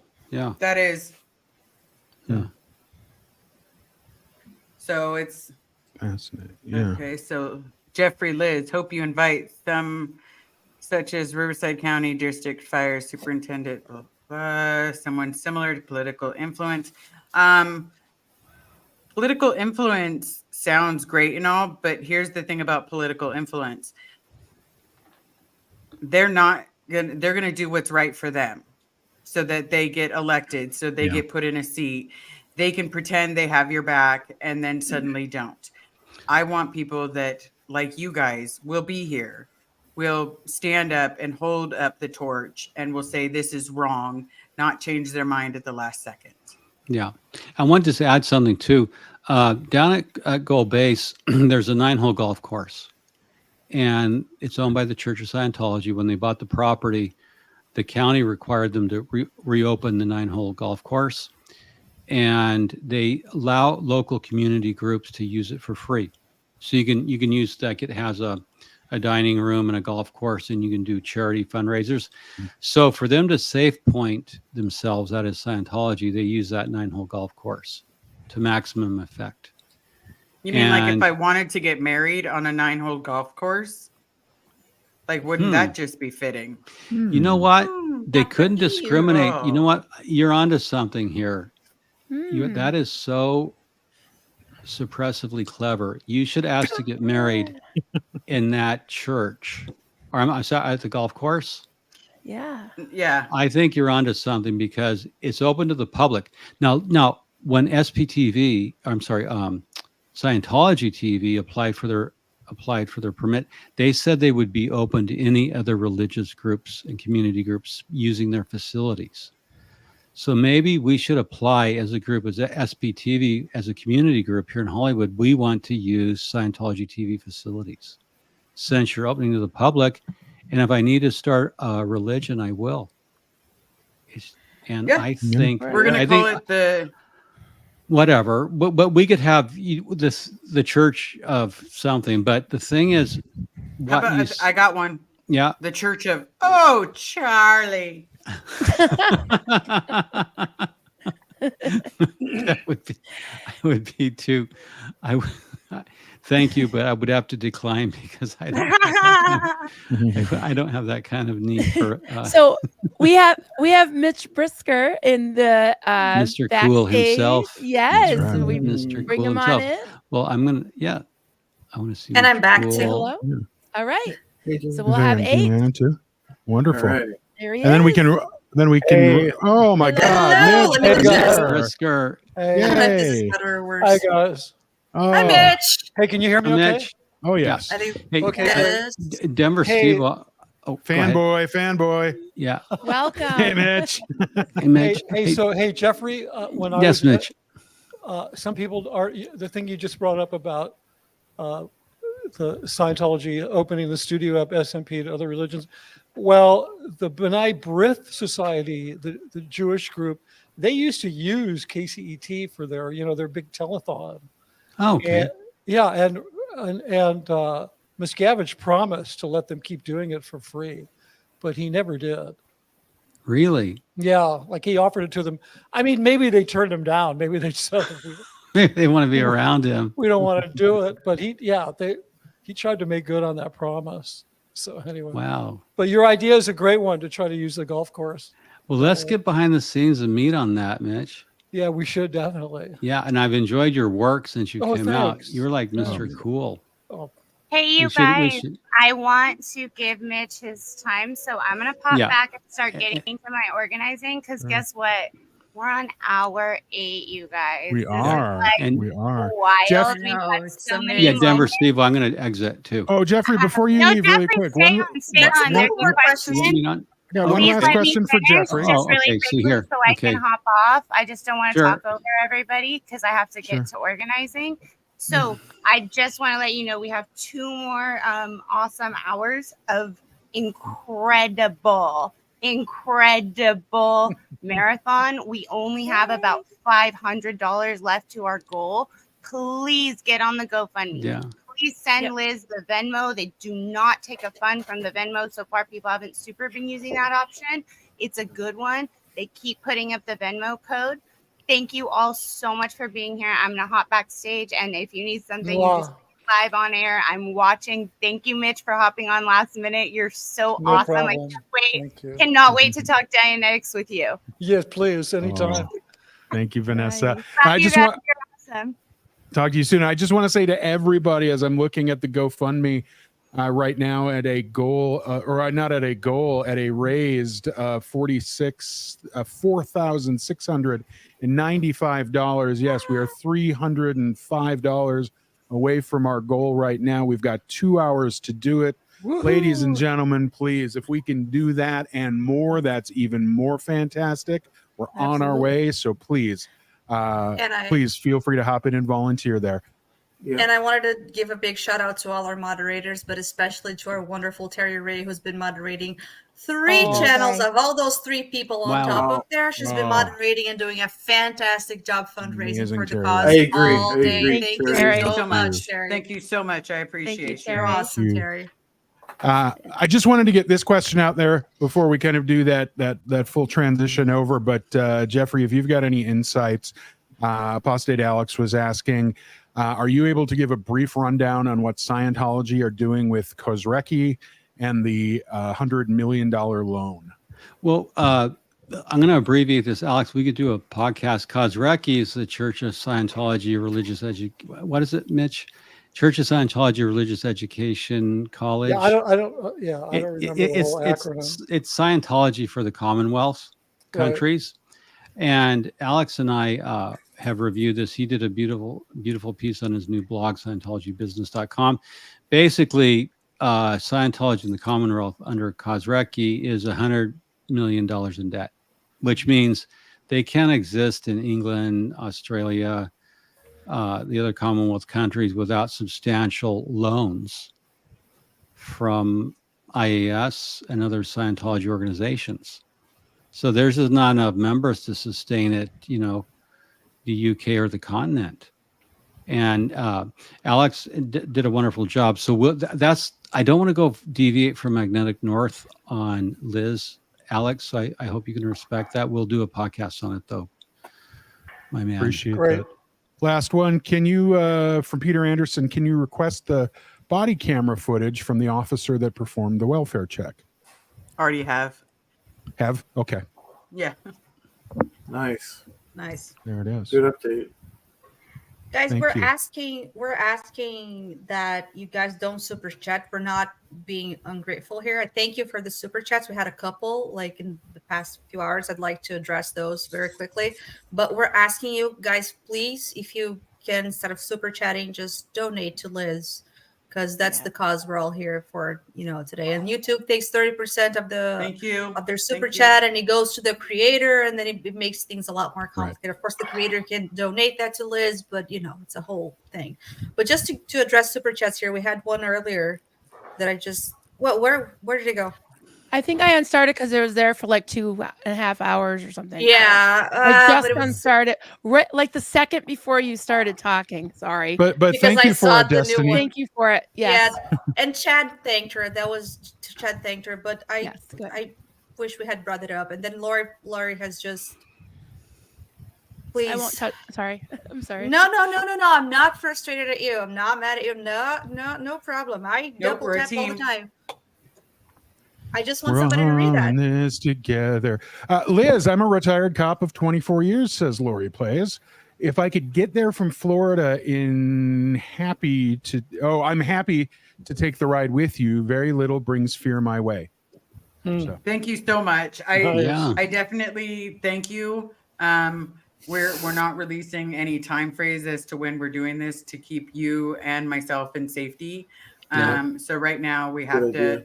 I appreciate it. I do. I truly appreciate it. But thank you so much for the consideration. Just keep liking, keep sharing, smash the like, smash the follow, subscribe, get the word out so that way we can let people know. Please subscribe to everybody's channels that are on here. Excuse me. You've heard it from myself, Marilyn, and Chad before.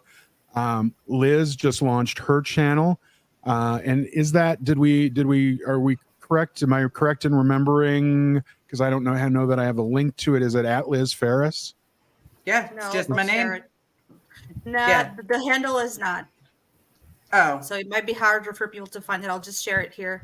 Oh, if you've got it, that'd be great. Oh yeah, I got it. Wonderful. Thank you. I just put it as. And and by the way, here was the other super chat from earlier from Destiny. And Destiny, thank you. Liz, bless you for your endurance in this fight for families, not just your own.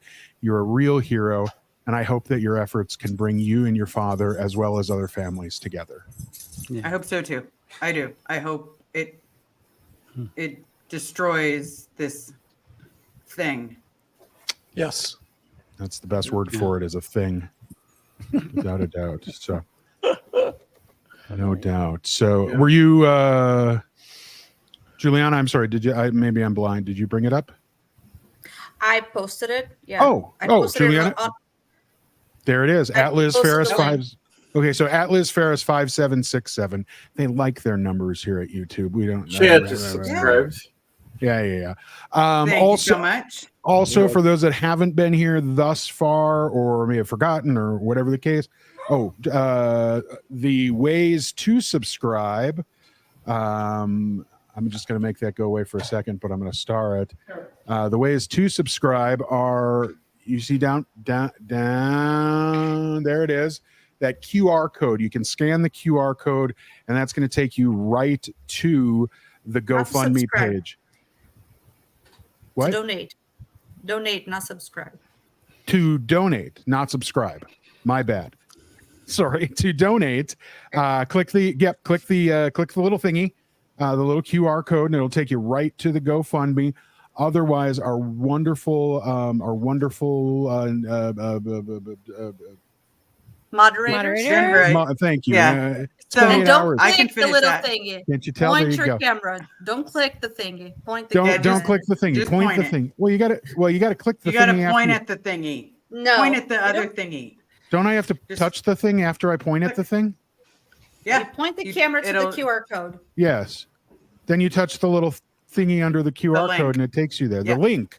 You have to touch on the phone, but it don't click. You don't touch the QR code. All right, you guys know how QR codes work. If you don't, there are links in the chat. Thanks to our wonderful moderators, both to the GoFundMe and to the Venmo, so you can connect in either of those ways and donate by both of those. Remember, we're targeting $5,000 to the GoFundMe within the next 2 hours. The other thing that I was saying is subscribe to anybody here, to everybody here, not anybody here, to all of their channels. You've heard it from Marilyn, Chad, and myself. Yes, subscribe to Mitch Brisker at youtube.com/@Scientology -the-big-lie. I love make it. sure you get the lashes in there. Make sure you get the dashes in there. Or just clicking the link to one of our 4 channels. Or just clicking the link to one of our 4 channels. Liz has got her channel. Jeffrey Augustine's channel is Scientology Money Project. There's Liz's right there. Liz Ferris 5767. Here we go. Or is it the Scientology Money Project or just Scientology Money Project?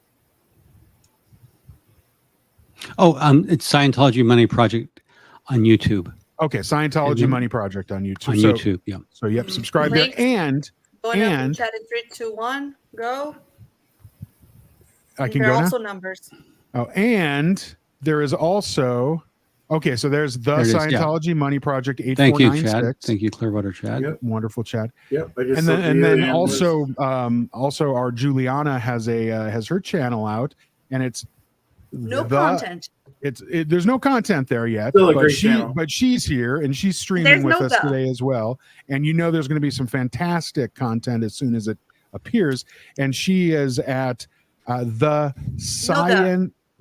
she is at Scientheologist. Wow. There it is. Theologist. Right, Wow. fancy. So That is sophisticated. yeah. So okay, now we're done with all the whatever the that stuff for a while, the junk. So now, yes, Free Xenu Project Yes. says hi, Mitch. Hey, hi. Hi. Nice to be here. Hey, when I was going through the gold video, I did a reaction video to the gold video I said, and I noticed Bob Ferris appears in that video. There's a very short clip of him walking as an extra away from camera. So The that was last like one you did? Which one yeah, was it? it was I did a video. It's a reaction. I think it's called The True Story of Golden Era Productions, something like that, where I reacted to this video that I helped to make and that I was in. I actually have it here. I wonder if I can. I've seen your reactions, but I'd like to find that one now specifically. Yeah, there's just this quick little clip. I don't know how to bring it in. Is it this guy down here? Yeah, there it is. There he is. Thank you. There he is. Wow. That's Bob Ferris right there. Yeah, on the right, Oh, I on the missed right it. side. He walks in. He waves. Oh wow. Wow. Hi, Bob. Amazing. Come on Yeah. out. So when I was editing this thing the other day, I went, cool. "Oh my God, it's Bob!" Anyway, he's a nice guy. I knew him for years. I mean, we didn't interact a lot, but I definitely saw him a lot. And it's just so scary because they honestly believe they're protecting him from something evil. It's just so crazy. Anyway, we need to And the change evil it. is me. Yeah. Exactly. Right. It's not just you. I'm so evil. Look at the screen. No, but Ching-ching. she's 1-1. Yeah. You are. I was going to point that out, but it takes one to know one. I know it does, doesn't it? I woke up this morning and I was like, let's be evil today. Oh yeah. I'm going to take over the world. Yeah. Oh wait, Yeah. my name's not Scientology. Right. Right. Awesome. Anyway, I just wanted to share that with you because I found it and I was like, Well, thank you so much. No, thank you It's for so sharing nice that. to see him and talk to anybody that knows him. yeah. I didn't know a lot of him, and as far as I knew, he was dead. So this is all trying to Oh. find out everything I can. Yeah. I mean, that's the reason when I heard that, I'm telling you, that's the reason I don't carry a gun because that is just so crazy. Hey, Mitch, I want to jump on. At the protests in 2008, the anonymous protests, two things. First of all, Angry Gay Pope took a picture of Donatella Kevinar, who was a very high-ranking member of OSA. Right. And I think she was right under Linda Hamill. And the church filed a privacy complaint, even though we took it on a public street where there's no expectation of privacy. Right. But question for you, when Anonymous was happening, what orders were you getting to try to counter it? Did you have to film anything or do anything? Like No, what? not myself directly. I mean, No, I did a no. bunch of videos. Yeah. I did an interview with Mark Fisher and Janice specifically about all that. I did a bunch of videos and stuff, but they had an army of PIs. I mean, they're not going to have me go down to LA and like shoot those people. Well, there were just some sinister videos about, that have a heavy voiceover with anonymous cyber terrorist, anonymous cyber. I just didn't know if you were involved in any of that. Yeah, I did those. I'm proud to say I'm a perpetrator. Yeah. I grew up on bad 50s sci-fi, and I basically used those like Invasion of the Body Snatchers. And I'm glad you shared that because they had that creepy vibe of like we're some sinister organization. Oh, and then yeah. this thing they did, the orgs mailed themselves, or OSA mailed the orgs some white powder and then said in Anonymous Glendale. was sending them anthrax. No, it happened. It happened in Glendale. The little mission on Brand Avenue in Glendale, it got shut down. There was a massive first responder response, fire, and do you remember that when that happened? Yeah. Oh, I remember when the whole thing was happening. Yeah, but that one there was a real envelope of powder, but they obviously did it themselves because they needed to do that thing where they say, this is the protests are causing violence or perpetrating violence against us. It was just so sad. Well, one other question, Mitch. Since you worked at the base so long, when Liz and Vanessa and I pulled up to the base, what do you think their response would have been when we pulled up wanting to see Bob Ferris? Just from all your time you spent there. What happens? What happens is if it's anywhere near a mealtime, you should definitely go during a mealtime. No, because why? Because they'll basically cancel it until everybody to stay in their offices and not to come out. Okay. So I don't know when they used to eat it. They changed it from 5 to 6.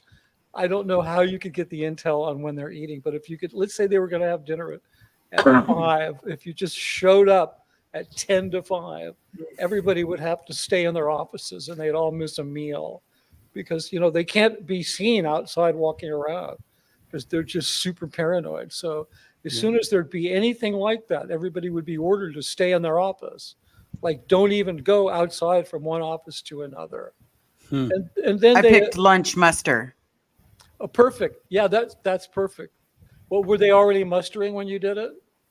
Because that would be very. I wish. painful. I wish that we had short. Well, they were probably in the mess hall. Yeah, well, they had to stay in there until you guys were done. I guarantee you.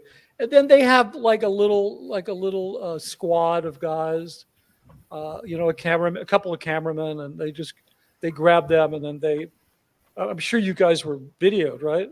Well, no, what happened, and Really? Mitch, we were preparing for Port Captain Catherine Fraser to come out like she did when Louis Theroux showed up. Yeah. And what happened is nothing. It's sort of like they didn't bring out cameras. They didn't bring out any officials from Gold Base. No Sea Org officers. Nothing happened. And in fact, I had even made contingency plans if we were followed from the base back to the San Jacinto substation to just have another Uber to go to the main Riverside, sheriff's Right. office. Right. But I was surprised because we just showed up and there was no advance notice. They didn't know what to do, so they called an attorney. I think they pushed. I was saying before you came on the air, I think they pushed the David Miscavige, the COB panic button I to heard let them that. know that Yeah, the I heard- Marcabs. Yeah, they probably thought we were the Yeah. Marcab mass landing, and it would have went straight to COB. And then, I don't think so. I'll tell you why. Because gold is it's the land that time forgot. I mean, Miscavige blew out of there in 2013. He's never going back. I mean, he has no plans of going back. He's never been back. I mean, he told me personally, just one-on-one, that so many people had fucked him over at gold. Excuse me, but that's what he said, that he was never going back. And then Mike Rinder pointed out, and I thought that, Mike Rinder pointed out that also he was paranoid about about an FBI raid. So he got the hell out of there. So it's kind of like, there's a small handful of RTC staff he has there that handle, dispatches going back and forth. and there's still communication because they theoretically still produce content for the network. But it's kind of like, no, it's off the main lines. It's kind of just, I don't know. It's probably compared to what it was when he was there, it's probably a paradise. But plus, I don't think they want to put their problems on his, as they say, on his lines. Do you know what I'm saying? Oh, so they would. That's what they called the attorney. But you know, all those houses on Sublet Road, they purchased them all. They bulldozed them. So I noticed years ago. Sublet's gone, and they keep the grass cut. All we saw was a fellow on a lawn tractor mowing the grass. We didn't see anyone else, so they probably ordered everyone inside. Yeah, you know, hide under your bunk. And there was two people. That I saw. One other the guy fellow, that was sweeping the concrete, and one that was mowing the lawn. Yeah. And so bizarre. It's just every time someone comes to visit, they have to do that. Yeah, pretty much. It's just the basic drill is stay inside. It's like when they have an intruder, like which has happened. You know, somebody. There was a couple of guys trying to get away from a bank robbery, and they made the mistake of jumping the fence onto gold. Oh, yeah. Like one of them got caught up in the razor wire, and the other one, I think the police shot him. But anyway, it's pretty much the dumbest thing a bank robber could do. Yeah. Would be to break into gold to try to escape. So there's a drill when things like that happen, and it's similar to when there's a protest because they would consider you guys showing up to be a protest, like when Anonymous used to show up, and everybody would basically just have to stay inside.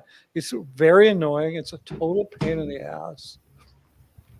Yeah, Mitch, a question, because I've you know, I looked at the I followed very closely Danny Sherman's writing for David Miscavige. Yeah, and I knew what they were trying to hit. Your professional opinion, because I admire your intellect, your aesthetic. How good a Danny Sherman? I always thought he was overblown, overhyped, and it was just bizarre the stuff he did. What was your professional opinion of his abilities as a writer? Was he just giving Miscavige what he wanted? Well, he once told me something that, fortunately, Danny and I were good friends. He was the best man at my one-time unsuccessful wedding. And so I knew him the whole time I was at Gold. Fortunately, we were friends because he once told me that he wrote to make David Miscavige look smarter. And boy, if he ever knew he'd said that, that would not have gone over well. But he was, I mean, you know, I don't really want to impugn him. He passed away. He published a couple of decent books, spy novels. Yeah. The stuff he wrote, the speeches he wrote, and so forth were. I don't know if you've ever read the definition of purple prose. There's a good article in Wikipedia called Purple Prose. Danny was a master of purple prose. It's just overblown, too many adjectives, convoluted ideas. And then he would just he once wrote this piece about Hubbard going to Rhodesia. Remember when he was kicked out of Rhodesia? Oh, yeah, yeah. And in the speech, Danny said that he had been exiled. And after the event, I said, hey, dude, listen, he couldn't have been exiled. You can only be exiled from your home country. Hubbard was deported. And he was like, yeah, but I'm not going to say that. It doesn't sound cool. So, you know, that was Danny. Yeah, that was what's interesting. We called it Sherman speak. Yeah, I know. It was a convoluted hyperbole, you know. And I'm offering an opinion not as an amateur, but I actually am the possessor of a real English degree, and I have a 4-year degree in English literature, and to a variation on the old joke, that and $5 gets me coffee at Starbucks. Right. But no, but we as critics were studying the aesthetics of the movement, you know. And one thing, you remember Tammy Faye Baker wrote after the meltdown of the TBN that the worse things got with Jim Baker at TBN, the more mascara and eyeshadow, you know, the more makeup she would wear. Right. My observation was the nuttier that Miscavige got, the bigger his stage sets got, the more it looked like a Nuremberg rally. Right. Because at some point it got this creepy Nuremberg rally, and his podiums got bigger. I actually have a thing of his podiums progressing that I think I'll do a YouTube video on. Please, I would love to see that. Oh, I would love to collab with you, because Sure. his stage at one point he switched to where there's a blue background, and he appears to have beams of light coming out of his physical body. You know, that became his aesthetic. It had to match the Right. color of his eye. The Right. last event I was at, when I went to the 2007 New Year's Eve event at the Shrine. Mhm. And I would say the production values were very good. Mhm. And in fact, the music was outstanding. They opened with like 3 drummers to get this drumming, like this tribal energy up. Mhm. The music was very good. Stacey Francis, believe I sang, she was very good. And everything was good. And then the speeches start, and it's just like, oh, how long? And it's like you have to get up every 2 minutes to applaud. Right. And you Right. have CR people watching, and then they have sweeping. Now, Right. did you coordinate those events? At No, Eve? no, No. no. I was in film, which was an entirely different unit. Early on, when I first started successfully making films there, it was the fact that we were getting these films done is what really motivated the events to get started. Because remember, they started in the early 90s. Oh, And yeah. it was because all of a sudden Miscavige had something to show. So I was doing like song videos and these things called quote videos, where they take a quote from L. Ron Hubbard and then I would turn it into like a visual tone poem, and they'd start show these things. So I kind of helped to get the events going. It wasn't my mission to do that, but it just happened. But Yeah. then the events themselves, I had rarely anything. Occasionally I would be asked to contribute something. But then if I did an ad, like a Dianetics ad or a Super Bowl ad or something, they showed that at the event. And then I would do ads that they would show. But they were, I'm jumping around, but those ads were all fake campaigns. They were presented at the events like, here's our new Dianetics campaign, or here's our 4th dynamic campaign. You know, those insane, like those sort of info, like the ones that would have these insane statistics. Like, Yeah. I think it's called propaganda. Yeah, I beg your pardon. No, I'm just kidding. Yeah, those propaganda videos. But Like Major says. Yeah, but hey, just pointing out the obvious for the person who's been out a decade versus the person who just came out, because it's a long and windy road ahead of you, my friend. Yeah, well, you haven't read my book yet, so I have a whole chapter on Nazi propaganda and Cannot and wait. the Church of Scientology.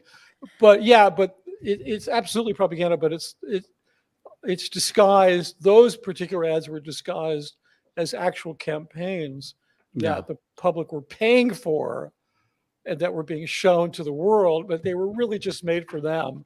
And they were really just made to fool them, to trick them into thinking that the church was doing good work. So to answer your question, I had nothing to do with the events except the propaganda of fake ad campaigns. Yeah. Well, now the Super Bowl ads that they would run, those were the big dollar ones. Were those your responsibility? Yeah. Super Bowl ads?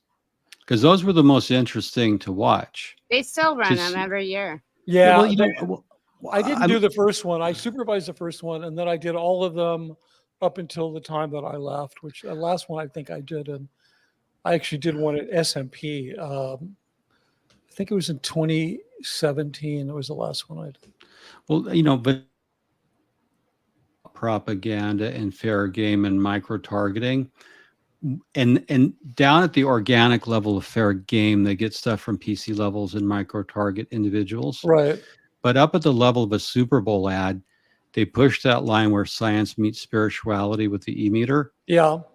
And that I thought was well done aesthetically, but it fell flat because it didn't communicate to culture.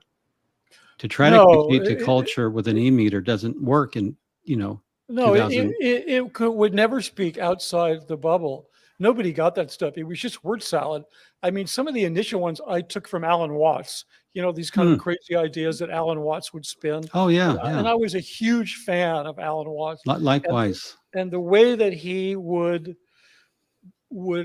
sort of join words and concepts, and the rhythm and the flow of his communication was a big inspiration for those super bullets. I mean, Gold had no idea how much stuff I use as inspiration from research psychology, sociology, other philosophical movements, because there was so little within what Hubbard did that you could draw on to actually communicate something meaningful about the human condition. Not at all. In fact, one thing I did one time as an experiment as a writer is I used William Burroughs' cut and paste method. So I took Hubbard and I printed out 4 or 5 different things, and I just cut and pasted at random, a la William Burroughs, one of my favorite authors. Right. And it actually made sense in a Scientology context. It held together, which was bizarre because you could use cut and paste. And it read like this Scientology version of Naked Lunch, and it was funnier than hell. It was funnier than hell. But that was just an intellectual game I was, playing. Interesting. Yeah. Jeff. Yes. What is that quote I've been saying that I learned from The Art of War? Because I'm born and raised. Like, I used to read this stuff. Let's discuss this. Let's go to this. The Art of War. So in the midst of chaos, there's opportunity. And what I believe fair game tries to do is create chaos. That's OSA's whole job. And if we seize this opportunity, like we're doing today, of gathering everybody together and making our voices strong, not to talk about them and not celebrities, but Liz and her dad. And like, how can we reunite just these 2 people so that Liz can see a father who she thought was dead for 19 years? Like, I don't know if you guys can possibly understand how it feels. And I'm sure people in different situations feel it all the time. So I think you can. But in our situation, we've been screaming for help, and nobody has helped us for so long. And it's like, we tell people what we need, and they just have to make it make sense with what Ron says. And we tell them we're depressed. We tell them we just need to get normal education, and it's not heard. It falls on deaf ears when you're raised by the book of child Dianetics, because your parents fell for that catchy ad. And it was kind of as simple as it was a Star Trek world, and the world was ripe for some UFO religions and stuff. And this guy was maybe an evil genius. Maybe he did open the portal of darkness. But honestly, it's 2023. We need to stop worrying about why it happened and start doing things to get the people who are stuck there out. Because I would never call it a utopia or anything nice. What we saw was a bunch of scared elderly people who were not, she could not even see her own father. And that's so incredibly upsetting, the fact that they cannot access emergency services. It doesn't matter why our parents signed up. I don't care. I want them to be okay. My parents are not behind bars. They're in a prison of their own mind, and they don't want anything to do with me. I am such an SP because I work to help people who have mental health problems, and they can't do that. So, like, it's just a challenge. Everybody who showed up today, all you never-ends, everybody in the chat, everyone who's on all these channels, watching, supporting, every guest, like, thank you from the bottom of our hearts for hearing us scream, showing up. Jeff, you came with us. You continue to check Charlie. on us. Yeah, Charlie, like, we're your angels for life, because, like I've been saying, actions just speak. Wait a minute. What? Okay, now you girls go do this. Liz do this. And Actions speak louder than words, you guys. Yeah, they do. They do. Yeah. Thanks for And- that, Vanessa. The other way, Liz. The other Yeah. way. The other way. There you go. There you go. There you go. Bang, bang. Bang, bang. And thank you to the 244 people that are on right I now mean- that just saw that. That's wild, but you guys know people catch it on replay. And then this is like, Of course. we're going to have to chop this up. Like some of these moments today, I don't even know how to process what has happened. This is historic. So it's just all done with like close friends. We get by with a little help from our friends. So Yeah, you reminded me with what you said, Vanessa, that they have a real problem at Gold. You saw old people, right? There's so many people up there that are aging, and I mean that place. I used to joke that eventually Gold's going to be an old age home for Sea Org members, but I don't know what's going to happen to these people. If we don't start doing something about it now and calling them to be accountable, it's just going to be a real. I mean, I'm not going to disaster. name names today, but people who have been guest participants have had parents dropped off at their doorstep after having mental health crisis after serving in the Sea organization for years and years and years and decades. So that's what happens to them. It's not like, oh, they're out on the pasture at Gold, like living this country club life. Like they do tell people that's not what's happening. Yeah. That's an internal party line. And what happens is they get dropped off on the street or with their children. This week, we've discussed just the other night, a different host who came on called me having their own mental health crisis because another second gen we know who has not been named at all, we're not even going to name them, is somewhere in Los Angeles near us having a mental health crisis. And we're out here trying to help. We are Aftermath's doing the best they can. Liz is doing the best she can. I'm doing the best I can. You guys know this takes a lot of work. Like, I don't know what came over us, but now we're in so deep. We're not turning back. So, hey, they made us. They're going to deal with us. And we got Jeff, we got Mitch, we got Juliana, we got Chad, we got Steve, we got Marilyn. We got, honestly, the whole crew. So come at us. It's not hard. Yeah. Yeah, one of the values of Aftermath, before Aftermath existed, and Leah did her show, it's like 2012, Karen got a DM, and the son of one of the prominent members of the Office of Special Affairs Intelligence Bureau, her son was living in his car shooting heroin. Oh.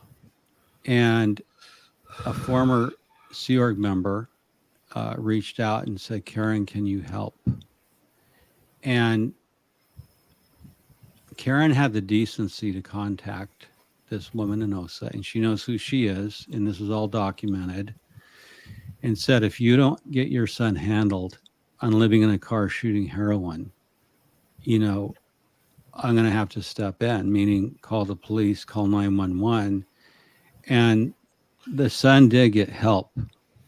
But the point Karen made is these people in OSA intelligence are so filthy. They're so hell-bent on revenge and destruction propaganda that their own children can be dying of heroin, living in a car, and they don't give a shit because they're saving the planet. And when you have a culture of throwaway kids, that's dangerous. One thing I talked about was right around the time Alexander died, Johnny Lewis murdered his landlady here in Los Feliz, killed her cat, and then he walked off a third-story garage and plunged to his death. And Stan Gerson wrote on a Scientology forum, what's happening to our children? That got leaked. And Mitch, I wrote, what's happening to your children? Thank God, though, because, Stan Gerson's the magician at all the parties. At least I know that, that got leaked and it was a big deal, and that's what gets reported on. But thank you, Stan Gerson. I'm sorry. You did all the magic things for us our whole lives. You did all the magic shows. You're still at the Magic Castle. You were just there 2 months ago. My friends saw you. So thank you at least for saying that, because it does take balls, and I know that he got in trouble. He did. But what happened is he raised the right question. What is happening to our children? He was sort of the canary in the coal mine, if you will. because that was a horrific period to go through. And Scientology had no good answer for what to do. Aftermath does. That's why it's important. That's why it's important to support it. And the things that go on, the second gen, third gen, even, you know, growing up in Scientology is just its own hellish nightmare. And that's one reason we're here. And it's interesting to see all the people who have suffered from it, you know. And I think today's show is important because it marks a lot of things, Vanessa. You know, there really is like a generational shift. There's a reshuffling of things going on that's important, you know, because guys like Mitch and I are getting older, you know. We're still important. We're still players. Don't underestimate. One thing I will say, I shouldn't say it. We ain't aging out, Jeffrey. No, we're not. And there's an old saying that age and treachery will always defeat youth and beauty. And that's why you have to be on your guard against these old people, and also they're treacherous. Well, I finally have a tattoo that I want. Well, you know, this is why culture. Wait. Hold What? on. Go Stop. ahead. What's I'd mind- Mitch's tattoo? Oh, here's the saying that he said. Yeah, A treachery and Old age and treachery will always defeat youth and beauty. I have a saying from a Leonard Cohen song that's about Scientology. It's called "Famous Blue Raincoat." Oh yeah. And it says, "I see Jane's awake. She sends her regards." And one of the main lines is, "Did you ever go clear?" And it's about her. And then I sent this to your wife. She loved it. And then I also sent her the song Suzanne, because it's like about a muse's job. And Leonard Cohen was a Scientologist for a short time. Yeah, I think for you a guys short would time. love it. It's like beautiful rock and roll philosophy poetry that was really about what we went through. So, you know, we're still getting our Charlie's SP Angels tattoos for sure. But I thought Mitch wanted to get in on it. That's just why I paused you, Jeff. Sorry. Well, no, this is why I'm saying we need the generations, because culture is different at every, you know, in every generation is different, but it's great that we can come together and talk and compare experiences, because I don't know what you know, Vanessa. Vanessa and I talk a lot on the phone, and I'm learning so much from her that I just didn't know. Mitch, it's, you know, how it's astonishing. You're old and you realize how little you really know the older you get.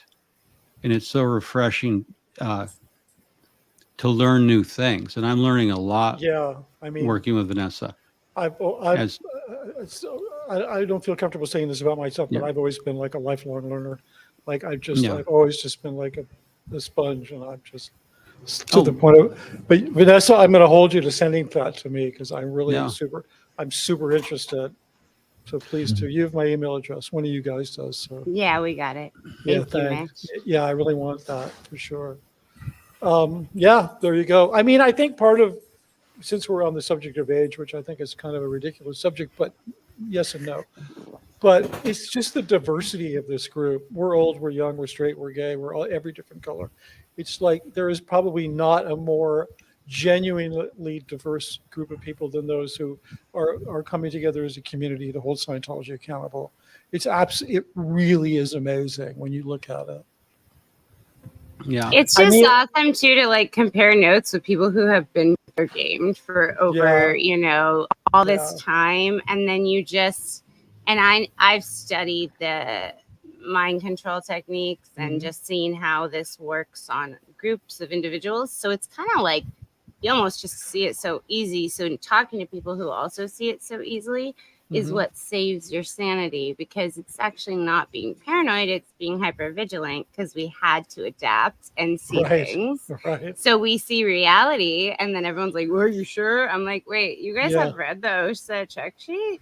Like how, hello? Like this is obviously we're a threat. You guys aren't giving yourself enough credit.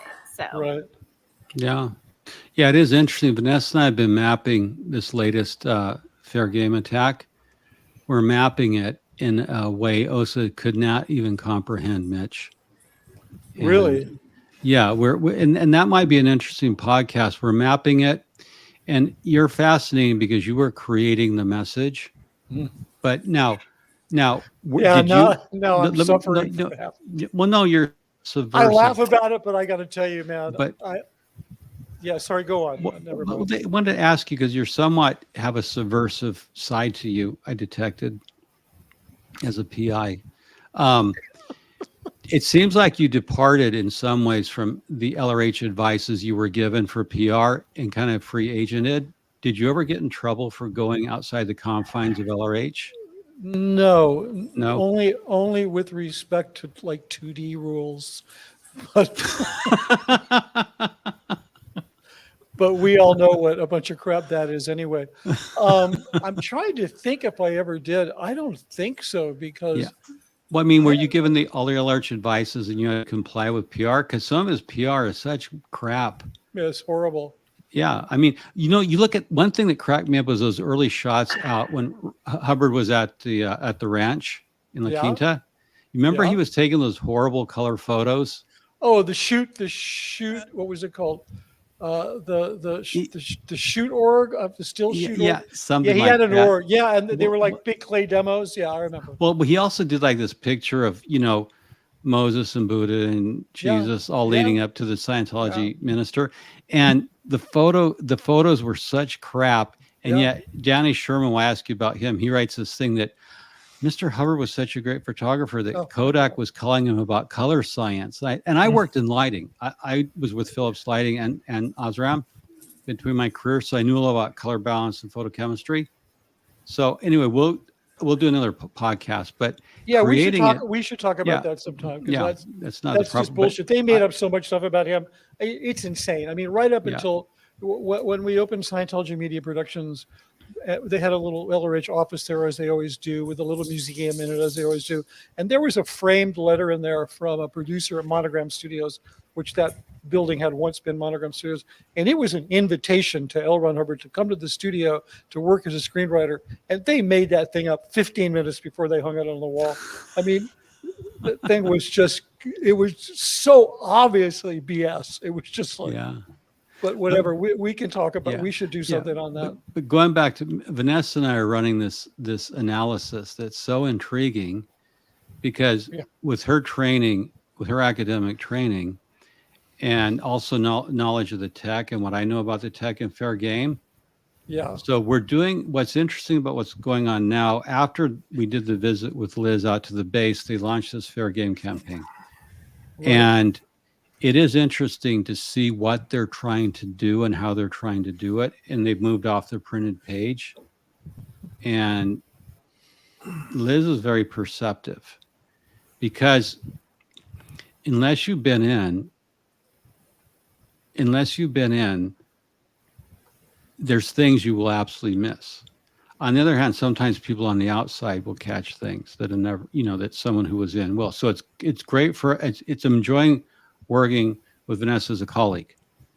Might I add, Yeah. unless you're the one experiencing fair game, sometimes they just work to keep you so busy you can't even explain all the details, and you're the only one noticing the little, like you've mentioned, Jeff, the little nuances of what's from your PC folder that they're using that maybe you didn't even have time to tell somebody. So it's like, how are they supposed to read your mind? But their whole point is to overwhelm people into just utter silence. And that's like so silly. So when you have people who understand what's happening and you can just easily be like, oh yeah, they pulled that from my PC file.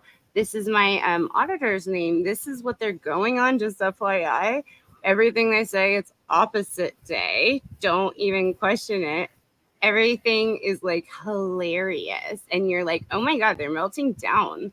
Like you called it, Jeff, a very long time ago, from day one, actually. And we've been using that kind of strategy that, I had walked into something I didn't even understand what's going to happen. We all did.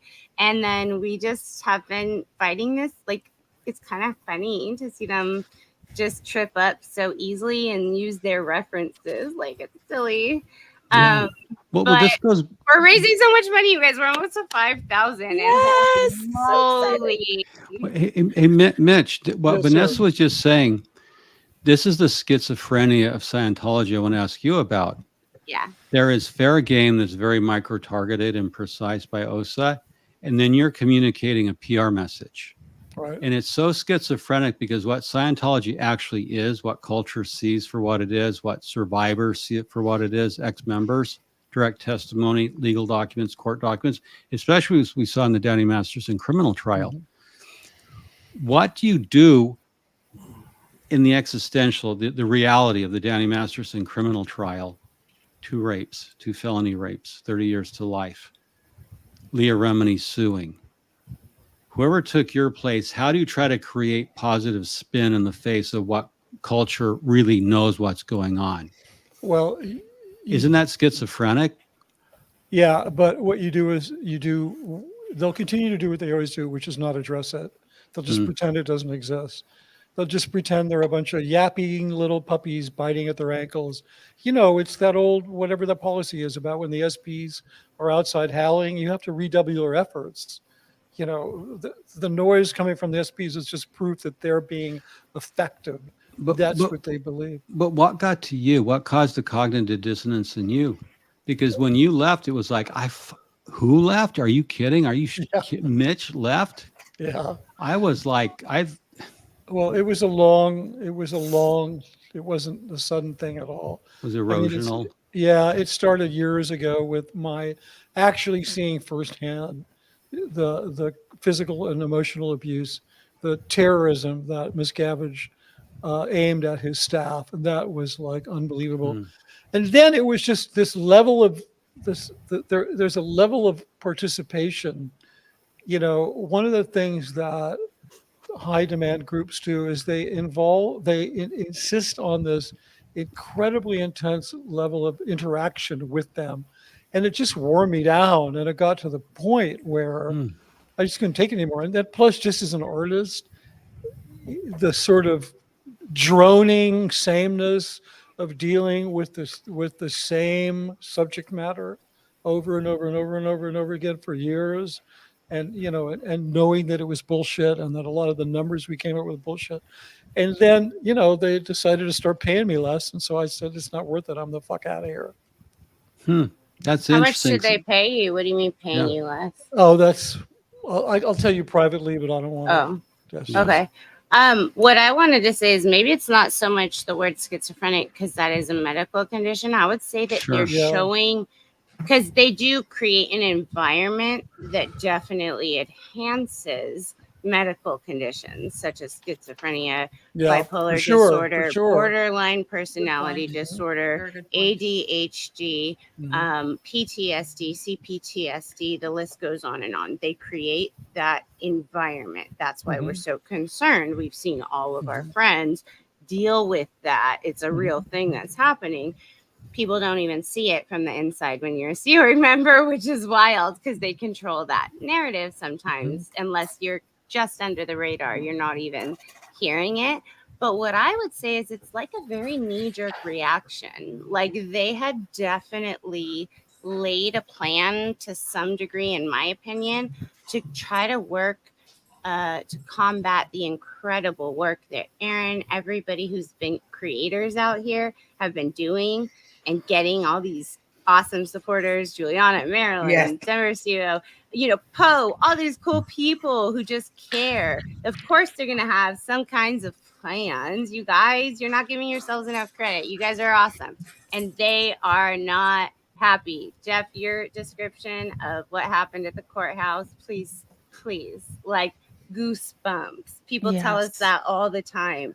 So I know it's just us. And sometimes it's like, well, why would they attack little old me? I'm not that important. But truly, this is also for you. And if you think they're going to let a bunch of second gens talk about mental illness and run around with Jeffrey Augustine without an attack plan and without showing their little behind here and there, which we've caught over and over. Dev and I are like, at this point, it's like comedy. because it's too obvious, right? So it's like, Yeah. thank you, Alex. It's just so cool to see everybody like coming together, doing this together. All USPs who are supposed to be SPs are the nicest people I've ever met in my life. And you're helping our good friend Liz through a time that like Yeah. is Love you, uncertain, and Liz. it shows that we all just show up when she needs it. So you guys are out here with your stories. We want everybody to like continue the conversations Liz. because today was about bonding, and it was about bonding for Liz, Ferris, and raising Absolutely, this and- money. Yeah. And we're so close. Like I just saw that, you know, we're like, Yeah. what is it? $120?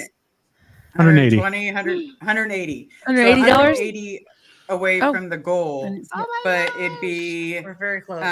Very close. like 205 away from making 2,000. Thank you. So That's it- terrific. Love know, you, Terry. Thank you. I thank can't wait so to much see for you. having me. I love you. Look at her, Your look at her partner. smile, man. I can't even. I Whenever love see that kind of smile. smile. I'm like, oh. She's Yeah. she's the bee's knees. Aw, Yeah. that's Well, wonderful. Vanessa, to speak to your comment about that they must have a plan, and I'm absolutely sure that they do, but I think they're also becoming a little overwhelmed. Like I think Yeah, because they're- there's more than just one or two of us. Yeah, There's I'll like, tell you. I mean, I have my own. There's a anecdotal whole train reason of SPs. for saying that because you know that video that we produced at Gold back in 2014, the Inside Gold Neuro Productions, which you know I co-produced it and then was probably in it more than anybody else. And at the time we did it, and it's one of the reasons I did the reaction video. I didn't know that the whole was still going on. I mean, I was helping to produce this video, heavy-duty propaganda video about how wonderful and humanitarian this group is.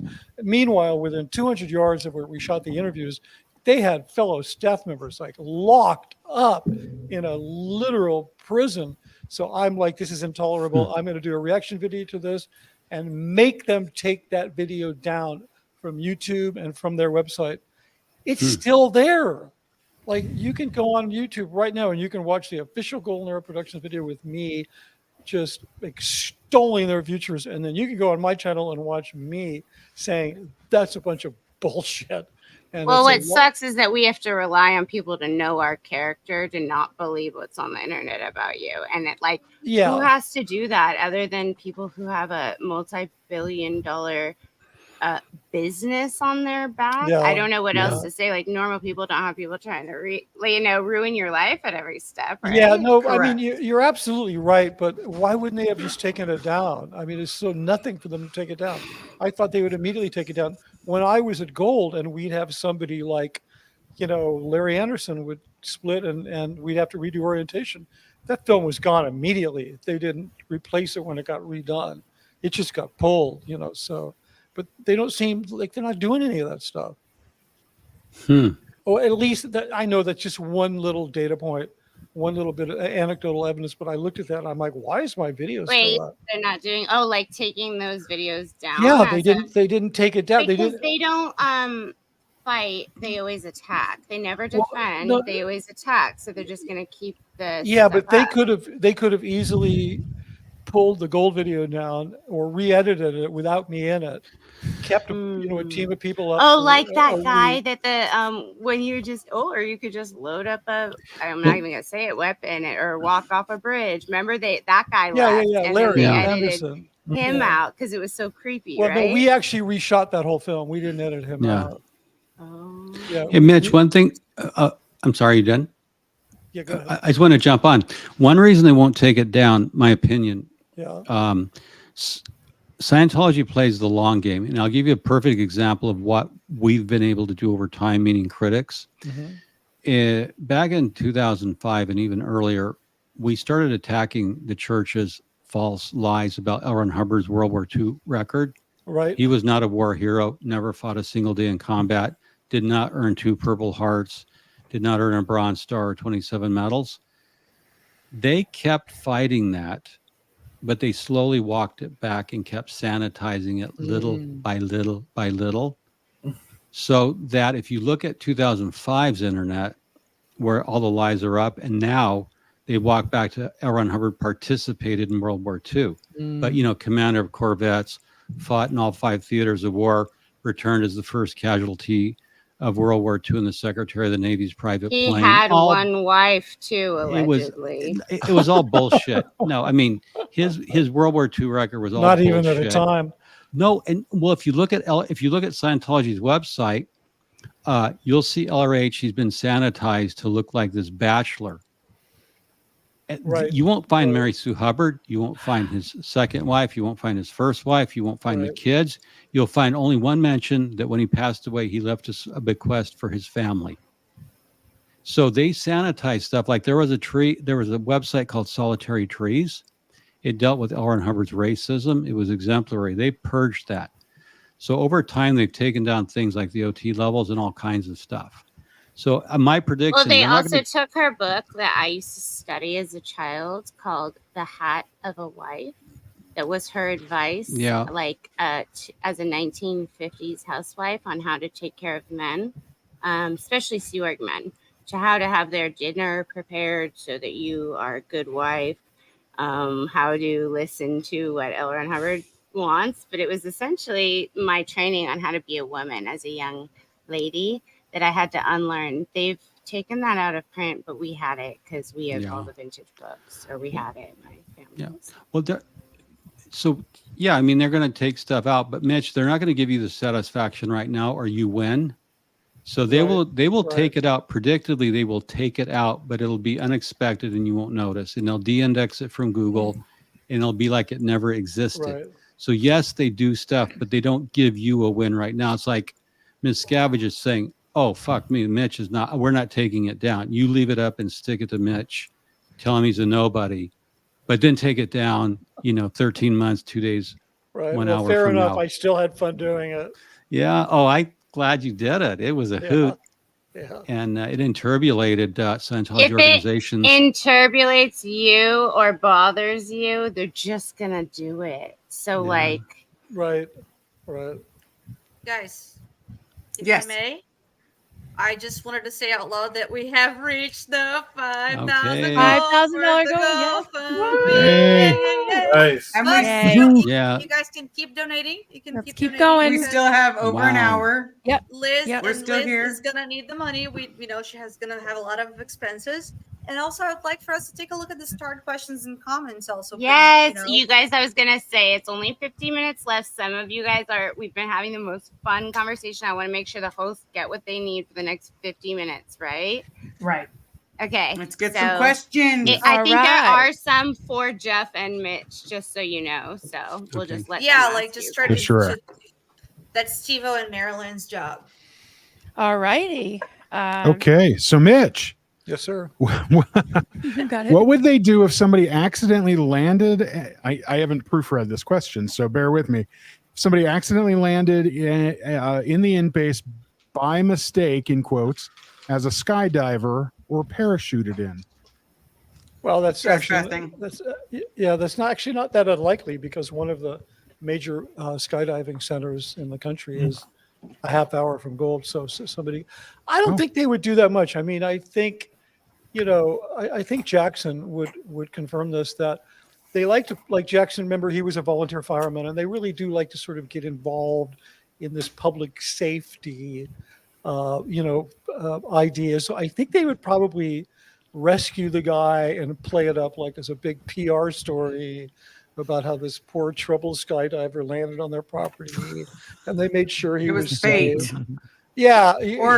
Or somehow they're gonna twist it around and be like, he landed, he's safe, he's now watching a video on how to be a great Scientologist. Yeah, exactly. I would say the opposite, though, to play the counter. Sure, go ahead. By mistake means that they're going on purpose and they're trying to do something like save somebody.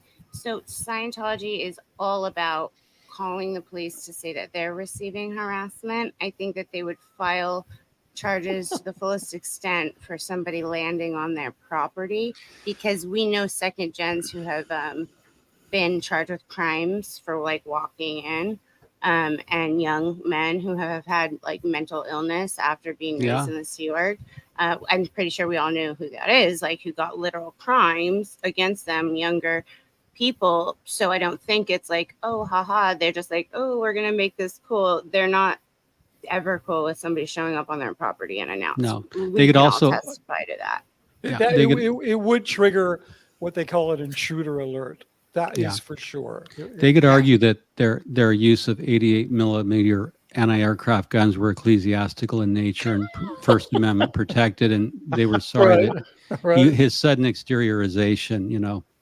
Yeah. Who knows what they would do?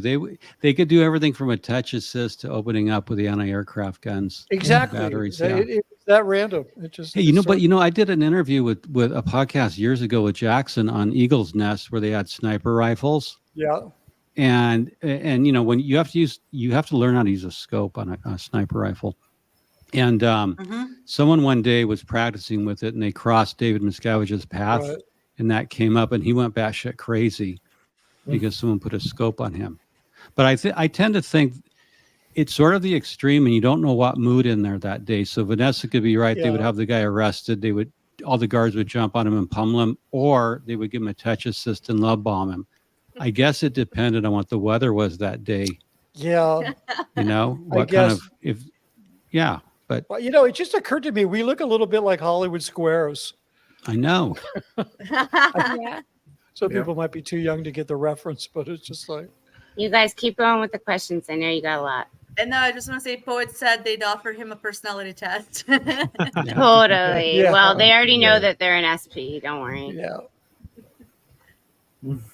You got the next one, Marilyn? Sure. I'm going to start from the top, though, because it's a earlier question. Sure. We got Apostate Alex. Question, Mitch, what was Bob's post/job while you were there? I don't actually remember it because I didn't interact with him very much. I believe he had a technical job where he would address electrical issues like with audio equipment or maybe the filming equipment, because I know he worked. He was one of those technical engineer types. Do you have any idea, Liz, what his background training was? Before the Sea Org, I actually do. He was basically the technician for all computer parts in the U.S. Air Force. Yeah, that makes sense. That he was Hmm. like a computer. I knew he was some kind of a technician, but I didn't really interact with him. He was just somebody I would see all the time because he moved around the base a lot. Because there was a lot technicians generally did. This might be a question for both Jeffrey and Mitch. What are the chances that they move Bob to another location? What do you think? Again, it's the same odds as with what they would do with the skydiver. I mean, right? They certainly could move him. I guess it depends on how much of a threat it represents. I don't know. What do you think, Jeffrey? It's one of those things. I don't think they'll move him because they will not want to give Liz the satisfaction. Yeah. Sometimes here's my observation. When a crime's been committed, oh, fuck yes, get him out of the jurisdiction now, Right. yesterday. When it's Liz pushing back, no, he's staying right here and you're not going to do a damn thing about it and stop Yeah. trespassing, stay off our grass. Oh, that's a good point. So I think you have to differentiate the situations. Yeah. Yeah, I think you're right. Interesting. Mitch, that's not the one I clicked. Oh, sorry. Sorry. I'm going from the top. I'm going older to newer. All right, then I'm going newer to older then. Okay. That's all right. Mitch, have you experienced any fair games since speaking out? Not that I know of. Okay. Yeah, but I could be like Wile E. Coyote, who has the safe, dropping from the sky. Yeah. So, It's he coming. squished in a second. It's coming. I don't know. I have this weird feeling that people are like, David Miscavige doesn't watch YouTube. He's not sitting around, keeping track of all this stuff. He only knows what people tell him. And at least for a while, I think people might be too paranoid to tell him that I'm speaking out. Like whoever tells him a bunch of heads are going to roll. Like half of gold's going to be in deep, serious trouble. Beans and rice. Beans and rice, baby. Yeah, and a lot of people are going to be in trouble because they let it happen. That's his attitude. So I think a lot of people are just shutting up about it, at least until it somehow gets out. So They're not ising Mitch. yeah, exactly. Sorry. Just an agreement here, Mitch. Hollywood squares with Shadow Stevens, but instead it's SP squares. SP squares. Yeah, we should maybe start a game show. We should, right? With Jeffrey Augustine and the Paul Lynde Square. Like to be here, my favorite place. Yeah, exactly. SP squares. I love it. I think All right, I'm back to you, Marilyn. All right. Question about a possible protest. Freezino Project wants to know, question, Mitch, what would they do if there was a protest that they rotated people around the clock for days? You mean It's at all the base? technicality. When there has been protests, we're forced to stay inside. Security will be outside.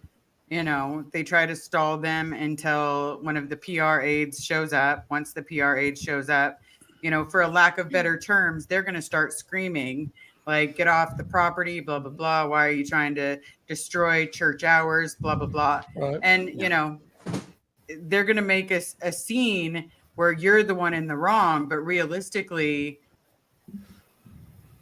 you could be calm as day and they're going to be screaming at you to your face. You have to just, you know, unfortunately, for a lack of better words, everybody up here, TR0, you gotta keep those, like, scream at my face, scream at the wall, do whatever you need to do. We've been there. We gotta tell you guys, until your own religion that raised you, or anything does this to you, it's very easy to think that they don't really do this. Like, you've read it, but maybe, like, they're not as crazy as you think, because you kind of want to think in your head that, like, maybe it was okay what you did. But honestly, they're that crazy. We showed up. They were so insane to us that they did not let Liz see her father. Where else in America does that happen? And now it's how long later since we went, and we still need to ask for help and beg and scream. So let's just all, like, wow, they do this, and, like, whoa, can we get Bob out? Like, it doesn't Marilyn, even I love matter. you. Yeah, we love you so much, Marilyn. Like, you have been all of our second mom who's been there. I want to adopt you all. I'm here for you. I'm sending hugs. Well, our And, hair tone matches. Our hair I'm color very- matches. Oh, that's right. Yeah. See? See? Passes your kids. But I'm so concerned about the safety. You know, my kids would tell you I'm a total worrywart. Why the hell is there not a right of way? Like, I live on a state highway, and there's a 15-foot, like, you can't plant trees or anything. You can't plant cactuses. Are you talking about an easement? Yeah, like, where is there, like, what's the local like legislature? Is there a town? Is there, like, a board of selectmen that you can go to? I mean, I know that there's the sheriff and the county, whatever, but, like, what? Yeah, who does zoning. Marilyn, there's definite code violations, and that's something I'm not going to talk about, but I'm working on.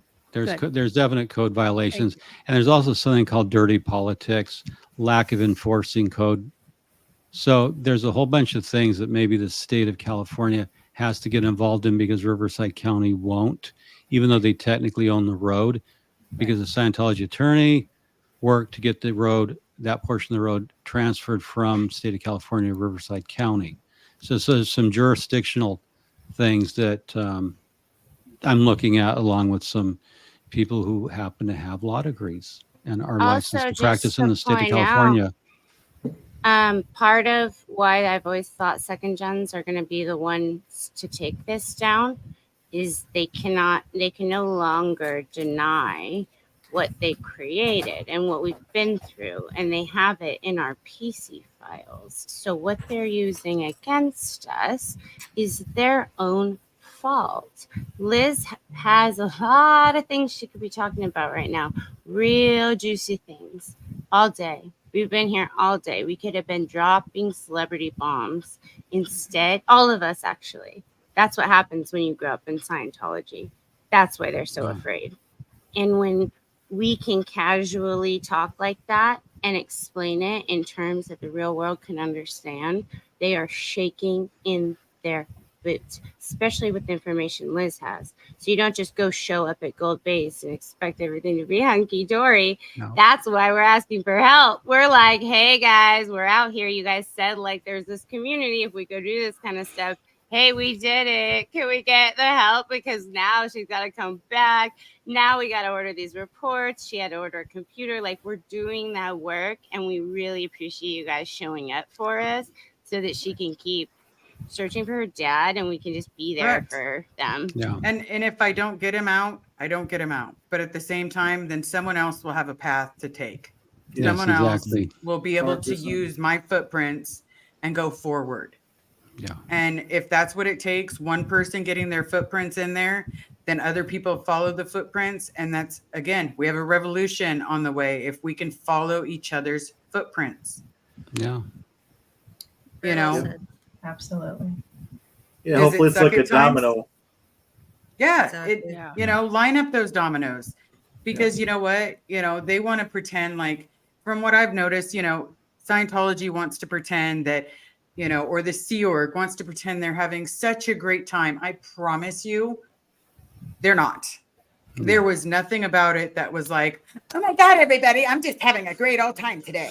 No, it was literally like, like almost military style where you were just, shoulders back, chest up, let's go, arms at side, relaxed position. And, just like muster, you think it's fun for a little bit. And then all of a sudden you're like, this sucks.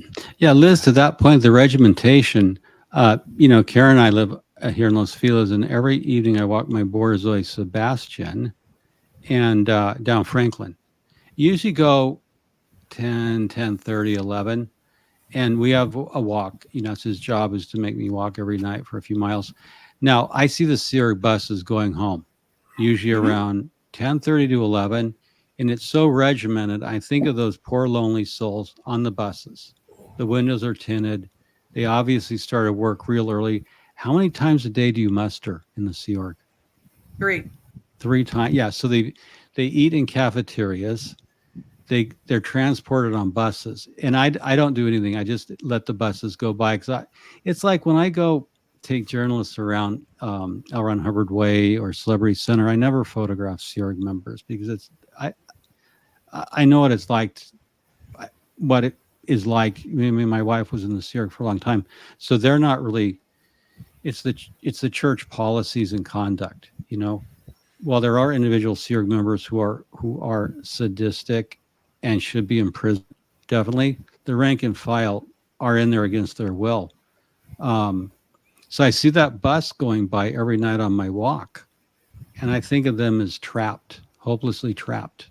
We are separated by contract law, First Amendment. We are separated by millions of years.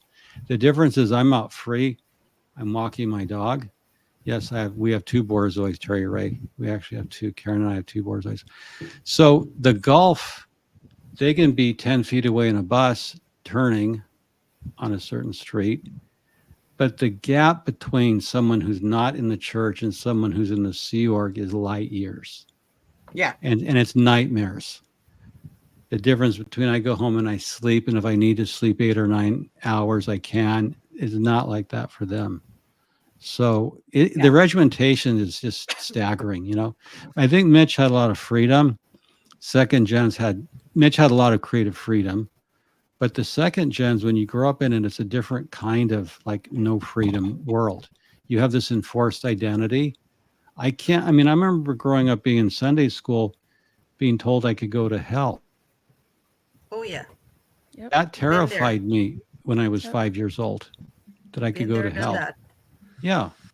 And so you grow up in Scientology, it's worse. It's even worse. Yeah. Yeah. At least, you disconnect, you'll have no one, you're going to be living on the streets. Lucky if you're flipping burgers, your life will be destroyed. Nobody will love you. Yeah. You don't even know how to speak English. You speak No. Wronglish. Wronglish. English. Guys, Yeah. we're getting closer to the 10 hours. Okay. I would like to ask Jeffrey and Mitch to stay with us for 5-10 minutes, Sure. just to finish whatever questions we have for the two of you specifically, and then I'd like for the rest of us to stay for the remaining 30 Yeah. minutes and I just just- wrap things up. If that's okay. Yeah, Juliana, just one thing. I got a text message from Zenu. Okay. And he's apologizing for missing graduation tonight, but I'm telling him it was actually last night, Friday night. Oh. So what Yeah, condition? Friday night graduation at the atrium, or which one? So what condition do I assign him for missing graduation? I don't know. Who's the EO? Is he in? Liability. Okay, Yeah. Zenu, you are in liability. Okay, I had to take care of Okay. that. Next question. Thank you very much, Jeffrey. That was Great very question. important. Great one. question. Great question. Someone had to be the EO and not ask the whole. Right. How about Apostate Alex wants to know, other than donating, what can people do to really affect change here and make a real difference? Spread the word. Yeah. Spread it. Share, like, follow, remind people, hey, Claire Headley, Mark Headley, remind Amy Scobie, her husband, I'm blanking on his name right now. Matt Pesh. Vanessa, the people above us. Refer to the channel, look at it, actually spend some time looking that we're not putting out propaganda hate speech. We're literally putting out, this is what happened to me in my life. Right. And there is not one person in this world that connect to someone spilling their guts and having raw emotion. Also, we've been working on some other grassroots ideas that we just didn't have ready to announce today. But there are going to be ways to help other than donating, more like volunteer, street scene, kind of old school, how you actually affect change. Sometimes you do it through art, sometimes you do it through activism, sometimes you do it through fashion. And we're a new generation. We see what's worked and we see what hasn't worked. So by just watching these channels, you guys are all doing the right thing. By supporting our friends, by supporting us, you're already doing it. Don't feel like if you don't have extra money to spend, you have to. Please don't. But we are so grateful if you do have it. Liz needs all the support she can get. But we're going to have a lot of options coming up that just weren't ready for today. But I do want you to know there's like so much coming. Teaser. Dun, dun, dun, dun, dun, dun, dun. Question: when they drop a parent off at a kid's, is it only kids in good standing, or will they Yes. take parents to SPs too? No. No. I sorry. I probably should have waited for the whole question. If you were in lower conditions, no, you don't get to see your parents. Just like if they're in lower conditions, they don't get to see you. If you're in good standing and all your stats are up, even though they don't use the real word statistic, but whatever. But no, you cannot. If you're in lower conditions, there's a lot of things you can't do. You can breathe, you can fart, but you can't really talk to anybody. Beans and rice. Hey guys, I can do both of those things out here. Thank you. Mona. Next question. All right. So question, do any of you have, well, this is a great question. Do any of you have a gut feeling about all those dominoes falling? Do you think they are well on their way? I think we've made the steps and progress towards it. Because look at the people here. You got Jeffrey Augustine, you got Mitch, you got Elysia, you got V. Vanessa, You got Chad, you've got everybody. Look at all the people we had on today. These are all people that we love and respect and cherish their opinion. So yes, we are all putting our dominoes down, and it's going to bring more dominoes, and then eventually it just topples. Yeah, something It's I not wrote in. sustainable. It's not the whole. Just the way it's configured, it's just unsustainable. Well, two things. The Church of Scientology is inherently self-destructive. Self-destruction is built into its DNA. One of the reasons is because lying is the central principle of its own existence. Something I wrote in 2005 that Anonymous adopted. I said the goal, as I see it, is to systematically dismantle the Church of Scientology in its present form. So systematically dismantling is attritional long term, and it's been happening because, Mitch, I think you'll agree. If you look at Scientology 2005, when Tom Cruise was at CAA at the top of the world versus now, look at the difference. Look at what's happened in 20 years, Mitch. Right. I mean, OSA used to be able to strike fear into the heart of Hollywood, correct? Absolutely. I mean, yeah. Now, what would happen if someone called and said, "Hey, I heard your show's going to broadcast a joke about Scientology"? They'd hang up on them. Yeah. And Mitch, yeah, because long-term veterans, we can see the difference. So it is attritional. Huge. Sometimes you get, here's the thing about karma. Sometimes it happens fast. It's like when Danny Masterson was convicted of rape, Lisa McPherson. Sometimes there's very sudden things they don't see, like Anonymous, they were blindsided. And other times it's attritional, like they had to back off of forced abortions because of pressure from the Catholic Church and their friends in LDS, the Latter-day Saints. Some things are attritional, some things are sudden. Yeah, and they're still doing it. So, I don't care what anybody says. They're still doing forced abortions. Let's be realistic, people. Well, they're hiding it. every time. They may be hiding it better then. But so some things, and look, when you look at chaos theory, I've always thought Scientology will be like chaos theory. It'll be a sudden and catastrophic collapse due to an unforeseen event. It'll happen very quickly overnight, but it will have been a result of long-term attrition and weakening of key structural failure points. I think this goes back to what Liz was saying about the footprints.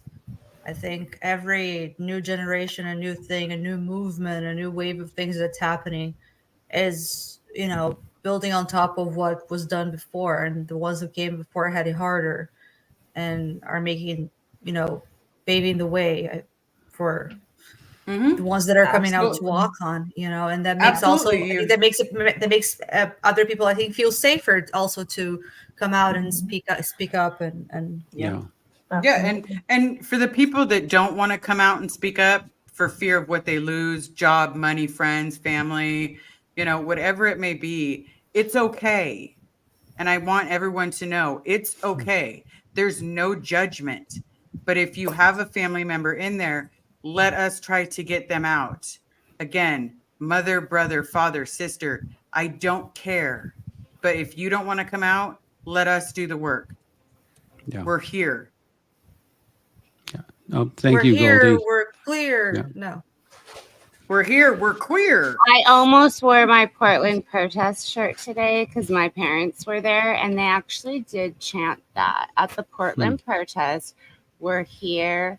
We're clear. We're clear of Scientology. That's what we're doing. I have exorcised the demon. And some of us are queer. Thank you, Mary. And thank you, Jeff and Mitch, for joining us. And we're just going to wrap out this show because we're ready to just. It was an absolute pleasure. Thank you very much, Yeah, you it guys. was. This has been the most fun day ever. Thank you guys. I've been for watching a joining. lot of it. It's just been amazing. Thank you so much. Thank you These so amazing much. people. Thank you, Charlie. Thank you, Mitch. Oh, Thank you, Jeffrey. pleasure, ladies. See you guys. Okay. Bye. See you Good guys. night. Adios. Bye bye. Good night. Thank you. Let me remove here. And here we go. Let me organize. There we go. Look at that. Professional. Professional. Got that thing right there. Liz is in the center. And then, Yes, there she is. All right, you guys. What's I'm pretty sure that's called a menage a trois, but Ooh, I'm taking Liz, you're getting kind of wild already. It's Oh been my like God.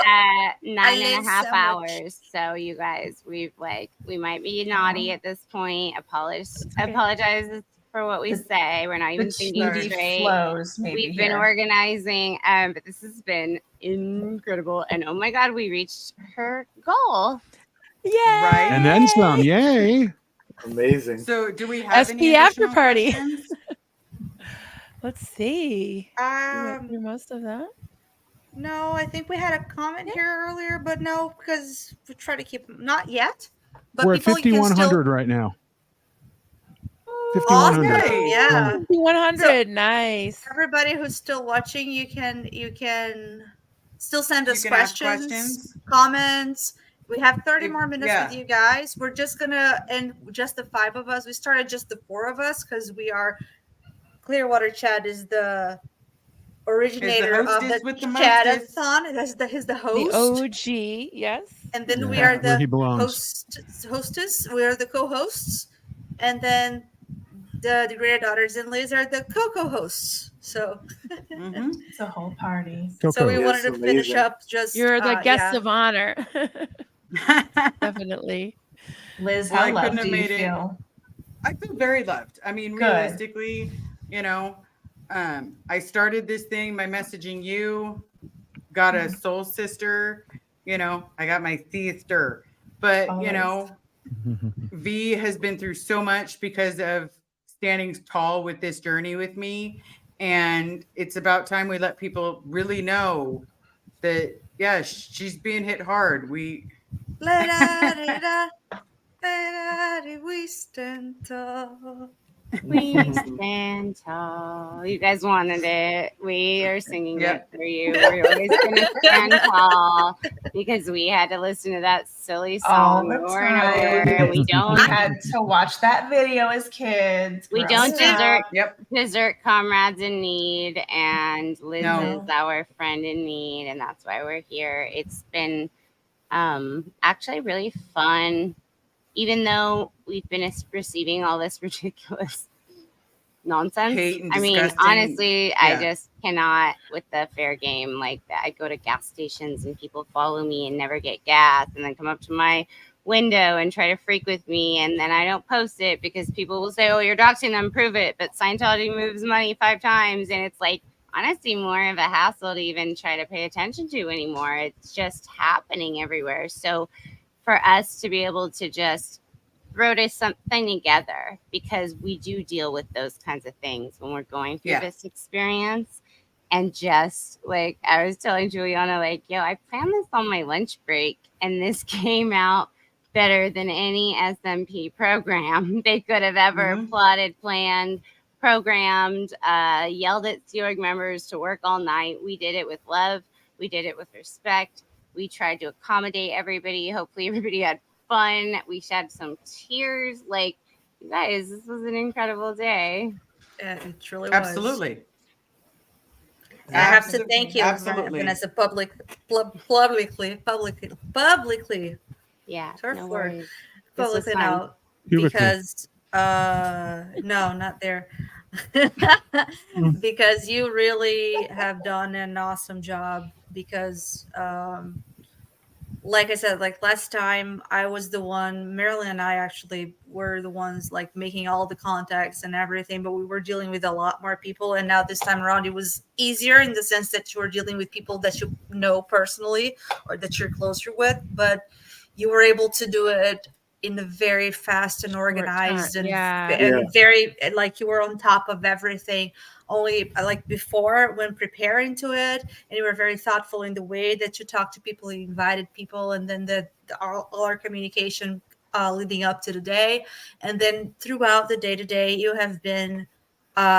She wasn't here on camera with us the whole time, you guys, but she was on the phone or somewhere, you know, dealing with something and organizing things from somewhere backstage, and she was amazing. And she's I think she's the great reason why this whole thing flowed, or you know, for the whole thing to have flown so well or moved so well today. So thank you very much. Of You were course, amazing. it is my pleasure. I think when we use just compassion, I consider myself an empath on a warpath. Love it. So, when we use, don't let them weaponize our. We've already made merch because it's my best friend has it tattooed, empath warpath. So we've like spray painted our own shirts, and I have one I brought for this special occasion. I'm not wearing it today, but I was planning on doing an outfit change, but this has just been so enthralling. I wanted to join back in on the conversation. But warpath on an empath, and they're not going to weaponize our empathy, but we're gonna use respect and just the human psychology we know at the outside world to just treat human beings like human beings. Like human beings. And it all turns out so cool instead of so poorly how we used to have it turn out when we used like tech from Ron. So it's been really nice experience to, it's like a restorative experience having everybody be so cool today. Nobody had any problems. I mean, you know, there's tech stuff like you guys said. I was on the phone. I was making sure everybody got in, but it doesn't. It takes a lot to get everybody together for people, and we're all willing to do it. So thank you guys. Troll free, yes. And we did we it like troll free. Troll free. Wow. Yeah, Yep. Troll yay! free Thank over you to 10 hours. Thank you to all the moderators and Goldie, Yep. Terry, Penny Thank you 5A, again. all of you. Thank you so again, much. everyone that donated too. Just say Peggy, Everyone that donated. Peggy, because Peggy arrived towards the end, and I say Peggy. Peggy, Peggy, Oh, Peggy. Love I got one you. for Well, if her. Goldie is still Peggy in, C. I would just like to say, Peggy C. tag Goldie, you're it. Tag Goldie. And Penny Nice. says, big hugs for Liz. And I love that she's found family in the other second gens. Yes, your sisters. We're Always. Sisters. Always. Charlie's Angels, always sisters. Like, I love like that. it's Scientology is a lot of words and not a lot of actions. And we just have to watch what other people do and how they treat us. Good point. And it's easy to tell who's here for the right reasons when you can tell that you feel good being around them. And it's really rare. Yeah. I mean, not like all the time. Sometimes like people will do things like love bombing. But at the same No, yeah, I know time, what you when it's like somebody who is, you know, using that experience of being through that PTSD, it can be very comforting. Absolutely. Thank you, Alex. Massive round of applause. Yes, you've been the glue. Keep everybody together. Like I said, we could I mean, do a round two. We, like we to can give her a totally round of do a applause. hip hip hooray. No, Hip, no hip hip Hip, hoorays. No No, hip hip okay. hoorays. Hip hip. Nothing that's triggered. Hooray! Not I to love you our age, guys. though. I love you Aren't- guys. wait. Aren't we reclaiming, even though I was never a Scientologist, I am a Scientologist, so I am reclaiming something that was never mine, such as much love.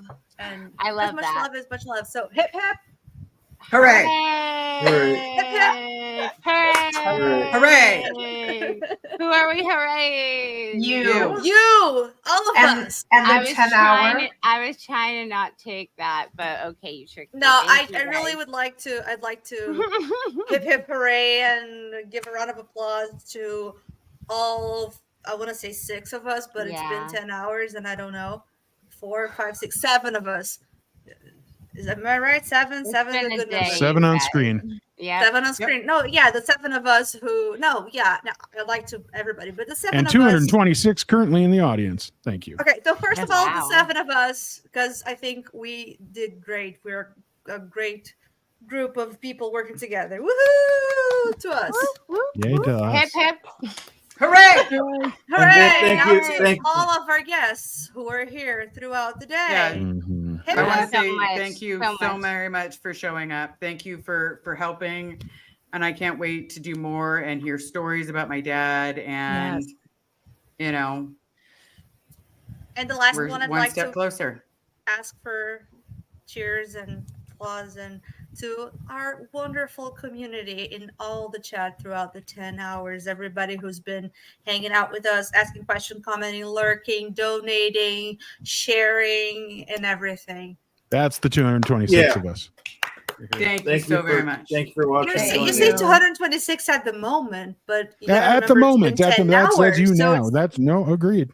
I'd like Agreed. to thank everybody throughout And the 10 replay hours. crew and the replay crew, all 27,000 of you. Yep. We love you.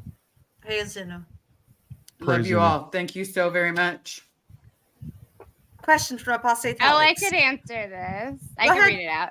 Okay, question. Please. We've hit the 5K target, but Liz V, could you give us an idea of what a difference it'd make if we raised more than the target? Like, what does 10K do? Like, better legal support? No. So we're not even to the point of legal support. We're still like deciding which attorney Liz is going to be using in her thing. So this is purely to recoup the expenses from the first trip, essentially, as well as cover the trip that she needs to make in order to if she's able to view the body cam that everyone keeps telling her to, they will not send it. It's been challenging to get it seen, but there have been officers who have said it's him. But like, honestly, why can't she just see her dad? So there's Right. things that need funding. She bought a brand new laptop. I think the $5,000 that we've raised today will be awesome for covering kind of everything she's spent so far. Yeah, and I was as smart well as about what it. was listed on she kept receipts, but I always tell her you don't need to list your expenses or even tell anybody what we're doing. We're dealing with OSA, and anybody who has dealt with an intelligence agency that is used by other governments at times, you don't need to list what you're doing. They want you to list what they're doing. So like, as much as we want to share, we also have certain intelligence things that we do for our own safety that we're never going to be like, this is how I watch OSA. Like, come on, you guys, this is not so. Absolutely. So we do Absolutely. have We have like, to we're be happy very if we careful. raise the extra. Today we've raised our 5,000. We are like, oh, this is killer. We're not trying to get up to 10 today. If we want to do it too, then we're going to like, we'll be very transparent about what it's about, you know? Absolutely. You know, but we do have to maintain a small level of secrecy, not that we don't want to, Absolutely. because there's a part of me that I want to expose everything. But I also want my family and myself to remain safe. And if I expose every plan I have, then I just threw that out the window. And so keep following. You'll all find out eventually. Right. It's just ahead of time. It's very hard because we have to be safe. We have to be smart. Well, we know there's a need. There's a great need. We saw the footage after the fact of your first trip to Gold, and it's not cheap. It's not easy. You're doing it again. And you know, at any crowdfunding, if it's not for an actual nonprofit, you don't get a line by line, play by play of It's what's not spent. a requirement. It's not a trusting, nonprofit. right? No, it's not. So, you know, we're asking you to trust. You see the evidence. You see what's been happening, the risks that have been taken, all of the strides that have been made. And it's just, what do you say, Liz?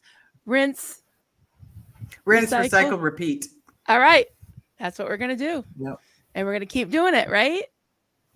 And if we now have to- Alex also said, sorry, Mara, sorry. Alicia's like All right. falling asleep. Sorry, I'm on talking too screen. much. Like, are you good? No, you're not. I'm not. I'm reading the comments. Okay. I'm like trying to catch up. I'm sorry. Oh, and I start a bunch of things here. I just wanted to compliment with this one that Alex also suggested that you request for a copy of the buddy cam. So I think this is also something that's interesting too. Yeah, we have to remain in legal limitations because there's only certain rules that but body cam is technically released to the public. And so we still there are guidelines that we have to follow. The Scientology You don't have to may explain. not You follow don't have one. to. Yeah, don't You don't have explain to it. tell us. You Liz, don't have to we're tell us dealing anything. with it. Don't even answer don't have to questions explain. like that because we're doing everything we can. People are trying to be helpful, but don't ever please feel like you have to explain yourself. You don't We have need to. protect No. you. I just Okay. wanted to post that there as a suggestion. So just take it or leave it or say, okay, thank you for the suggestion. And then you don't have to talk about it if you don't want to. Because I know, guys, like we've been saying, we're dealing with something big here. So, you know, it's not like it's a good idea to necessarily be talking about details. Yeah. You guys want to get some more of those comments or questions or? Absolutely. Steve-O. Nah. Okay. Yeah. 1 sec. Let me get to the right screen here. I really thought you were going to do Lion King. Nah, nah,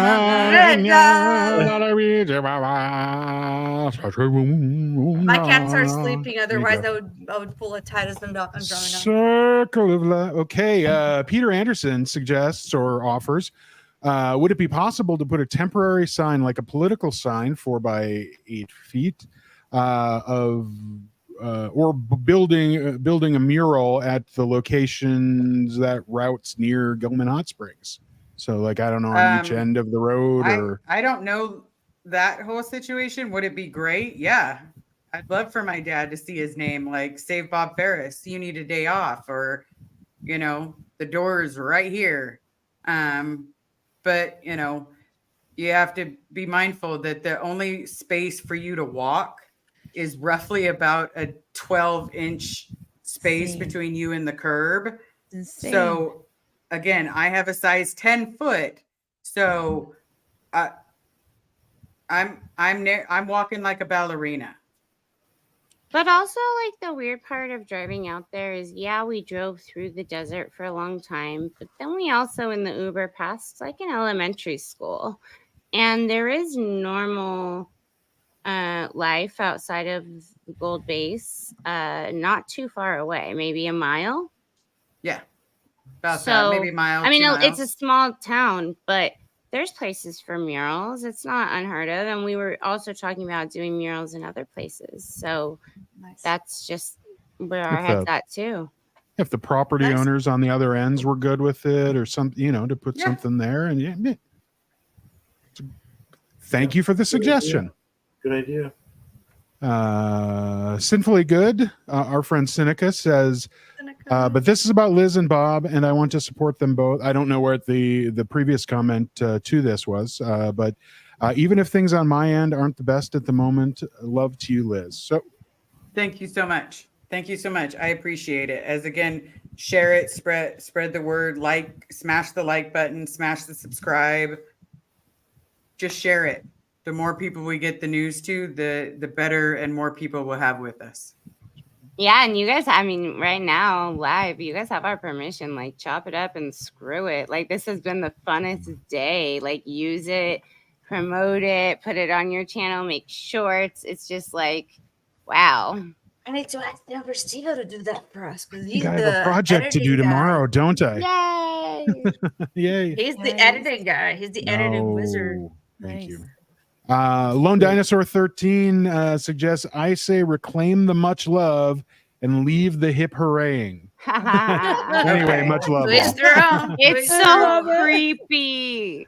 Right? The Wait hip till you hear hooray like is pretty 1,000 creepy, yeah. people do it. You know, okay, I need to ask you, ladies, something, okay? If you had to answer this question, honestly, do you think that L. Ron Hubbard is like a god to Scientology? Like, do they worship him? I asked if L. Ron Hubbard was God. I could answer that. Or a god, in like an idol. yeah. So in my opinion, like, because of every religion has a god, so there's two answers to that. One, L. Ron Hubbard is like the guru. Or like that's the why I savior, love guru? the Van Morrison album, because you know Van Morrison was a Scientologist for a short bit. He has a couple albums about being in Scientology, a couple songs about the ARC Triangle. But Van Morrison has a song called No Guru, No Teacher, No Method. So I think, and it wasn't even about Scientology, it's just a beautiful song. It's an inspirational song. And L. Ron Hubbard was the guru, but the individual practicing Scientology is your own God. Like, there's no God other than you. You are the most powerful. And L. Ron Hubbard is the man who's source. So in that way, if you call him source, he's the provider of everything.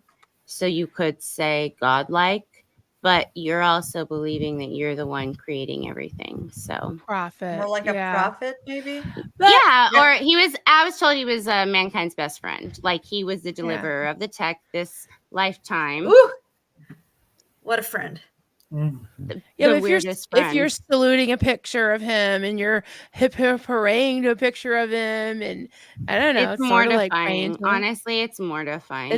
It is like worshiping him, I would think. Yes. You know, a picture of him. He's been dead for how long? Why is he still ruining our lives? It's Yeah, 2023. He died in 1986. Hello, Serge, where are you with the FBI photos? Like, he can Witness says instead of prophet, he was prophet. It was the profit. How much could go in his pocket? Right. Exactly. I mean, they're destroying the human family unit. How much more egregious can you be? Yep. That's right. Every single one of us on screen on this bottom row is a definite example of that. So please take note. Yeah. Anything that destroys families on the regular, please stop it. It should be illegal. Mm-hmm. Absolutely. Liz, how hard was it to be open publicly about this situation? At first, it was more along the lines of finding out, well, is he dead or is he alive? And then when I found out close enough that he was still alive, it was scream it from the fucking hilltops. Like, don't give up, get that bullhorn out. I mean, I'm a loud person. I tell jokes, I get it. But at the same time, me and my loud voice were going to a top of a hill and just screaming. Okay, here's the situation. Look at what's going on. See how wrong this is. Let's get him out. Let's get everyone out. I'm done. Like, just done. So no, it wasn't hard. Once half of the situations were coming up, it was more vindicating. Good. Understood. Paris asks the question, will some of you make a highlight reel of the best of this amazing show? There were so many great clips. Yes, we will. Yes, we will. Mouse isn't clicking well. There we go. Witness suggests. Good Lord, mouse. I think I've killed the battery here on this thing today. Witness suggests keep it legal. Apostate Alex does say you don't need to release it to the public, but if you can have a lawyer to check whether or not you can get a copy, do it. Who knows? It might be evidence or helpful later on. So just a great suggestion, I think. Just a great suggestion. Good suggestion. Absolutely. Good Thank you. Hold on. I'm deleting now that I've got the mouse to work. That was the one. Liz, what's a simple? Liz, what's a simple thing you do or tell yourself that motivates you and reminds you to keep up the fight even through the tough times?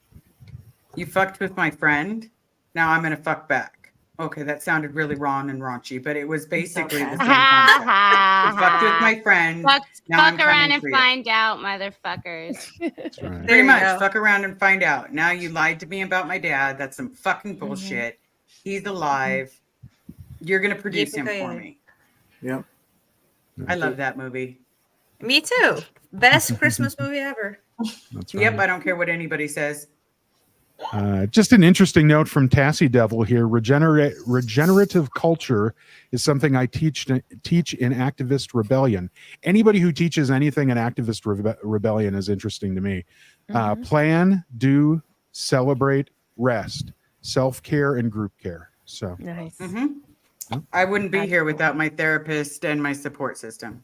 I'd call it the celebratory phase with this last 8 minutes, and then we're yeah. I wouldn't say we're very good at resting because we just love to do what we do because Osa just can't help it. But hey, that's awesome. Our friend Jeff says y'all did an awesome job. Was glad to have been here with y'all. Thanks for hanging. Thank you with so us. much for everybody, and you guys never ends. Again, we all drank some kind of Kool-Aid. We all fell for some kind of snake oil. So it's not about in or not in, second gen or not. Sometimes it's about just being there for some of our stories and from some of the shit we've been through and just saying, I got you. True. Yeah. Thank you for holding space and thank you for taking the time. It's so appreciated. Liz, I hope you feel how loved you are. And I really, really, really hope one day Bob gets to see this and knows how loved he is, how much people rallied behind you to get him. I really, that makes me excited to know that maybe it's a possibility. Absolutely. That'd be nice. That'd be nice to be able to show him that. Here's a quick selfish comment to me from Seneca. My old lady is showing her age. She's gone down on her back end and can't get up on her own. You have dogs that own you, that own me. That's right. I was wondering if she caught me petting my puppo. But you always have a special one. Yes, indeed. Sabbath is that dog for me. I know exactly. I was petting Billy, who's my special one as well. So y'all make sure you give your pets some pets for us, please. Degraded Daughters fucks with animals heavily, so give your little fur babies some love for us. Yep. It's all about the fur baby packs. Mine are probably not gonna let me go to bed because they have been sleeping all day because I've been there. Oh my God, you guys, we have like 5 minutes, and I really want to tell people follow Liz's channel, like, Yes. subscribe. Yes. Please come back and leave comments because they, I think, kick us out at 10 hours, right? I don't think I don't think they do. Do they? It's I think a we stayed loose 10 bit hours. but yeah. we got- Okay, we got well, some- just so we get everything out that we want let's get all the important. Yeah. Yeah, just like that. Please go follow Liz, like the video on whatever stream you're subscribing on, watching. It's on so many channels today. It's been all over this YouTube platform. You cannot have missed this video. Some ups, some downs.